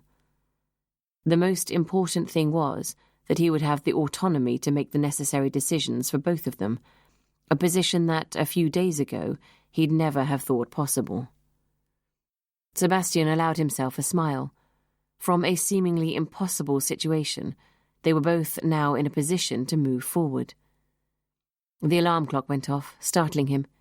He leaned over and switched it off, threw back the duvet and headed for the shower.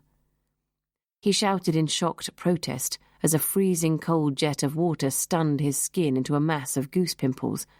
Fiddling with the control, he saw it was already on the warmest setting. Stepping out and grabbing a towel, he waited outside the cubicle for a few seconds, testing the water with his fingertips to see if it became warmer. It didn't. "Bugger," Sebastian groaned. There was obviously a problem with the system. Dressing as fast as he could, Sebastian picked up his phone and dialed Bob in maintenance. Not surprised he was not yet in, he dialed Bob's home number and got his wife on the line. Bob was obviously still in bed. His voice was groggy, but he promised he'd be there as soon as he could. "Probably a burst pipe," he muttered. "It's starting to thaw this morning." Sebastian groaned. 70 boys unable to take their morning showers, smelly and cold and complaining. He dialed her number, and she answered, immediately. "Hello, sweetheart, it's me. How are you?" There was a pause whilst she thought about it. "I'm good, very good." "What are you doing here? I wasn't expecting you until the weekend." "No, but let's just say I had a sudden change of plan." "How long are you here for?" "That's what I want to talk to you about tonight." "Okay, listen. There's a small crisis here which I need to sort out. I'll have to call you later, but I'm hoping I should be able to get away around 8, only for an hour. I'm afraid, but it's better than nothing." Sebastian paused. "I have some news for you, actually." "Good news?" "Yes, very good, as it happens." "Well, I most certainly have news for you." Sebastian could hear the smile in her voice. "Let's say 8 then, unless you hear from me. Gotta go now. Bye, sweetheart. See you later." Sebastian switched off his mobile, tucked it in his trouser pocket, and went off to alert the 3 floors of dorms to Fleat House's lack of hot water. "I'll be off to see young Rory then," said Izzy, as Miles appeared in the reception of the hotel. "I'll give you a lift there. I've just had Angelina Miller on to me. Apparently her boyfriend has done a bunk." "Still not appeared, then? She was very worried when I saw her yesterday." Izzy followed Miles out of the lobby and onto the street, which was slippery with melting snow, rivulets of water flooding down the road. "Not having a lot of luck with the men in her life, is she? That's both her ex and her partner currently on the missing list." "You don't think?" "I doubt if it has anything to do with the case. Can't see how it could, but I'd better go and have a word with her." Miles opened the passenger door to allow Izzy to step over the puddles and climb inside. "Pretty odd, though, him disappearing when all of this has happened, isn't it?" Izzy questioned as they drove off. "It sure is, if he actually has." Wouldn't be my type, Mrs. Miller. Bet she nags constantly, makes you pick your wet towels off the floor and irons your underpants and socks. So what is your type, sweetie? Izzy's hand snaked onto Miles's thigh. He slapped it away gently. Behave, I'm behind the wheel. Miles turned right and pulled into Angelina Miller's drive. How long will you be with Rory, do you reckon? As long as it takes. Izzy shrugged. Miles got out of the car and walked round to open the passenger door. I'll have a quick word with Mrs. Miller, then I'll have to scoot off to St. Stephen's. Can you make your own way back to the station? I suppose so. Izzy sniffed. I do so hate walking. Miles tapped Izzy lightly on her bottom. Some exercise will do you good, he teased as they walked towards the front door. Izzy rang the bell, to be greeted immediately by a pale Angelina. Come in, she said dully. Rory is up in his bedroom. Right. Shall I go and see him up there? Angelina nodded. If you want. It's the second door on the left. See you later, Miles, Izzy shouted as she clomped up the stairs. Angelina led Miles into the kitchen. She walked over to the Aga and automatically put the kettle on top of the hot plate. Coffee? If you're making some. D.S. Miles pulled out a kitchen chair and sat down. Any news? Angelina shook her head. Nothing. I've tried all his numbers, and Stacey just called to say he's not at work again today, and... Her voice tailed off and she began to cry. Sorry, I haven't had much sleep in the past few days, one way and another. No, I'm sure you haven't. But don't worry, we'll do our best to find Julian for you. He smiled reassuringly as Angelina set a coffee cup in front of him. Thanks, black is fine. So, could you tell me exactly where Julian was and at what time you last spoke to him? Angelina repeated their last conversation as accurately as she could. So, Miles sipped his coffee. Rory had never met Julian. No, I felt it was best under the circumstances for Rory to get over the loss of his father not being at home before I introduced him to his stepfather-to-be. So, you and Julian were going to get married? We were going to announce our engagement in the summer at Julian's 40th birthday party. Tears once more pricked Angelina's eyes. I was so excited about it, I'd started contacting lots of Julian's old friends from St. Stephen's and... Your fiancé went to St. Stephen's? Yes, coincidentally. He was in Fleat House, although Rory was down for it before I'd met Julian. Right. So, who were his old friends? Angelina listed the names, remembering them from the emails she'd sent on the website. And, of course, Julian knew Sebastian Fredericks, who is now Rory's housemaster. Angelina gave a thin smile. Small world? In this county, it certainly seems to be. So, how does Julian feel about becoming stepfather to a child he's never met? I think he's nervous, obviously, having never had children of his own. But he always knew Rory was part of the deal. We have a skiing holiday booked for half-term for all three of us. Julian thought it might be a good way to bond with Rory. And how did Julian feel about your ex-husband confessing to the murder of Charlie Cavendish? He was shocked, as we all were. Angelina shrugged, but not particularly surprised. He knew how unstable David was. Does he know David's been released without charge? Detective Miles, I haven't heard from him since Izzy told me. No, of course you haven't. Mrs. Miller, the last time you saw Julian, did he do or say anything which gave you an indication that something was amiss? Angelina sighed. Not really, no. He wasn't particularly happy about having to stay at the flat because Rory was here at home. I'd suggested I'd go and see him last night in Norwich and have a takeaway. Can you give me the address of his flat and a key? I'll arrange for someone to go and take a look, said Miles. His secretary's already been there, and there was no sign that he'd gone away suddenly. Besides, it just isn't Julian to do a spur-of-the-moment thing, let alone not contact his office. I've tried all the hospitals in the area, and they have no one registered in the past 2 days fitting his description. She looked at Miles forlornly. He has simply disappeared. If you can give me a photograph, I'll add him to our missing persons file. Is that all you can do? As I said, we'll take a look at his flat, go to his office, but...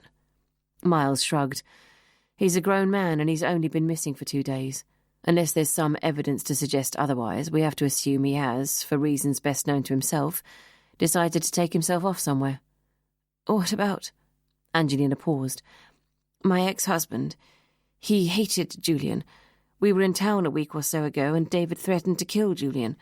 There were lots of witnesses, and David was released on Tuesday night, and that's the last time I heard from Julian, and... I take your point, said Miles, cutting to the chase. But try not to worry. I doubt there's any connection. You yourself have said Mr. Miller was not a violent man. Now you'll have to excuse me, but I have another appointment. Miles stood up. Try and keep calm. I'm sure there is a logical explanation for Julian's no-show. I hope you are right. What with everything else, it just seems too much of a coincidence. Angelina searched in her handbag for the key to Julian's flat and handed it to Miles. We'll do all we can to find him. Right, I'll be off. Easy's going to make her own way back to the station. I'll be in touch if there is any news. Angelina walked Miles to the front door. Thank you for coming. No problem. Goodbye, Mrs. Miller. Outside, Miles took out his mobile to call DS Rowland and find out if there was any news on David Miller. Sebastian glanced up from the pile of paperwork on his desk as Bob, the caretaker, entered his study. Right, Mr. Fredericks, that pipe is sorted. Just have to nip down to the cellar and restart the boiler, then we'll be on our way. Bob's ruddy face was even redder than normal. Good, have you got the key? Yes, I do, thanks, Mr. Fredericks. Bob left the room and walked down the back corridor. He unlocked the door to the cellar, switched on the light, and clambered slowly down the uneven steps. The boys' trunks were stored in here, the perfect place to keep them warm and dry. As he reached the bottom step, Bob sniffed the air. It wasn't overpowering, but he recognised the unpleasant aroma of decay. Darn rat got in here, most probably, he mumbled to himself, his eyes sweeping the floor for telltale droppings. He looked behind the stack of trunks and could see nothing. He sniffed again. The smell was stronger here. Bending down, he used his nose to guide him. The smell seemed to be coming from one of the trunks, whose lid was not quite closed. Don't say the darn thing got in there. Poor lad'll have a fit when he comes to open it. Bob seized the brass lock and threw back the lid. Sebastian Fredericks jumped at his desk as he heard the sound of a man's scream pierce the silence of the building. Chapter 25. Jazz and Celestia looked up nervously as Mr. Carlyle sat down opposite them in the family room. Good news, he smiled. Tom is responding to treatment. He's not home and dry yet by any means, but the fluid is draining off his lungs. His blood pressure is better, which means his heart is pumping more efficiently than yesterday. I'd say the prognosis is far more positive today, and if he continues to respond, then we will have him out of critical care in a couple of days' time. Celestia squeezed her daughter's hand and smiled in relief. That's wonderful news, isn't it, darling? Jazz nodded. Absolutely. Although I should warn you, if he does make it through, he will have to take excellent care of himself in the future. His heart muscle has been badly damaged by this second attack and considerably weakened. Therefore, as far as the long-term situation is concerned... Please, let's just get him through this and worry about the future when it happens. Celestia cut in, eager to let nothing spoil the good news. Of course, the consultant nodded. You're very sensible to take it day by day. So he's no longer in immediate danger? Asked Jazz. When patients are as sick as Tom, there are no guarantees, but he's definitely moving in the right direction. Carlyle stood up. I'll see you tomorrow. When he'd left the room, Jazz threw her arms around her mother. Oh, God, I was so scared we were going to lose him. Well, he's still here and fighting. Celestia stroked her daughter's hair. And I think you'd better get back to Norfolk. I'll go downstairs and check in with Miles, but unless I have to go, I'd prefer to stay here. If it's any help, my instinct tells me your father is going to cheat his maker yet again. Anyway, you go and make that call, and I'll go and see Tom. Tell him what a superstar his doctor thinks he is. Celestia smiled and cupped her hands round her daughter's face as she planted a kiss on her forehead. What would I do without you, darling? Thank you for being here. Don't be silly, Mum. I'll be back in a tick. Jazz hurried down the stairs and out of the hospital. Switching on her mobile, she saw she had a message from Miles. The colour drained from her face as she listened to it. Izzy was enjoying a bowl of Angelina's excellent chicken soup when her mobile rang. "Excuse me," she said to Angelina as she answered. "Are you still at the Miller house?" It was Miles. "Yes, I was just on my way back to the station. Can you talk? Out of earshot." "Hold on just 1 second." Izzy could hear the tension in Miles's voice. She heaved herself out of her chair. "Sorry, boss on the blower," she mouthed to Angelina, then left the kitchen and walked into the drawing room. "Okay, shoot." Julian Forbes's body has just been discovered in a trunk in the cellar of Fleat House. Izzy instinctively clapped a hand to her mouth. "My God, who found him?" "The caretaker. He had to restart the boiler this morning. Piece of luck, actually. If there hadn't been a burst pipe, the body might have remained there until Easter, when the boys need their trunks to go home for the holidays." "How long has he been dead?" "A couple of days, I'd say, but the Sokos are on their way now." Angelina is going to flip. Poor love. "Tell me about it. Izzy, I need a favour. Can you stay where you are for now? You're perfectly safe. We posted an officer outside the house when we knew Miller had done a bunk, but I don't want either Mrs. Miller or Rory leaving the house, just for the present. I've called Jazz and she's expected here in the next hour." "Angelina's ex turned up yet?" "No. Could you make sure that all the doors are locked, just in case David Miller is on the rampage and decides to give his ex-wife a visit?" "I doubt he will, but yes." "I know you doubt it, Izzy, but Miller was released at about the same time as Mrs. Miller last heard from Julian Forbes, and he's been missing ever since. As I really don't fancy eating my Auntie Madge's behind, I have to believe it's sheer coincidence, especially as I have news on Rory. I'll call you as soon as Jazz is back, but for the moment say nothing. I will make polite and interesting conversation as well as I can. Thanks, sweetheart. Sorry to drag you into this." "It's okay. I'm going back to the city for some peace. Bye." Izzy painted a smile on her face and walked slowly back into the kitchen. Jazz had managed to catch Patrick just as he was about to get on the A14 back to London. He had picked her up outside the hospital, and they had sped off to Norfolk.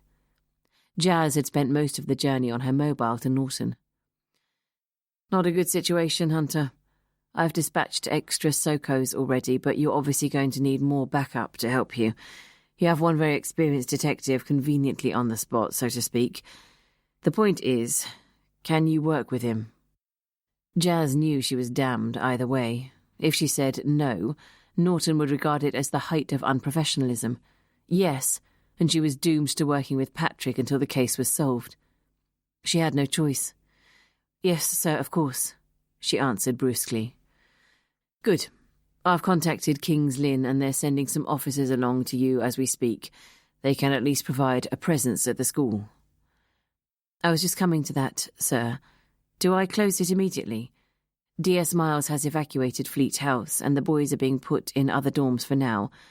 But the moment word gets out of this third death, which, from what Miles has told me, is unquestionably murder, there'll be mass panic." "Get there first, then we'll take a view. Call me after you've been to the crime scene." "Will do, sir." She closed her mobile and stared into the distance. "You okay there?" Patrick closed a hand over hers. Jazz moved it away. Yes, I'm fine." "You're exhausted, Jazz, just remember that. Fair play to you. You've been through a difficult couple of days." "Really, I'll be fine," she repeated curtly, her pride asserting itself. "I can cope perfectly well." "I know you can, Jazz, and I accept working with me is the last thing you had on your mind."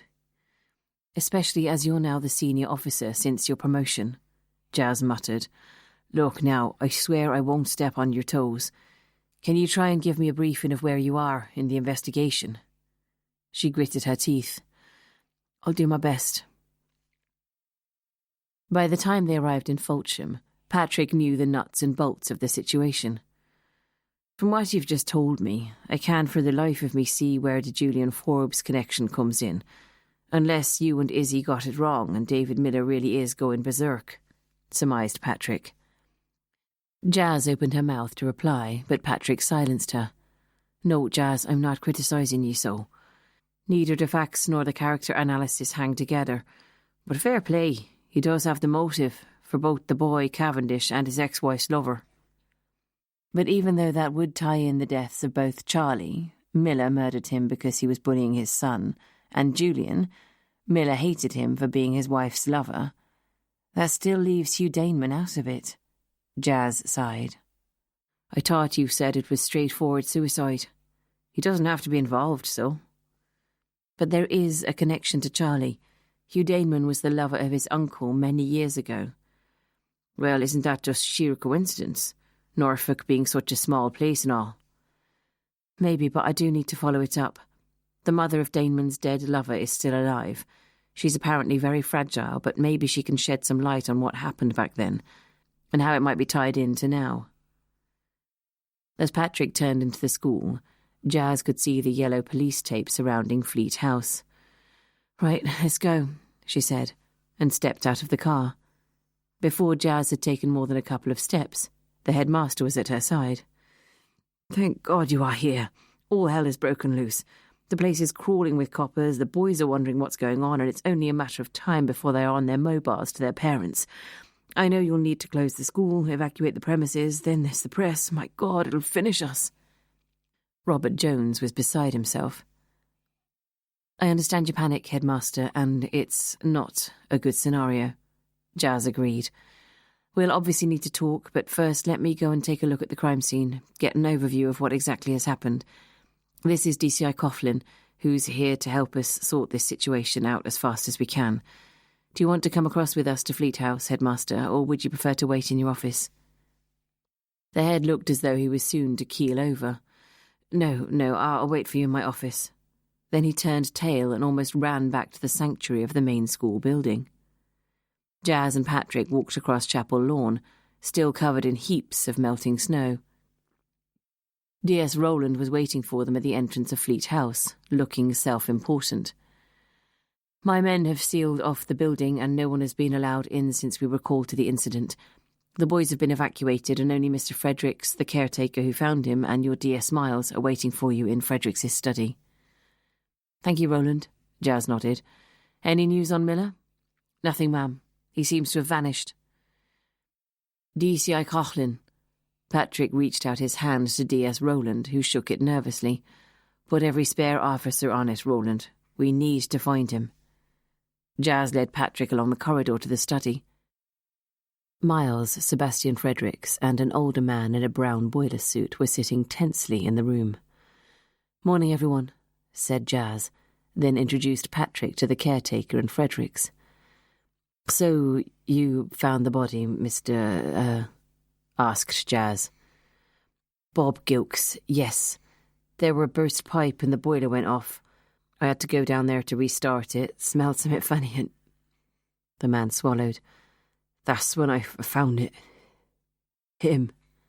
I heard Bob's scream and ran down to the cellar to see what the problem was, and I was able to identify him, Fredericks explained.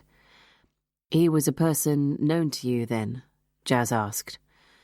Coincidentally, yes, although I hadn't seen him for many years. He was in the year above me here at St. Stephen's. I knew instantly it was Julian. Poor chap. Still can't quite believe it. Fredericks shook his head. So you hadn't seen him for how long?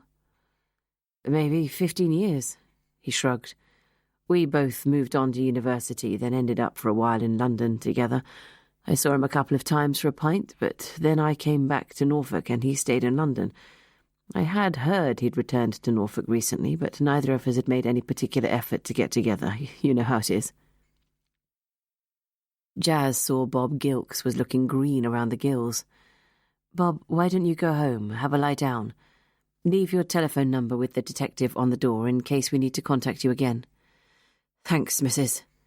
Bob stood up gratefully. And, as I'm sure D.S. Miles has already indicated, I want you to keep this discovery to yourself for now.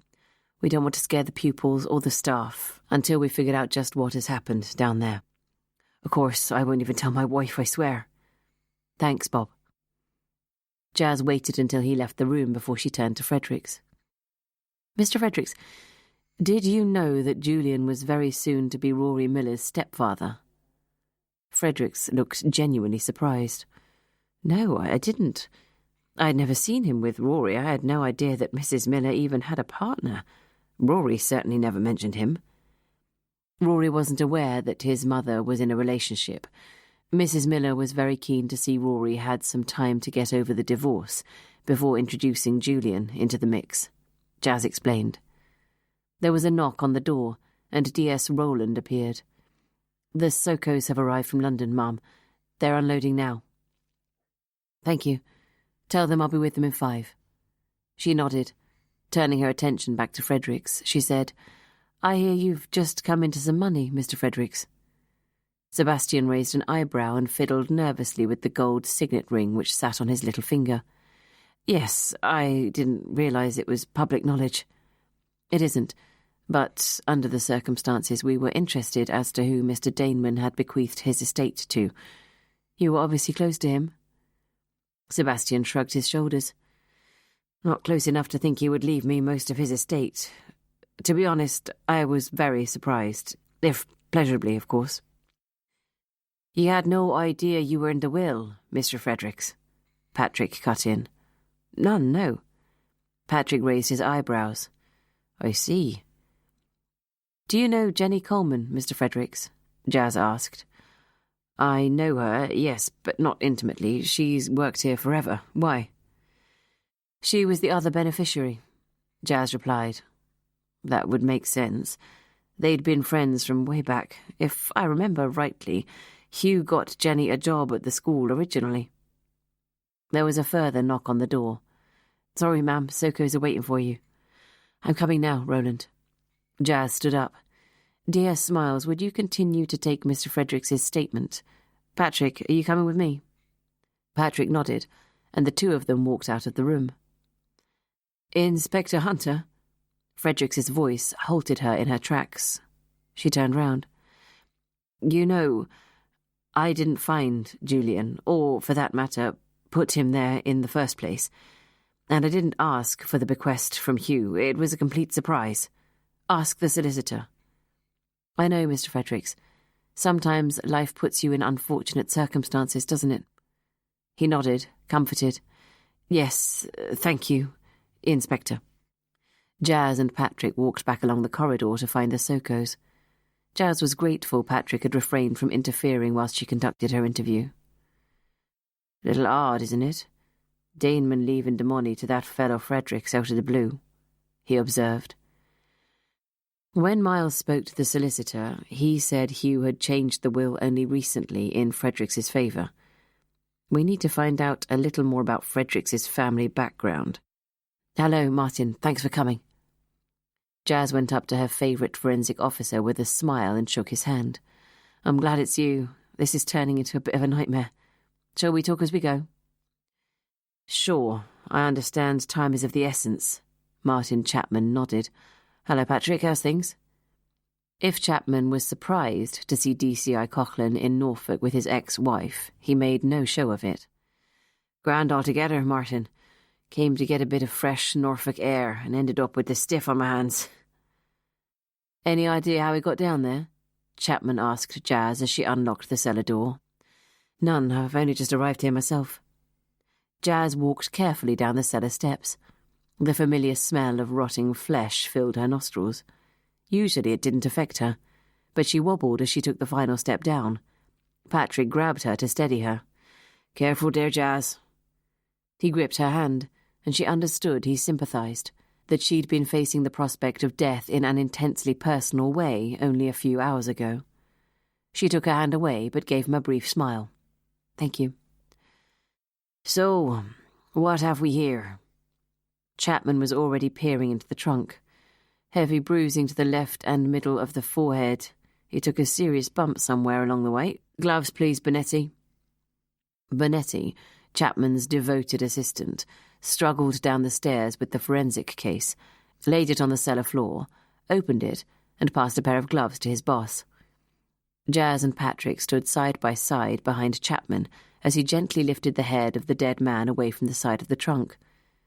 One of the reasons Jazz liked Chapman was because of the way he respected the physical remains of the human life that had recently departed. He handled his cadavers sensitively, unlike some forensics she had seen. Not much question as to how poor Julian met his maker. Look. Jazz and Patrick peered at the bloodstains marking the side of the trunk behind Julian's head. A massive blow to the back of the head. Chapman picked up one of Julian's hands. See, the palm is covered in scratches and has a layer of white dust on it. Chapman checked the other palm, which was identically covered. He looked behind him at the steep cellar stairs. I'd say from the look of his hands and the bruising on his forehead that he was hit from behind as he was walking down the stairs. He fell head first. The dust on his palms looks like he reached out to break his fall, which would mean he was still conscious, if only for a few seconds before he was hit again.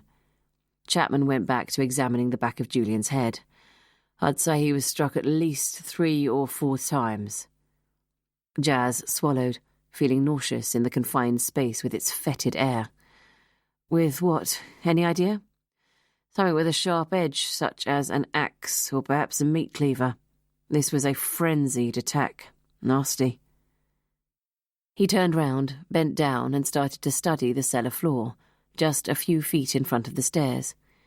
Can you see there are some bloodstains here too? Looks like our murderer finished him off on the floor, then dragged his body into the trunk. How long has he been dead, would you say? I can't really tell until I've done the PM, because the heat in here is intense. The body has deteriorated faster than it would usually. The boiler was off this morning for a few hours due to a burst pipe, Jazz said. Julian's been missing since Tuesday evening. Then, at a guess, I would say he died pretty soon after that, latest early hours of Wednesday morning. Vanessa, get the lads to bring a stretcher. Let's get Julian out of here and give him some dignity. I'll have a poke around down here, take some samples from the floor and the trunk, see if our murderer has left anything of himself behind. Where are you taking him? Jazz asked.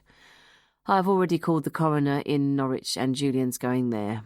Doubt it'll be as state-of-the-art as my own, but I'll get by, I'm sure. How soon can you get back to me? We really have to move fast on this one. When I've finished here, I'll get straight onto it. I should have a report for you by tonight, but I'm not expecting much more than I've already told you as regards cause of death. If I pick up any juicy DNA samples, I'll let you know. Thanks, Martin. I think we're all done here. As Patrick turned and began walking up the stairs, Jazz crossed to the trunk and bent down to study the initials embossed on the front. RMM. There might be other boys in Fleat House with those initials, but Rory Miller would fit the first and last names. Thanks, Martin. Jazz nodded at him and followed Patrick up the cellar steps. Miles was waiting for them in the lobby. I've got Frederick's statement, Ma'am. Did Martin Chapman have anything illuminating to say? He thinks Julian died late Tuesday evening, and it's definitely murder, Jazz said quietly. Patrick, would you go and see the headmaster? Tell him what Martin has reported, preferably without sending him into a state of apoplexy. You can reassure him the school will be crawling with police officers, and it's doubtful there will be another murder in the next 24 hours. By which time the perpetrator will be safely under lock and key. Patrick nodded. I'll do my best, but we're sailing close to the wind. If I was after being a parent, I, for one, wouldn't want my precious young one anywhere near this place. Luckily for us, Fleat House was deserted when Bob found the body, so only Fredericks heard him scream, Miles said. The boys think they've been evacuated and the police are here because some old remains have been found under the cellar floor whilst the boiler was being fixed. They're all very excited and are speculating who it could be. Jazz frowned. Bit far-fetched, isn't it? No, Mum, apparently not. Legend has it that Fleet House is haunted by a young boy. This boy was so miserable whilst he was here, he hanged himself from the iron hook in the cellar ceiling. The boys think it's him.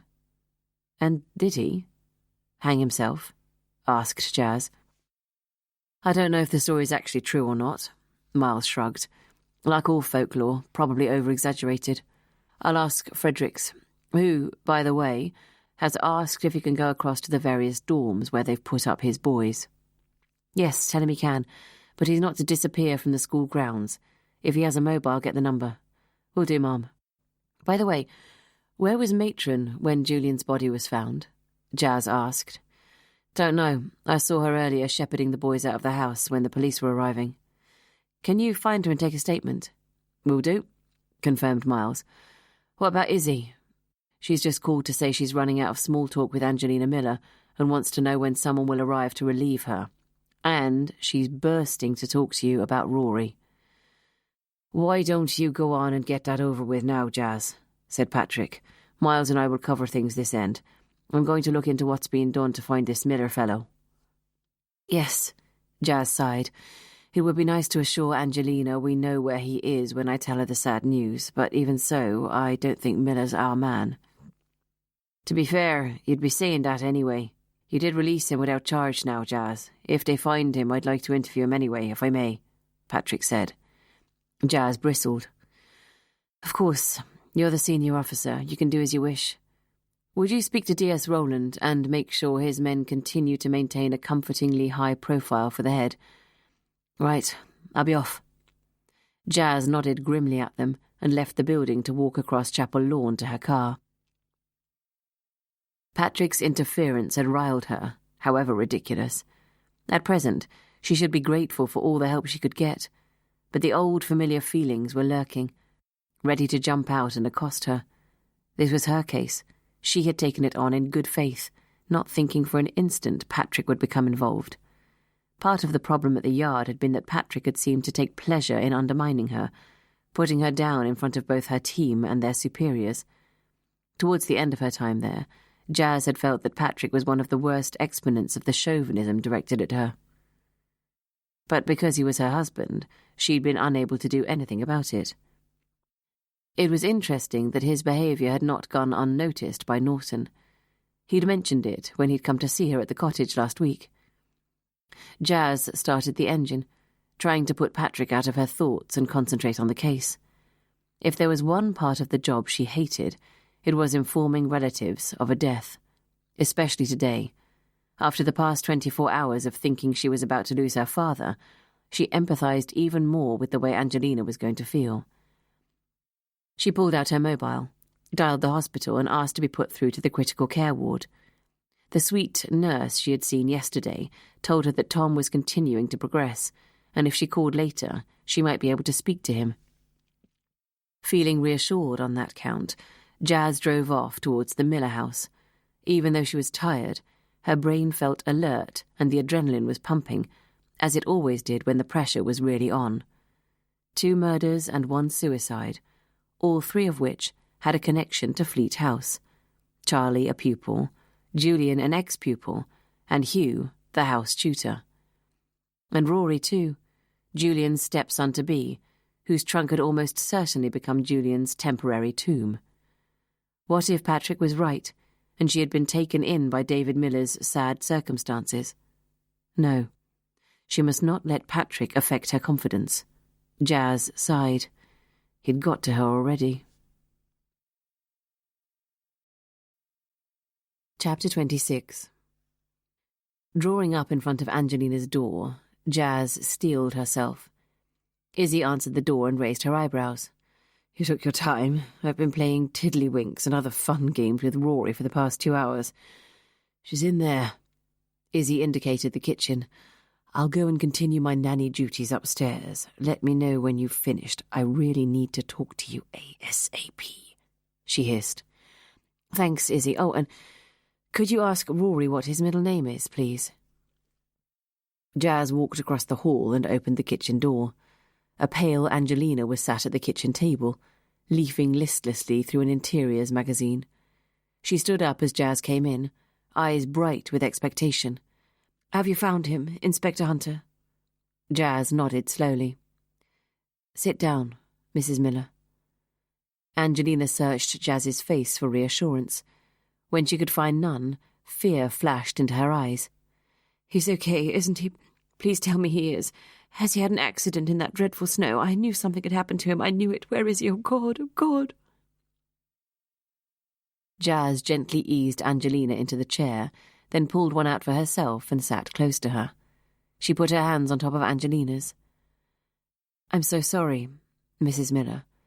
There is no easy way to tell you, I'm afraid, but Julian is dead." "Dead? Dead? He can't be dead."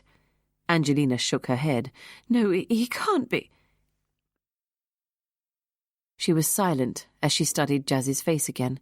Then, as realization began to sink in, her shoulders slumped forward and she muttered, "How?" "Mrs. Miller, I'm so very sorry." Jazz spoke softly.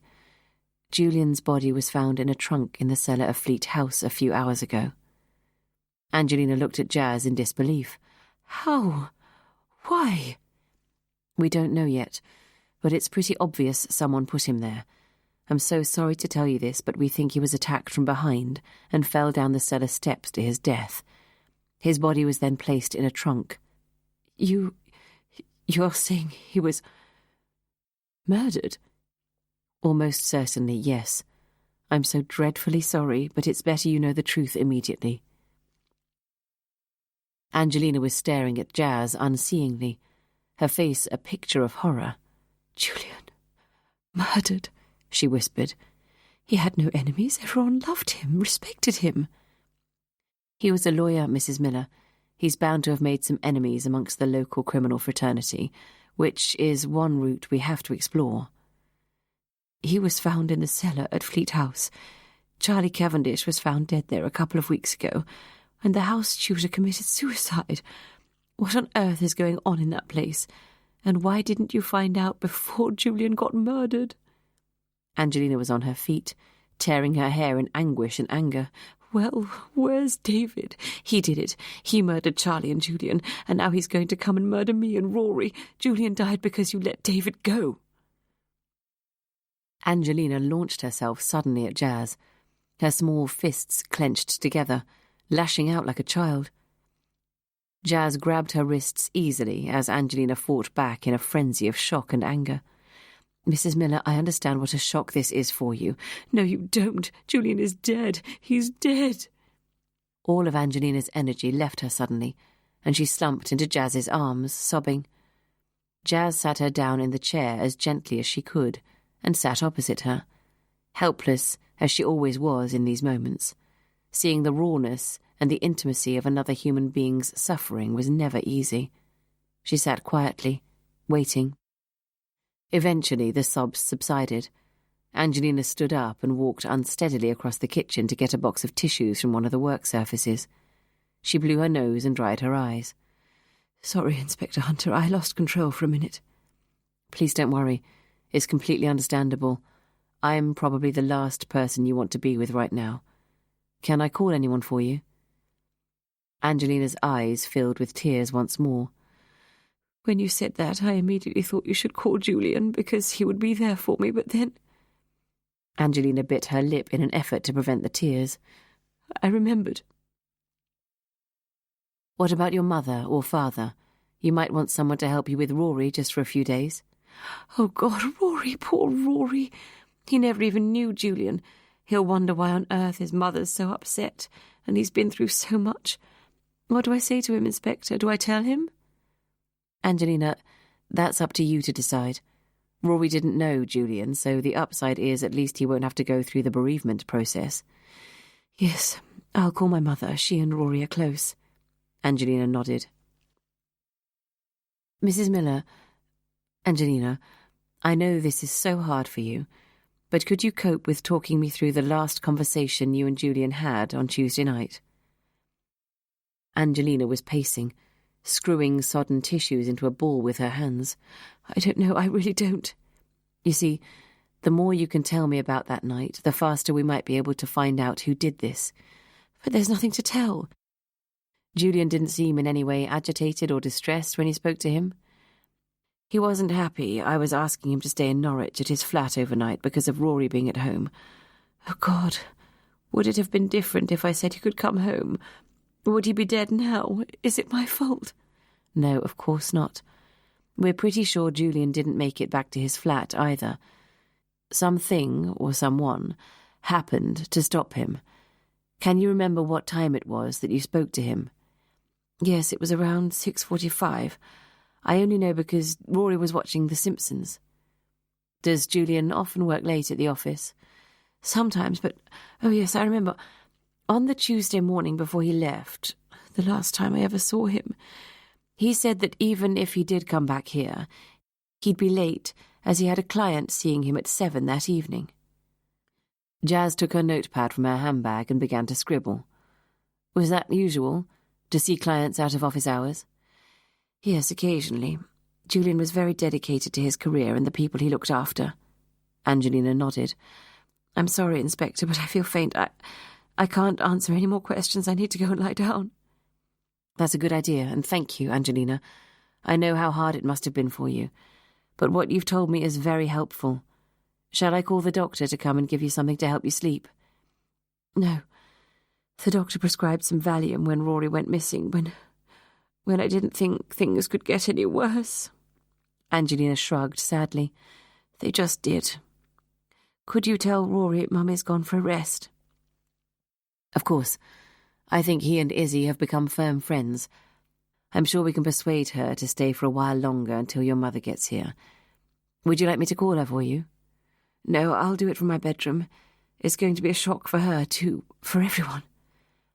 Angelina walked across to the door of the kitchen and hung onto the handle for support, her face suddenly a mask of fear. What about David?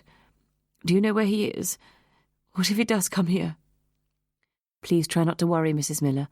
You have my word there'll be an officer sat outside 24 hours a day. You and Rory will be perfectly safe, I guarantee it. Jazz waited until Angelina had left the kitchen, then switched on her mobile. There was a message from Patrick to say David Miller had finally been picked up in Norwich, drunk, and was being driven back to Fulsham police station to sober up.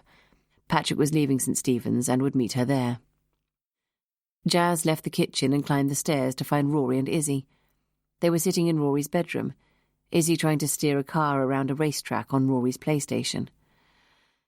Glad you're here. I've just gone down a one-way street and run over 3 mothers with prams. Is she okay? Izzy mouthed. Not good. Jazz mouthed back. Hello, Rory. How are you? Fine. Rory's attention was focused on getting Izzy's car back up the one-way street.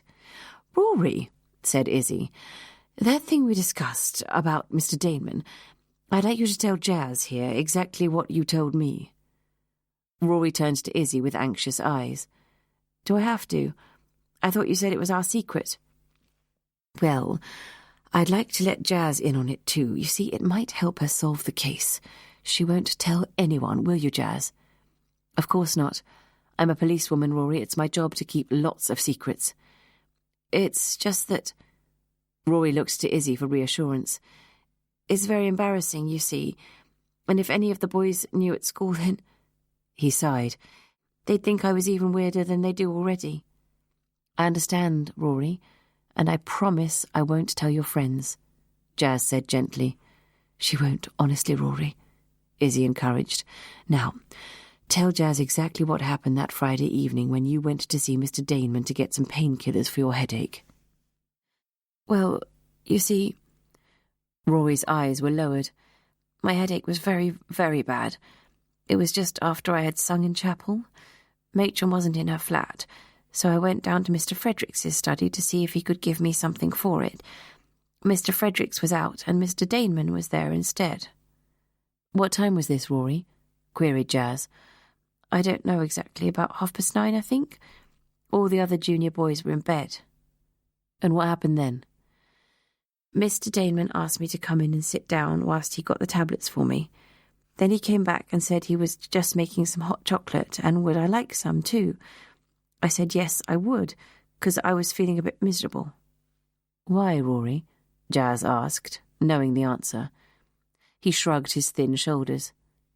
The usual stuff, you know. No, I don't, Jazz urged. Tell me. The other boys bullying me mostly? Anyone in particular? Rory looked up at Jazz. None of the boys are very nice to me, but Charlie Cavendish was always picking on me. He'd done it that afternoon and I was upset. Okay, So you and Mr. Daneman have a cup of hot chocolate together. Did that help a bit? Oh, yes, Mr. Daneman was always great to me. He looked out for me. He knew what it was like, you see. He told me he got bullied at school, too, when he was a boy. We got on very well. He was my friend. Rory shrugged. That's nice. It must have helped a lot. It did. He asked me what was wrong, and I told him about Charlie calling me a fucking gay boy in the changing rooms after rugby practice. Mr. Daneman said that I had to ignore those types of comments, that it was Charlie's own insecurity that made him say things like that, and everyone knew he was a bully. And I sipped my hot chocolate, and I felt better until... Rory's hands moved up and down his thighs agitatedly. Izzy, do I have to? Yes, sweetie, you do. I know this is going to help Jazz so much with sorting out what happened that night. Rory took a deep breath. Okay, here goes. Mr. Daneman came and sat next to me on the sofa. I was a bit tearful, so he put his arm around me, told me he'd speak to Charlie and make sure he'd leave me alone. Then suddenly he told me that he'd once known someone who looked very like me, and he got hold of my face in his hands and he... Rory gulped in some air from speaking so quickly. Go on, Rory, nearly there now, Izzy urged. Well, he kissed me on the lips and tried to put his tongue in my mouth. Rory's hand went instinctively to his face, and he dragged his fingers across his lips, as if he was trying to wipe them clean. It was disgusting. Jazz nodded silently, looking at Izzy, who raised her eyebrows. I'm sure it was. What did you do then? I got away and ran out of the room and went upstairs to my dorm. I pulled the covers over my head and cried. Mr. Daneman was my only friend. He did protect me, and I knew I couldn't let him any more. He was a dirty old man, and just as bad as the rest of them, and I knew I was completely on my own, that I couldn't trust anyone ever again except for... Your dad? Offered Jazz. Rory nodded. I rang him. I wanted to see him. When he didn't come, I ran away to find him. Your dad tried very hard to find out what was going on and why you were so upset. I saw him a few days later in Mr. Jones's office trying to get to see you. And I suppose they wouldn't let him. Was he drunk?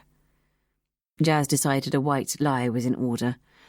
I don't know, but he was very upset he couldn't see you. So when you went away with your dad to the Lake District, did you tell him what Mr. Daneman had done? Yes, I did, and he swore he wouldn't tell anyone. He hasn't, has he? Rory looked at Izzy and Jazz anxiously. No, he absolutely hasn't. Promise, Jazz replied. And just one last thing. Did you actually take the tablets when Mr. Daneman gave them to you? Rory paled. I think I did, but I can't remember.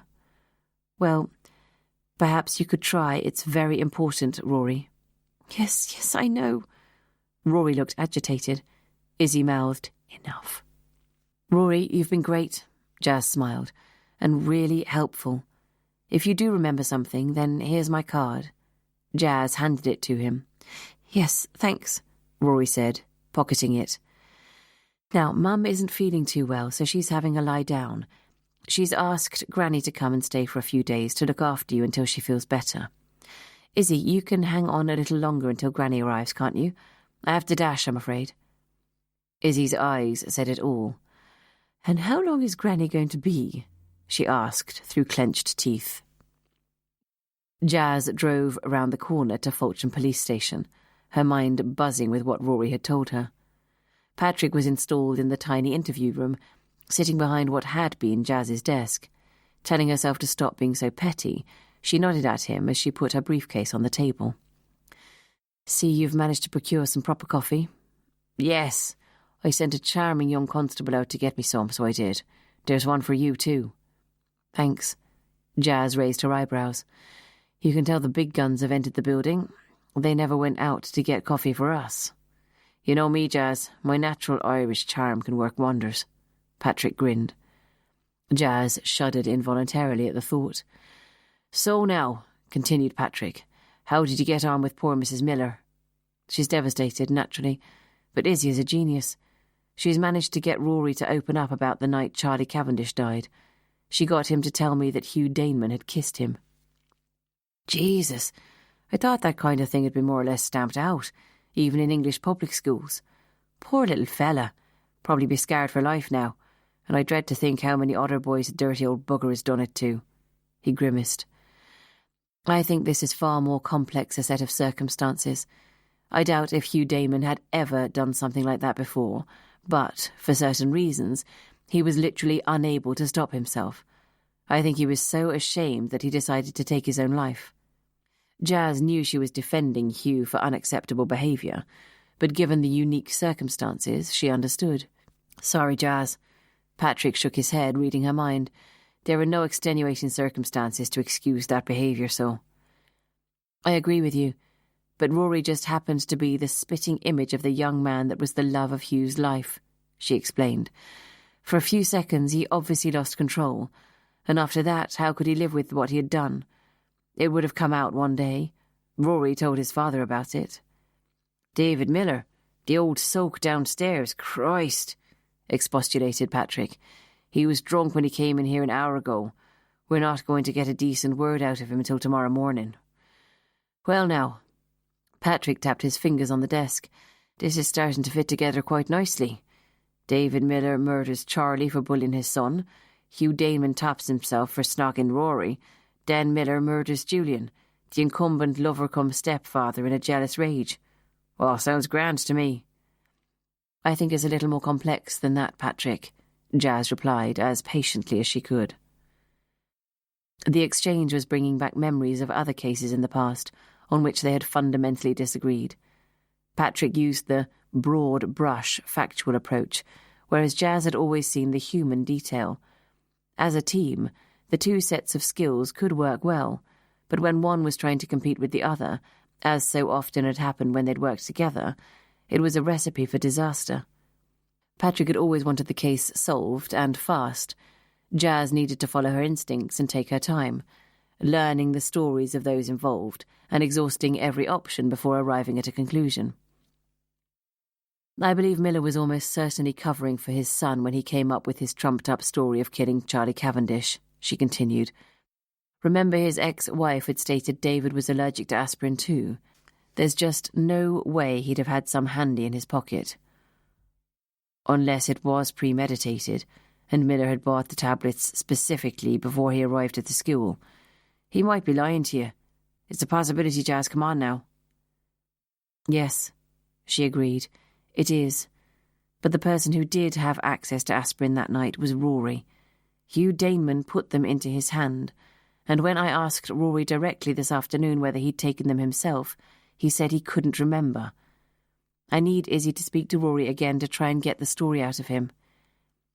You'd think a kid of 13 did this, Patrick whistled. Jesus, that's a nasty one. Anyway, when your man downstairs comes to, I'll be giving him the once-over, that's for sure. Jazz gritted her teeth. You do that, but Izzy agrees with me too. Neither of us think it was Miller.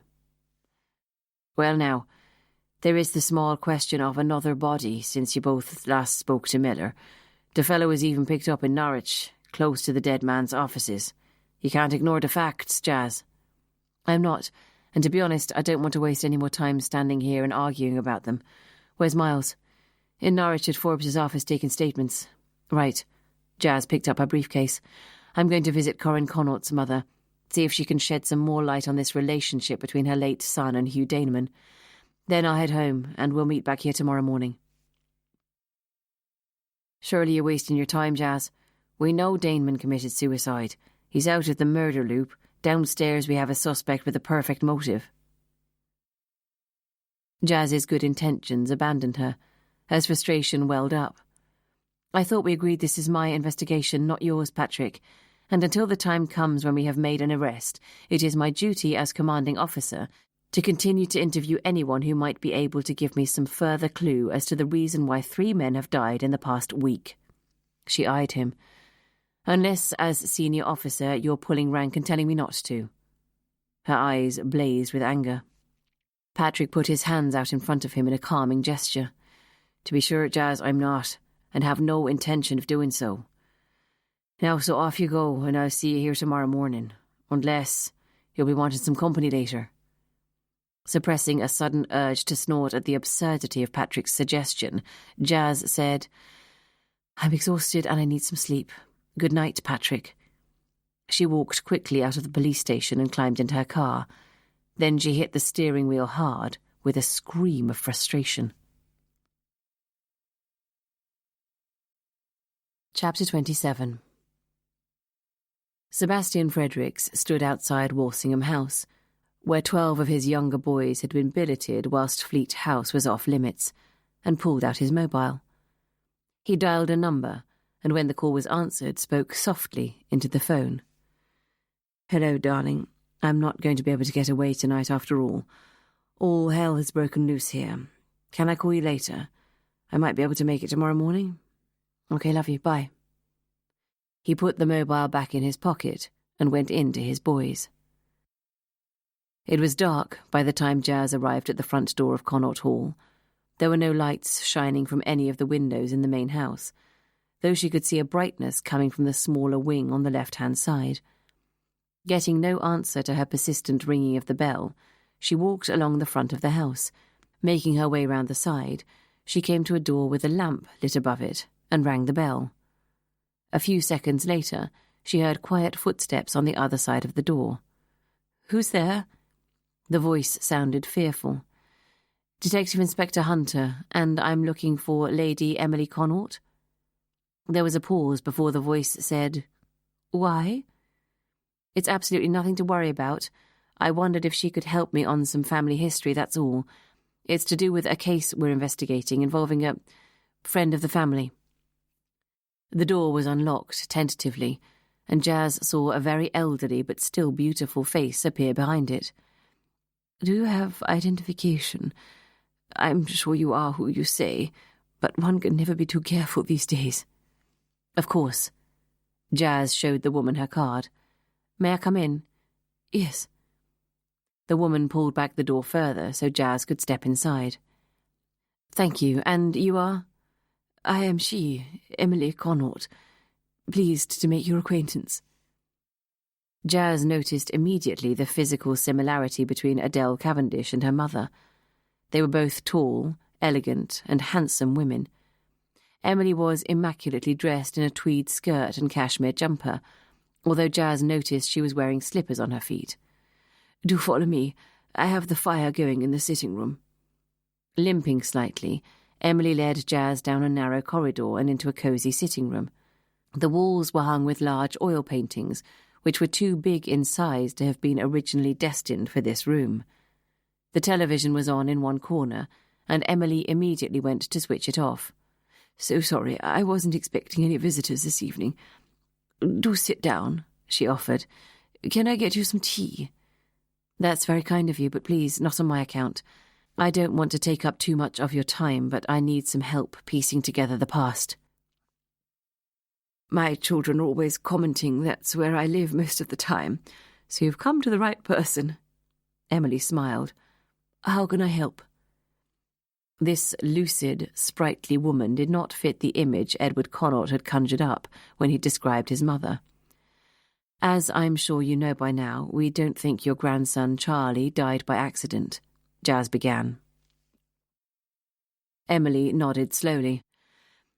Edward did indicate that was probably the case, but he didn't go into detail. He doesn't like to upset me. Thinks I'm a frail old lady who couldn't possibly cope, when, in fact, I've suffered far more tragedy than he will ever know, and I'm still here to tell the tale. Have you managed to discover who might have been the perpetrator of the crime? We have a suspect, yes, but before I can draw any conclusions, I need to discover a little more about his family background. Jazz paused before saying, I'm sure it's been a very upsetting time for you. Of course, Emily nodded. I was distressed to hear of Charlie's death, but if you want me to be honest, I was never close to the boy, nor did I particularly like him. I suppose I should feel guilty, she sighed. He was my grandson after all, but I'm afraid he reminded me far too much of his father, who I always thought was a pompous ass. Jazz tried not to let a smile reach her lips. Well, I'm sure at the very least that you'd like to get to the bottom of why he died. Of course. Forgive me, Inspector. Emily checked herself. But speaking my mind is the one advantage of growing old. So, how can I help you? Well, it isn't only Charlie who has died recently. A tutor at the school, Hugh Daneman, is also dead, but we're sure no foul play was involved. He took his own life. A shadow crossed Emily's face. Yes, I read his obituary in the Times. Such a gentle man. And I mean that in both senses of the word, if misguided. Why misguided?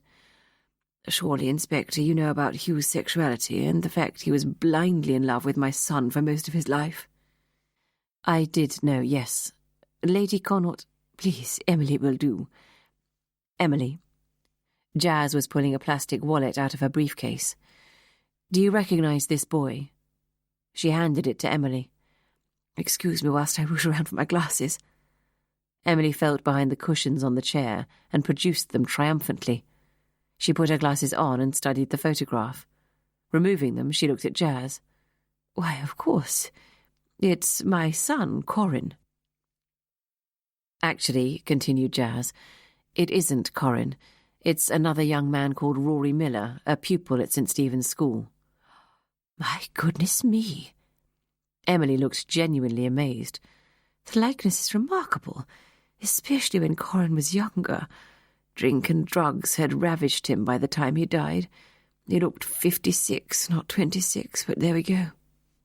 Emily handed the photograph back to Jazz. Thank you for that, Emily. You've just helped confirm one of my theories. Jazz smiled. And now perhaps you could tell me a little more about the relationship between Corin and Hugh. Emily sighed. Well, it was all rather tragic, really. Having spoken to Edward, you must know from him that Corin was wild. Goodness knows who he took after, as neither his father nor I were rebellious, but Corin was. Right from the day he was born. Such a naughty little baby, she chuckled. Didn't much care for sleeping. Perhaps he felt he might miss something. Of course, going up to Oxford didn't help. To Corin, it was manna from heaven. He did absolutely no work, spent all his energies having a jolly good time and experimenting with everything. And I mean everything. And that's where he met Hugh. Yes, Hugh was a don, yet not much older than his students. Fearfully bright chap. Emily shook her head. Such a waste. He could have gone so far if he hadn't met my son. They had a liaison. No need to be coy. I'm sure you know that already, Inspector Hunter. Emily clucked. And when the powers that be at Oxford discovered it, Hugh was dismissed on the spot. My son was sent down not long after for all sorts of heinous crimes, including not appearing at lectures for an entire term. Did Corin love Hugh, do you think? Emily paused in thought. Finally she said, In Corin's way, perhaps he did. When he was sent down, he came to live here on the estate. In a wink of an eye, Hugh was here in Norfolk too, working as a teacher at St. Stephen's. Hugh hung around Corin all the time. I rarely remember visiting Corin at his cottage when Hugh wasn't there. But if you're asking me whether it was an equal feeling between them, I would say without question no, she answered definitely. You see, Corin was not, how shall I put it, a full-time homosexual. And even if he had been, I doubt he could have been faithful to Hugh. No, he liked women as well, which was what finally caused a problem between them. Jazz was surprised. Really? Corin fell in love with a woman? No, my dear, Emily chuckled. As I've just said, Corin was far too selfish to fall in love properly with anyone, but that did not mean to say he was averse to filling his baser needs. Anyway, Hugh came up to Corin's cottage one day and found him in bed with a woman. She raised her eyebrows. I mean, my dear, how could he hope to compete? Hugh arrived here at the house and sought me out. He was devastated. I can tell you, it was a fairly strange task to comfort a young man in love with my son who'd been usurped by a woman. But poor Hugh had no one else to turn to. Did it destroy their relationship? Asked Jazz. Yes, at least for a while. Hugh stopped visiting, but Corin started to deteriorate and was drunk or on drugs most of the time. He rang Hugh in his hour of need, and Hugh came scampering back to help him. Corin died soon after of a heroin overdose. Hugh was the one who found him. What a sad story, Jazz mused. Corin was so young. Yes, and to be honest with you, my dear, I don't think I ever got over losing Corin. Firstborn son and all that. There's an undeniable bond. Emily shook her head. Interesting, isn't it? Most people spend their lives wanting to fall in love, and yet sometimes love can be so terribly destructive. It certainly destroyed Hugh. He was never the same from that moment on. Jazz thought for a moment before she asked her next question. Emily, you're quite sure that Hugh was fully homosexual, that he wouldn't have had a liaison with a woman, like Corin did? As sure as one can be about anything, yes, replied Emily. Hugh loved my son. It was all-consuming. Why do you ask? Hugh left his entire estate to a housemaster at St. Stephen's. He'd changed his will only a few weeks before. This housemaster and he weren't particularly close, although they'd worked together for years, and Hugh had taught this man as a boy. Jazz shrugged. I suppose I was wondering whether there could be some family connection. I have checked with the General Register Office, and they're not officially related. Jazz left the sentence hanging in mid-air before she clarified it. I wondered if Hugh could have fathered a child. It would have been around the time that Corin died, approximately 40 years or so ago. No. Emily shook her head. Hugh didn't have a child, but no. Surely not, she whispered to herself. What is it, Emily? Jazz asked softly, as she read the confusion on the old lady's face. No, I'm sure it must be coincidence, Emily muttered to herself. Because how on earth could Hugh... Could he what? I'm sure I'm wrong, but I suppose there is a chance that... I'm sorry, Emily, you've lost me. Oh dear, oh dear. Jazz could see Emily was having a painful inner struggle. She waited patiently, saying nothing. Finally, Emily looked at Jazz. Inspector, I have never told anyone of this, not even my late husband. Do you really think it is relevant to your inquiries? I don't know until you tell me, Jazz replied honestly, but if you think it might be, then please go ahead. Well, you see, the thing was... Emily touched a long, bony finger to her brow. There was a child, Inspector. Corin's child. He never knew of it. He died before the baby was born. But Hugh did know of it. I see. And how did you find out about this? Emily looked at Jazz again, her eyes troubled. It was Hugh. He came to me a couple of months after Corin died and told me about the expectant mother. Apparently, she'd appeared on his doorstep out of the blue, distraught. She was 4 months pregnant and didn't know what to do. Even though Hugh had every reason to hate her, he was very kind-hearted, and perhaps he felt in some way responsible for her and the trouble Corin had got her into. Excuse me if I'm being tactless, apologized Jazz, but under the circumstances you're describing, surely the best thing was for this girl to go off and have a termination. Emily smiled. My dear, I don't wish to pull rank age-wise, but 40 years ago abortion was only just legal, and not if you came from a Catholic background, as this girl did, and Norfolk was still coming out of the Dark Ages. Yes, very different from now, I'm sure, Jazz agreed, feeling uncomfortable. So, what did she do? Well, Hugh came to me in confidence to ask my advice. Under the circumstances, he felt I should know. I, too, am Catholic, so I was certainly not going to condemn a life to death. But by the same token, there was no place in our family for Corin's illegitimate child, especially as the young lady in question was the daughter of one of the workers on our estate. Emily sniffed. I suggested to Hugh that this girl go and have the baby quietly in one of the discreet homes that were set up for just that sort of thing, and then put it up for adoption. I also offered to pay, which the girl accepted. And that was the end of it, really. The girl did as I'd suggested, and no more was said of it. In fact, Emily mused, it's the first time I've spoken to anyone on the subject for 40 years. I apologise for reminding you of it now, said Jazz. So you've no idea what happened to this baby? Good God, no. He or she could be anywhere, Inspector Hunter. Or dead, for all we know. And this baby could have no idea who he or she really is? Absolutely not. They were very careful about that sort of thing then. Jazz spoke slowly. But just say Hugh had found out who the child was. I can't imagine how, but pray continue with your train of thought.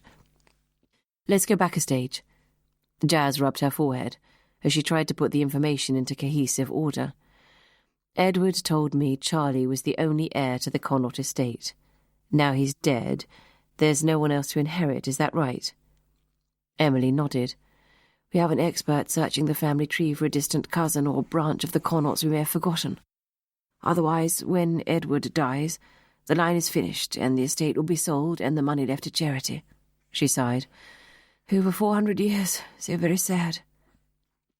So what if there was an heir? Let's say the son of Corin, your eldest child. I understand it would have to be a male. But, Inspector, he, if it is a he, was born out of wedlock. Emily responded, shocked. The child is illegitimate. But still a direct blood heir, and with DNA tests these days, this can be proved beyond all doubt. I'm pretty sure there have been some cases in the past few years where the courts have granted the illegitimate child his legal entitlement. Well, Emily replied stoutly, that closes the debate. Corin died 40 years ago.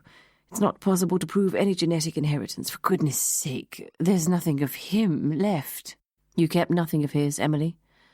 I kept some things from his childhood, photographs and whatnot, but nothing of him, Inspector. Did you by any chance keep a baby book, detailing Corin's weight, his first smile, when his tooth came through? That kind of thing?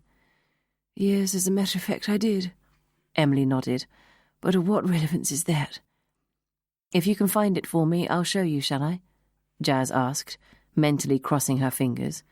Do you know where it is? Vaguely, I'd have to look. Jazz suspected Emily knew exactly where it was. Emily, if you could remember where that book might be, I'd be very grateful. Emily hesitated, then nodded. All right. Won't be a tick.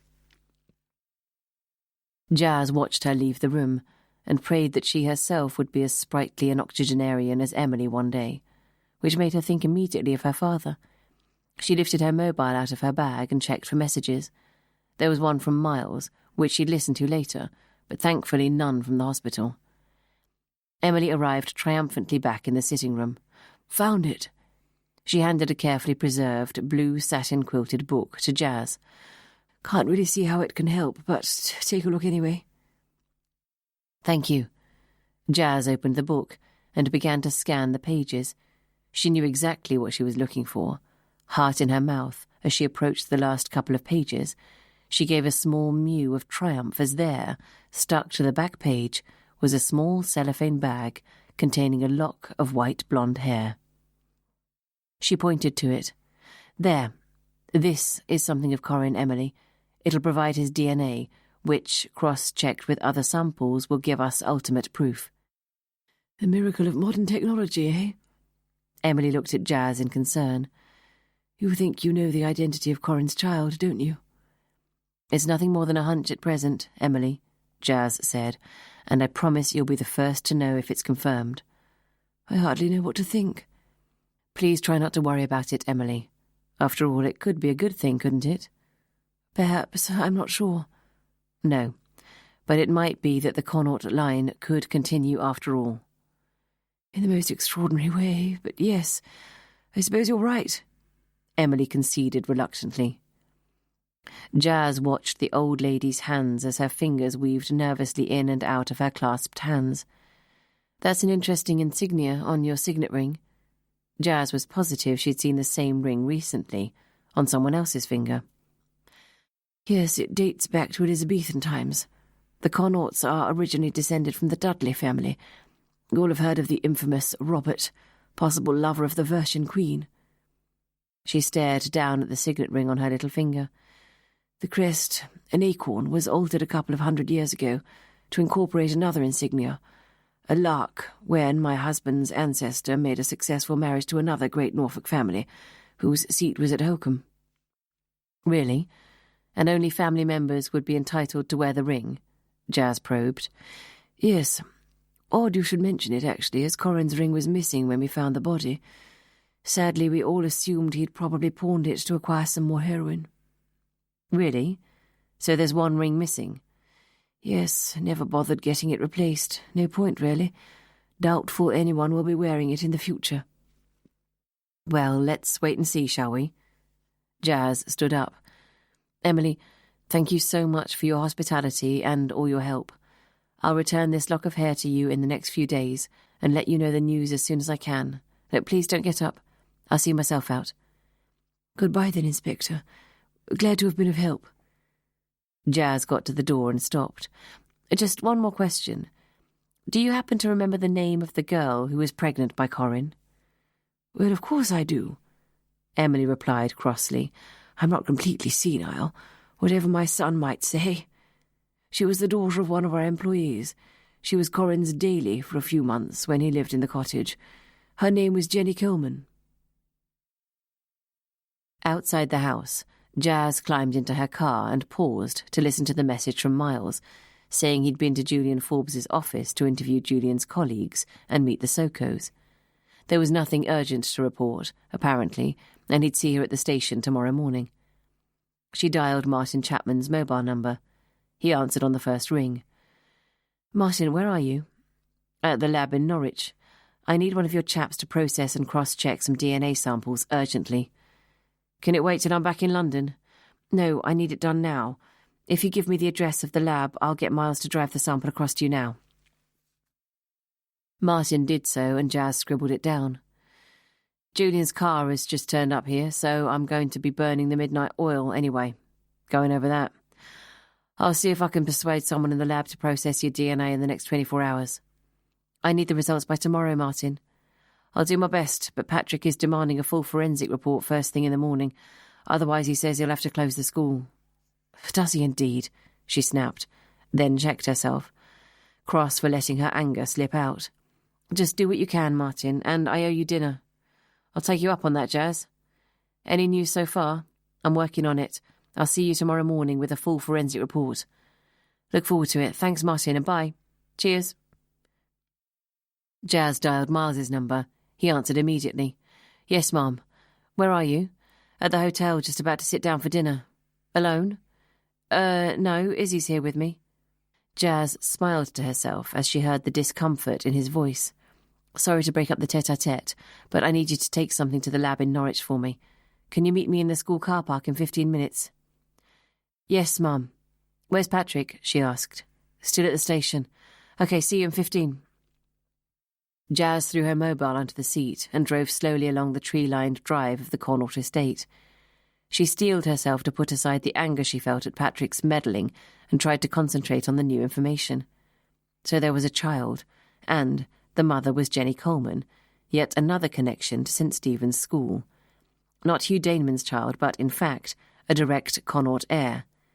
Hugh must have believed Sebastian Fredericks was Corin's child. It was the only explanation for the sudden volte-face on his will. He would have regarded Corin's son as the closest thing to a relative he had. And what if Hugh Daneman had told Fredericks who he was? Jazz let her thoughts run on. Fredericks would then have known he had a direct claim to the Connaught estate, whose value in acreage alone must run into millions. But Charlie Cavendish, as next direct heir to the estate, had been in the way.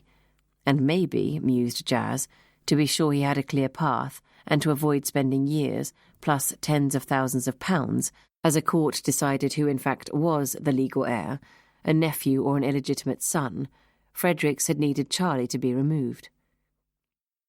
As Jazz turned right out of the drive, and onto the road that would take her either home or to St. Stephen's, she realised how tired she was. The thought of bath and bed was hugely appealing. However, she would not be able to rest until she'd spoken to Fredericks, and double-checked, for her own satisfaction, The one thing Hugh Daneman had seen that had made him believe Sebastian was Corin's son. Chapter 28. Having parked her car at St. Stephen's and given the envelope and address to a rather embarrassed Miles, Jazz went in search of Sebastian Fredericks. She found him in the refectory, having his supper with a couple of the boys, who were trying to pump him for information on the reason for Fleat House being shut off by the police. "Well, boys, here's the woman to tell you, the inspector herself." Sebastian gave one of his best false smiles as he picked up his empty plate and made to stand up. In those few seconds, Jazz knew she had not been mistaken. The ring on his little finger was identical to Emily Connaught's. "Actually, would you mind, boys?" Jazz indicated they should move. "I'd like a few minutes to bring Mr. Fredericks up to speed on what's been happening." "Have you found a dead body, Inspector? Was it the chap who hanged himself down there? That's the rumour," said one of the boys. "Get on with you, James," Fredericks said amiably. "I'll be over to Walsingham to tuck you all up in an hour." The boys moved away. Jazz was about to sit when Fredericks said, "Would you mind if we talked as we walked? I haven't had time to pack my overnight bag. I'm going with the boys to Walsingham House, and the police officer said he was about to lock up Fleat for the night." "Fine." They walked out of the refectory and made their way across Chapel Lawn. "So, what's this story about the boy hanging himself in the cellar?" asked Jazz. Sebastian shook his head. "Nothing, really. Just a piece of St. Stephen's history that the boys like to turn into something more." "So, did a boy hang himself down there?" Fredericks looked uncomfortable. "Yes, he did, but it was all a long time ago." They'd arrived at the yellow police ticker tape surrounding Fleat House. Jazz stepped under it and walked towards the entrance. Fredericks followed suit. There was a young constable pacing up and down outside, trying to keep warm. "Evening, Ma'am." "Evening. I'll go in with Mr. Fredericks, Constable." "As you like, Ma'am." They entered the dark, deserted building, and Fredericks reached for the light switch. He shuddered as they passed the corridor leading to the cellar. "What a day. Can't believe it, really. Poor old Julian. Have you any idea what's going on around here?" "We're working on it, Mr. Fredericks," Jazz replied noncommittally as they arrived at the door leading to his flat. "Won't be a jiffy, just collecting some stuff," Fredericks said as he left her in the sitting room. Jazz wandered around the room whilst she waited. On his desk, there was a large framed photograph of an older couple. Fredericks arrived back, carrying an open holdall. "Are they your parents?" she asked, pointing to the photo on the desk. "Yes." "Are they both still alive?" "No, sadly not." "Did they die recently?" "My father died 15 years ago, and my mum passed away a few months ago," Fredericks replied. "I see. Did you have brothers and sisters?" "No, only me." "Did they live locally?" "Yes. Look, Inspector—" He frowned. "I can't see what my family has to do with this. Can we leave it, please? I was close to my mum and I still miss her. My apologies, and sorry to be a pain. But would it be possible to get me a glass of water? I'm terribly thirsty." "Okay."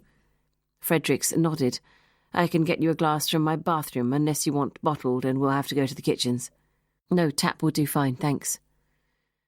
Whilst Sebastian was fetching the water, Jazz walked to the holdall, took the item she wanted from the top of the pile of belongings, and slipped it into her pocket. Fredericks reappeared with a glass. "Thank you." Jazz sipped the tepid water. "So, I presume you inherited everything when your mum died?" "Yes, what there was left of it," he confirmed. "My mum was diagnosed with Alzheimer's 10 years ago. She was only 60. She spent her last 7 years in a home. I had to sell her house to pay for her nursing costs. There wasn't a lot left over." "Did she leave you all her personal possessions?" "Of course she did." Fredericks was getting seriously irritated now. "Why?" "Mr. Fredericks, sorry to ask this, but do you happen to know if you were adopted?" "What? No, I bloody wasn't. Or at least, if I was, my mum and dad made a damned good job of making sure I never knew. I'm sorry, Inspector, I'm a reasonable man, but these questions are really far too personal and unpleasant. and I don't see why I should have to answer them. I'm not under arrest, am I? No, you are not, Mr. Fredericks. Just one last question. Can you tell me your date of birth? The 10th of April, 1965. Right, that's all I need. She nodded. Thank you for being so patient. Sebastian ran a hand through his hair in agitation. This is to do with the will, isn't it? Well, let me tell you, I'm as much in the dark as you. But the fact Hugh decided to make me his beneficiary doesn't make me a criminal, does it? I'm starting to wish he bloody hadn't, to be honest. Thanks for your help, Mr. Fredericks. I'll leave you to round up your belongings. Let the constable know when you leave. Jazz stood up and walked out of Fleat House, reaching for her mobile as she headed across Chapel Lawn towards her car. Roland, Hunter here. Yes, it has been a hectic day. No news yet. I'd like a special eye kept on Sebastian Fredericks. Tell one of your officers to tail him. If at any time he leaves the school premises, make sure he's followed. And don't lose him, okay? Thanks. I'll see you tomorrow morning. Meanwhile, I'm on my mobile. Jazz then dialed Patrick, whose mobile was unusually switched off, then drove out onto the coast road, heading for home. As she wound her way through the narrow streets of clay, a memory came back to her. She made a mental note to pursue it tomorrow. Arriving home, Jazz unlocked the front door and walked into a blissfully warm cottage. There was a note from the plumber saying he'd left the heating on continuously. He'd been worried about a burst pipe during the cold snap. Jazz could have kissed him, whatever it had cost in oil. She put her briefcase down, switched on her answer phone, and went into the kitchen to fill the kettle as she listened. There were a number of messages from the builder, giving her excuses as to why he wasn't on site, and one from her mother to say she'd allowed herself to leave the hospital for a night's sleep, and that her father looked as though he would be out of critical care tomorrow. Climbing the stairs with a cup of cocoa in her hand, Jazz ran a deep and very hot bath and sank into it gratefully. Trying to run through the events of the past 24 hours, both personal and professional, then make sense of them, was not on the agenda tonight. 15 minutes later, she was tucked up in bed. She dialed Patrick's mobile again and was irritated to find it was still switched off.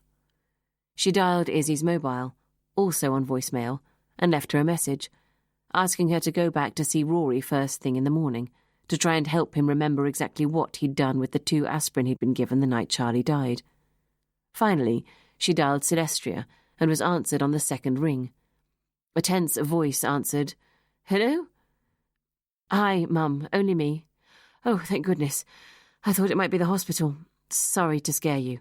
I only wanted to know how you and Dad were. I didn't wake you, did I?" "No, I was just dozing. They told me to take a sleeping pill, but I'd worry I wouldn't hear the phone if it rang." "Take one, Mum. You need your rest too." "How is he?" "Much improved, darling, really. But as that rather patronising consultant says to me time and again, not out of the woods yet." "You must feel Dad's a lot better, if you were prepared to come home tonight." "He is, Jasmine, and if he carries on progressing without any setbacks, he should make it. He's an amazing man, your father," she said with a catch in her voice. "I know.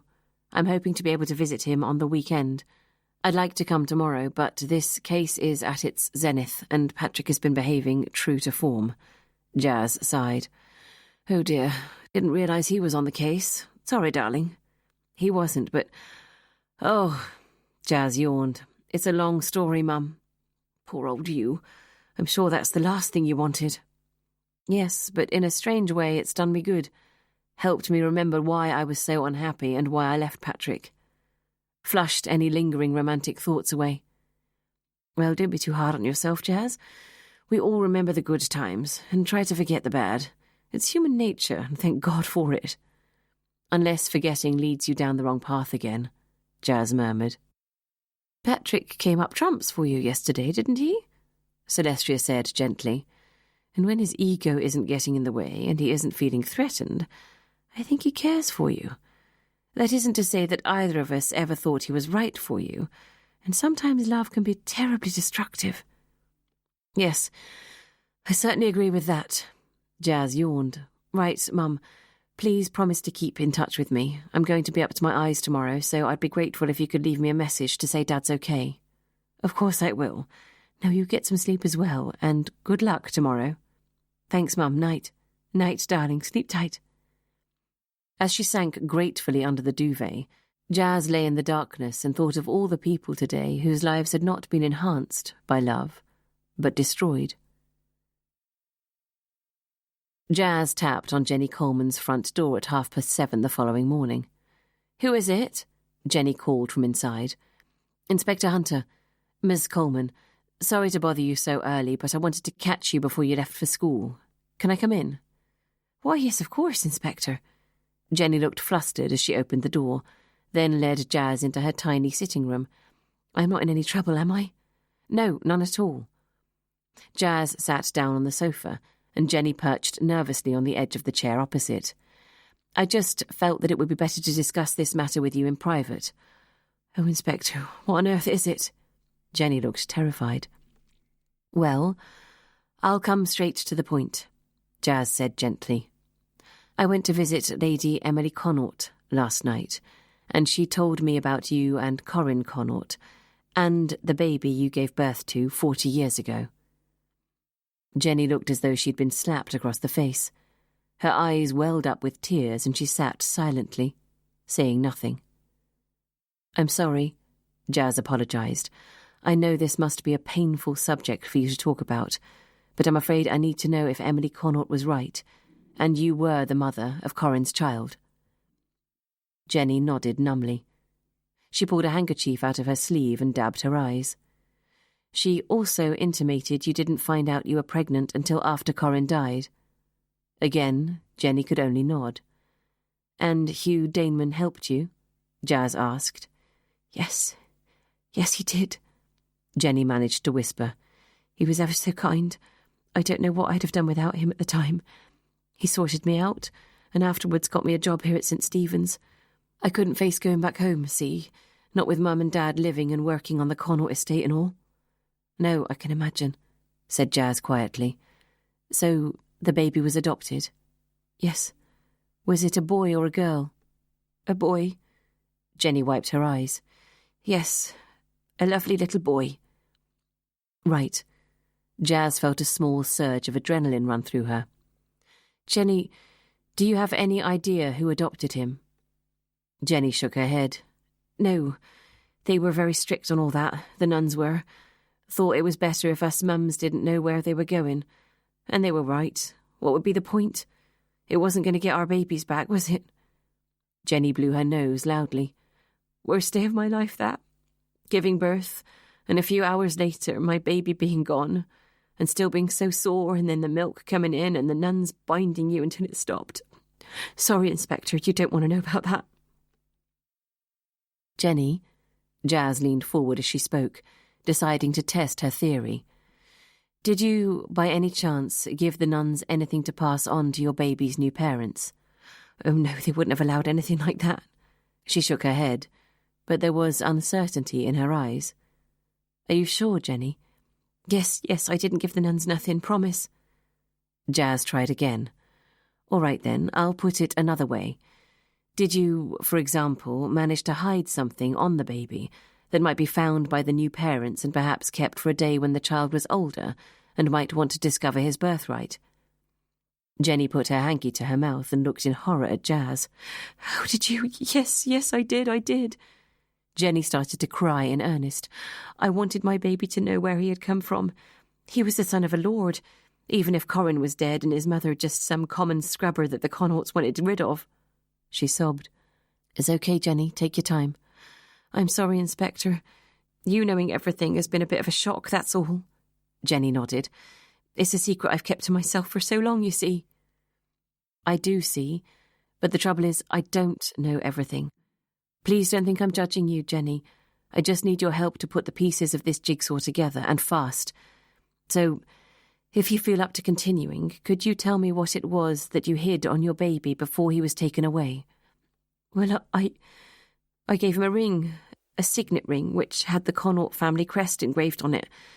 But I can't be in trouble for that, can I? I didn't steal it or nothing." "No, Jenny, I promise you're not in trouble." Where on the baby did you hide it?" "Well," she snuffled, "when the nuns left me to hold him for a few minutes just before he was about to be taken, they dressed him ready for his new mum and dad to come and collect." Jenny smiled. "He looked so sweet in his little hat and booties, and so tiny. He had a nappy on him, under his baby grow, one of those old-fashioned terry toweling ones that no one uses anymore. It had a big nappy pin holding it together. It was when I saw that I had the idea. I took the ring out of my locker, undid the pin and slid the ring onto it. I closed the pin, tucking the ring into the folds of the nappy as best I could, and refastened his baby grow." She smiled sadly. "I've never known to this day whether the nuns found it before the baby was given to his new parents, or whether the new parents saw it but got rid of it, not wanting anything to remind them their new baby wasn't theirs by birth." Despite herself, Jazz was finding it hard to swallow the lump in her own throat. "Well, Jenny, if it's any consolation, I think it was a lovely thing to do, and I admire you for it, really I do." "I'd have given anything to keep him." Jenny smiled sadly. "He was part of Corin. I loved him, you see, always have. Even though he died 40 years ago, I think about him and our little baby every day of my life." Jazz instinctively reached forward and closed her hand over Jenny's. "I can't imagine how awful it must have been for you." Jenny smiled sadly. "Yes, it was, but I survived, didn't I? Just," she added. "At least I had Hugh. He understood. He loved Corin too. We had that in common, see?" "I know he did," Jazz nodded. "Tell me, where did you get the ring from originally?" "Oh, from Hugh," Jenny admitted. "He came to visit me a couple of times at the convent where I was sent, and the last time he came, before the baby was born, he drew a ring out of his pocket, said he wanted me to have it as a remembrance of Corin. I think he felt sorry for me. It was a nice thing to do." Jenny smiled weakly. "Yes, it was," Jazz agreed. "So did you ever tell Hugh what you'd done with the ring?" "Oh, yes," Jenny nodded. "I thought he might think I'd lost it or something if I didn't. It was only right to tell him as he'd given it to me in the first place. Hugh said, like you, that it was a good thing to have done, but we agreed we had no idea what would happen to it in the future. Hugh said it didn't matter, that it was more about the gesture." Tears came to Jenny's eyes again. "Oh dear, I do miss him. He was the only one that knew, apart from my best friend, Maddie." "It sounds as though he was very kind to you," Jazz smiled. "He was," Jenny nodded. "And he's left me something in his will, bless him. Although what with the goings-on at school, I still haven't got up to London to find out what it is." Jazz paused before she said, "Jenny, have you heard who Hugh left the rest of his estate to?" She shook her head. "No, I haven't. Well, he left it to Sebastian Fredericks." Jenny raised her eyebrows. "Sebastian? That's odd. I remember Hugh telling me he'd never been very fond of him, as man or boy. Chalk and cheese they were, those two, but a good foil for each other at Fleat House." "What did you make of Sebastian, Jenny?" She shrugged. "I suppose I thought the same as Hugh, really. He was always a bit of a bully when he was a boy, and Hugh thought he was too physical as a housemaster. On the other hand, I suppose some of those lads need a strong hand." "So, do you have any idea why Hugh might have left everything to a man he had never particularly liked?" Jenny shook her head. "Not a clue, Inspector. If you want my opinion, it strikes me as downright odd, but it's not my place to say so. I'm sure Hugh had his reasons. He used to think everything through, never did anything on the spur of the moment, bless him." "Yes, from what I've heard of him, he seemed like a very careful man. So what was it that made Hugh change his will in favour of Sebastian, I wonder? As I said, I can't make head nor tail of it. Unless..." Jazz knew she had to choose her words carefully. "Jenny, what if Hugh had seen something, a possession, of someone's recently that led him to think he'd identified your adopted baby?" "I don't know what you mean, Inspector." Jenny looked confused. "How could he?" "By the ring, Jenny," Jazz said softly. "You mean the one I sent off with my baby all those years ago?" "Yes." Jenny sat silently, staring at Jazz, who continued, Your son was born 40 years ago? He would turn 40 this year, Jenny confirmed. What month was he born? April? April the 4th? The 4th? Jazz frowned. You're sure about that? Excuse me, Inspector, for sounding rude, but it's not exactly a date I'd forget now, is it? No, of course it isn't. Jenny, thank you so much for your help. Jazz rose from the sofa. Jenny rose too and grabbed her arm. Please, Inspector, you can't leave me like this. I think you know who my son is, don't you? Please tell me, please. Jazz saw the desperation on her face. Jenny, it would be very irresponsible of me to tell you something that might not be true. She spoke as gently as she could. Let me check my facts, and I promise you'll be the first to know. It might be coincidence. That Hugh saw a man around the right age wearing the ring I gave him as a baby. There might be a lot of those rings. No. The rings were only given to direct members of the Connaught family. I remember Hugh telling me there were no others in existence. Then someone might have copied it, Jazz suggested. For Pete's sake, why would they do that? It would mean nothing to anyone else. Jenny shook her head. No, if Hugh found someone wearing that ring, he'd know if it was real or not. Oh, dear. Jenny sank down into the chair. I know who it is. I know who my son is. That's why Hugh left all his money to him, isn't it? Because he was Corin's son, and mine. Tell me, please, is Sebastian Fredericks my child? Is he? Jazz could see hysteria was setting in. She took Jenny's shaking hands in hers. I don't know yet, and that's the truth. Yes, Sebastian does wear a signet ring that was identical to the one Emily Connaught was wearing last night, and as he told me his mother died only a few months ago, she may well have left the ring to him in her will, which would explain why he has only recently started wearing it. And yes, it is odd that Hugh changed his will in Sebastian's favour, but we mustn't make suppositions until we have absolute proof. How can I not do that? Jenny wrenched her hands away from Jazz. I've known Sebastian since he was 13, and never thought for a moment he was my... She bit her lip, unable to say the word. If anyone should know, I should, surely. How could you, Jenny? Please try not to blame yourself, but listen, the good news is that I do have a way to get proof. Lady Connaught has kept a lock of Corin's hair. It was in his baby book. If it matches a sample of Sebastian's hair, we'll know definitively if he is yours and Corin's child. I did that too, mumbled Jenny. Did what? Jenny stood up and went to the sideboard drawer.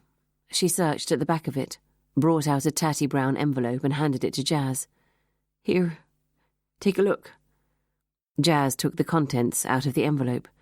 In a smaller envelope was a lock of white gold hair and a black and white photograph. Tears sprang to her eyes as she studied the blurred outline of Jenny's baby. Hugh lent me his box brownie so I could take a photo, Jenny explained. I had to do it quickly, so it's awful. I remember crying buckets when Hugh had it developed and gave it to me because you can hardly see him. And this is your baby's hair? Yes, I snipped it off whilst no one was looking. Jenny, would you trust me to take this away for a while? Obviously, the more material the geneticist has to cross-reference, the better chance we have of coming up with absolute proof. Yes, I'm sure you'll take care of it. I will. Thank you. Jazz slipped the lock of hair into a plastic wallet and put it in her pocket. I'll be off now. Thank you so much for all your help. Jazz left the sitting room and made her way to the front door. Jenny followed her out. You know, the sad thing is I've spent all these years wondering what happened to my boy, where he is, who he's become, whether he would ever try to find me, and now, maybe, my son is a person who grew up under my nose, who I didn't much like as a boy and have no time for as a man. Jenny sighed. Ironic, isn't it? Well, let's just wait and see what the lab... Oh, dearie me. Jenny's hand shot to her mouth suddenly.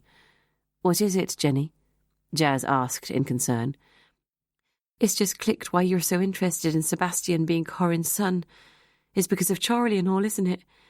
You're thinking that if Sebastian had found out he was Corin's son, that he might have wanted to do away with Charlie and claim that... The doorbell rang. Oh dear, it's like Piccadilly Circus here this morning. Jenny said as she opened the door. "Hello, Maddie." Jazz came face to face with the Fleat house matron.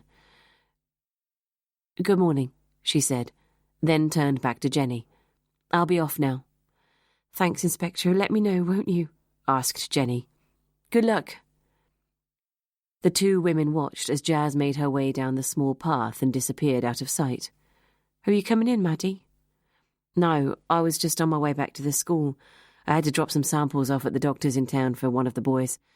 We think you might have glandular fever," Maddie explained. "You all right, my love? You look a bit pale." "Not surprising, really, is it, with what's going on at school?" Jenny sighed. "Hang on a tick, I'll get my coat and walk with you." 2 minutes later, they left the bungalow to make the short walk back to the school.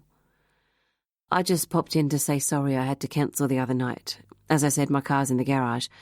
I was thinking maybe we could go to the cinema next week," Maddie said. "Yes, lovely," Jenny said automatically, still thinking about what the inspector had told her. "Not sure when my night off is yet," Maddie added. "No, well, one way and another, things are a bit chaotic, aren't they?" "You could say that. Moving all those boys out of Fleat and into another house. I hope the police sort it all out soon and we can get back to normality."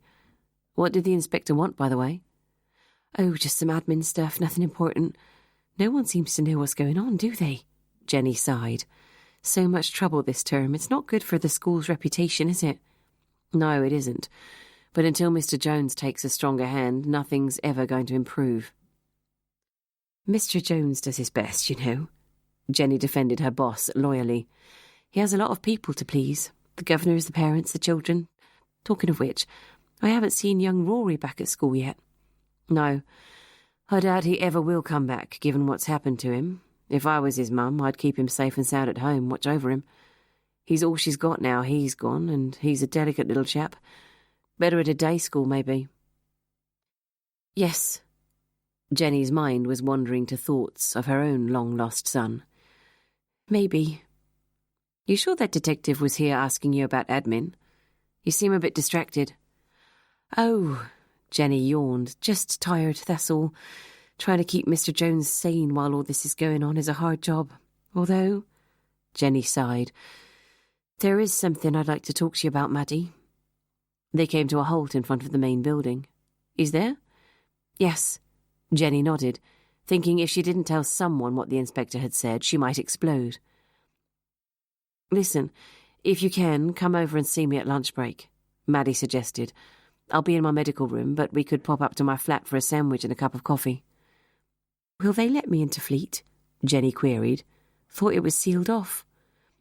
"They're letting me use the medical room during the day. I'll meet you at the back entrance at 1, shall I?" "Righto," Jenny nodded. "I would like to talk to you. Thanks, Maddie. I'll see you later." She waved to her friend and set off towards reception. Chapter 29. Jazz arrived at Fulcham Station to find Miles and Izzy deep in conversation in the car park. "Morning, Jazz. Just off to see Rory," Izzy said. "Good. Where's Patrick?" "In with David Miller," Miles replied. Jazz frowned, wondering why he'd started interviewing him without her. She turned to Miles. "Anything interesting come up at Julian Forbes's office last night?" "Only that the 7 o'clock appointment was with a Mr. Smith, but it may be a false name. There was no telephone number or address registered in the diary. The secretary said she didn't remember taking the call, but she'd been off sick the week before and they had a temp in. I tried the agency yesterday, but they'd closed for the day. I checked the client database and there are 132 Smiths registered. It's a needle in a haystack job, ma'am." "What about Forbes's computer? Anything there?" "I've got a chap trying to hack in as we speak. It's the usual password problem, but he reckons he'll have it sorted in an hour or so. I'm off to the school to see the troops. Apparently the press have turned up." Miles raised his eyebrows. "They don't know what's going on, apparently, but we can't keep a lid on the truth for long. I'll drop Izzy on the way. See you later." Jazz felt a hand on her shoulder. It was Martin Chapman. "Hello." "Morning, Martin." "Bye," waved Izzy, following Miles to his car and giving him a playful tap on the bottom as they walked towards it. "Are those two—" Martin let the question hang in the air. They were very touchy-feely when I joined them for a late brandy at the hotel last night. As a highly trained police officer, I'd deduce from the suspect's joint behaviour that the odds are yes, Jazz smiled. Any news? I've just given Patrick the full pathology and forensic reports. Find anything? She asked. I'll let you speak to Patrick about that, he answered diplomatically. How about my DNA sample? Someone's on the case. Good. Jazz pulled 2 plastic wallets from her pocket and handed them to Chapman. Here are 2 more for cross-referencing. One is a lock of hair from baby X. At least one or both of the other samples should match it. Chapman looked at her questioningly. I presume this was obtained with the complete cooperation of its owner? Of course. And this hairbrush? Chapman scratched his chin. No, admitted Jazz. I stole it from the top of a holdall while he wasn't looking. Thought so, Chapman sighed. Legally, you're stealing DNA, which is a criminal offence, and I should have refused to process it. Martin, please. There was no other way, and I can't prove anything until I know whether that matches. All right, as it's you, Mum. But I insist that if this proves conclusive to your case, once you've made an arrest, we proceed with the usual DNA profile so that he and everyone else is unaware you had prior knowledge, okay? Of course, agreed Jazz. And I need them very, very urgently. Chapman raised his hands. Enough already, I hear you, okay? Fine, sorry. And thanks, Martin. Bye, Jazz. Chapman ambled away, and Jazz made her way back inside. She walked towards the interview room, peered through the window, and saw Patrick was alone, speaking on his mobile. He waved her in and indicated 2 minutes as he finished his conversation. Yes, sir, I will. I see you later.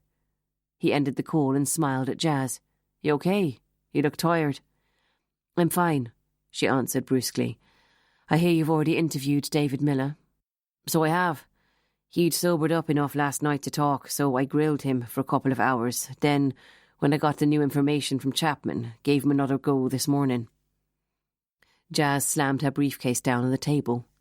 Patrick, we'd agreed we'd interview him together. Keep your hair on, Jazz. I thought I'd be doing you a favour. You exhausted last night. I wanted to give you a good night's sleep without disturbing you, and Patrick, this is my case. How dare you presume what I wanted? Look now, Jazz. Surely it hardly matters who interviewed him. The good news is we have our murderer under lock and key downstairs. I arrested David Miller 10 minutes ago and charged him with the murders of Charlie Cavendish and Julian Forbes. Jazz stared at Patrick with a mixture of horror and disbelief. You've done what? Oh, come now, Jazz. You yourself had him arrested a few days ago. No, I didn't. I interviewed him when he'd walked into a police station to give himself up. He was here of his own free will. At no point did I arrest him. Well, he told me last night he murdered Charlie Cavendish. Jazz put her hands on her hips and raised her eyebrows. Yep, she nodded. When he was still half-cut and under pressure, and new evidence has come to light this morning, so it has. Chapman found Miller's fingerprints all over the trunk in which Forbes's body was found. That's pretty conclusive, so. Patrick looked suitably smug. Not if the trunk belonged to his son, then no, it isn't, she shouted. For Christ's sake, that was Rory's trunk. Of course his father, a.k.a. David Miller's fingerprints, would be all over it. It proves nothing, and it certainly wouldn't stand up in court. You know it wouldn't. Patrick said nothing, and Jazz realised he hadn't known about the trunk being Rory's. So, Jazz tried to calm down. She paced up and down in front of Patrick's desk. Has Miller confessed to the murder of Julian Forbes? No, not yet. But come on now. He admitted telling Julian he'd kill him a week ago or so. If Julian ever laid a finger on Rory, which would be really quite hard, as he'd never even met the boy. Christ, Patrick! Jazz finally flopped into a chair. I can't believe you didn't wait until I was here to make the arrest. I'm sorry, Jazz, so I am, but everyone is keen on solving this as soon as possible. I've just spoken to the headmaster, who's mighty relieved an arrest has been made. Norton thinks we can probably control the media, keep it very low-key, a domestic incident that got out of hand and... You really haven't hung around, have you? Jazz stood up again. Letting everyone know of your trophy murderer. DCI Coughlin sweeping in, clearing up his incompetent ex-wife's case in a matter of hours. Ah, Jazz, let's face it. Patrick leaned back in his chair, arms crossed. You've always had a problem with me in the workplace, and now, of course, I'm after being promoted. Excuse me. Jazz leaned over the desk, arms akimbo. I have never had a problem, ever. It's you that had the problem. Even Norton recognised it. Did he indeed? Well now, he's never mentioned it to me, and fair play, Jazz. If I do have a problem, it's got far more to do with Norton, so obviously thinking the sun shines out of your backside, favouring ye. Patrick stood up and they eyed each other angrily across the desk. How dare you say that? He's not favoured me in any way whatsoever. I've got there by sheer hard work, and that's not what everyone else in the department reckons. Patrick smirked. You bastard. Unable to stop herself, Jazz reached out and slapped Patrick across his cheek. Joint shock stunned them both into silence. Shit, I'm sorry, Jazz said eventually, as Patrick reached to touch his stinging cheek. I shouldn't have done that. Patrick shrugged. You always did have a rare temper, and I understand you're upset. What with your father and all. No, Patrick, this has nothing to do with me being upset. The bottom line here is that I'm in charge of this operation, and if anyone was going to make an arrest, it should have been me. The fact that you haven't given me the chance to interview Miller yet, so I can ascertain the facts for myself. Feel free, Patrick shrugged, reaching down and shutting his laptop. He's all yours. Norton has asked me to drive straight back to London. Something's come up. I'm out of your hair as of now. He picked up his briefcase and searched in his pocket for his car keys. She watched him silently, seething with anger, as he walked towards the door. Hesitating, he stopped and turned round. Now so, Jazz, there was sufficient evidence to arrest Miller, and time is of the essence. The media have got a hold of something that's amiss at the school. They'll be gathering like a pack of vultures by now, so they will. I'm sure, she nodded, realising it was pointless to continue the argument. He handed her a file. The PM is in there, as well as the forensic report. Down to you to extract a confession for Forbes's death, though I'm reckoning Miller would go down, even if he doesn't confess. He said he spent the night of Forbes's murder on a park bench somewhere in Norwich. Thanks. She took the file from him. Patrick reached out to open the door, then stopped. Look, Jazz, surely what's just happened illustrates why our marriage didn't work. You mean you shagging Chrissy had nothing to do with it? Jazz replied sarcastically, as she walked round the desk and slumped in the chair behind it. Well, that too, of course, Patrick nodded. What I'm saying is, Jazz, the other night was wonderful, when it was just you and me. Jazz concentrated on removing her laptop from its case. She did not look up at him as she spoke. Patrick, the other night, my father was dying and I was in no fit state to think straight about anything. You and me were a mistake. It's my turn to apologise. Thanks, anyway, for being there. I do appreciate it, but it's over. We're divorced, and that's an end to it. She sighed wearily as she opened the computer. Safe journey back to London. Jazz, Her mobile rang. She ignored Patrick and answered it. Hunter here. She watched Patrick out of the corner of her eye walk out of the room. Hello, ma'am. Roland here. Roland, everything all right? I thought you might like to know that Fredericks left the school in his car about an hour ago. An officer tailed him to a cottage in Clay. He spent 20 minutes inside, then came out and drove back to the school. He's just arrived now. Was he meeting someone there? The officer said Fredericks rang the bell and was let into the cottage, but because the cottage is down the end of a narrow loke, he didn't get a look at who it was. Anyway, I'll give you the address. Good. Thanks for letting me know, Roland. How many media have we got at the school at present? I'd say 10 or so, but you know what they're like. More are turning up as we speak. Right. Have you seen Miles? He's standing right next to me, ma'am. Can you tell him to drive back here to the station? I need to speak to him. Very good, ma'am. Thanks, Roland. I'll be along to the school later. For now, hold the fort as best you can. Putting the mobile down on the desk, Jazz leaned back in the chair and stretched. The day had hardly begun and she felt exhausted, but her relief that Patrick had gone back to London knew no bounds.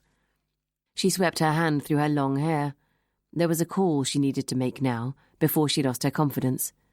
Her hand hovered over the receiver as she ran through what she would say, then steeled herself to dial Norton's number. "Morning, sir. Hunter here." "Hunter, congratulations. Coughlin told me about Miller's arrest." Norton sounded jovial. "Good news, isn't it?" "Yes, sir." Jazz knew she mustn't sound sour grapish in any way, but at the time of the arrest he was unable to discuss it with me. "I see, so, Hunter, come to the point, please."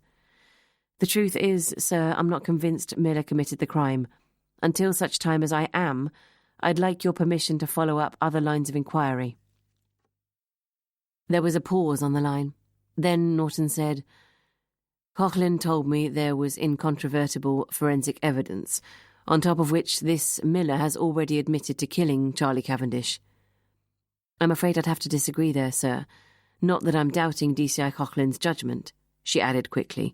"There was forensic evidence, yes, but its reliability in terms of upholding a conviction would be questionable. Having only arrived on the case yesterday, DCI Coughlin wasn't aware of all the facts." "Well, the fact remains there is a man currently in custody. At least the powers that be at the school are resting much easier, as I'm sure are Mrs. Miller and her son," Norton responded curtly. "Yes, sir. I'm just not entirely convinced it's the right man." "I see." Jazz could hear Norton thinking. Finally, he said, "Putting it bluntly, Hunter, it's obvious that DCI Coughlin turning up as he did must have made it hard for you. Therefore, you have to give me your word that your need to continue with the investigation is based purely on professional reasons, not personal ones. Whoever arrested Miller is immaterial, if he committed the crime." "I'm aware of that, sir, and despite what you might think, this has nothing to do with any situation between DCI Coughlin and myself.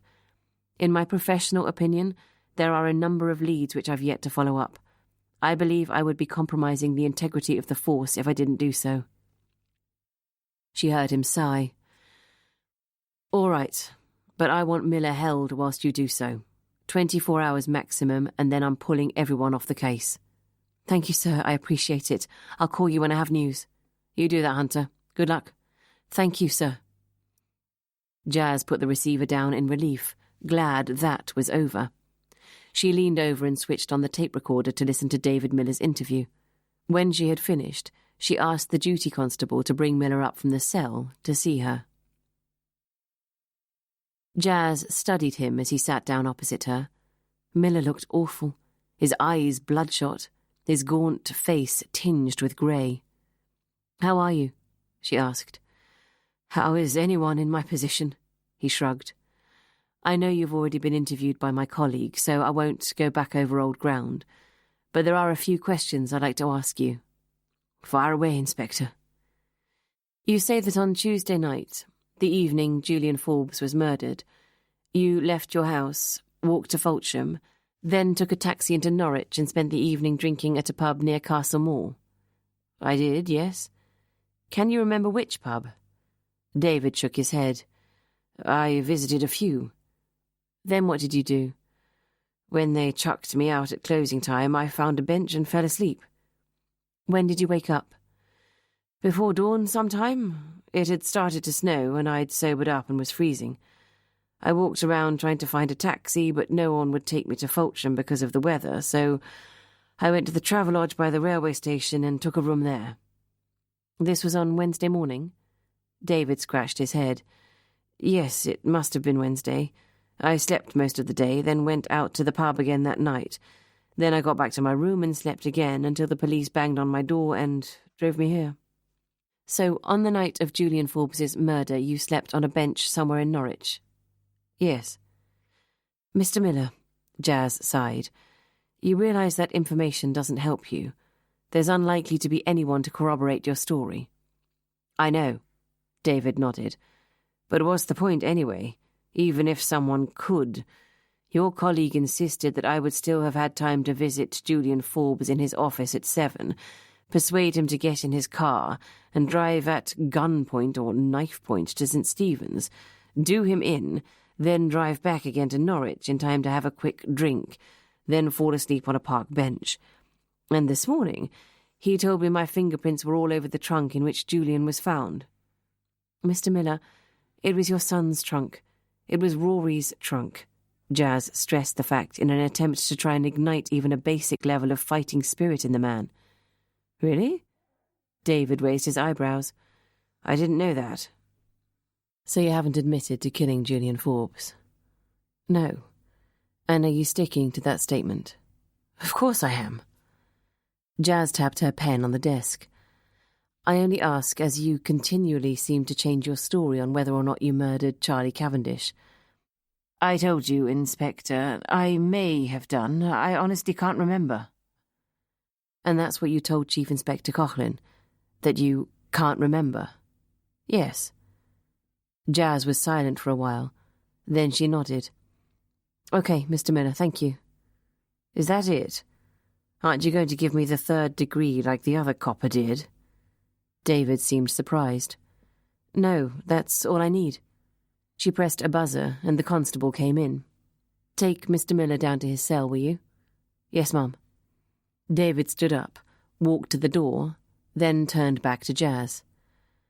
I understand, you know, if I've admitted I killed Charlie Cavendish when I was pissed, why shouldn't I have done the same to my ex-wife's boyfriend? For all I know, I might have done. I was very drunk on Tuesday, and I've got the perfect motive. Julian was a tosser, and I hated the thought of him bringing up Rory in my place, and I'm sure there were a few witnesses who heard me say I wanted to kill Julian in the middle of town a few days ago. He shrugged. I'm stuffed, really, aren't I? We'll speak later, Jazz nodded, and watched him leave the room. Mum, D.S. Miles is outside. Do you want me to send him in? Asked the constable. Thank you. Jazz clicked off her mobile as Miles entered the room. You called? Yes, sit, Miles, please. Jazz indicated a chair with her pen. Have you heard about the Miller arrest? She asked. Not until Mr. Jones told me at the school, no. Patrick didn't tell me. I felt like a chump, actually, not knowing. Miles admitted. No comment. Jazz sighed. I won't even waste my breath. Now, the bottom line is this. Patrick's hot-footed it back to London at Norton's request, and Norton has granted us 24 hours for further investigation before he cans the case and Miller is our man. So, I want to bring you up to speed fast on what I discovered yesterday. I'm not sure where it gets us, but if we can't come up with the truth, even if Miller's statement is full of holes, I reckon with a good prosecution he might go down for both murders. Okay, Mom. Miles sat down. Far away. 10 minutes later, Miles knew all the facts. He used his fingers to rub his forehead in concentration. So what you're saying is that if Sebastian Fredericks had found out he was the true but illegitimate heir to the Connaught estate, he might have got rid of Charlie to clear his path? Yes. But what about Julian Forbes? Why would Fredericks have wanted to murder him? They were pupils at St. Stephen's together, weren't they? I'm wondering whether there's a tie-in there. Fredericks did say they were friends and had met up occasionally for a drink. She slapped the top of the desk with her palms. We need to go back to the past. Yes, Mom, I think you're right, he agreed. The only common denominator to everything that's happened is the school, and more specifically, Fleat House. Exactly, Jazz nodded. I want to know more about this story of a boy hanging himself in the cellar, who and when it was and what actually happened. Rory Miller was locked in there for the night a few weeks ago. It might be coincidence, but... We need to find an older member of staff who might know the story. Precisely, Jazz agreed, and the person who will probably know more than anyone is Jenny Coleman, the headmaster's secretary. She's been there since the year dot, poor woman. Bless her. She didn't look too happy when I indicated Fredericks just might be her long-lost son. No, I can imagine. I've got to wait on Martin Chapman and those DNA samples. If they come back a match, then I'm going to haul Fredericks in for questioning. If not, Jazz sighed, I still want to know where he got that ring, although I do have a theory, actually. Jazz's voice tailed off as she thought about it. Yes, I bet that's it. You've lost me, Mum. Sorry, I'll tell you later when I've confirmed my theory. Okay, by the way, my chap's got into Julian's computer. I'm going to have a session with it, see if that sheds any light. Is it all right if I work in here? Feel free. I'm going to visit Angelina Miller, see how she is, and try and find out a little more about her dead boyfriend. Call me if there's any news. I will, Mum. And by the way, if it helps, Izzy is still convinced that Miller is not a murderer. Good. You know how much store I put on her opinion. How is she, by the way? Jazz asked lightly. Oh, Miles nodded. Fine, yeah, just fine. For someone who hates the country, she seems to have settled in here quite well. Miles shifted uncomfortably, then changed the subject. Oh, by the way, Mum, Roland asked me to ask you whether there was any chance of you coming up to the school and making a statement. The place is beginning to swarm with journalists. They won't go away until we've given them something, and Jones is keen to get rid of them yesterday. Tell them I'll hold a press conference at 6 p.m. tonight. Ask Jones to make the hall available so they can set up their gear. He'll have to hold on until then. Will you tell them we've arrested and charged David Miller? Miles asked. Jazz sighed. No, I'll tell them he's helping us with our inquiries. We have 24 hours, that's all, before you're shipped back to London and I return to my quiet life in the country. You can do it, Mum. Miles smiled. Thanks. And this isn't about anything other than making sure the right man goes down for the crime, okay? Jazz stood up and eyed him. I know, he nodded. Truthfully, I wasn't thinking anything else. Good, I'm off. Let's hope Izzy has worked her magic with Rory. See you later. Good at magic is Izzy, Miles murmured under his breath as he watched Jazz leave the room. Just don't get hurt, will you? Jazz murmured in reply and shut the door behind her. Chapter 30. Angelina looked tiny and fragile when she opened the door, as if the events of the past few days had physically diminished her. Hello, Angelina. How are you today? Jazz asked as she followed her into the kitchen.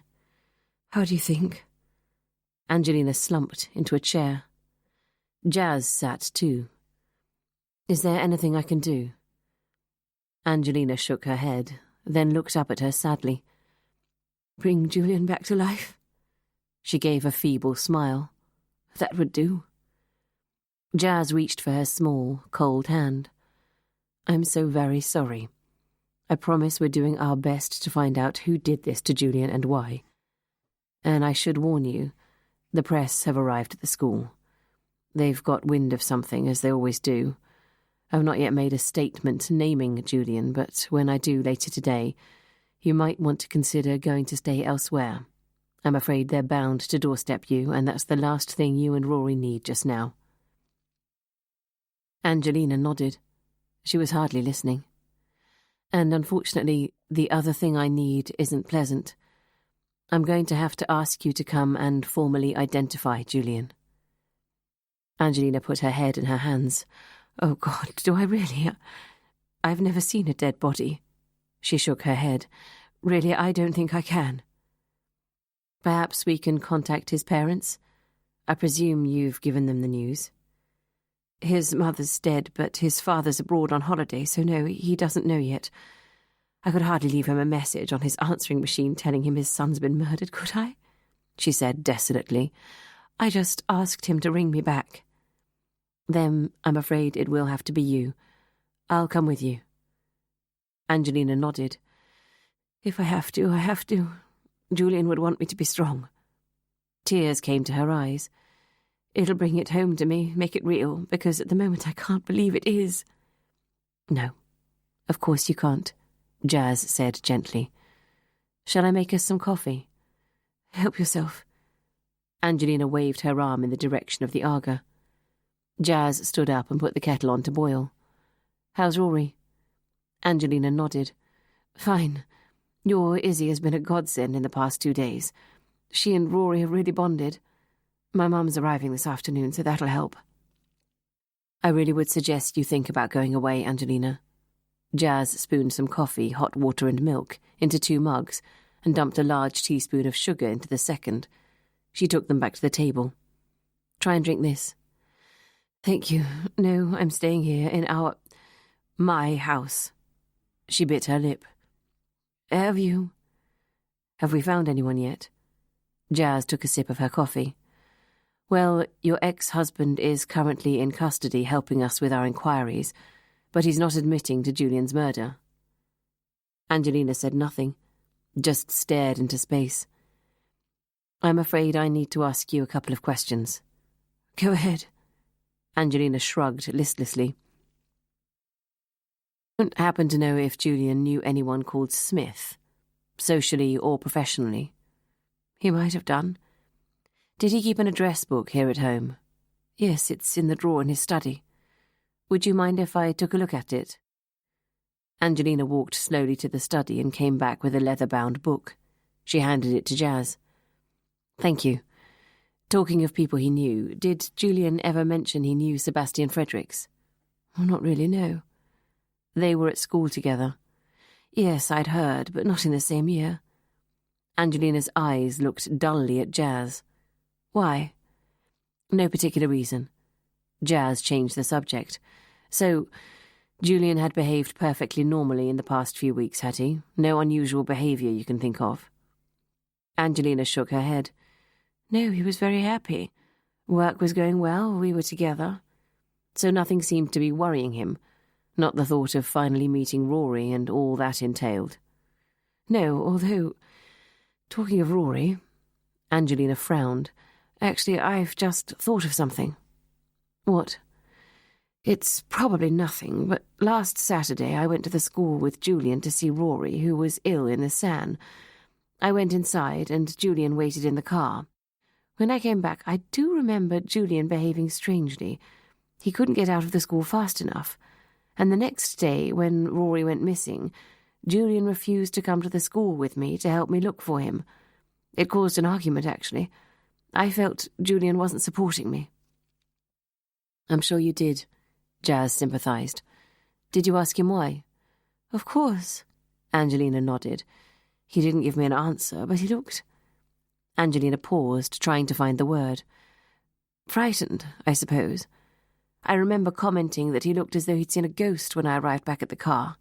He'd gone very pale. Well, I wonder if he'd seen someone he didn't want to see whilst he was waiting for you. After all, it was his old school. Perhaps. Angelina shrugged. He didn't say he had, but we can't ask him now, can we? Jazz's mobile rang. Please excuse me, she said as she answered it. Hunter here. It's Martin Chapman. I've got the results of those samples you gave me. Can I call you back in 5, Martin? Sure. Jazz ended the call. I need to go, but what you've just told me is very interesting.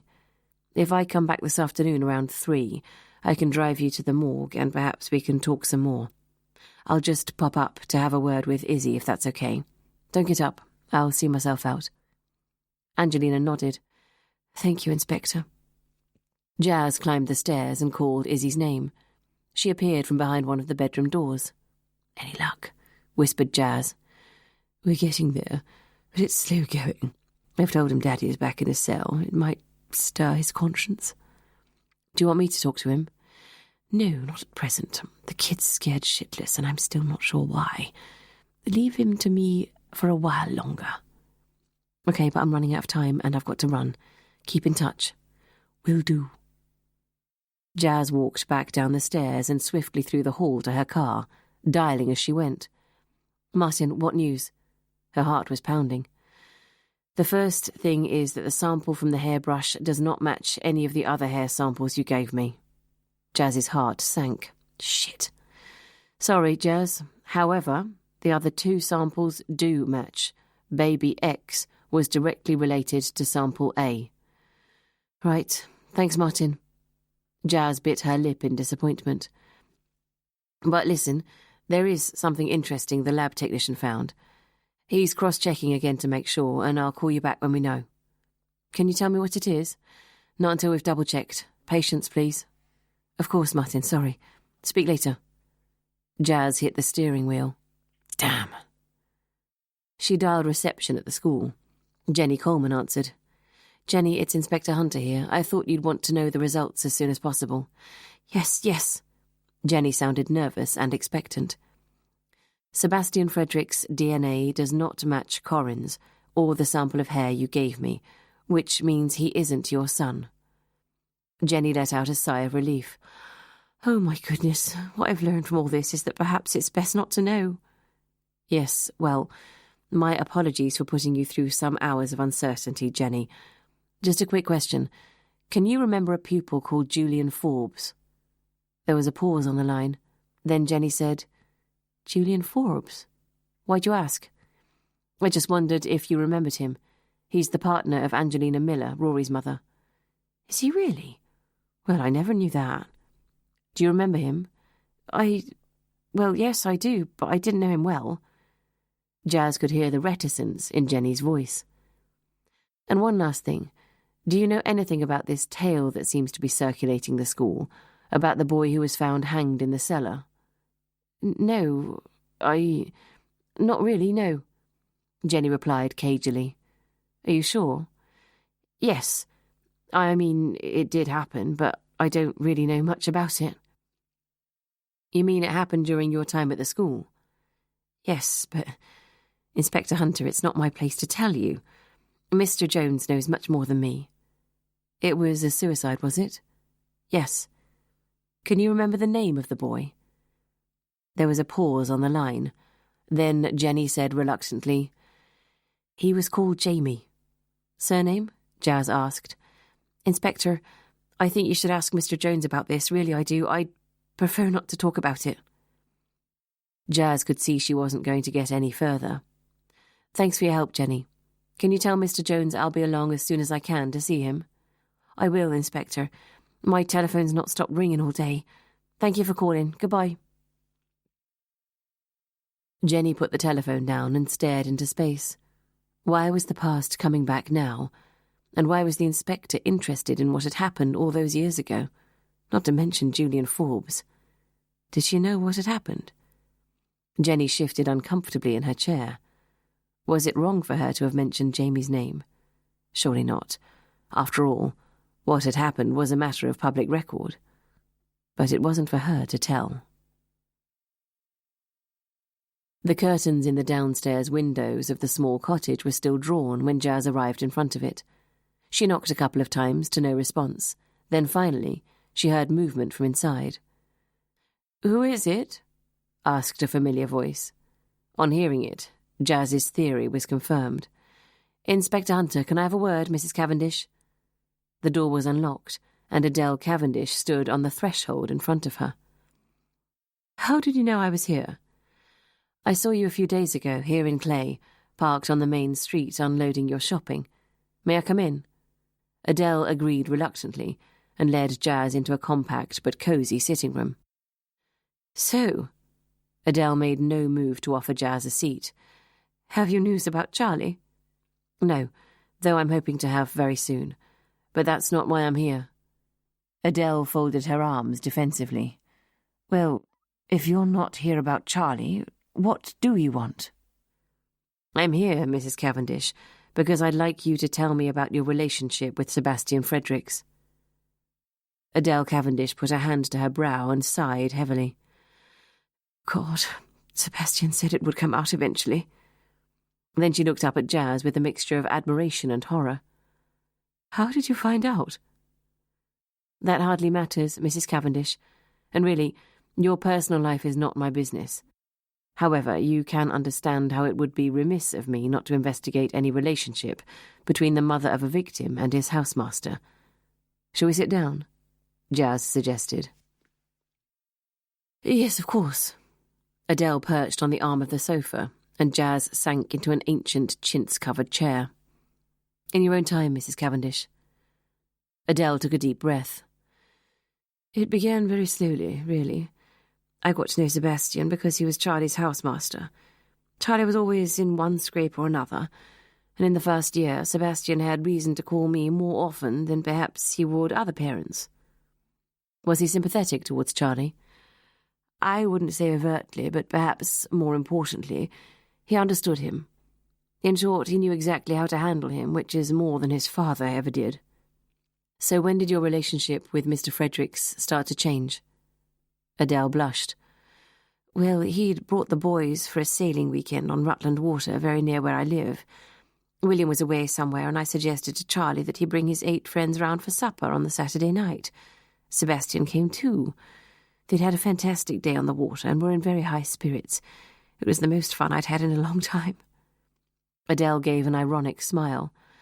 I'm not as stuffy as I look, Inspector, but one ends up subjugating one's true self to fit in with one's life and spouse. Jazz nodded in agreement. She knew all about that. Anyway, I suppose we all had a little too much to drink, and Sebastian was making me laugh. He can be very witty when he wants to be, and I was clearing up in the kitchen whilst the boys were watching a DVD in the snug when Sebastian came in to help. We chatted away, and I realised he was actually listening to me. She smiled fondly. He seemed to be interested in what I had to say. So when it was time to take the boys back to the bed and breakfast, Sebastian suggested we should continue our conversation over dinner sometime, so he could repay my hospitality to him and the boys. I presumed he was just being polite. After all, he is 7 years younger than me. So he called you? Jazz prompted. Yes, he did. About 3 days later. He suggested lunch, actually. Said he felt it was more appropriate under the circumstances. I'd just bought this cottage to give me somewhere to stay when I visited Norfolk to watch Charlie and rugby matches and other school events. I do so hate staying in the hall. It's like a morgue, so cold. So I was up here in Norfolk quite a bit, putting things straight. Jazz cut to the chase. So the two of you became lovers? Not straight away, Inspector. Adele blushed. We were friends for a long time first. Remember, he was Charlie's housemaster, and I was a married woman. Hardly an appropriate relationship. I thought he was an attractive man. In fact, I think I had a bit of a crush on him, but I never supposed for a second that it was reciprocated. Then, one day he told me it was. How long ago was this? 2 years ago. Adele sighed. Obviously, there was no alternative but to keep our relationship secret whilst Charlie was a pupil at the school. But we'd agreed that once Charlie left, there was nothing to stop us being together. Sebastian was going to look for another position, and I'd planned to leave William. We were planning a fresh start together. You wanted to spend the rest of your life with him? Yes, Adele nodded. We like the same things, you see. We're both outdoor people, sporty. I may not look it now, but I was a demon netball shooter in my day. I used to ride and swim and... Adele's voice tailed off. William was a city boy through and through. His idea of a day in the country was to find the nearest quaint pub and read the Sunday papers. Charlie's death has precipitated the situation. I left William a couple of days ago. We've agreed to divorce. Adele shrugged. Easy, really. There was nothing left to stay for. I appreciate your candour, Mrs. Cavendish, Jazz said. Did you, at any point, give Sebastian a personal possession of yours? An item of jewellery, for example, as a token of your affection? Adele looked surprised. Yes, I did. I gave him my signet ring, the one that bears my family crest, and he gave me this. Adele held out the third finger on her left hand and showed Jazz a very pretty Russian wedding ring. Of course, Sebastian couldn't wear the ring in front of Charlie. He kept it in a drawer in his desk and wore it when we were together. He's wearing it now, Adele. I've seen it, Jazz confirmed. How long ago did you give it to him? Around the beginning of November, I should think. She rubbed her neck as if to remove the tension from it. Gosh, that seems a long time ago, before my son died, when life was relatively normal. She shook her head. You can imagine how difficult it's been for both of us since. Tell me how, Jazz encouraged. Adele frowned. Surely you don't need to ask, Inspector. My son died in Sebastian's care. Need I say more? He's racked with guilt. Except he wasn't in Sebastian's care, Adele. Jazz spoke slowly. Sebastian was inexplicably absent from the house the night Charlie died. Exactly. Adele sat bolt upright, staring at Jazz. Suddenly she put her head in her hands and rocked back and forwards. Don't you see that makes it all the more terrible? What does? Jazz asked gently, already knowing the reason. Adele took her hands away from her face to reveal pain etched on it. The fact that, when my son was murdered, the man who should have been protecting him was here, with me. Miles was still sitting at Jazz's desk when she returned to Fulton Police Station. She recounted her conversation with Adele as succinctly as she could. I think it explains why Hugh thought he was Corin's long-lost son, At some point, Hugh had seen Sebastian wearing the ring Adele gave him last November. Sebastian also looks the same age as Jenny's son would have been. Plus, Hugh knew Fredericks was brought up in Norfolk. Not to mention his blonde hair and blue eyes, just like Corin, added Jazz. Yes, Mom, but where does it get us? Well, it's doubtful Fredericks had a clue about why Hugh had left him the money. Jazz rubbed her nose thoughtfully. I mean, if he had, it would have brought him to the painful conclusion that he's actually having an affair with his aunt. Miles grimaced. Yep, nice one. Unless, of course, Fredericks and Mummy Cavendish were in this together. Come on, Miles, can you really believe Adele would plot to murder her own son? Jazz shook her head. Highly unlikely, I suspect. Adele adored Charlie, but at least I can understand now why Fredericks turned a blind eye to Charlie and his flashman-style behaviour towards the younger boys. He wanted Charlie to like him.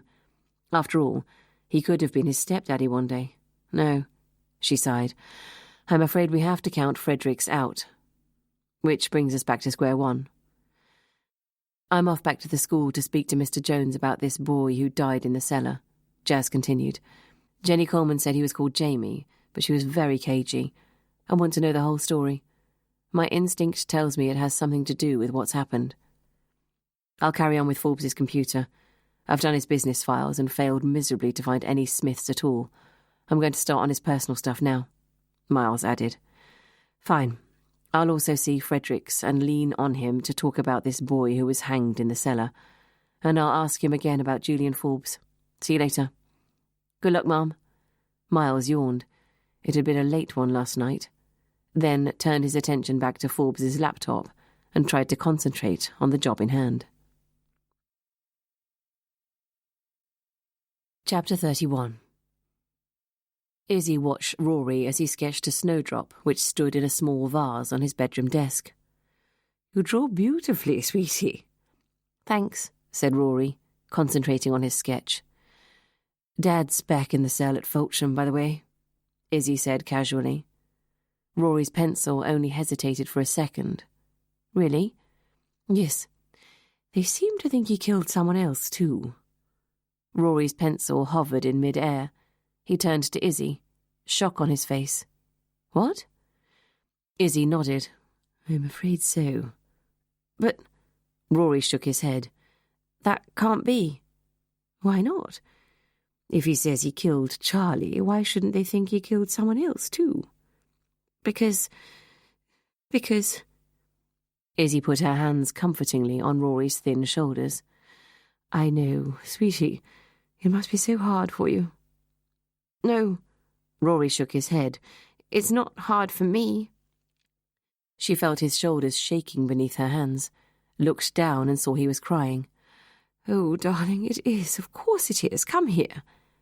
She kneeled down by his chair and opened her arms to hug him. He sobbed onto her shoulder as she stroked his hair. There, let it all out. Never hurts to have a good bawl, does it? You'll feel better afterwards, I promise. Rory's head moved so he could look her in the eye. No, I won't ever. You see, this is all my fault. No, it's not, sweetie. You never expected your dad to go and kill Charlie when you told him about his bullying. You mustn't blame yourself. He took that decision, not you, and you're not responsible for his actions. Really you aren't.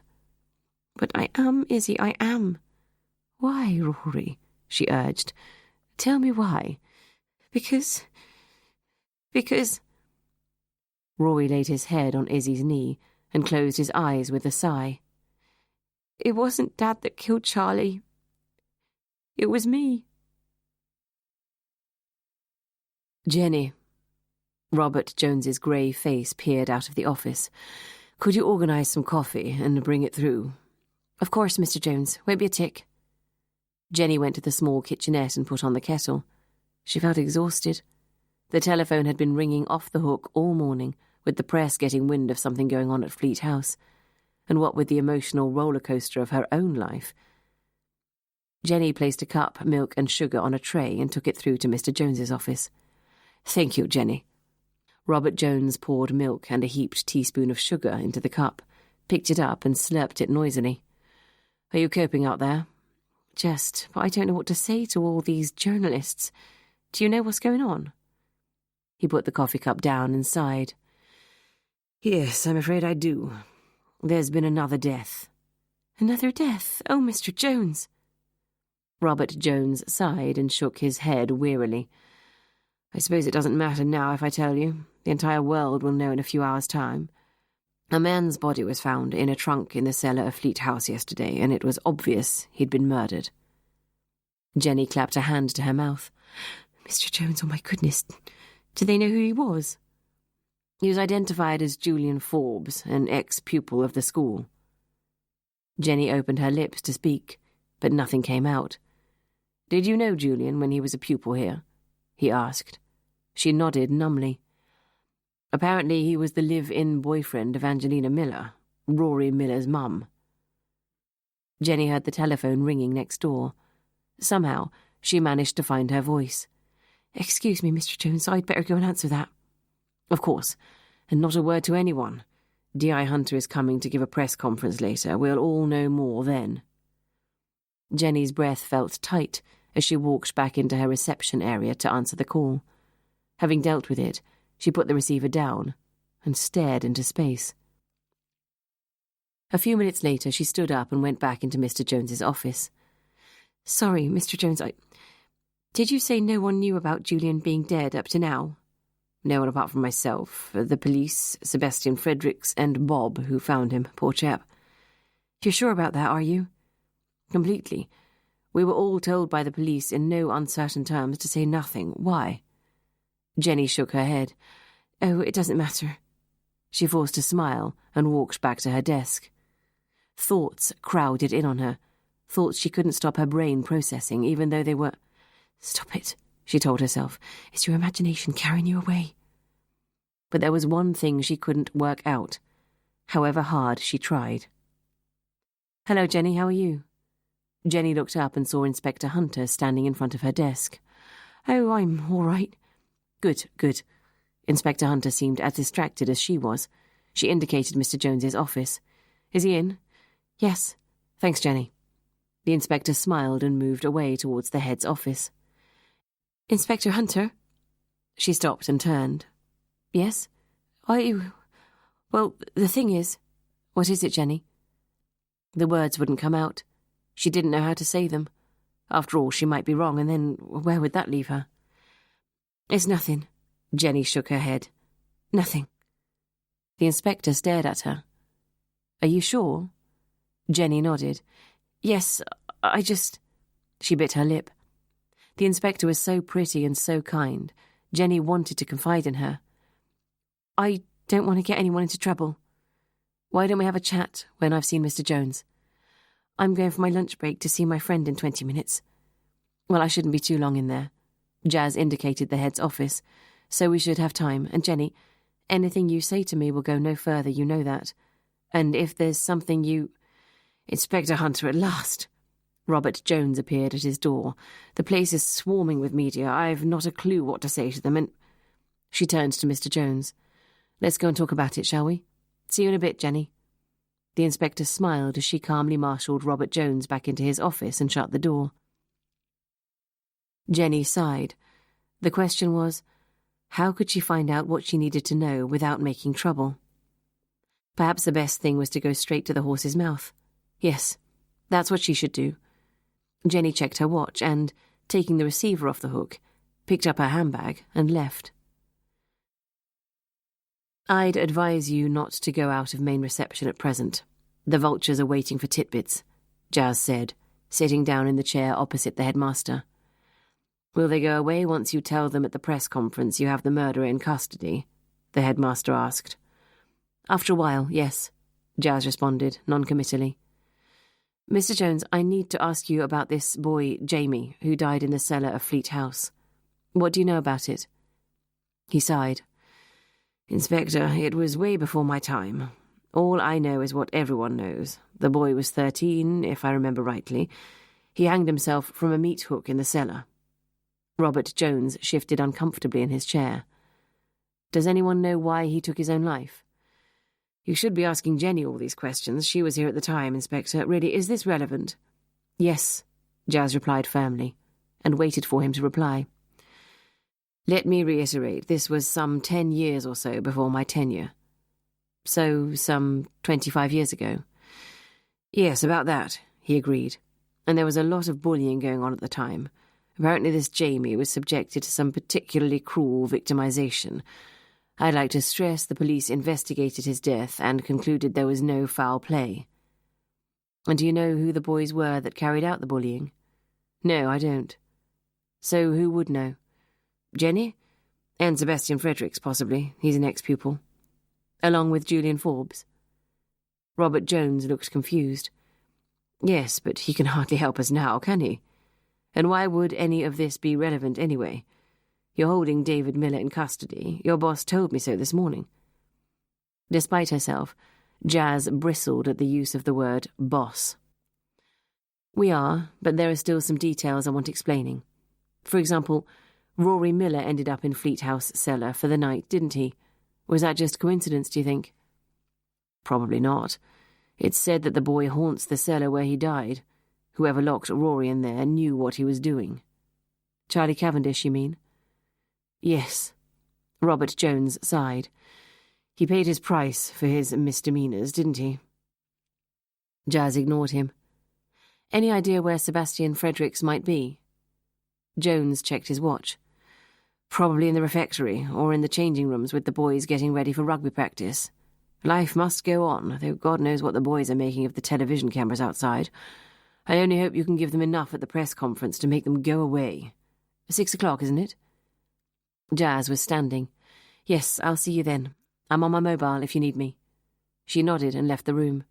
Her watch was telling her it was only a matter of hours before she'd be naming David Miller as her chief suspect. Jenny's desk was empty. She'd almost certainly gone for lunch. As Jazz left the building, her mobile rang. Izzy here, Jazz. Izzy, any news? Yes, can you meet me back at the station? Not just now, tell me briefly. Rory has just admitted his dad was covering for him. Apparently, Rory told him in the lakes that he couldn't remember whether he swallowed the aspirin or not. Jazz kept on walking. Fine, but there must have been more to it than that. There was. Apparently, Charlie Cavendish was using Rory as a lackey, getting him to clean his shoes, tidy up after him, you know the kind of thing. I do, yes. Well, the night Charlie died, Rory had been ordered by Charlie to go to his room before he arrived back from the pub and switch his electric blanket on.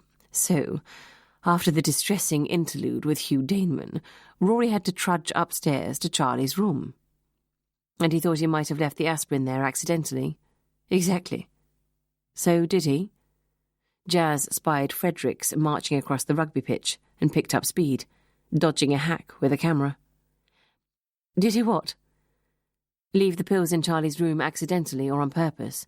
After all, Cavendish was making his life hell. Well, Rory can remember Hugh Daneman handing him a glass of water. The chances are he took the aspirin before he got anywhere near Charlie's room. But what with the emotional trauma of Daneman's kiss, then Rory realising he was the last person to be in Charlie's room before he died, and the fact he'd had 2 aspirin in his hand only half an hour before, I think Rory's imagination worked overtime. It's called autosuggestion, Jazz. Besides which, I doubt whether Rory was even beginning to think straight enough after what had just happened to him with Daneman to conceive an on-the-spot plot to murder Charlie.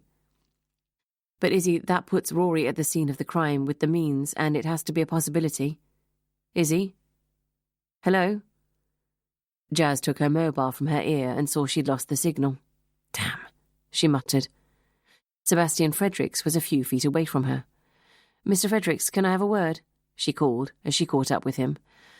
As long as it's not to question my parentage. He carried on striding out. Jazz had to jog to keep up with him. Robert Jones said you might remember the pupils who were said to have been involved in the bullying of the boy who hanged himself in the cellar of Fleat. Fredericks stopped short and looked at her. That's ancient history, isn't it? What's it got to do with anything now? Probably nothing, but if you can remember the boys' names, I'd be grateful. Sebastian looked wary. It was never proved, you know, and I wasn't even at the school when it happened. I arrived a few months after, in the Michaelmas term. But some of the boys said this Jamie was unstable, odd in the head. I don't think his death can be laid at anyone's door. No, I understand, but I'd still like the names, Jazz persisted. He scratched his head. Look, remember, this was all hearsay. I knew some of these chaps. They were ordinary human beings, boys like me who like to joke. Mr. Fredericks, the names, please. Okay, he nodded. There were 4 of them, said to have been involved in the bullying, apparently. They'd arrived at the school, bonded and formed a gang of 4. Adam Scott Johnson, Freddie Astley, Harry Connor and Julian Forbes. Julian Forbes? Are you sure? Yes. He became a mate later on. Fantastic fly-half. Poor chap. So sad he's gone. Thank you, Mr. Fredericks. You've told me all I need to know. Please excuse me, I have to get back to the station. Sebastian watched the inspector turn tail and walk swiftly across the pitch. Walking into Fulham Station, Jazz went in search of Izzy. She's popped out for a sandwich, Mum. She looked exhausted when she arrived back. Heard her news, I hear. Yes. Jazz paced the small space. Irritated Izzy wasn't here. Where's Rory? At home. Izzy suggests you both go and see him this afternoon. But, Mum, from what she said, Rory has done little more than get confused whilst he was in a state of high anxiety. Besides, how could we tie in Forbes's death? After all, we know Rory was at home with his mum on Tuesday night. There was one of our PCs sitting right outside her house. I know. Jazz sank into a chair. Unless the deaths were unrelated, which, given there have been 3 in the past week, is statistically off the Richter scale of probability. I just spoke to Fredericks, who told me Julian Forbes was one of the supposed bullies responsible for the death of the boy who died in the cellar of Fleat. She checked her watch. Shit. 2.5 hours until the press conference. I know David Miller didn't do this. It's something connected with the past, but I just can't. Tell me what Fredericks said exactly, Miles said calmly. He was used to the high pitch his boss would reach when she was close to the truth. There was a gang of them. Names? Oh, Harry someone, Adam, I have them written down, but they weren't names I've come across before. Hold on a moment, Mom. Miles turned his attention back to the laptop, scrolled down, and read the email in front of him. And Freddie, by any chance? Yes. Jazz stopped pacing and turned to him in surprise. Why? I think you might be spot on about this being to do with the past. Look at this email. It was sent to Julian the night he died. Thought it was odd when I read it. Miles turned the screen towards her, and Jazz began to read. Dear Julian, so good to hear from you after all these years. Glad you tracked me down. That school reunion website really works, doesn't it? You asked if I'd heard about the rest of our gang of 4. Sadly, I have to be the bearer of bad tidings, at least for 2 of them. Harry's wife contacted me last year to tell me he was dead. He'd moved to Sydney, did you know? And, by all accounts, was a very talented surgeon. Apparently he was found dead in the sluice room at his hospital. Don't know the details, but it wasn't accidental. Still haven't caught the perpetrator as far as I know. And I heard only a couple of months ago that Freddie's no longer with us either. He died about 3 years ago in the States. A friend of a friend used to work with him at Goldman. Suicide, apparently. He jumped out of his office window and was found dead on the pavement below. That's the high finance world for you. Pressure's unbelievable. Only 38, too. Left behind a couple of kids. Blimey. It makes you humble. So, sadly, old mate, that leaves only the 2 of us. I'm currently living in Provence, learning to turn grapes into wine, off the city treadmill and onto a far more palatable one. On my second wife, 2 kids from the first and a baby on the way in 3 months with number 2. Love to come to your 40th and we'll make arrangements nearer the time. Goes without saying it's a hop, skip and a jump from Norwich to Marseille. Name the date and let's meet up. Sorry to hear you saw Le Forgeron. Not surprised you were shocked. I would have been too. Get in touch as soon as you can. Adam.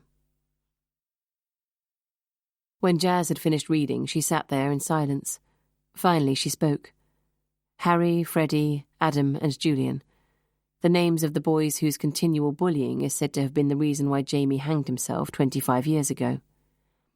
Harry, Freddie, Julian, All dead, added Miles. Don't forget Charlie Cavendish, a renowned bully too. Forgeron. The word was repeating itself inside her head. The answer just out of reach. Sydney, the States. Jazz pulled her notebook out of her briefcase, racing through the scribbled notes she had taken over the past week. Then she found it. Of course, she breathed. What? Miles asked. Le Forgeron. Now I think I understand. Miles looked confused. Understand what? Jazz was already at the door. Julian saw his murderer recently. Angelina Miller told me he looked as though he'd seen a ghost when he drove her to school a few days ago. Someone who loved Jamie enough to kill those they believed were the cause of his death, and to put an end to anyone else guilty of the same crime. Email this Adam immediately. Get onto the Provence gendarmerie if necessary.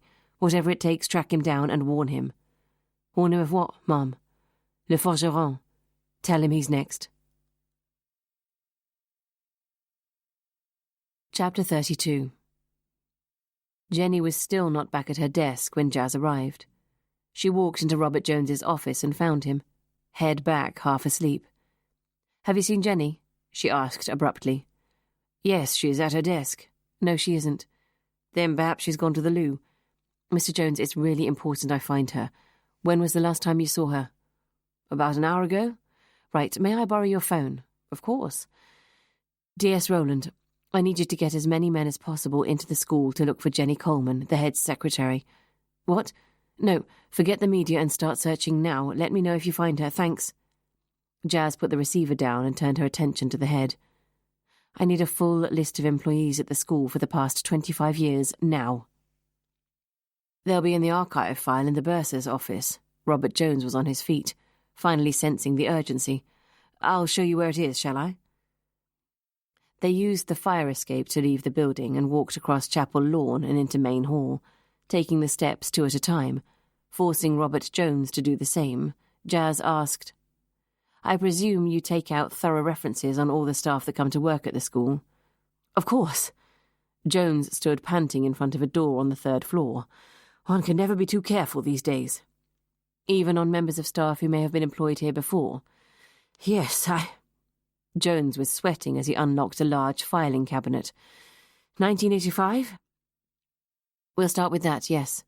She could hardly contain her irritation at his pedantic slowness. Here we go. Robert Jones took the ledger across to the desk and opened it. Thanks. Jazz began to skim down the names. Can I help? Ignoring him, she turned over the pages in an agony of suspense. Then, finally, she found the one she was looking for. She smacked the book shut and gazed up at Robert Jones. Excuse me, Mr. Jones. I've got to run. Jazz sprinted over to Fleat House, calling Rowland as she went. Any sign of Jenny Coleman yet? No, Ma'am. Have you been into Fleat? Course not, Ma'am. Thought that was off limits. Didn't think you'd want my plods crawling all over it with their mucky... Jazz didn't bother to let him finish.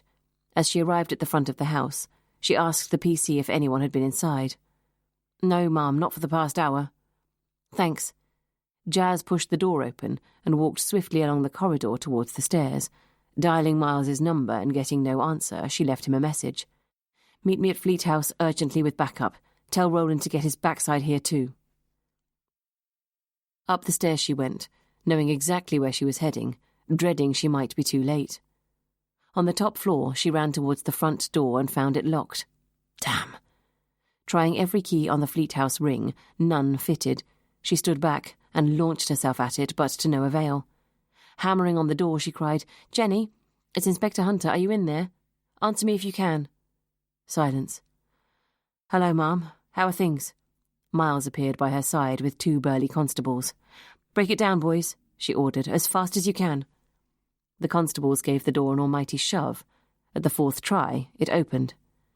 Thanks, chaps. There are certain occasions I remember I'm female, Jazz quipped in relief as she walked through the door of the flat, Miles by her side. She walked through the hall and into the small sitting room. Jenny was lying on the floor, unconscious. Jazz kneeled down and checked her pulse. She could feel a faint flickering. Call an ambulance and tell Rowland to station his men on every exit. No one comes in or out until I say so." Jazz stood up and walked into the bedroom, and, as she'd expected, found the wardrobes and drawers empty. Miles joined her as Jazz sighed. "Probably packed a day ago. I'd imagine she's gone to Norwich Airport, or perhaps Stansted. They have flights to the south of France. Get onto the airport authorities. Give them a description, Miles. I'll see if the school has a passport photo in their records." "A description of who, Ma'am?" Miles frowned in confusion. "Of Madeline Smith, Miles, matron of Fleat House, and the mother of Jamie Smith, the young man who hanged himself in the cellar 25 years ago, or, as her victims preferred to call her, the blacksmith."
Chapter 33. Scotland Yard, London, 1 week later. Norton opened his door and welcomed Jazz inside. Come in and sit down. It's good to see you, D.I. Hunter. Jazz sat in the chair in front of his desk. Strange to be back? He asked cryptically. Yes, but I've buried the ghosts, sir. Good, good, he nodded. Now, I've obviously read your report on the case, but I'd like you to talk me through it anyway. I have to live vicariously through my detectives now that I'm a sad old pen pusher. He smiled grimly, and Jazz could see he meant it. Well, sir, as you know, I was pretty sure David Miller didn't kill Charlie. None of it added up. I was convinced all along this was something to do with the past, and the only connection I could come up with for all three of the deaths was Fleat House. Once I'd heard the full story on Jamie Smith's suicide, then read the email Adam Scott Johnson had sent Julian Forbes, things fell into place. I remembered when I'd first interviewed Madeline Smith. She'd told me she'd once worked at the school many years ago. She also said she'd subsequently worked in the States and Australia. What she failed to mention was that her son had been a pupil at St. Stephen's and had subsequently hanged himself. So, who else knew her? Poor Jenny Coleman, of course, she knew, said Jazz. They'd been friends from way back, and Hugh Daneman recognised her, so Jenny said. Certainly the headmaster didn't know. He produced glowing references from the file from her positions in Australia, notably at the same hospital where poor Freddie met his end. You've been on to Sydney, I presume? Norton interjected. Yes, and the feds about Freddie Astley, Jazz confirmed. Mrs. Smith will never smell the scent of freedom again. She was picking off the gang of 4, one by one. Of course, her motive for the killings was perhaps the strongest of all, the love of a mother for a child. Yes, it's a pretty solid motive as they go, Norton agreed. So she took a job in Norfolk with the intention of murdering Julian Forbes.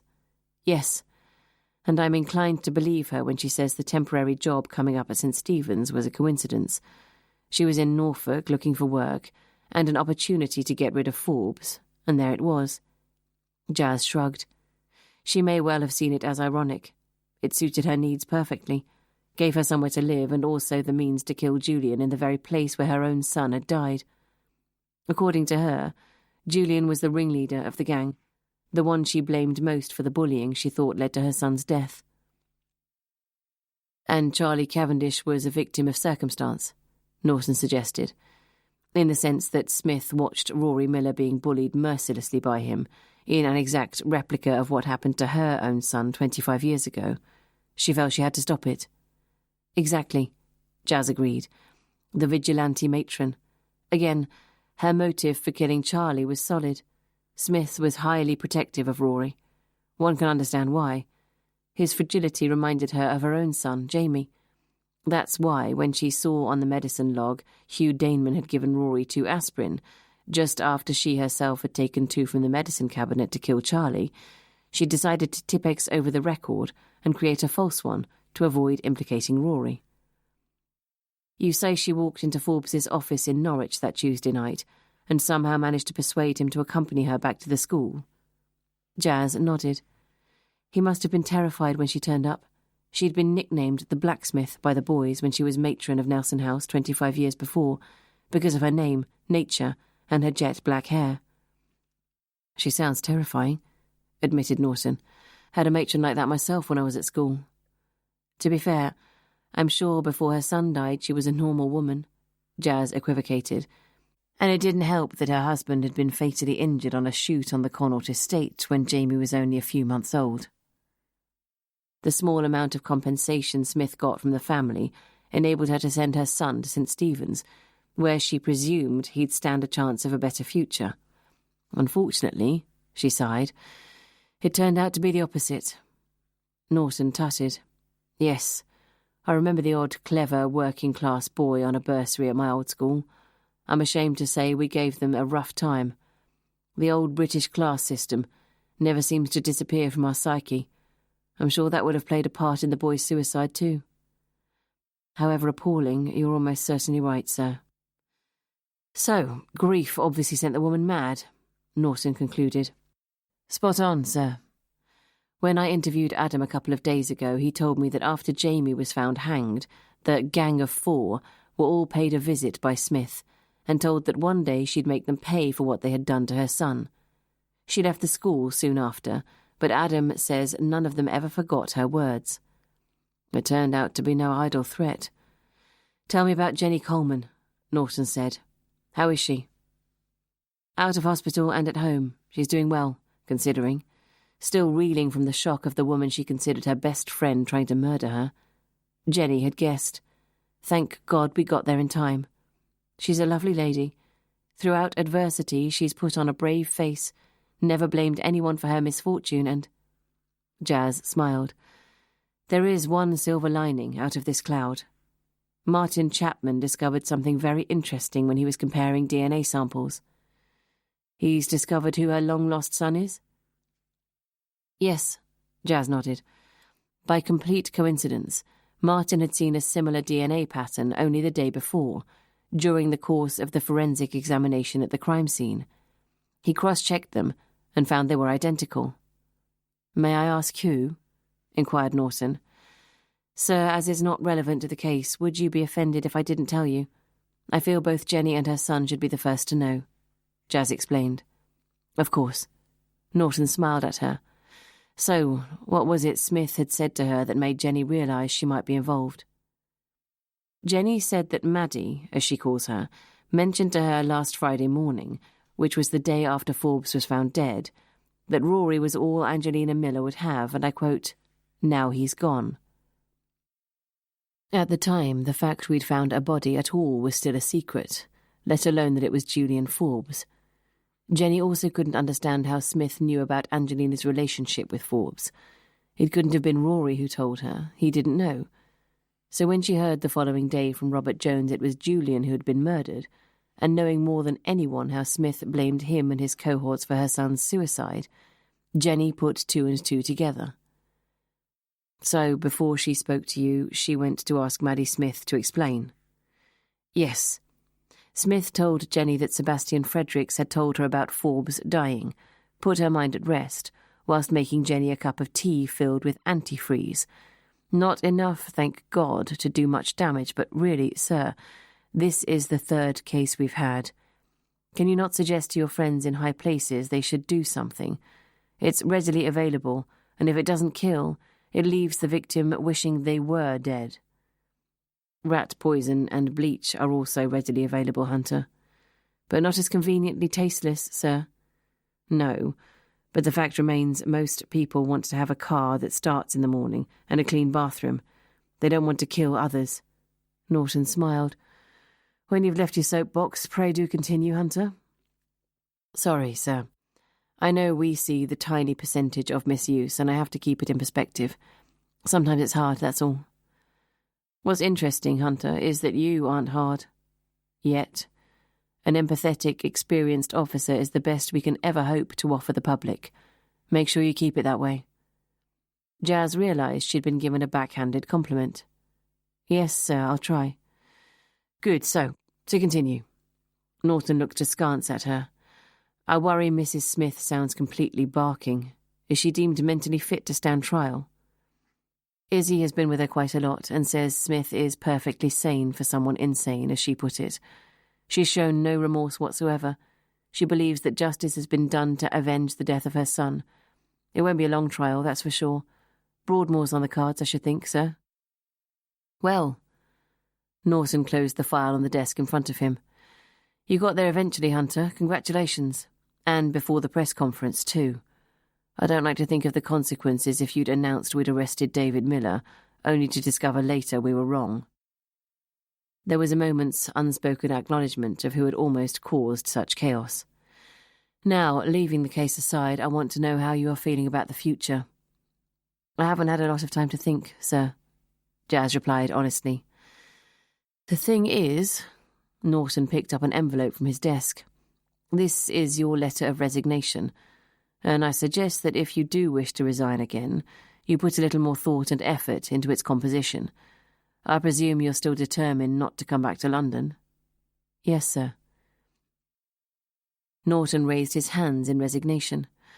Well, I won't try and persuade you again, if your mind is made up. But whatever anyone may tell you, the yard is where it happens, and where you, as a detective, get noticed in terms of future promotion. I understand, sir, but I'm not obsessed with career progression particularly, just in doing a good job. And being happy, Jazz added. Norton raised an eyebrow. And you think you're happy in Norfolk? What little time I've had there, yes, I believe I am, agreed Jazz. I'll make no bones about the fact I want you back here. However, if you are not staying with us, the Commissioner would like to see you as soon as possible. Really? Why? Jazz asked nervously. To discuss how you could help him in his plans for setting up a special ops department in East Anglia.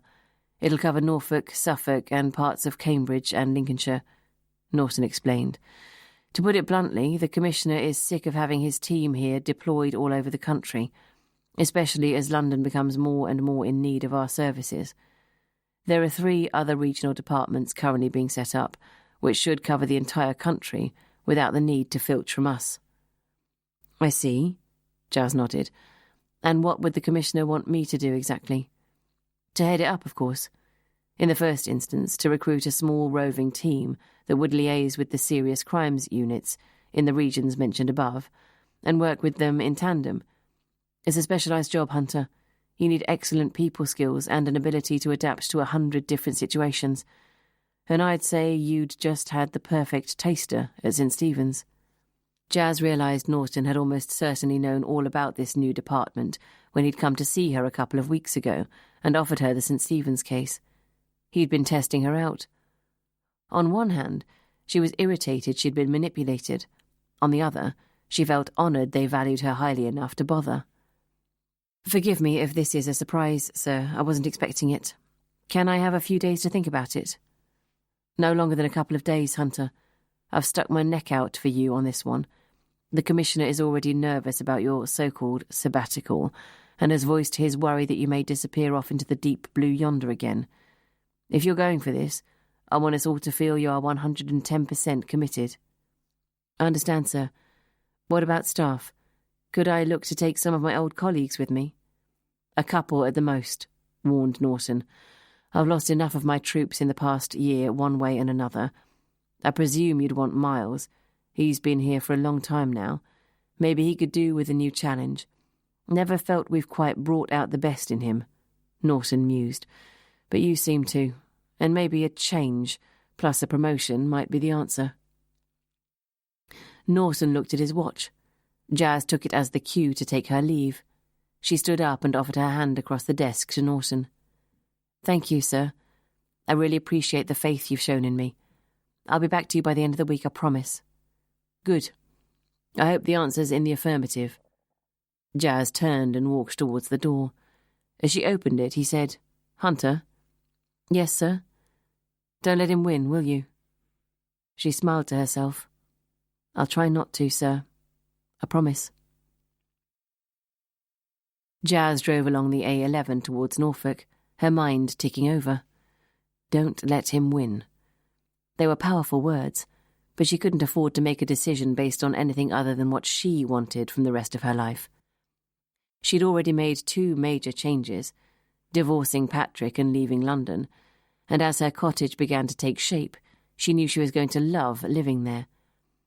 But could she seriously see herself living without the adrenaline of her job, however frustrating and demoralising it sometimes was? She was good at it, very good, and she liked the feeling. Perhaps without Patrick there to patronise her and strip her of her confidence, she might like it even more. Jazz saw the sign for Cambridge and, on a whim, turned off and headed in the direction of the hospital. Tom was down on a ward now, sitting up in bed, chatting to his next-door neighbour. Jazz, darling! He threw open his arms to her and she hugged him, feeling his skeletal frame through his pyjamas. How's my favourite girl? I'm good, Dad, very good. She sat down in the chair next to him, studying his hollow cheeks and still grey pallor. His eyes, though, were clear and twinkling with life. How are you? I'm alive. My ticker is still ticking, if rather erratically, so that doctor keeps telling me. And very glad to see you. Mum told me all about the case. He reached for her hand and squeezed it. I'm terribly proud of you. Thanks, Dad. Do you know when they'll let you out? Next week sometime, if I behave myself and eat up my beta-blockers like a good boy. Can't wait, actually. Tom lowered his voice. They're all bloody senile in here. Shout out in the middle of the night. Be far better at home with your mother, in my own little bed. You are not to come out until the doctors say that you can, Dad, Jazz chastised. It's not fair on Mum, apart from anything else. You know how she worries. I do, but hospitals make you sick. They've been dropping like flies in here, he whispered. I know, Dad, but you are still in the best place, really.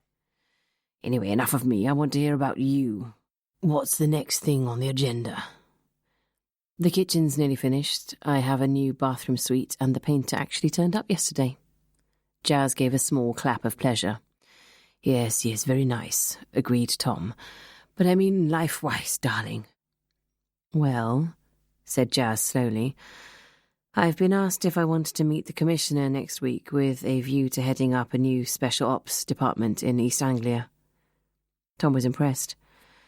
That's rather an honour, isn't it? Well, Norton would see it as a step down from working at the yard, but I would be more or less autonomous. No boss to kowtow to, because you'd be it, acknowledged Tom.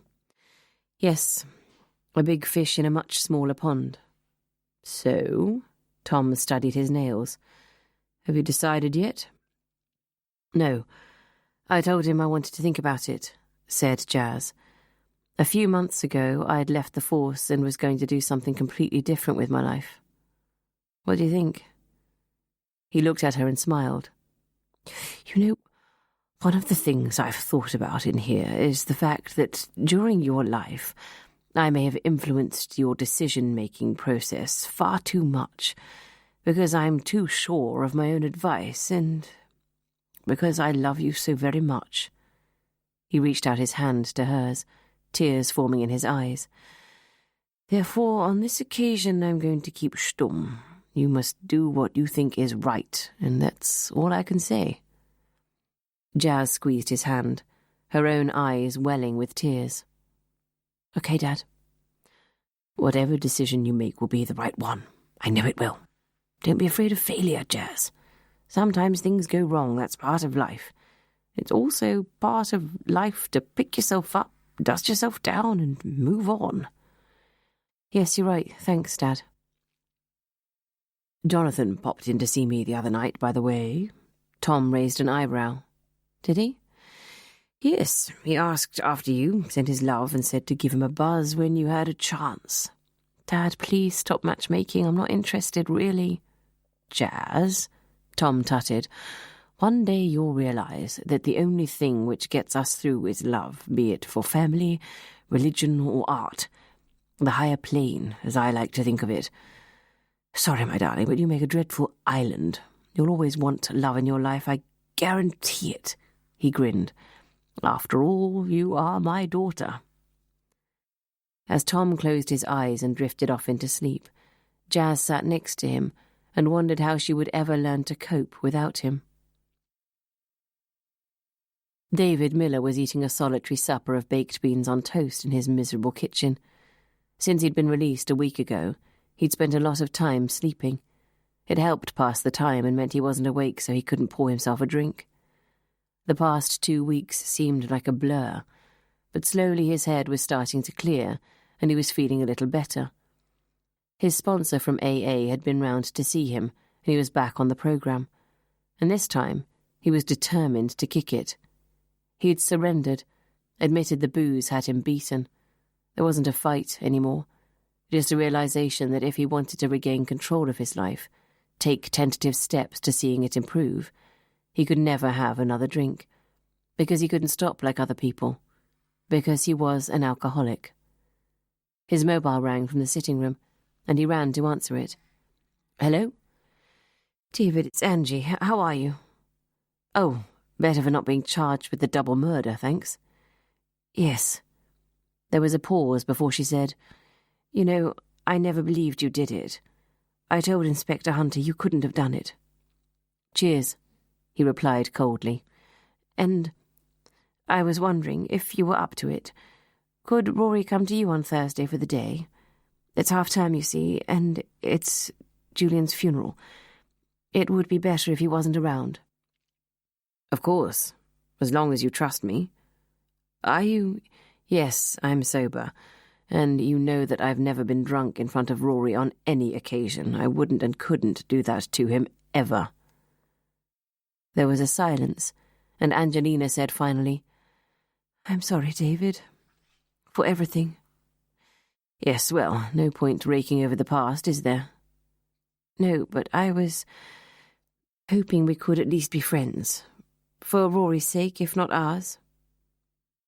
Eventually, David said, Angie, I loved you.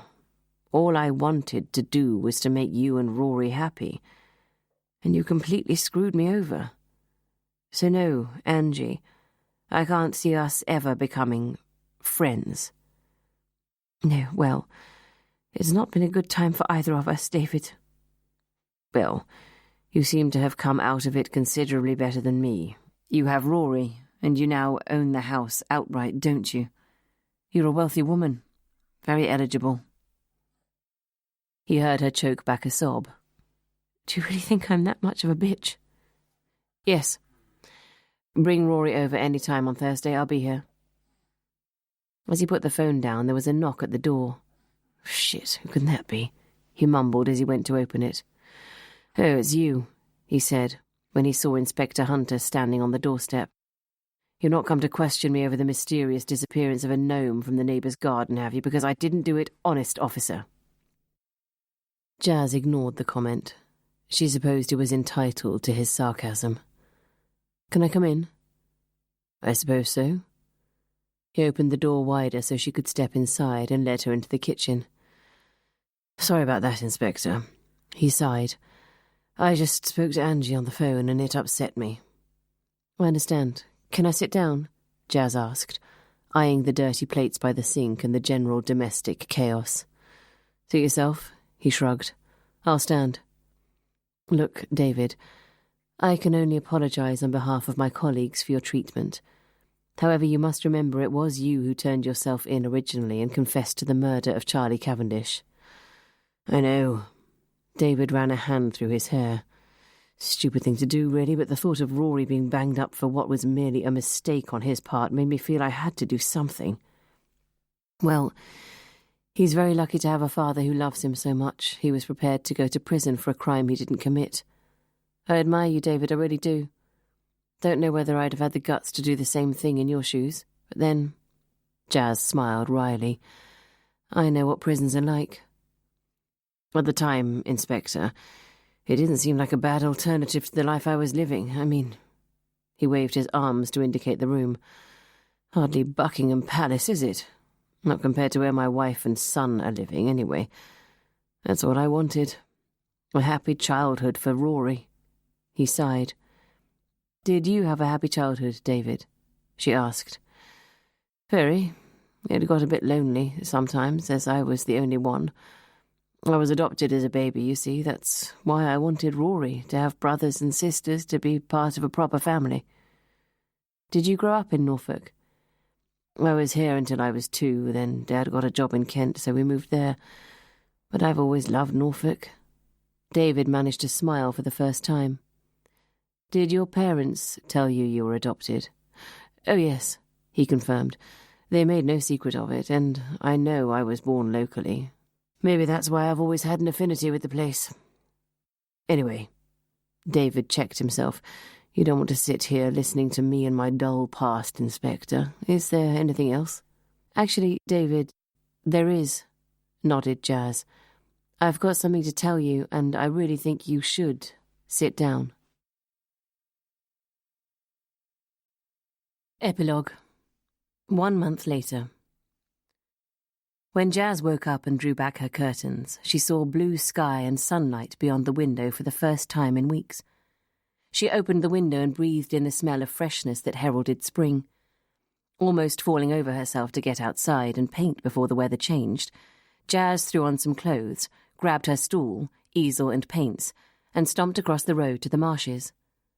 Setting herself up at a good vantage point and realizing that the sunlight still flattered to deceive in terms of warmth, She spent a glorious couple of hours sketching the view. Normally she'd take a much more surrealist perspective, but she wanted to paint this as accurately as possible, so she could hang it on the wall of her sitting room and remember it during the long, dark days of winter. When she arrived back at the cottage, her fingers were icy and she couldn't feel her toes. She jumped in the bath to warm up, dressed in a pair of jeans and a jersey, then set about making a goat's cheese salad for lunch. At 1 o'clock, she saw the car pull up outside. She opened the door and waited for him to walk up the short path. "D.S. Miles, Alistair, how are you?" "I'm good, very good." Miles kissed her warmly on both cheeks as she led him inside. "Jazz, this is stunning." He glanced around the sitting room, loving the freshness of the cream walls, the loose-covered cream sofa, coir matting on the floor, and the thick gold curtains that hung at the windows. "I'm glad you like it. Not too fussy, is it?" she asked in concern. "Not at all. It's warm but elegant, unfussy but comfortable. A bit like its owner," he smiled. "Love the metaphor, Alistair. Drink?" Jazz offered, walking into the kitchen. "A glass of wine would go down a treat. Forgotten how far this God-forsaken part of the country is. Took me almost 4 hours, roadworks on the A11. Miles followed her, noting the grey floor tiles and the clean white laminated kitchen units that set off the red Arga so well. "You've performed miracles, Jazz, really," he said admiringly. "It's a fantastic mix of old and new." "That's what I was aiming for," replied Jazz happily. "And to try and brighten the place up a bit. Cottages can be so dark." Miles was looking at the large modern painting hung on the dove-coloured wall above the small kitchen table. It was painted in bold, striking colours, confident blocks of white, grey and red that matched perfectly with the kitchen. "Where did you get that?" he said, peering closer. "It's an original, isn't it?" "Well, it would be, as I painted it," she smiled. Miles looked awestruck. "You?" "Yes, me." "Is there no end to your talents, Ma'am?" he teased. "That is seriously good. Cheers." "Cheers." Jazz toasted him with a glass of water. Lately she'd rather gone off alcohol. "Let's go and sit down." She led the way through to the sitting room where the fire was building nicely. Miles sat down. "This is really idyllic. You must be very happy here." "I am," Jazz nodded. "It's a perfect bachelor girl retreat, and you're very honoured. You're my first official guest." "It's good to be back here, actually. When I left for London after the case, I felt claustrophobic for weeks," he shrugged. "I suppose you get used to it." "Perhaps I'll change, but I've no wish to return to London whatsoever," said Jazz with feeling. "So fill me in on all the details post-case." Miles settled himself back on the sofa. "How was Jenny Coleman when she met her son for the first time?" "Emotional, obviously, as was David Miller. We've got Martin Chapman to thank for that. When he was checking Rory's trunk, he picked up David's DNA from the fingerprints and a hair he found inside. He remembered it when he was checking the hair sample Jenny had taken from her baby. It was identical. He then crossed it with Corin Connaught's hair and, hey presto." "Wow," Miles replied in wonder. "Sometimes I hate modern forensic practices. They seem to slow down or mess up a case, but on this occasion, it had a spectacular result." "It did. Jenny Coleman has a new lease of life, and so does David." "What about the Connaught estate?" questioned Miles. "Will David have a legitimate claim as the direct, if illegitimate, heir?" "Absolutely. Despite her initial prejudice, Emily Connaught called to thank me a few days ago. David had been up to the house to meet her. He then took Rory with him, who, of course, we both know, is the living image of his grandfather, Corin. Hugh Daneman may have got the father wrong, but it's easy to understand why he was so fond of Rory," Miles said gently. "And died regretting his fondness," Jazz sighed. "However, the Connaughts have now got their bloodline back, David and Rory, and Emily and Edward have already offered David a cottage on the estate. They're aware David has an alcohol problem, just like his father, and they want to keep an eye on him. They do say it can be genetic," Miles commented, holding out his wine glass for a top-up. "Unlike me, my parents are teetotal." "Does Angelina Miller know that the husband she dumped unceremoniously for being a loser will eventually be a lord of the realm and inherit one of the grandest estates in Norfolk?" Tee-hee, Jazz smiled. Can you imagine how she'll feel when she does? She'll be spitting. She's blown her chance to join the aristocracy and have half the county kowtowing to her. It's a social climber's dream. No doubt she'll try and worm her way back into David's affections. I hope he doesn't let her, after the way she treated him. I'm so glad for David. He seemed like a genuinely nice bloke. He is, agreed Jazz. And, as Emily pointed out, as long as he keeps off the juice, he's got the business contacts to take the estate into the 21st century from his days in the city. Oh, I do like the occasional happy ending. Makes this sometimes thankless job of ours seem worthwhile. Right. Shall we eat? Jazz warmed some ciabatta, and they shared the salad companionably. What about Adele Cavendish and Sebastian Fredericks? I mean, really, the proceeds of Hugh Daneman's will should have gone to David Miller, although I suppose he'll have plenty one day, commented Miles. Mr. Jones told me Fredericks has handed in his resignation. He and Adele are very much together, apparently, and they want to make a fresh start. Not surprised after all that's happened. Give them both a chance to get over Charlie. Well, at least this case, for a change, had a couple of silver linings. Yes, and, for me too, actually. Jazz saw the colour rise to Miles's cheeks. Oh yes, what? Jazz knew already, but she wanted to let him tell her. Me and Izzy, well, we're... Alistair shrugged. Together, I suppose. That's wonderful news, Alistair, Jazz responded warmly. You know how I love Izzy. Seems I do too, he said shyly. People have commented we make an odd couple, but I don't think we do. Yes, she's louder than I am, and there's no doubt she loves to mother me, but I rather like it. Miles smiled. Don't know whether it'll last, but it's going well at the moment, and we're both very happy. And that's all that matters. Coffee? Jazz stood up and put the kettle to boil on the Arga. Thanks, he nodded. The only thing I'd say, Alistair, is be very careful. I know you're not both coppers like Patrick and I, but you will end up working together at some point. Need I say that it proved a disaster for us and our relationship? And dare I say that Izzy is not an egocentric, arrogant jerk who wanted to prove his superiority over his more able wife at every opportunity? Jazz nodded graciously. You may. Everyone knows he's an arsehole, Jazz. He's not well liked at the yard, and you'll be pleased to know that word got around about the Miller debacle. Miles shrugged innocently. I've no idea who could have spread the fact that he got a right ticking off from Norton. Thanks, Alistair. Jazz patted his hand. You needn't worry, I'm over it, it's gone. Now, I've got something far more important I want to talk to you about. Let's go back in front of the fire and drink our coffee. Once Jazz had stoked the fire, she sat in front of it, as Miles settled himself on the sofa.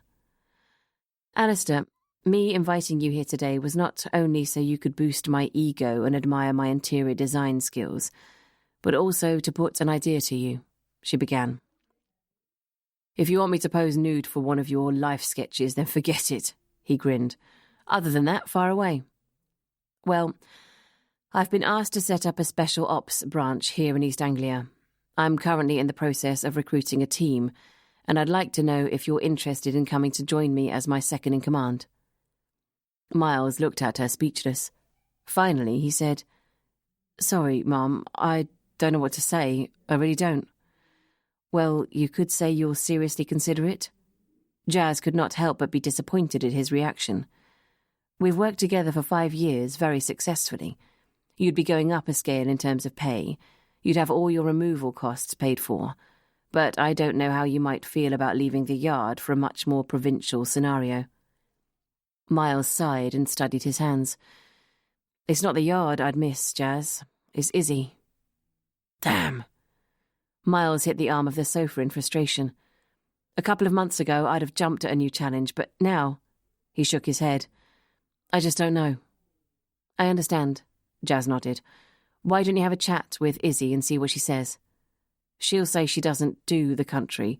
You know what she's like, which means I'd have to commute. Look, let me think about it, will you? Of course. I want you, Alistair. Not in the biblical sense, Jazz smiled. But I think we could lead up a great team between us. Thanks, Jazz. The feeling's mutual. And I like the idea of creating a department from scratch. No bad eggs already there to deal with. I won't ask Patrick to apply then. I'd suggest not, Miles laughed. But there is one young woman, DS, who's been on secondment with us who's really impressed me. I think you'd like her too. Give me her name, Jazz said eagerly. Norton said I can't poach anyone from the department, but if she's on secondment it doesn't count. And the more girls, the merrier. We can share lipsticks and swap gossip over the length of your lot's batons. Miles chuckled. Mum, it's so good to see your old sense of humour is coming back. Jazz frowned. Did you think it had gone? You weren't your usual relaxed self, Jazz, no. Actually, when I think about it, not for a long time before you left, he said honestly. Jazz agreed with a sigh. You're right, but I'm feeling much more like me now. I'm glad. I'd hate to think of that prat undermining you. Rest assured he hasn't. Miles checked his watch. I've got to get going or I'll get stuck on the M25. Use your siren, Alistair. Everyone does. Except me, of course. Right. He stood up and so did Jazz. I'll let you know as soon as I can. And thanks for lunch. Any time you're passing, which, if I have my way, might be quite often. She kissed him on the cheek and took one of his hands in hers. Please consider it seriously, won't you? Definitely. Bye, Jazz. Take care. Jazz shut the door, then went to clear the lunch away. As she was pouring the remains of Miles's wine down the sink, she stared out at the marshes which sprawled in front of the cottage. The tide was rolling in, and in a few hours the intricate waterways and footpaths which snaked through the vast landscape would be completely hidden from view. Jazz smiled, pleased that her new home was both beautiful and emblematic. As she watched the grey sea begin to distantly intrude upon the green of the marsh, her thoughts turned to Madeline Smith, a woman as resolute as the tide in completing her task. Hers was a life motivated by a single, terrible purpose, fueled by the pain and agony of the past. Jazz's phone buzzed on the kitchen table, and she picked it up to read a text from Jonathan. Leaving Cams now. See you in an hour. X. Jazz had decided that, for now, she was happy to leave the past behind. She was only concerned with the future. Acknowledgements. I am very grateful to Maria Raitt at Pan Macmillan, whose enormous experience and knowledge of crime fiction assured us that the murders at Fleat House would provide readers with the thrills and spills which Mum intended. Sincere thanks also go to the wonderful Lucy Hale and Jeremy Trevathan for continuing to champion Lucinda's work. As I mentioned in the foreword, this novel was written in 2006. At that time, I was 13 years old, and I can't possibly begin to guess at who Mum would have wished to thank. Therefore, I will take this opportunity to acknowledge the author herself. The true testament to Lucinda's indomitability is the fact that she wrote no fewer than 5 novels during her illness. What's more, through the Seven Sisters series, Mum rose to global stardom and has become one of the world's most renowned storytellers. The books, however, were always secondary to her family. Throughout her tragically short life, I do not believe that she ever, once, put herself first. In that, and all respects, Lucinda was the best mum in the world. Her capacity to support, champion, console, and motivate her 4 children was unparalleled. Thankfully, her enduring wisdom means we all know the great secret to happiness, which Mum would impart to us often, and I feel duty-bound to share it with you now. Seize the day, live for the moment, and relish every second of life, even the hard parts.